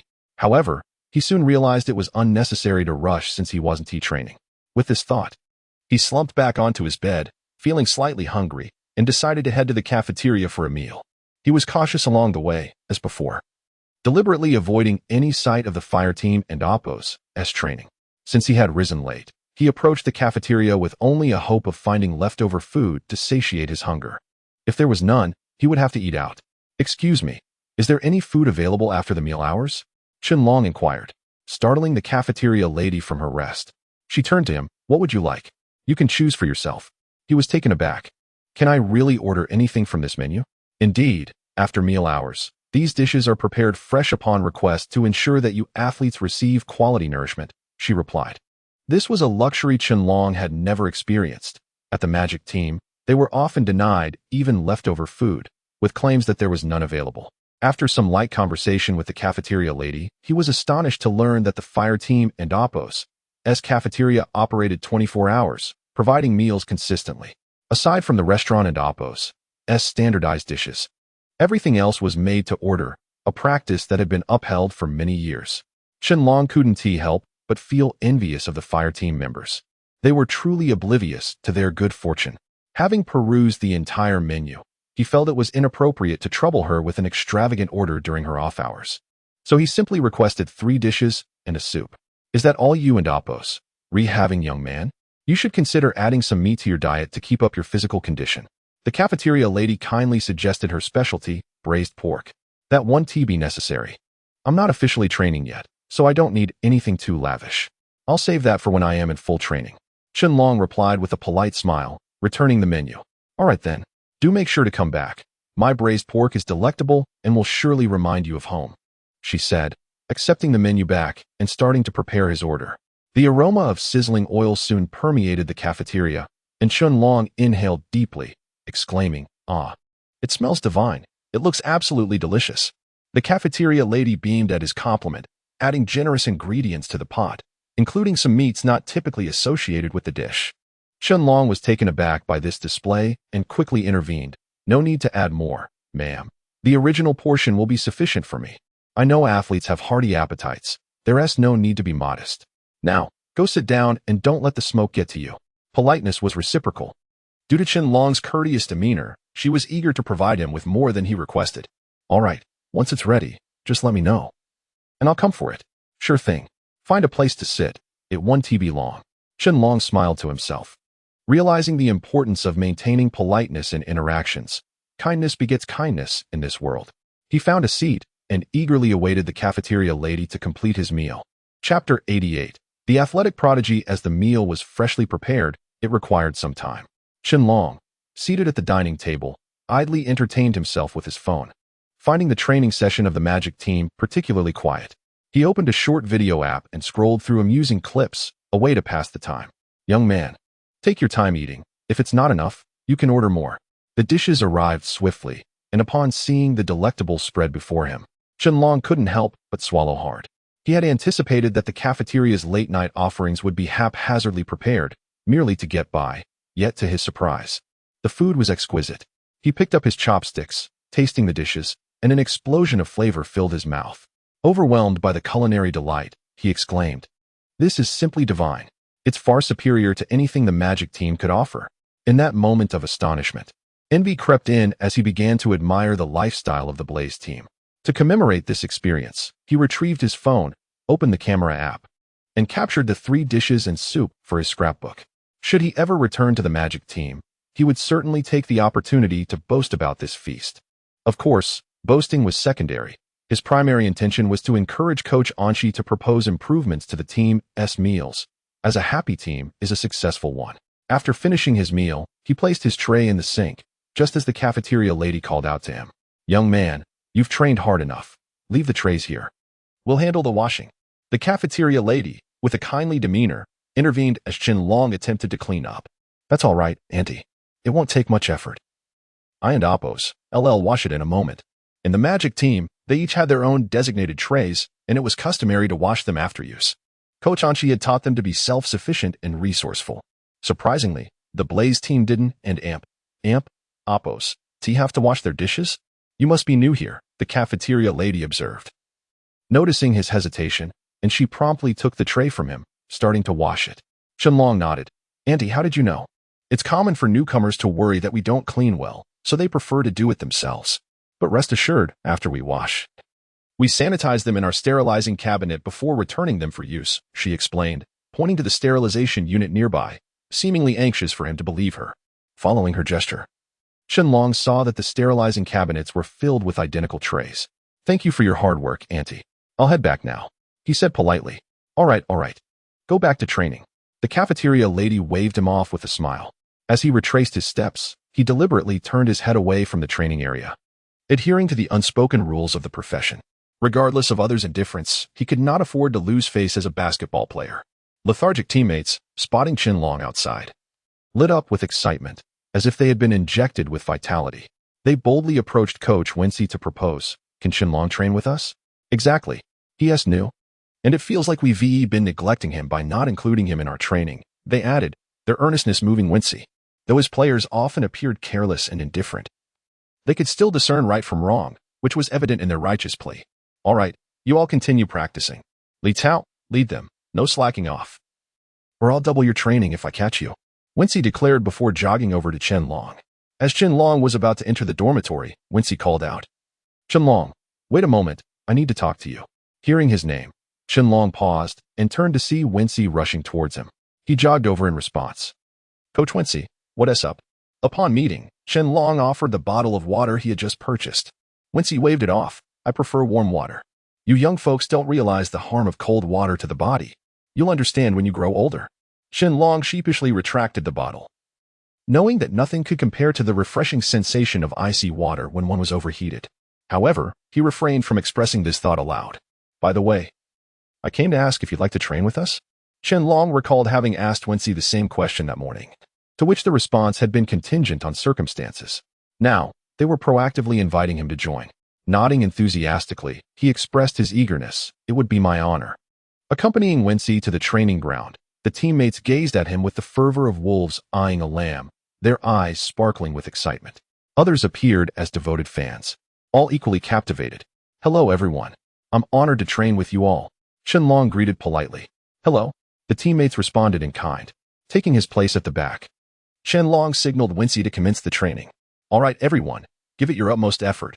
Training begins now. Wency commanded, and the players sprang into action.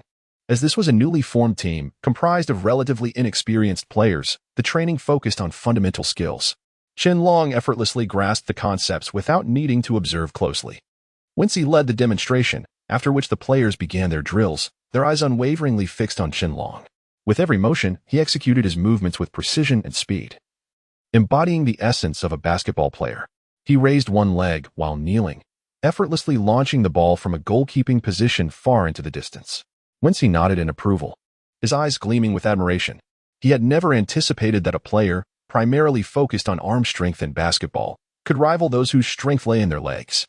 The astonishment was palpable among the onlookers. Countless accolades flashed through Wency's mind, ultimately culminating in the singular notion he was a prodigy in the realm of sports. Chapter 89. Training. Then Qianlong felt somewhat embarrassed by the praise from Wency and the team members.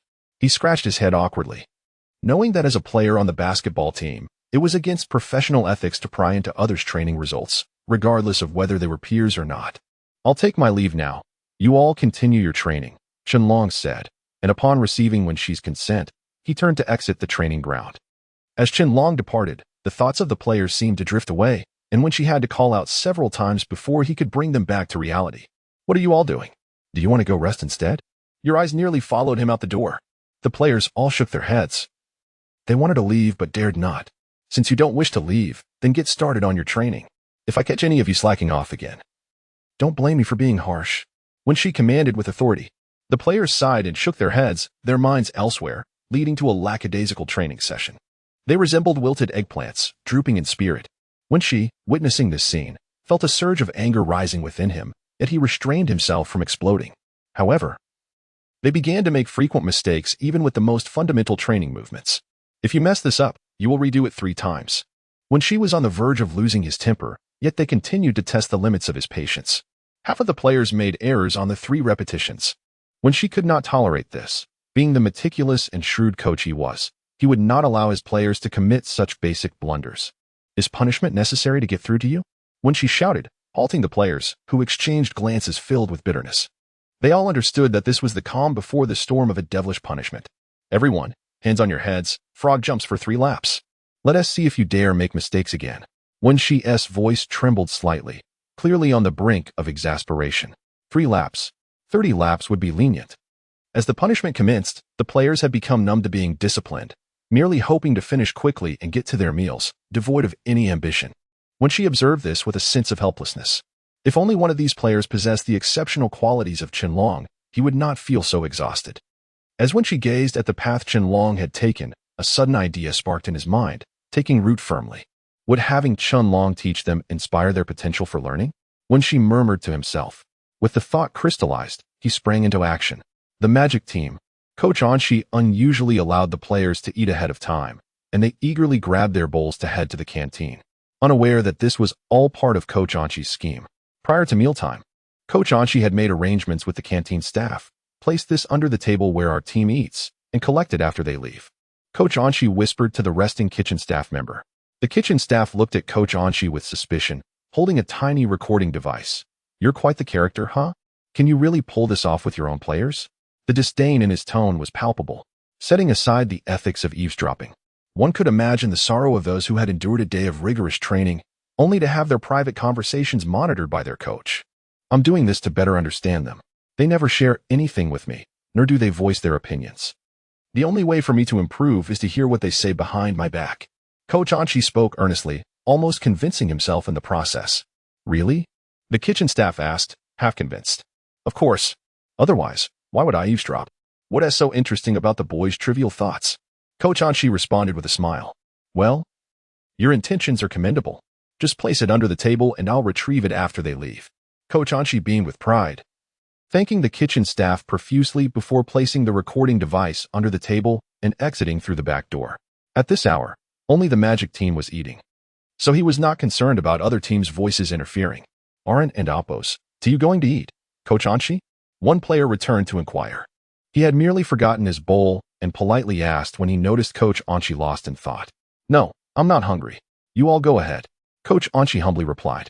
Both had ulterior motives. One worried that if he joined, the players would hold back their true feelings, while the other feared that if Coach Anshi attended, they would be unable to voice their complaints. Dining with one's coach could feel stifling, as if invisible eyes were watching, making it difficult to eat comfortably. A few of the boys returned to the dormitory for a shower before leisurely making their way to the canteen, water bottles in hand. Meanwhile, the Blaze team was still training, and when she had summoned Shenlong back, "What do you need from me?" Shenlong asked politely, when she placed a finger to his lips, signaling Shenlong to hold his tongue, which he acknowledged with a nod. When she asked him to observe the training for about half an hour before he called for a halt, he clapped his hands 3 times, beckoning Shenlong to his side, and the players wore expressions of excitement, clearly intrigued by Shenlong. First, when she assigned the players a task, then instructed them to turn and face Shenlong in silence. "I would like to ask for your opinion on something," when she said humbly, shedding any semblance of a coach's authority in front of Shenlong. "Coach, when she, feel free to speak. I will be candid and forthcoming. If you need assistance, I will do my utmost to help." This affirmation delighted Wen Shi, who grinned widely and stated his purpose. "As you've seen, my team's training has been lackadaisical. They come in with faces like they've lost millions, lacking seriousness in training and enthusiasm in competitions, often leading me to poor outcomes. I truly admire players like you, with self-discipline and capability. I would like you to teach my players. Even if they learn just a fraction, it would be a significant improvement." Shenlong understood, when she had been hinting all along for him to assist in training the team. He furrowed his brow, caught in contemplation, while the players looked at him with eager anticipation, hoping he would agree. When she remained patient, silently waiting for Shenlong's deliberation. Chapter 90. Longing noticing Shenlong's hesitation. When she approached him and gently placed a hand on his shoulder, whispering, "It's perfectly all right if you're unwilling. We do not wish to impose." Upon hearing this, Shenlong quickly waved his hands. "No, that's not my intention. I'm merely staying for a few days. I doubt I can impart much knowledge, and it may disrupt your progress." Initially, Shenlong thought when she would abandon the idea of having him train the team based on this reasoning, yet to his surprise, when she seemed unfazed and encouraged him to give it a try. "A week and I can barely teach a complete routine. This will only delay the team." Shenlong continued to decline.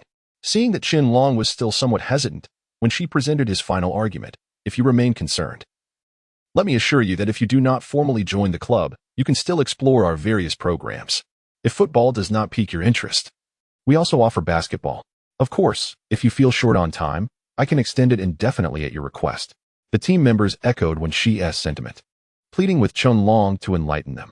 Understanding Wen Shi's intentions, Shenlong realized that he could not refuse without appearing ungrateful. He picked up the training whistle, standing before the players, and in an instant transformed from a steadfast figure to one of authority. Feigning maturity, he stated, "I am roughly the same age as you all. It is indeed an honor to be your coach today. If I inadvertently offend anyone during training, please bear with me. After all, I am only instructing you for a week. If you harbor any resentment, you are free to leave. Your curses and disdain will have no effect on me. So save your energy." With this humorous quip, the players erupted into laughter. However, after a moment, Shenlong and Apos' authoritative demeanor quickly silenced them as they arranged themselves in formation. "Eager to learn.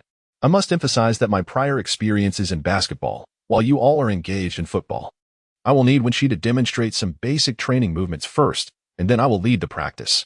Shenlong's request was reasonable and anticipated by Wen Shi, who stepped forward to showcase the fundamental football techniques. After demonstrating several sets of movements twice, Shenlong called for a halt. "All right, Wen Shi, I have learned it all." "Learned it?" Wen Shi responded with curiosity. He knew that his players had struggled for at least 5 days to master these simple introductory movements, requiring an additional 5 days of rigorous training to meet his standards. It was remarkable that Shenlong could grasp them after merely 2 demonstrations. "Would you like to see it again?" Wen Shi asked, still unconvinced. "I believe I have grasped most of it. If you are still unsure, I can demonstrate it now. If you find it satisfactory, I will begin guiding the team," Shenlong suggested. Wen Shi's skepticism was understandable. Even Chen Long himself would not believe that he could master it after just 2 viewings. Acknowledging Wen Qi's perspective, Chen Long articulated his reasoning in such a manner. That sounds reasonable.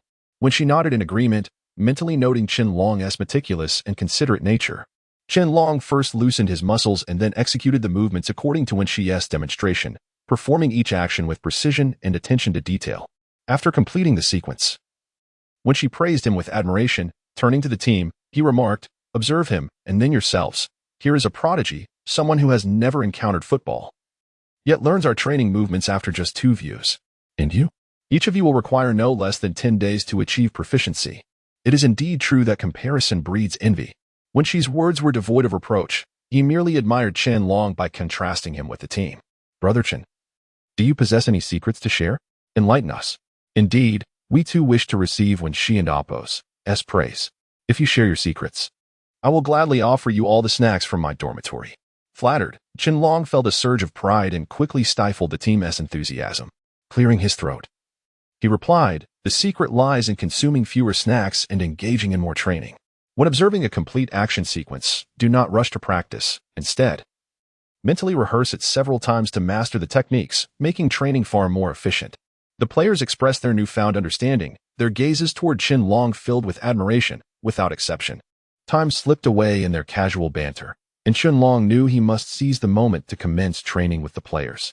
He could not let Wen Qi's goodwill go unappreciated.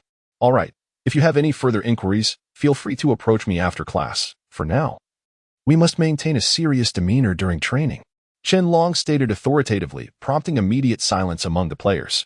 As the training began, Wen Qi watched with satisfaction. Meanwhile, the atmosphere within the Magic team was far from congenial.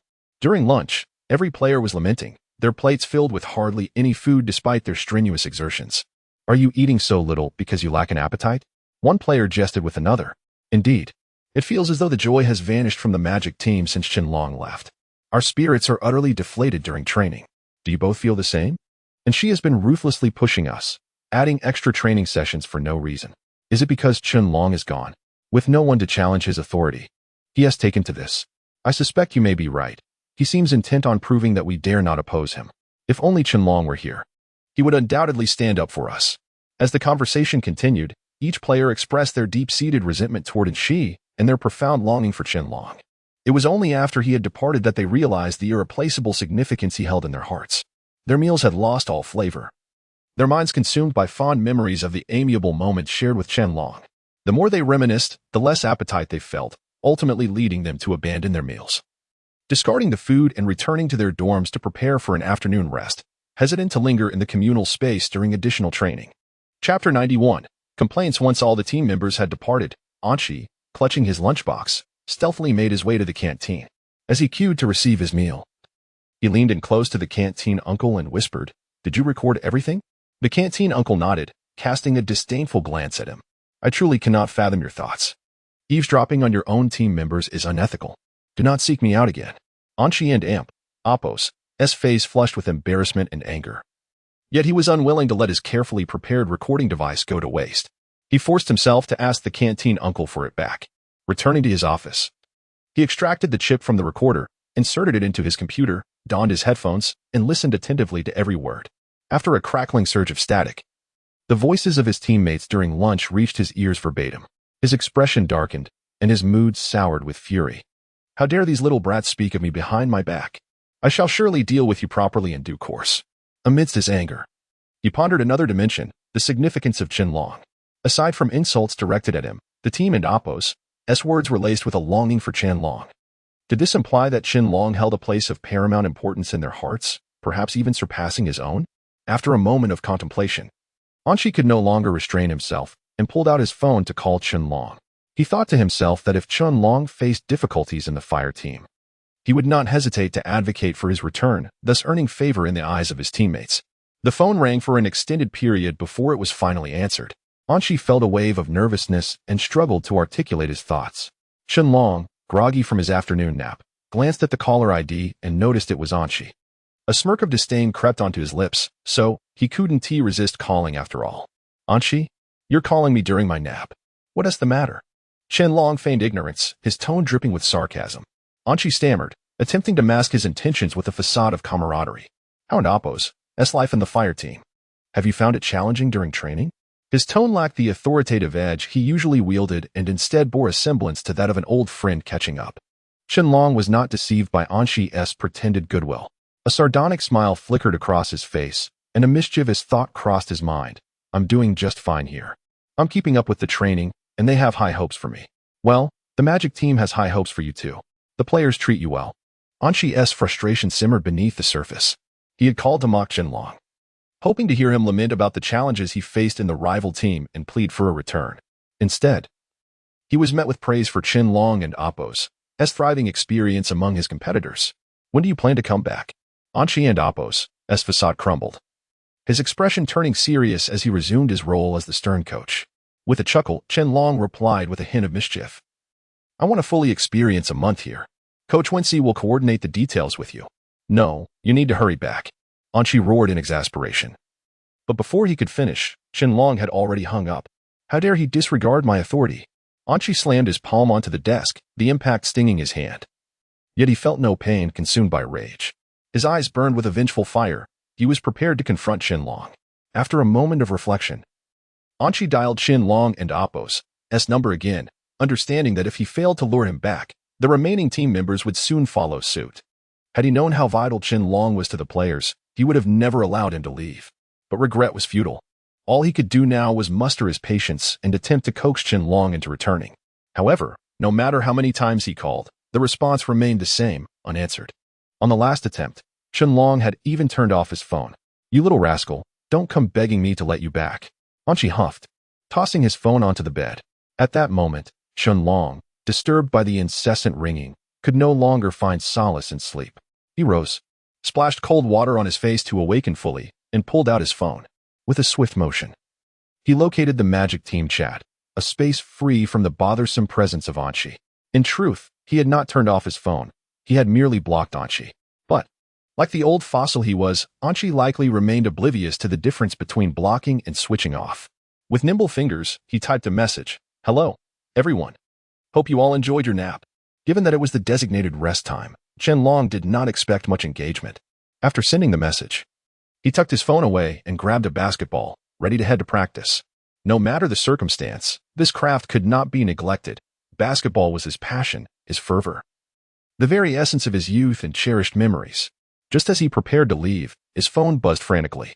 He returned to his bed, retrieved his phone, and began to read the messages. Big brother, you still remember us. How exciting. Big brother, are you really not planning to come back? Are you not taking a nap? Aren't you tired from training? If you don't come back, I'll immediately transfer to your fire team. I wonder if the esteemed Coach Wensi would take me. The chat erupted with messages from the Magic team, their excitement palpable as they flooded Qianlong's phone with enthusiastic responses. It was as if they had been injected with a burst of adrenaline, their fingers flying across the screen with no sign of slowing down. Hey, are none of you taking a nap? Where do you get the energy for training this afternoon? Qianlong typed a concerned message. Unbeknownst to him, his absence left a void.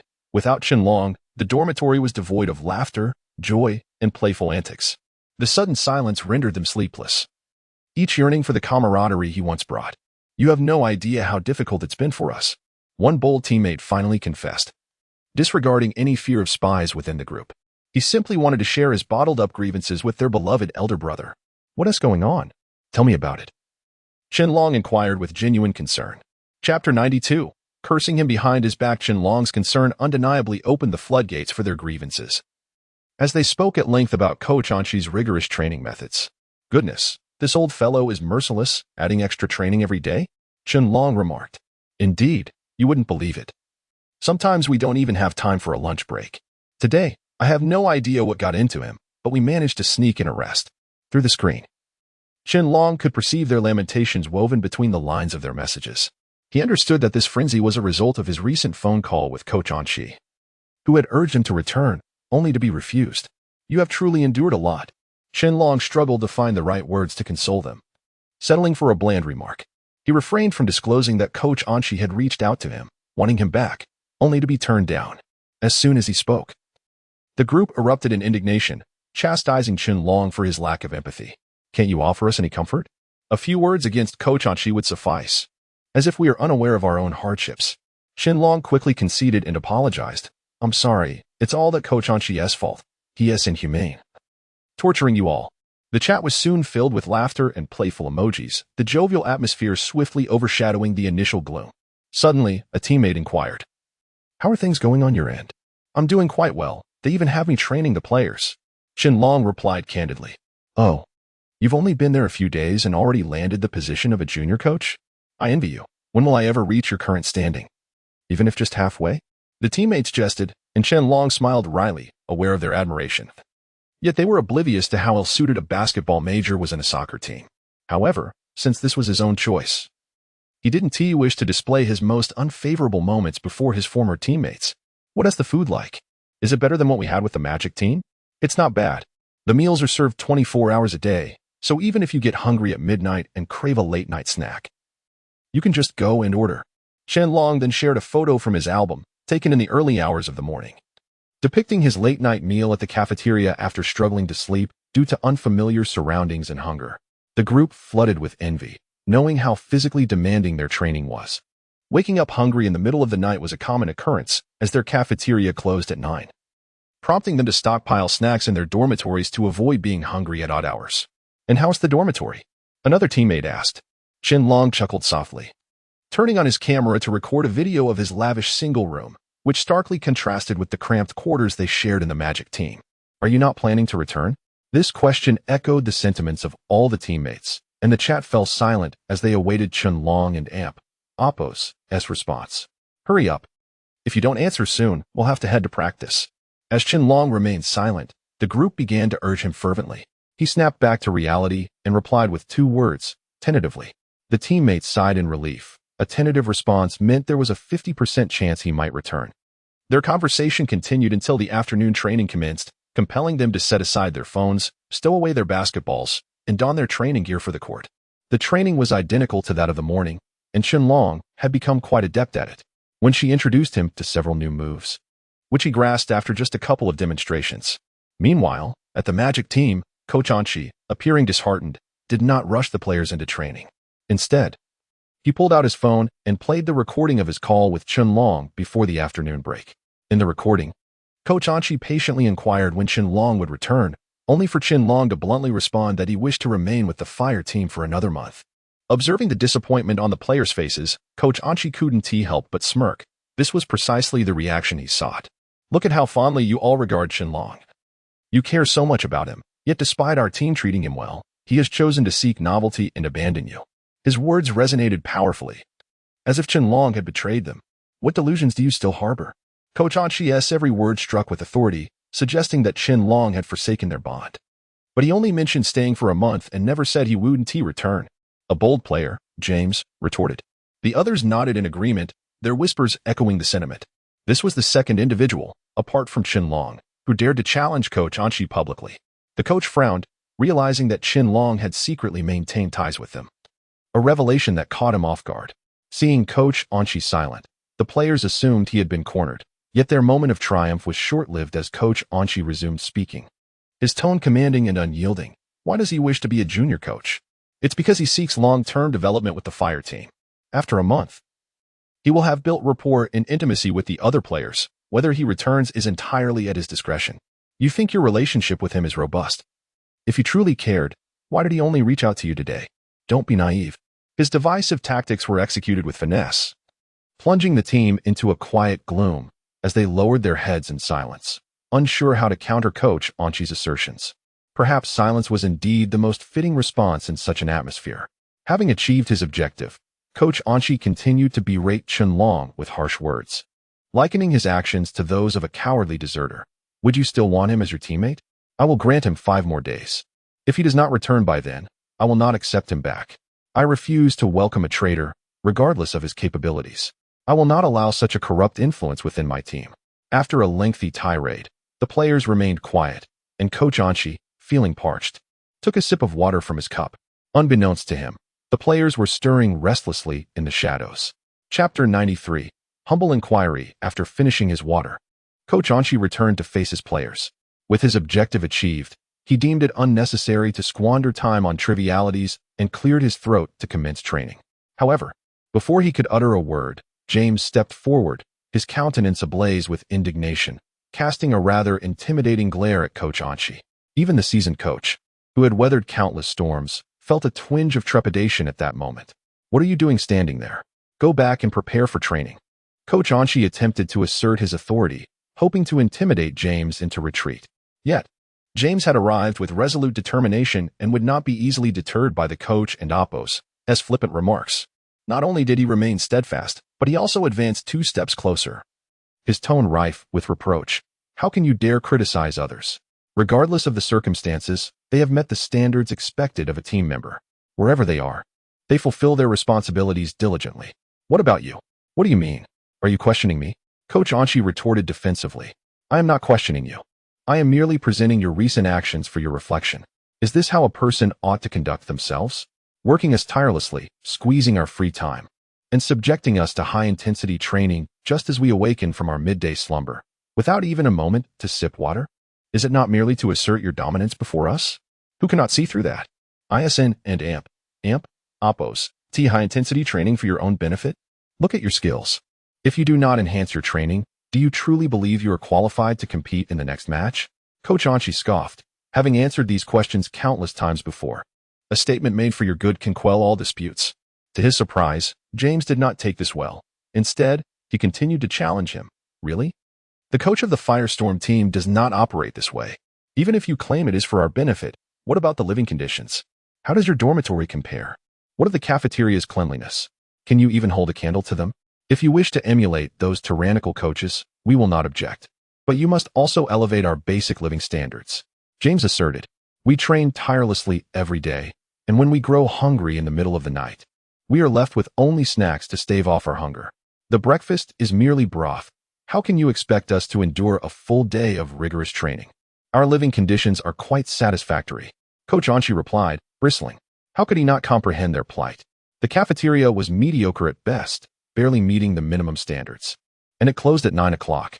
Often, when hunger struck, he was left to find food elsewhere. Quite satisfactory? You dare claim that? The Firestorm team's cafeteria operates 24 hours, serving freshly prepared meals even after hours, and their dormitories are luxurious. We, on the other hand, are crammed into a stinky space, fighting for access to the shower. Those who are unable to claim a spot must endure the stench while waiting, unable to sit or stand comfortably. Feeling somewhat cornered by the allegations, Coach Anchi chose silence. Are you finished? If so, we may begin training. With a cold sweat breaking out, James retreated to the team, but not before issuing a final warning to Coach Anchi. My suggestions are for your benefit as well.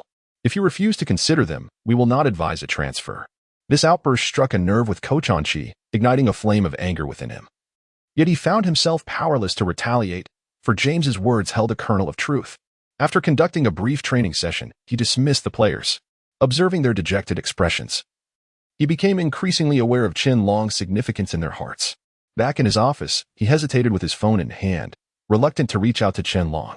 Despite having stumbled upon an anonymous post on a forum where several individuals sought a basketball team, all former teammates, he had failed to connect with them due to a block number on the new software they had adopted.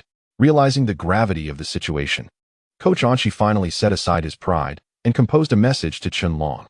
For the sake of the players and the integrity of his role, he could not afford to be overly concerned with appearances. Recently, the players have made several suggestions, and I would like to consider them. Do you have any recommendations or areas needing improvement? I would be immensely grateful if you could share them with me, putting past grievances aside. At that moment, Chen Long was engaged in training with the Firestorm team and did not notice his phone. He would only see the message after the session concluded. Half an hour had passed, and Chen Long could easily surmise that Coach Anchi was anxiously awaiting a response. Oh, has this old fellow turned over a new leaf? He actually seeks my counsel? A subtle smile crept across Chen Long's face, diminishing his previous disdain for Coach Anchi. I will compile a list of suggestions based on the training I just observed, he replied succinctly before hastily returning to his dormitory. After enjoying a warm shower, he opened his phone and began meticulously detailing his suggestions for Coach Anchi. His fingers ached from the extensive typing, and during a brief respite, he stretched, genuinely astonished by the numerous shortcomings of Coach Anchi. So engrossed was he in his task that he failed to hear the knock at the door. The visitor, seeing no response, pushed the door open and caught sight of Chen Long, deeply focused on his phone. The question, are you in your dorm? Why are you ignoring me? Was swallowed back. The visitor was Li Tao, a member of the Firestorm team, whose temperament meshed well with Chun Long and Amp. Oppo's. The two quickly became close friends. Crouching down, Li Tao stealthily approached Chun Long, curious if he was messaging a girlfriend. However, upon seeing Chun Long diligently compiling feedback for his former coach, he could not help but exclaim, "Is there truly such a lamentable individual in this world? His faults exceed those of any message he might send to a girlfriend. How did you come in without making a sound? You know that startling someone can be dangerous." Chun Long exclaimed, turning abruptly at the sound of breathing behind him. Upon recognizing Li Tao and Amp. Oppo's familiar face, he breathed a sigh of relief, his tone half-joking. Chapter 94, The Transformation of the Old Devil. At this moment, Li Tao appeared somewhat innocent as he pointed towards the door. "I knocked 3 times, in fact, and when you didn't, and Amp. Oppo's respond, I let myself in. I was merely curious whether you were in your dormitory. If you weren't, and Amp. Oppo's I would have left, but to my surprise, you were here. I intended to confront you. Yet I found you engrossed in sending messages. I initially assumed you were chatting with your girlfriend, hoping to indulge in some gossip, only to discover it was about this matter." Li Tao gestured toward the message editing section on Chun Long and Amp. Oppo's phone, a hint of displeasure evident in his voice. "What girlfriend? Please, Don and Amp. Oppo's tease me. I and Amp. Oppo's am merely providing feedback to the illustrious Coach Anshi. It and Amp. Oppo's quite astonishing that he would humbly seek my advice," Chun Long replied, his expression one of disbelief. "Focus on your matters first. We can talk later." Li Tao took a seat across from Chun Long, idly picking up a book and beginning to flip through it. Chun Long nodded. As he was nearing the completion of his task, he hastened to send the organized feedback. And upon seeing the confirmation of successful delivery on his phone, he set it down and lightly tapped the table in front of Li Tao, inquiring in a serious tone. "I and Amp. Oppo's finished my work. What brings you here so suddenly?" "That was quick." Li Tao expressed his surprise. After receiving Chun Long and Amp.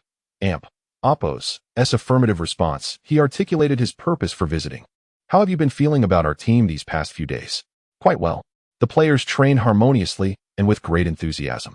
The cafeteria serves delicious meals, and the dormitory is quite luxurious." Chun Long and Oppo's words reflected his genuine assessment of the Blaze team. "Have you considered staying here for an extended period to achieve greatness together with us?" This question was the true reason behind Li Tao and Amp. Oppo's visit. Chun Long fell into contemplation, not out of difficulty, but rather to find a way to politely decline without hurting the feelings of the Blaze team. Noticing Chun Long and Oppo's silence, Li Tao assumed he was deep in thought and granted him ample time.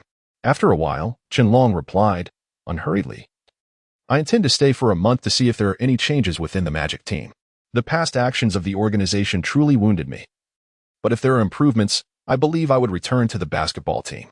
"I see." Li Tao nodded pensively, not allowing himself to feel angered by Chun Long's view of the Blaze team as a mere stepping stone. "Don't be upset. I am in a difficult position myself." Chun Long awkwardly clarified. Li Tao understood. Had he been in Chun Long's shoes, he would likely make the same choice. After all, Chun Long had spent a considerable amount of time with the Magic team, and it was only natural to be reluctant to sever those ties. It was unreasonable to expect him to choose the Blaze team, which he had only recently joined, over the nurturing he had received from his previous team over the years. After a brief exchange, Li Tao excused himself, and Chun Long lay back on his bed, hands supporting his head, lost in thoughts of whether Coach Anshi might truly change in accordance with the feedback he had provided. Meanwhile, Coach Anshi remained in his office, trembling with anger at the extensive list of suggestions for improvement that Chun Long had sent.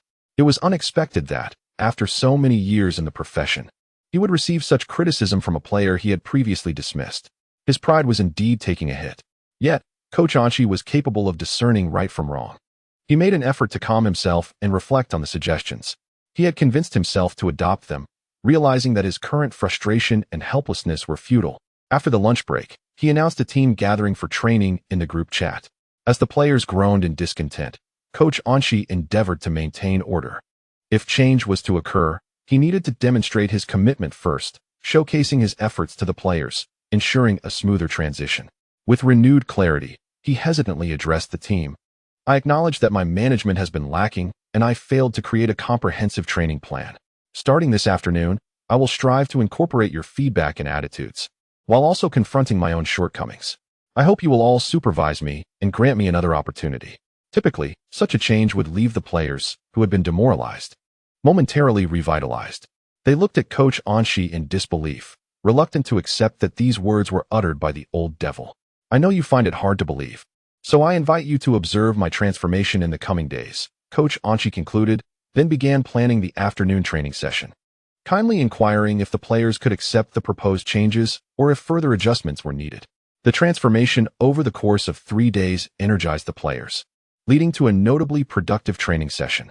Coach Anshi observed the fruits of their labor with satisfaction, realizing that embracing change brought him joy as well. He recognized that in the past, he had been too rigid, adhering strictly to his own methods while neglecting the players' sentiments. The players' dislike for him, even their occasional resistance, might not stem from malice but rather from larger issues at play. His shortcomings were just as significant. With this newfound approach, everyone felt happier and more willing to collaborate with him, a realization he should have embraced sooner. That evening in the dormitory, the players praised Coach Anshi's transformation, exclaiming that their days of hardship had finally come to an end. At that moment, Chunlong returned to the dormitory, as usual, taking a hot shower before eagerly retrieving his phone. He had already sent his suggestions and now awaited the players' feedback. Opening the group chat, he initiated the conversation. So, what do you think? Have you felt the old devil's transformation? Brother Chunlong, what kind of magic did you perform on the old devil to bring about such a change? Indeed, you are a true sorcerer. These developments were previously beyond our wildest dreams. Is this real? Has he truly changed so quickly? I thought he would at least struggle for a few days. Chunlong appeared somewhat skeptical. Although the coach had indeed sought his counsel, he believed that, given his strong pride, it would take at least a day or two for him to grapple with the changes. After all, no one enjoys facing their shortcomings head-on. Are we capable of deceiving you? Today, the old devil apologized for his previous actions, outlined the training plan, and asked if we could accept it. How could we dare refuse? Yet, there were still a few players with weaker dispositions who found it hard to accept the changes, particularly those that directly addressed their physical limitations. It was hard to believe. Chunlong humbly acknowledged their sentiments, feeling a flicker of hope ignite within him. Chapter 95. The need to transfer money. Chunlong was taken aback by Coach Anshi's willingness to make such significant changes, a warm sensation blossoming within him. Since he was willing to amend his ways, Chunlong's desire to return to the Magic team intensified. However, he still hesitated. If Coach Anshi could change, why wouldn't he come back? Yes, if he had altered his approach, perhaps Chunlong should give him another chance in return. The team members began to rally around Chunlong, expressing their fervent hopes for his return to their collective family. After all, in a team, every individual is irreplaceable. The departure of any member necessitates a recalibration of their combat dynamics, and this was merely one aspect. More importantly, they simply could not bear to part with Chunlong. He's not changing for me, so why should I go back? Chunlong pondered. If he improves, do I return? What does that make me? He had unfinished business, and thus, he continued to conceal his true feelings, feigning indifference in hopes of convincing them that he had no intention of returning. Upon hearing Chunlong's sentiments, the team felt a wave of disappointment wash over them. Many wanted to persuade him further, but their attempts were met with his firm refusals. It was time for Chunlong to prioritize his own matters. After engaging in casual conversation for a while, the team members, seeing Chunlong's resolute stance, refrained from bringing up the topic again. Regardless of whether you return, you will always be our big brother. Our bond cannot fade. Indeed, do come back to visit us more often. Though we are men, we will miss you, you know. The atmosphere turned sentimental, leaving Chunlong somewhat flustered, unsure of how to respond. He hastily wrapped up the conversation with a few cursory remarks. Who says only women can be sentimental? When men become sentimental, it can be far more intense than when women do. The stark contrast was evident. Did his former teammates not realize this? After switching off his phone, Chunlong made his way to the training ground, awaiting the arrival of the team members. Ever since he took on the role of assistant coach, he had developed the habit of arriving half an hour early to prepare. Before long, the team members had gathered, lining up in formation. Chunlong glanced at his watch and then towards the entrance. Sure enough, within 5 minutes, when she appeared at the door of the training field, Chunlong nodded at him, and when she smiled back, silently indicating that they could commence training. With Chunlong leading the monotonous daily drills, the team members no longer found them tedious. Instead, they were filled with enthusiasm. What once required multiple attempts to perfect was now accomplished in one go under Chunlong's guidance. Wenxi nodded in satisfaction. Entrusting Chunlong with the training had proven to be his most astute decision, as the visible transformation of the team members served as concrete evidence. For the next exercise, I will demonstrate, and I'll only do it twice, Chunlong declared authoritatively, observing the group as they nodded in agreement. He then proceeded to perform warm-up exercises on the ground. After completing the warm-up, his precise and efficient demonstration captivated the players, with several of them eagerly mimicking his movements. I said not to rush into performing just yet. Take a moment to mentally rehearse the movements and consider how to execute them more effectively, rather than merely imitating me. Chunlong instructed, pointing out their mistakes directly. Blindly copying will only yield 80% originality, not 100. If you do not grasp the key elements of the movements and dive in recklessly, you risk developing muscle memory that could lead you to repeat the same mistakes in the future. The players nodded thoughtfully, and Chunlong granted them 10 minutes to conceptualize the movements in their minds. They sat cross-legged on the ground, closing their eyes to reflect. Seizing the opportunity, Chunlong approached Wenxi, who had been nodding in agreement, and jokingly asked, "Won't your head get sore from all that nodding? If you keep this up, I could nod for 24 hours straight, and my neck wouldn't ache. I thoroughly enjoy this feeling." A coach only nods incessantly when he is exceedingly satisfied. If he can sustain this level of satisfaction, what harm is there in nodding? It requires no effort, though it may lead to neck strain. What coach hasn't endured minor aches and pains? If it amplifies his reputation, he is willing to bear such discomfort. By the way, I've spent quite a bit at the fire team these past few days, and you haven't asked for anything from me. Give me your account number, and I will transfer a little something to you as a token of my appreciation. This was Chunlong's primary objective for coming over. After enjoying their hospitality for so long, he felt it was only right to reciprocate. How much do you intend to send? Wenxi teased. 50,000. I know it's a bit modest, but it is all I can spare, Chunlong replied, scratching his head as he took out a bank card from his bag and handed it to Wenxi. Wenxi pushed it back, her expression serious as she assumed a coach's demeanor for the first time in front of Chunlong. If you say that, and given the remarkable progress you've facilitated for my team, should I not compensate you at market rate for your coaching? There's no need for that. It's my duty to help the team excel, and if I don't utilize my skills, what purpose do they serve? Chunlong countered. Training your players and providing accommodation here is already compensation enough. Why should I bring up money? Wenxi clearly appeared slightly irritated. Chunlong quickly apologized and retracted the card, yet his intention to offer financial support did not wane due to her displeasure. What others say is their affair. My intention must be communicated. After the training session concluded, Chunlong returned to his dormitory, pondering how to discreetly transfer the money to Wenxi's account without being turned down. Suddenly, an idea struck him. The registration account for competitions was each coach's private account. If he transferred the money under the guise of a studentess name, she would certainly not refuse. With so many participants registering daily, there was no way Wenxi could scrutinize each transaction, right? With this thought, he opened the backup file, located Wenxi's private account, and without hesitation, transferred 50,000 yuan. Completing this act alleviated some of the guilt he felt from his free meals and lodging. Chapter 96. Accepting the money having concluded his tasks, Chunlong felt a profound sense of satisfaction, free from any sense of obligation, and was inclined to indulge in a few extra hours of slumber. Training, if one were to claim it was not exhausting, would be an outright falsehood. Chunlong was utterly fatigued. If given the choice, he would prefer nothing more than to luxuriate in the warmth of his bed, steadfast in his resolve to remain there through the ages, come what may. Hold on. If this line of thought persisted, it would become absurd. All Chunlong truly desired was a restful respite. As he settled at the edge of his bed, he reached down to remove his shoes. Upon completing this small ritual, he would be utterly content. Suddenly, the shrill sound of a phone's ringtone interrupted his thoughts. Who could it be? Chunlong muttered in mild annoyance. Nevertheless, duty called, and he knew he had to answer. Upon checking his phone, he saw it was Wenxi.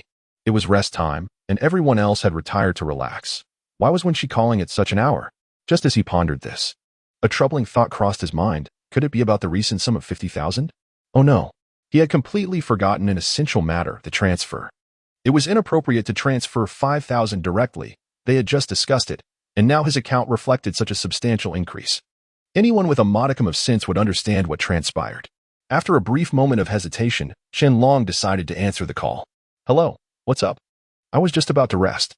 If it's something urgent, we can discuss it after I wake up. He attempted to brush off the conversation quickly. Don't hang up just yet.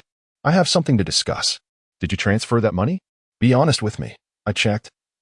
And the last character of the account name matches yours perfectly. If it wasn't you, we might need to investigate further. Let's talk. The gravity of Wenxi's tone was palpable. It seemed to stem from the previous transaction. Qianlong felt a surge of anxiety. Sometimes, overthinking could lead to complications, and it was best to act directly to avoid misunderstandings.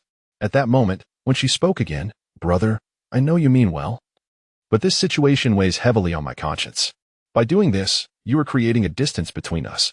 I have always considered you a brother, and you must understand that accepting such a sum feels insurmountable.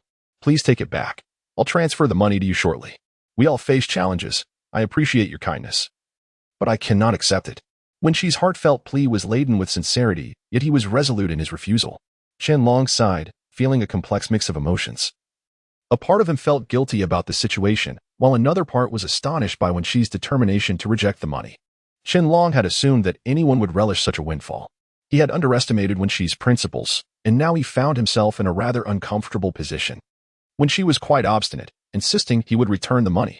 The conversation took on a more serious tone as he prepared to take action. Brother, I may not be affluent, but I know which funds are mine to accept and which are not. Just wait. I will return the transfer to the original account. You must keep this money. The sense of guilt lingered, yet how could one reclaim what had already been given? If it were possible to retrieve such generosity, then the essence of brotherhood would be lost. Qianlong firmly refused to comply. Both sides remained steadfast in their positions. Qianlong began to reason with him. You know what kind of person I am. I consider you a brother too. If you truly view me as such, then you should accept this gift. It's merely a small sum. It holds no significant value. Wenxi countered, it may seem trivial to you, but for me, it is a considerable amount. I cannot accept it. Please take it back so you can enjoy life with this money. Neither party was willing to concede.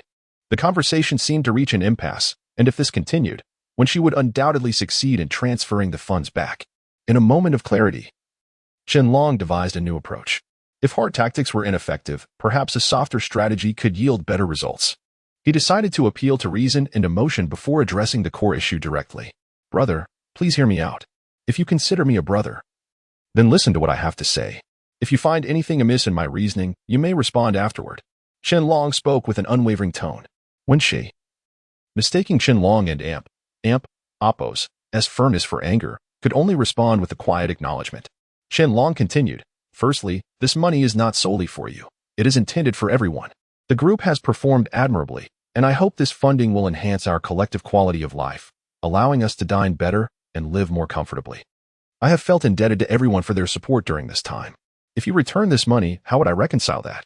You would be making it impossible for me to maintain my dignity. Please accept this money. If I ever require assistance in the future, I will certainly reach out to you. As brothers, we should not delineate what is yours and what is mine. Qianlong articulated his points convincingly. And when she began to waver, seizing the moment, Qianlong pressed on, just one request. If you consider me a brother, then please accept this.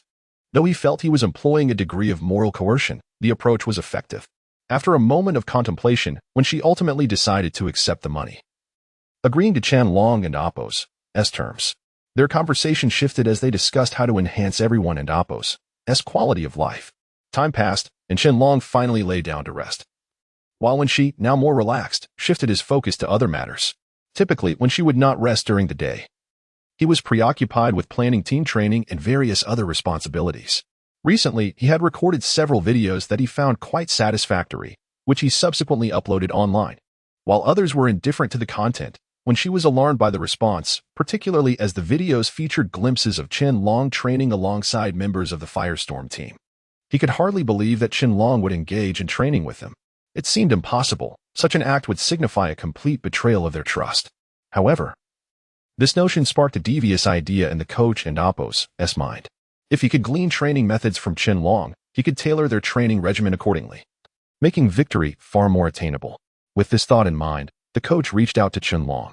Upon learning the situation, Qianlong was furious. Coach, how could you do this? I cannot condone such actions. If you wish to know more, seek information from others. I refuse to comply. Chen Long and Apos. S tone was resolute. He was clear about what was right and what was wrong. Chapter 97. Visiting Li Tao in the face of such a situation. Most individuals would typically recognize when to withdraw, avoiding any stubborn insistence on actions that others are reluctant to undertake. After all, we are all adults. There is no need for such foolishness. However, Coach Anshi held a different perspective. To him, Chen Long simply lacked the insight to realize that this was a test of character. Do not be angry. Listen to me. This matter is known only to the heavens and the earth, to you and me. No one else will be aware. What is there to fear? If this is disclosed, even if someone investigates, I will bear the consequences. I am capable of handling this. Surely you have faith in my abilities? It is merely a trivial matter, and your disclosure would be of great assistance to me. Indeed, assisting the coach would be beneficial, but how would Chen Long confront the members of the Blaze team? Such unethical actions may be acceptable to others, but they were absolutely unacceptable to him. Chen Long felt a sense of helplessness. Could the coach truly not discern the tone in his voice? After several deep breaths, he managed to calm his emotions somewhat. Coach, listen to me. I am aware of your desire to win this match, but we must pursue the correct methods. This is unacceptable. Do you understand my meaning? Chen Long endeavored to guide the coach back to reason, yet it seemed that the coach was entrenched in his stubbornness. Let us not dwell on this. Given our long-standing camaraderie, do you not know who I am? Whatever I choose to pursue, no one can dissuade me. So, tell me, will you assist or not? The coach's tone grew serious. This was a classic case of moral coercion. If Chen Long acquiesced, their relationship would remain intact. Yet, if he refused, the coach might well turn hostile in an instant, revealing the complexities of human relationships. People often face dilemmas. Refusing assistance may cast Chen Long in a negative light, while compliance would compromise his integrity. The coach was a steadfast individual, and Chen Long was no less resolute. To compromise his sense of justice for the sake of interpersonal relationships was something that others might do, but it was entirely out of the question for Chen Long. After careful contemplation, he firmly rejected the request. Enough. I will not agree. If you wish to proceed, seek assistance from someone else. Do not come to me. With that, he hung up the phone in a fit of anger. On the other end, the coach sighed. This person truly lacks an understanding of propriety. It is infuriating. As he spoke, he sat down forcefully, displaying a look of frustration akin to that of a disappointed mentor, striking the sofa beside him. After the call ended, Chen Long's mood was also affected. He had previously recognized the coach's obstinate nature, but had never anticipated such behavior from him. The slight fondness he had managed to cultivate was now utterly dissipated. In fact, Chen Long began to suspect that the coach had intentionally acted this way to prevent him from returning. He could not decipher the coach's thoughts and did not wish to concern himself with such trivialities. After all, contemplating these matters was truly exhausting. Staring at the ceiling, Chen Long found himself lost in thought. Reflecting on the time spent with the coach and the team, there had been moments of joy and moments of annoyance. Yet now he felt a sudden disorientation regarding his path forward. What direction should he take? The more he thought about it, the more vexed he became. He nearly succumbed to the same stubbornness he had just observed, but thankfully, he regained his composure. No, it was not in his nature to dwell on such issues. Though this predicament was irksome, it bore no real impact. It was simply a matter of adopting a normal perspective. People often overthink, leading to unfavorable outcomes. It is through action that one achieves positive results. To stave off further rumination and to pass the time, Chen Long slowly retrieved his phone. When faced with boredom, one must find a diversion. Naturally, the answer lay in opening a game. Upon logging in, Chen Long initially intended to play a few casual matches, hoping it might lighten his mood. However, as fate would have it, he encountered some familiar faces. Meanwhile, several members of the Blaze team, having just awakened and with time to spare before training, sought to unwind with the game. Originally, they had planned to play as a team of 5, but now only 4 remained. Contemplating whether to recruit another player, they were delighted to see Chen Long online. Quick, send him an invitation. With Chen Long joining us, our 5-man team will be much livelier, don't you agree? Without hesitation, they coordinated and sent the invitation, making a concerted effort to appear nonchalant. Chen Long casually joined a team, only to hear someone inquire, "Are you Chen Long?" With a wry smile, he thought, if this isn't my account, then whose could it possibly be? Despite the somewhat naive nature of the question, he engaged in conversation. "Yes, that is I. When shall we commence?" "Not to worry. I have a few more players to invite," came the response. Subsequently, the team members invited Li Tao and 2 others to join. Once they were all present, the conversation flowed. Qianlong, it turns out you enjoy this game too. We should play together more often if the opportunity arises. This is rather tedious. We are not even in the same location. Where are you all? Qianlong remarked, prompting everyone to reveal their respective locations. As they discovered that their distances were minimal, merely a few hundred meters apart, they began to feel that playing through a screen was less appealing. Why not head over to Li Tao's place? One suggested. I agree, that sounds great. I recall there are some delicious snacks there. I'll come find you all. Count me in as well. It was unclear whether they had coordinated this beforehand or if it was merely serendipity, but all were in agreement. As they awaited Qianlong's response, they urged, what about you, Qianlong? Will you join us? It would be much more enjoyable to interact face-to-face, especially since we are all feeling a bit bored. Qianlong saw no issue with the invitation. After all, playing in person would be far superior to playing through a screen. Given the current ennui and the short distance involved, he decided to accept their offer. Thus, they gathered at the entrance of Li Tao's dormitory, each residing in individual rooms. Qianlong felt curious about their sentiments. Why did they seem so fond of this place? Had they truly conspired to meet here? Before Qianlong could voice his thoughts, one of the team members appeared to sense his curiosity. Are you wondering why we chose to come here? Qianlong silently nodded in agreement. Well, you'll find out once you step inside. Indeed, let us not linger. The sun is quite relentless. Let's head in, he suggested. Qianlong nodded and proceeded with the group into the room, pondering that there was nothing particularly unusual about this. After all, they were merely gathering together. Chapter 98. Why don't you come? After a thorough examination of the surroundings, Qianlong found nothing distinctly different. The decor, embellishments, and various items in this place were strikingly similar to those he had encountered before. Was it not the same? Confusion clouded Qianlong's face as he struggled to gather his thoughts, feeling somewhat dazed. Observing his companions, he noticed them wearing faint, enigmatic smiles, which only fueled his curiosity. Could someone please elucidate what is happening here? Qianlong urged. Yet, his teammates remained silent, their gazes fixed on a corner of the room. Following their collective line of sight, Qianlong realized that one member of their group was missing. Li Tao had vanished. Upon closer inspection, he discovered Li Tao crouched on the floor, seemingly searching for something. In a matter of moments, Qianlong's eyes widened in disbelief. With a flourish akin to magic, Li Tao swiftly produced an impressive mound of snacks behind him. Li Tao slowly turned around, scratching his head, looking somewhat sheepish. Could you come over and help? There's too much for me to carry alone, Li Tao said. The others appeared unfazed by the spectacle, casually making their way towards him. Qianlong, still somewhat astonished, thought that while everyone enjoyed snacks, this was an excessive amount. Eventually, a sizable portion of a large bed was filled before Li Tao closed the door and approached. How does this look? Is it enough? He asked, seemingly concerned that his friends might not have enough to eat. That should suffice.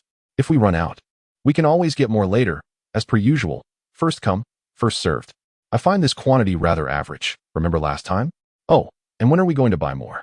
We'll transfer you the money, and then it's entirely up to you. Li Tao nodded in agreement. At that moment, Qianlong finally grasped why everyone was so fond of this place. It was, indeed, a haven for snacks.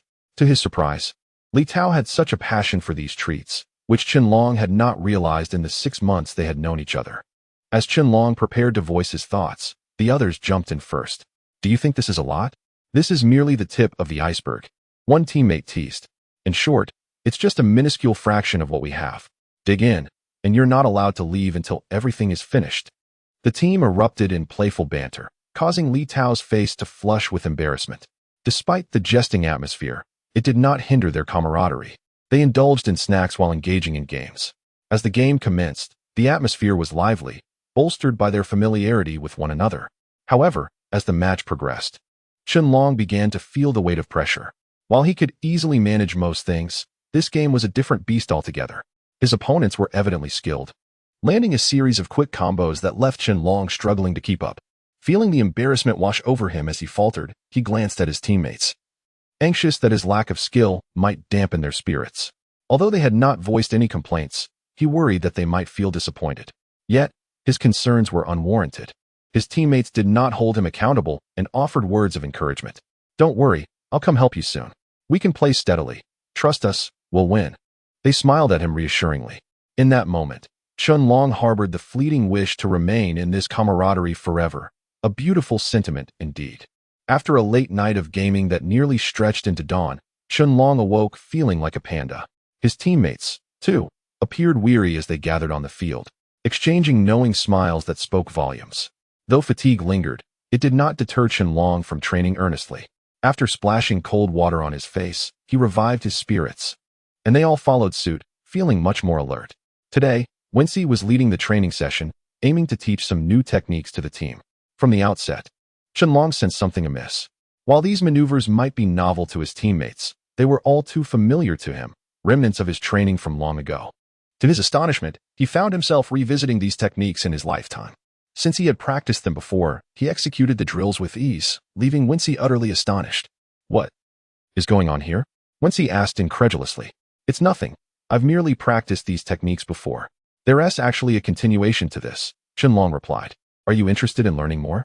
Genuinely, Qianlong acknowledged that these methods were quite challenging, considered somewhat antiquated, with many clubs opting not to utilize them in training. While they had practiced, it was only half of what could be learned, which seemed such a pity. Wensi, contemplating Qianlong's insights, conjured a new idea. Since Qianlong was knowledgeable about the latter half of the techniques and had experience training the team, perhaps he could take a more relaxed approach. With a sudden glint in his eye, Wensi called out, Qianlong, come here. I need to discuss something with you privately. Though the look in Wensi's eyes hinted at something potentially troublesome, Qianlong reasoned that in broad daylight, Wensi would not concoct anything outrageous. After all, he had known Wensi long enough to trust his character. As Qianlong approached, Wensi pulled him aside, glancing back to ensure no one was watching. Lowering his voice, he said, You're quite the expert, my friend. I hadn't realized you were adept at this. I was thinking of revisiting the material but didn't expect you to have mastered it. How about you help me out today? Just tell them I'm injured. And you'll take charge. Teach them well. What do you think? Care to give it a shot? The proposition caught Qianlong off guard. He hesitated, unsure of how to respond. After considering the request, he nodded in agreement. If Wensi believed in him, there was no harm in accepting. It was merely a training session. After all, this was not his first time leading the team. The plan unfolded smoothly. Wensi feigned an injury and stepped back as Qianlong took over. Initially, everything went according to plan. However, when it came to individual practices, issues arose. Though the group had become familiar with the drills, mistakes began to surface when they practiced alone, with some even faltering right from the first step, leaving Qianlong feeling quite helpless. Chapter 99. Targeted Remedies. It seems the time has come to reveal my most effective strategies. Previously, I had withheld certain techniques and insights from everyone. It is not that Qianlong was deliberately concealing knowledge, but rather that sometimes offering too much too soon can be counterproductive. It can create an overwhelming burden, and at times, the information may be too much to digest. This is a necessary approach. After sharing these techniques, although the listeners grasped the concepts, their execution remained lacking. Yet, amidst the crowd, one individual stood out remarkably: Li Tao. His movements were executed flawlessly and with great precision. The others gazed at him with envy, wondering how he managed to grasp everything so effortlessly. How did you learn it in just one go? That's incredible. Li Tao scratched his head modestly and replied, It's nothing special. I merely followed Qianlong's instructions. Let me show you. It's quite simple. Just mimic my movements a few times, and you'll get the hang of it. Thus, Li Tao demonstrated the technique several times, leading to slight improvements, albeit not significant ones. It occurred to Wensi that if Li Tao were to join Qianlong in teaching, the progress might be even swifter. After all, whether he taught among the crowd or took on a coaching role, the efficacy of instruction would undoubtedly be enhanced. With this thought in mind, Wensi promptly acted. Li Tao, could you and Qianlong come here for a moment? The two nodded and approached Wensi. Upon reaching her, Wensi expressed her desire for Li Tao to join the coaching team. Initially, Wensi contemplated directly assigning Li Tao to the coaching position but hesitated, feeling it might undermine Qianlong's authority. The purpose of this discussion was to confer with both men about the matter. Qianlong smiled warmly. No problem at all. Such trivial matters need not be debated. It would be an honor for me to have Li Tao join us. Let us begin without delay.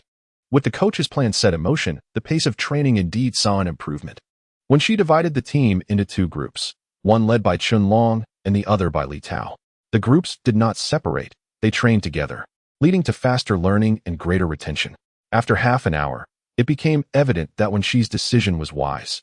Everyone had mastered the techniques, and even better, they had learned the complete version, distinctly different from before.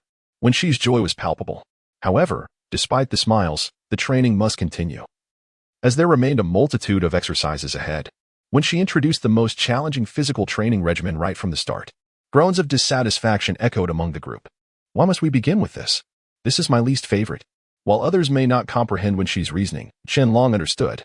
As fellow coaches, they were aware of the underlying rationale. This was ultimately for the benefit of all. Though it was indeed difficult, the results would surely be worthwhile. Qianlong stepped forward to advocate for Wen Shi. Rest assured, what kind of person do you think Wen Shi is? Surely, you all know she would never steer us wrong. Trust me, if we wish to achieve excellent results, we must not be overly critical.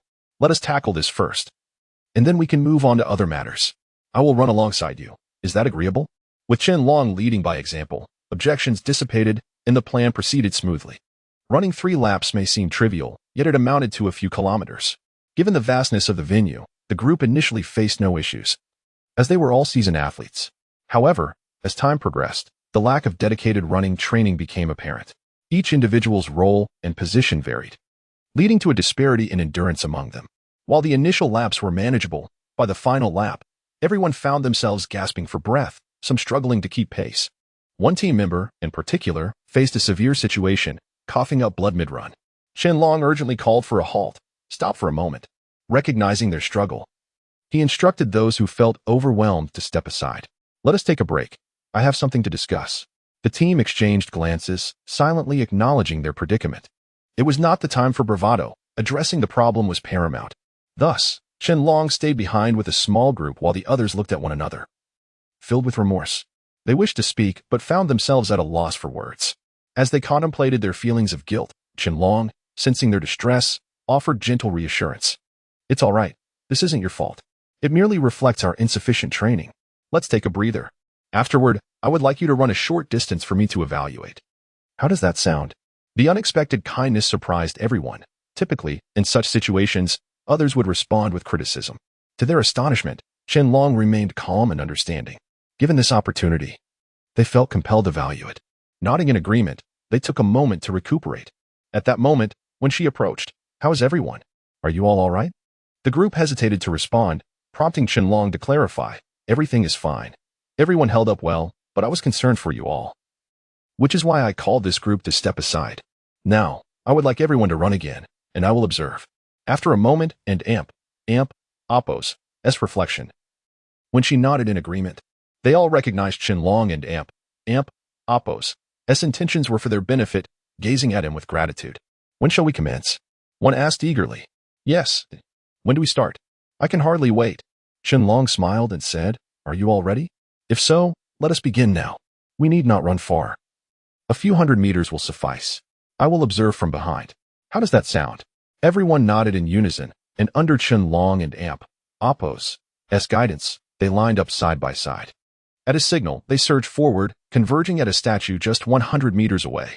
As they ran, Qianlong remained vigilant, scrutinizing their movements and identifying numerous issues. It is inconceivable for someone training in basketball to neglect running. The primary concern was their habitual tendencies. Firstly, their posture was inherently exhausting, leading to fatigue sooner than expected. Additionally, their pacing fluctuated between fast and slow, significantly affecting their overall rhythm. Having pinpointed the issues, it was time for corrective measures. Approaching the group once more, Qianlong articulated the problems and instructed them to adjust their techniques accordingly. Exchanging glances, the team expressed their readiness, and Qianlong commenced the training. The first step involved synchronizing their strides with his rhythm, followed by focus on breathing. After some trial and error, the methods proved effective, granting the team a refreshing experience. And smiles began to adorn their faces as they felt increasingly capable. At this juncture, the other team members, led by Li Tao, returned to join them. Merely discussing the techniques would not suffice. Practical application was essential. Words alone would not yield results. After all, who could not speak?